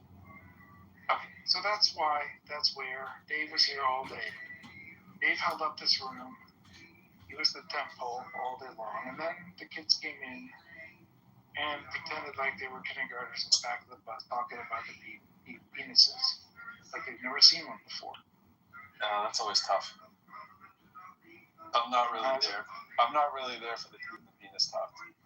As a father, I pointed out to them that while women might be curious about that when they're in kindergarten, you know, once they get to be adults, they're not really thinking about how playtime's going to go. We're thinking about how the next 50 years are going to go, and that my little children here, the perennial children, can't grow up, need to start thinking bigger. Who was this? Who you this applying to?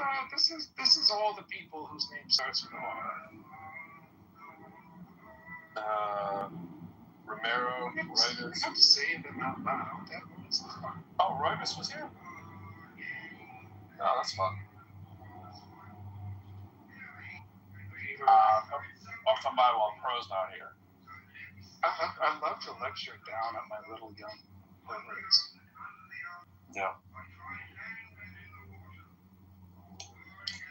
They were doing penis talk? Well, it was so ineffective. It was just so broken and so, like, really juvenile, right? Well, Romero's normally poo-poo talk, and Rivas is more penis talk. Well, the problem is it sounds like they're trying to seduce a 9-year-old. It's the language they use. I know. I don't think Rivas is. I don't think Romero's trying to seduce anyone. I think Rivas is.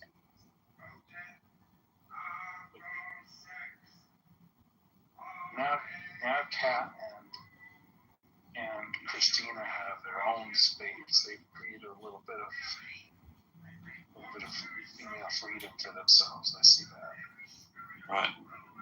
There's a lot of comedians out there that like penis and poo-poo talk. It works for them. It works in the PG-13 movies too. Really well. But I was way earlier. I was lambasting them for talking that way. It was way funnier than them talking that way. Yeah, I can imagine. I accused them of having an attention span that was smaller than the penis. Like, it's just such a picture, right? That they can only imagine the next 5 minutes, and the woman is imagining the next 50 years.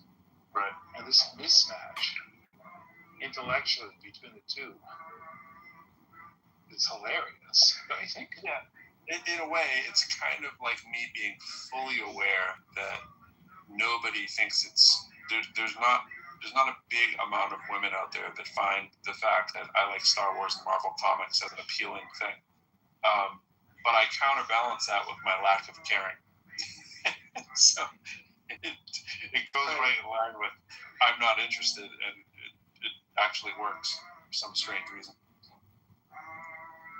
Like, I don't care what you're doing or what you're thinking or what you're into, and that works wonderfully for me.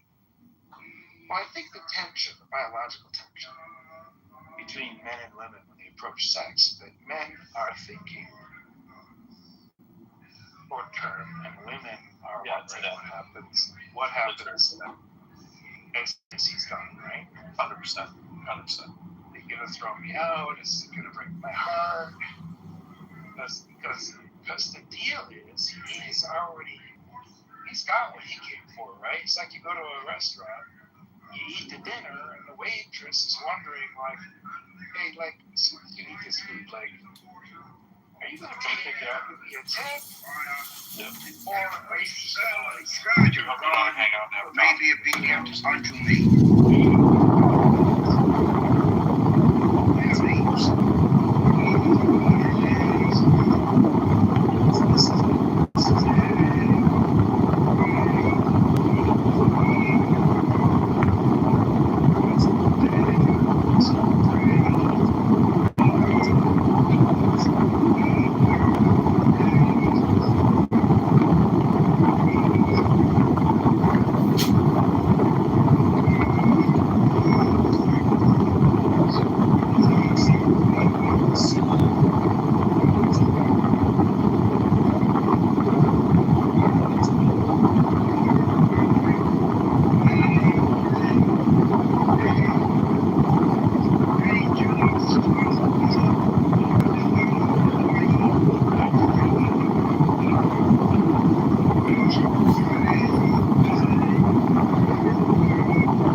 fucking gender confused lizards on a treadmill.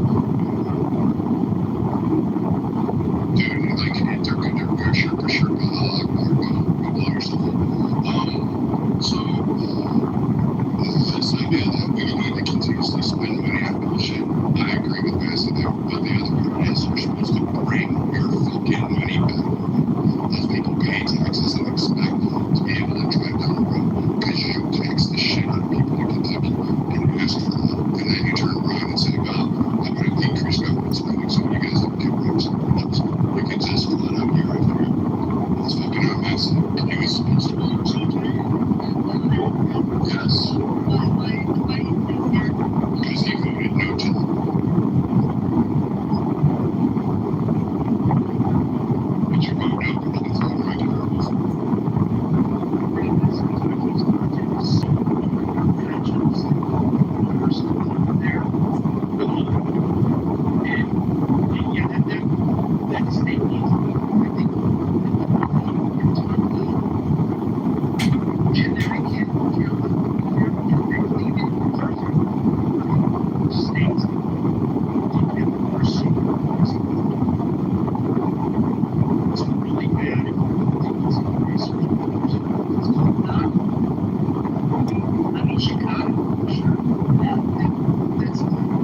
we can all think about this. We can think of like that a small government, like a small government. You have this monarchist like way of viewing, which I get it. There is government can absolutely be an impediment, but there's never been a successful place I can think of that anybody would want to live on or live in on this fucking planet that has this limited government. If anything, the smoothest running societies, they tend to have quite a hefty government, and that is a reality. I get it. We want to find yourself democracy. I know this clearly is silly. Things out there, the energy project, you can govern yourself. The stupidest rhetoric in the political discussion about policy and what Massey, which was the original topic, is, and this whole moral fucking virtue signaling is dumb. You sound more like the what? Like, oh, there's infinite possibilities of genders, and we just need to recognize it. Like, that's what it sounds like. It sounds retarded. It sounds fucking absurd. You really need to recognize that governments have rules. We all agree to it. We all pay taxes for it. We all invest in it. Some of us sacrifice our lives for it. Some of us sacrifice families. Some of us mind up for it. And they get on conditions to the government to help make sure you have the right to create your wealth while you go around bragging about, I can only do it myself, which in fact is a lie, because you're governed by not only a church, but an actual centralized government that exists across the state. We fought a civil war in case you didn't fucking remember that. Okay, so I was invited into this conversation, so I'm going to the man, right? This denominator recognizes this for protection racket. They're no different than the mafia, where you have to pay them money to protect you and defend your property. That's all they really realize that. I think the Constitution, if some sort of enemy force or opposition or whatever, and it's what the whole concept is happening. Our default is, especially in the state of California, is it's massive laws advocating for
because of regulation that is by state, that is by party that you vote for. They got it out of, it's actually self-governance. Johnson cities are in certain cities or sovereign areas or sovereign counties. Johnson government, and this whole self-governance thing is a complete joke unless you're sovereign in this nation in which most people aren't. So, yeah, so just can we just stop thinking of spiritually in a way? Because spiritually we're self-governed, governed by commandments. So, yeah, I don't think this whole self-governance thing, this whole spirituality, I'm confused. There's never been a real fighting.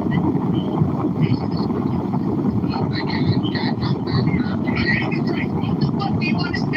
You've been bitching nonstop. Can I? Say your two. Say your two. Let's go.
See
comes down to is what level of coercion can be justified when we can't figure out how to identify what the role of government is when we can participate at the level of the general welfare of what type of safety net, how much of a safety net, right? When we have an improvement knowledge or understanding of what anything might be, when we just understand.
Activism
funny is you have somebody like, hey, shit, I know you've heard me say some stuff that you don't remember. By the way, I was always nice to you, and like in my rooms when I would make the rooms.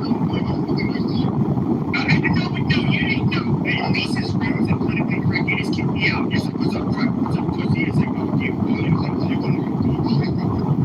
But I don't think you're a bad person. I don't dislike you. But I'll say this. I've never. Let me ask Edward. Is maybe somebody. I've never referred to Edward as a derogatory slur.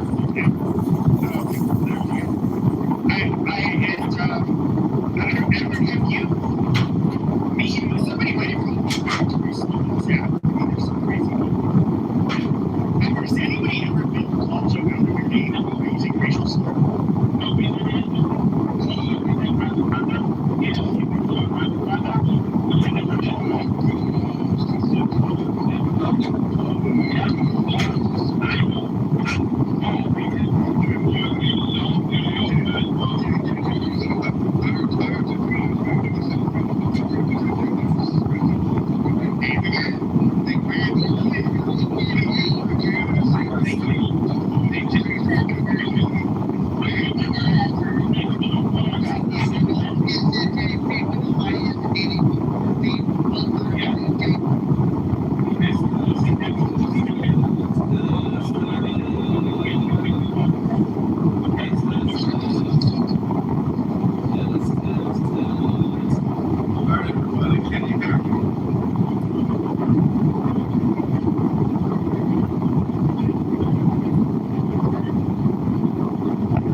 if they're discriminating against their people from every group that will have that reaction, that's to be expected.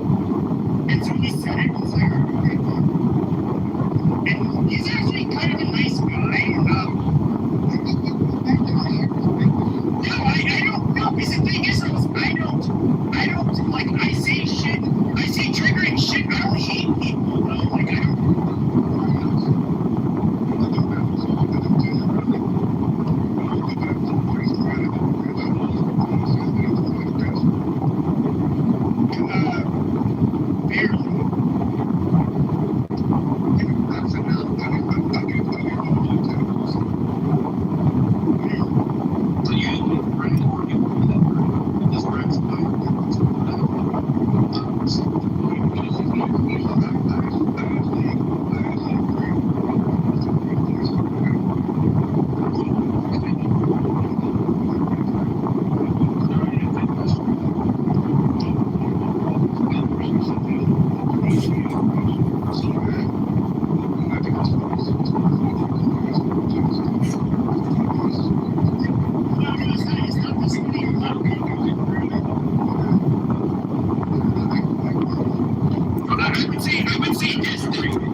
races for sure.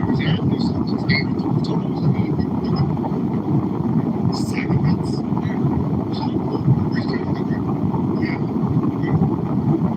Okay, so when you say sacraments, meaning what? Mass?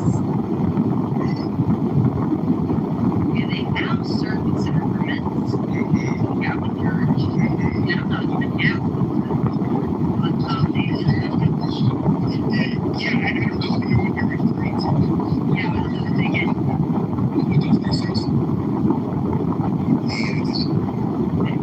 I mean, I know you are Haitian, so if you're a Christian, you're probably Catholic with the French one introduced. Okay, so you never were raised Catholic. Were you raised Catholic? Okay, same here. I'm not a religious.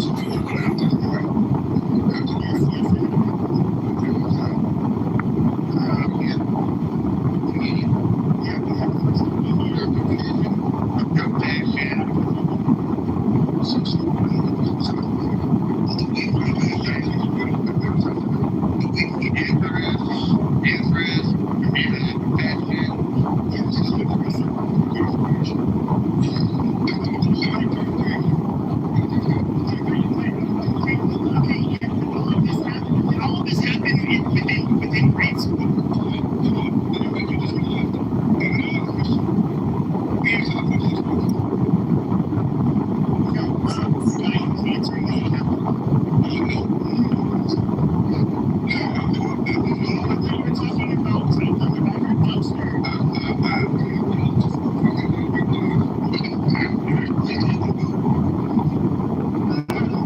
Hold on a second. So can you tell me where in the Catholic Church today would they permit people to be racist?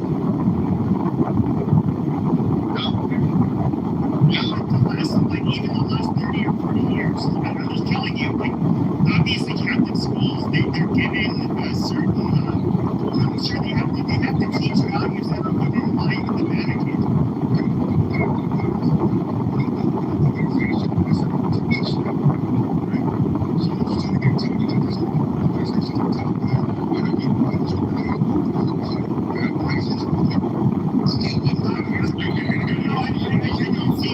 I don't see it happening. Where does it okay? Where is the Vatican? Okay, so where is the Vatican or Catholics? Where do you see any kind of top-down directive where it shows that they're discriminating against anybody for the last 30 years?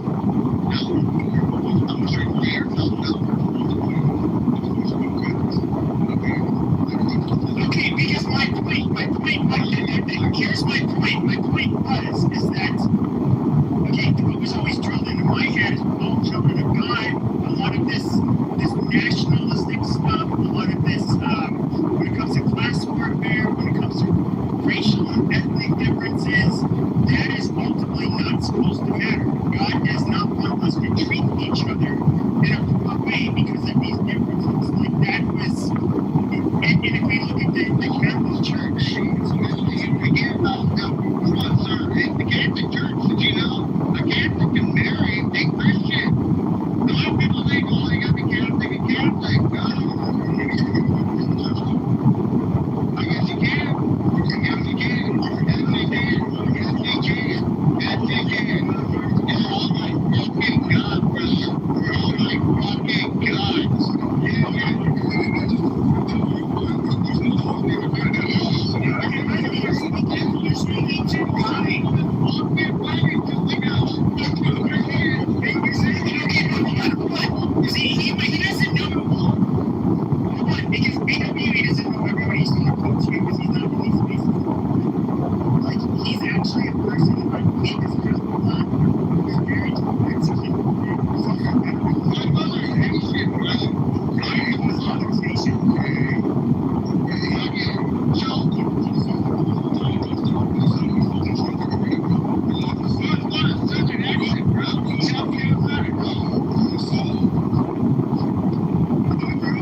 exchange for the same of priest, a deacon, or 2 witnesses, engaged couples was complete mandatory wearing of racial classes and provided recent baptismal certificates. That's basically what I was going to say.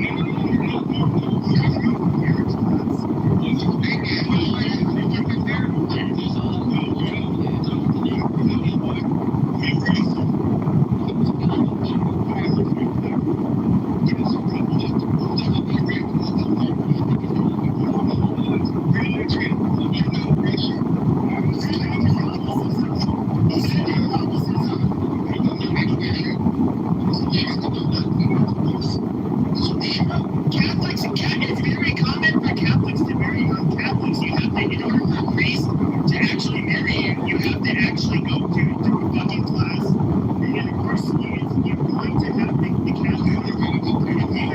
If you admit, yes, for the man. Here's where we'll get a lot. Yes. Here's where we'll get a lot of people. Okay, hold on. This is where it will get a lot of people. Okay, so this is where we'll get a lot of people. There's a lot of people like to cohabitate before marriage. A lot of people have sex before marriage. All of that stuff. All of that shit will have to be absolutely like you can't. That cannot happen. They want it to be. I guess as pure of a marriage as it can be, even after you're admitted to that shit. But you're not going to be cohabitating with that person. You're not going to be doing a lot of things, at least as far as the knowledge of the reason goes. And it's super common.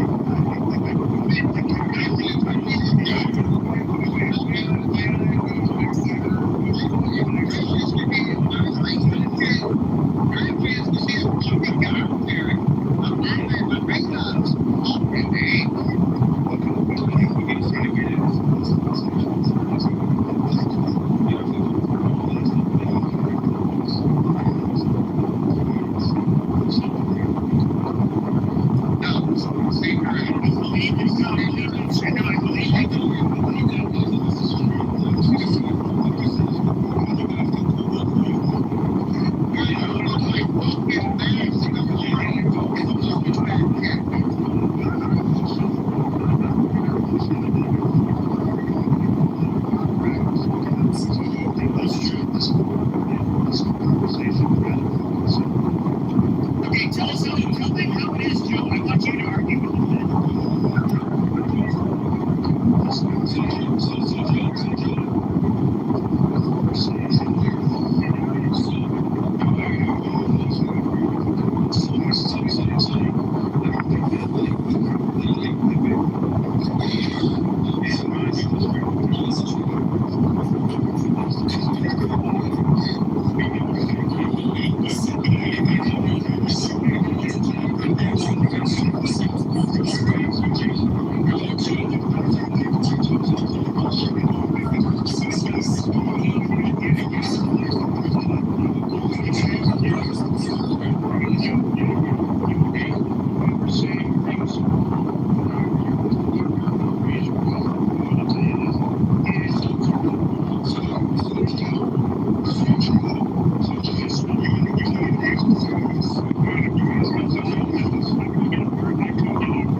Jesus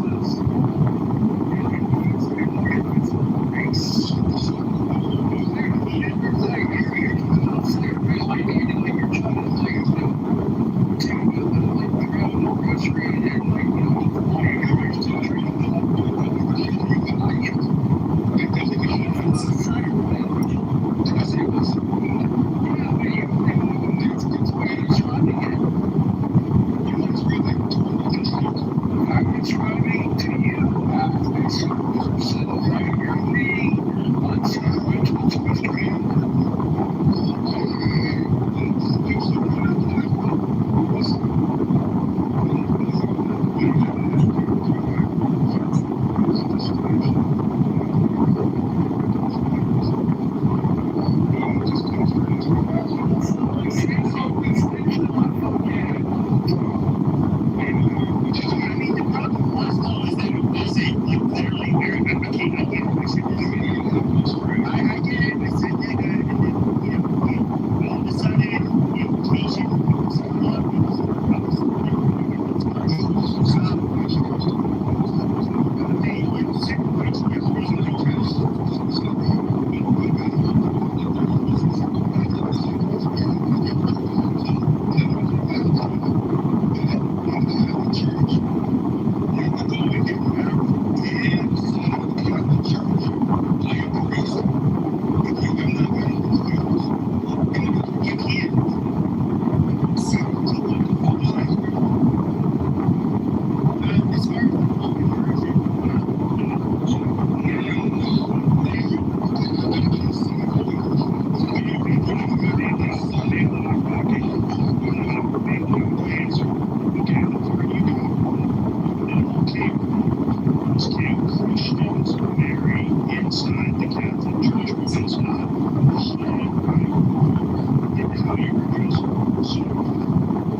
ye shall know that the chosen priest, that axle of infinite space, is the prince, priest, the beast, and in his woman called the Scarlet Woman, most of all the original, is all power. They shall gather my children into their fold. They shall bring the glory of the stars into the hearts of men.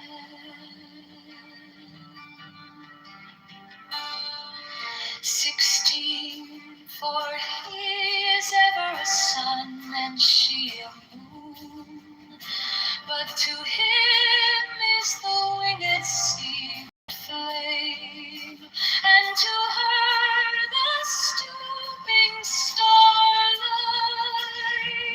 but we are not so chosen. 18 burn upon their brows, O splendorous serpent. 19, oh azure lidded one, bend upon them. 20, the key of the rituals is in the secret word which I have given unto him.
Now ye shall know that the chosen priest, my soul of infinite space, is the prince, priest, the beast.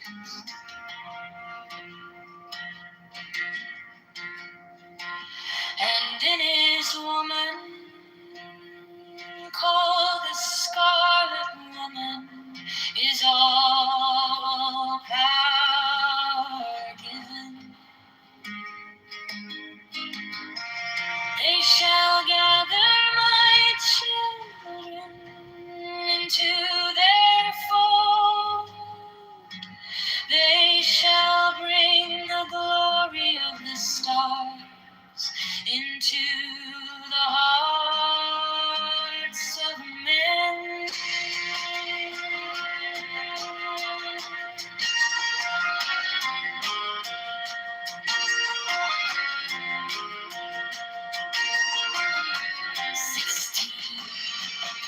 For he is ever a sun and she a moon,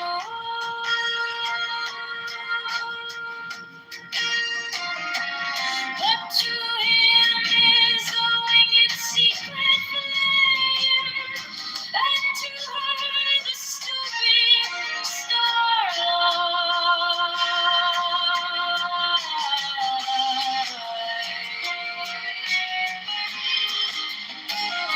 17,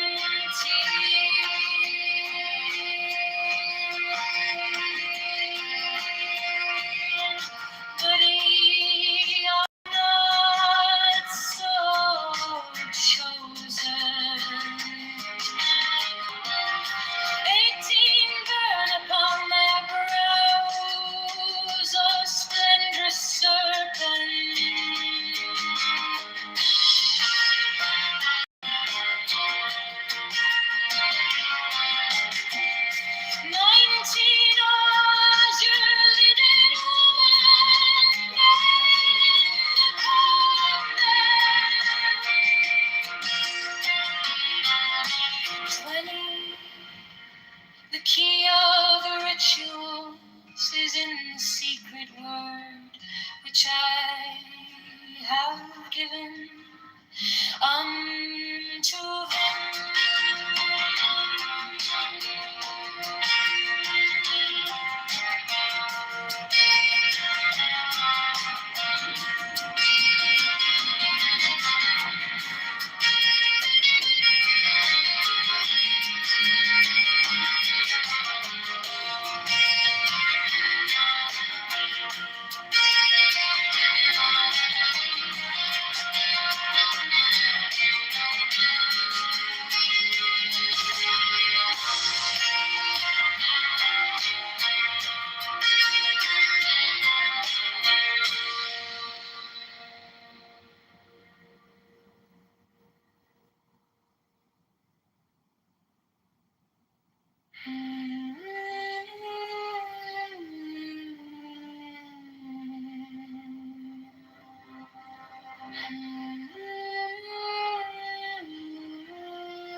These are fools that men adore, both their gods and their men are fools.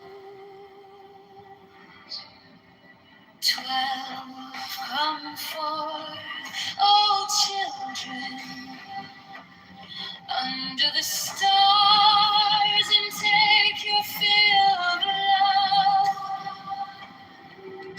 13, I am above you, and in you my ecstasy is in yours. My joy is to see your joy. 14, the temperature is the naked splendor of the wit. She bends in ecstasy to kiss the secret orders of a deep winged globe. The starry blue are mine, O Enkefna Konsu.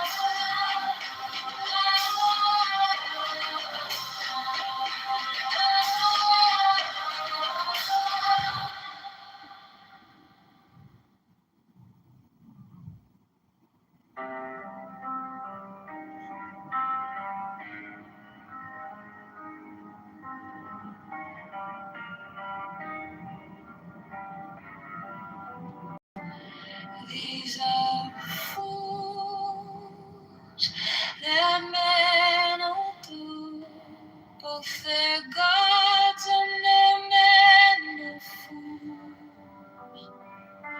12 come forth, O children.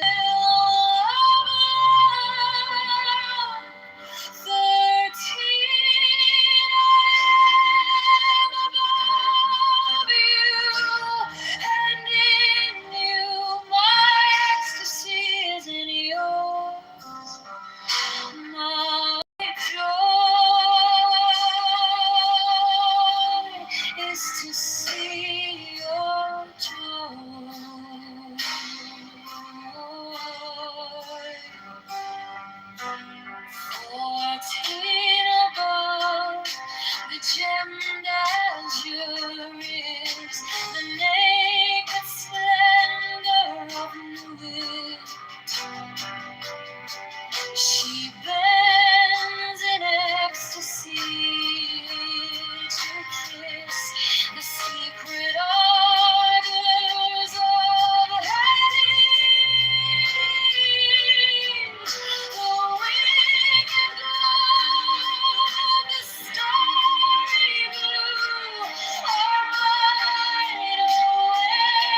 is to see your joy.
She bends in ecstasy to kiss the secret ardors of her knees. The winged globe is starry blue. Her mind awaketh no soon. My joy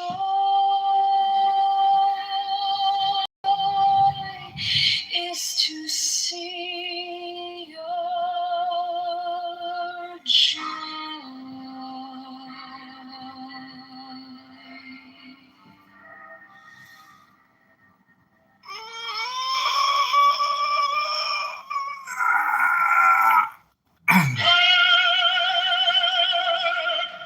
The manifestation of new week, the unfurling of the company of heaven. Every man and every woman is a star. For every number is infinite, there is no difference. Help me, oh Lord of thieves, in my unveiling before the children of men.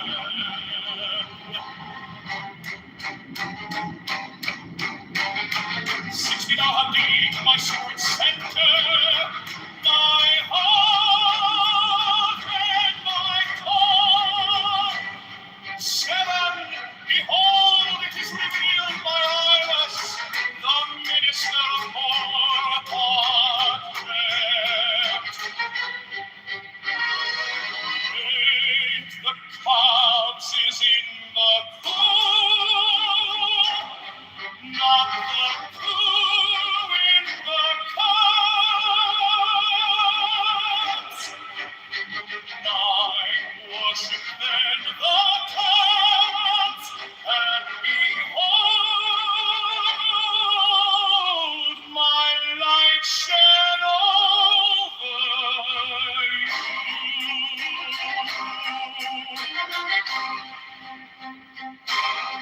10, let my servants be few and secret, they shall rule the many and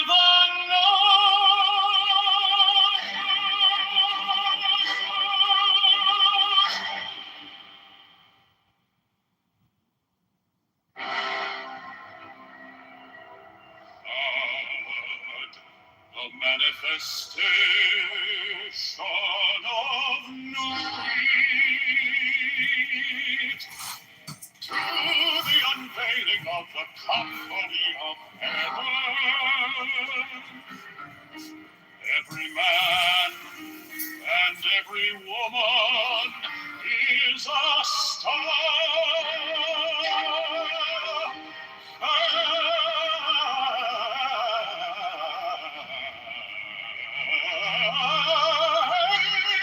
Every number is infinite.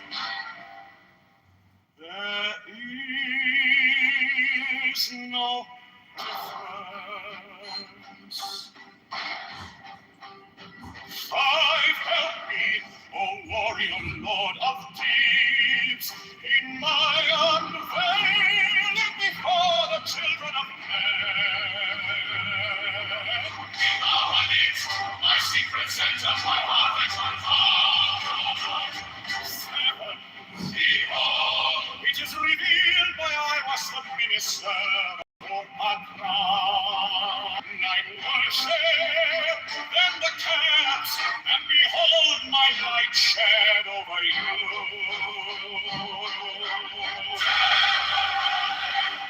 Let my servants give you a secret, they shall obey and know.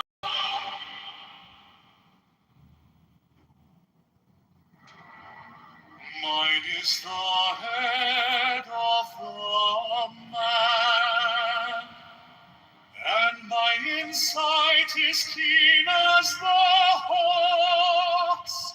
By my head I invoke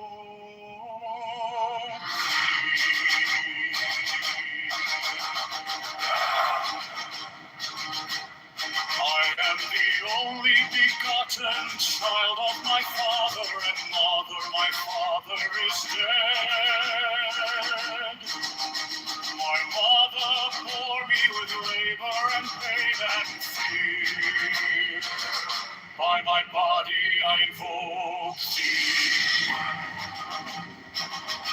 About me shine the diamonds of radiance white and pure.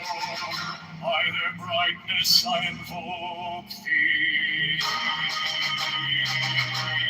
Mine is the red triangle, reverse the sign, given of the unsaved deed of thee, O Lord. By the Lamb and I invoke thee. Mine is the garment of white, sewn with gold, the flashing of light that I wear. By my robe I invoke thee. Mine is the sign of our prophets and time. By the sign I invoke thee.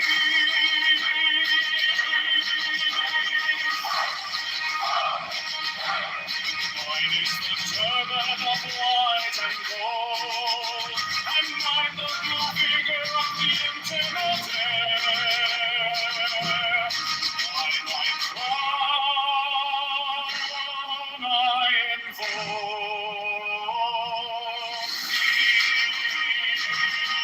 my fingers travel on the beats of pearl, so run I after thee in thy power and glory. By my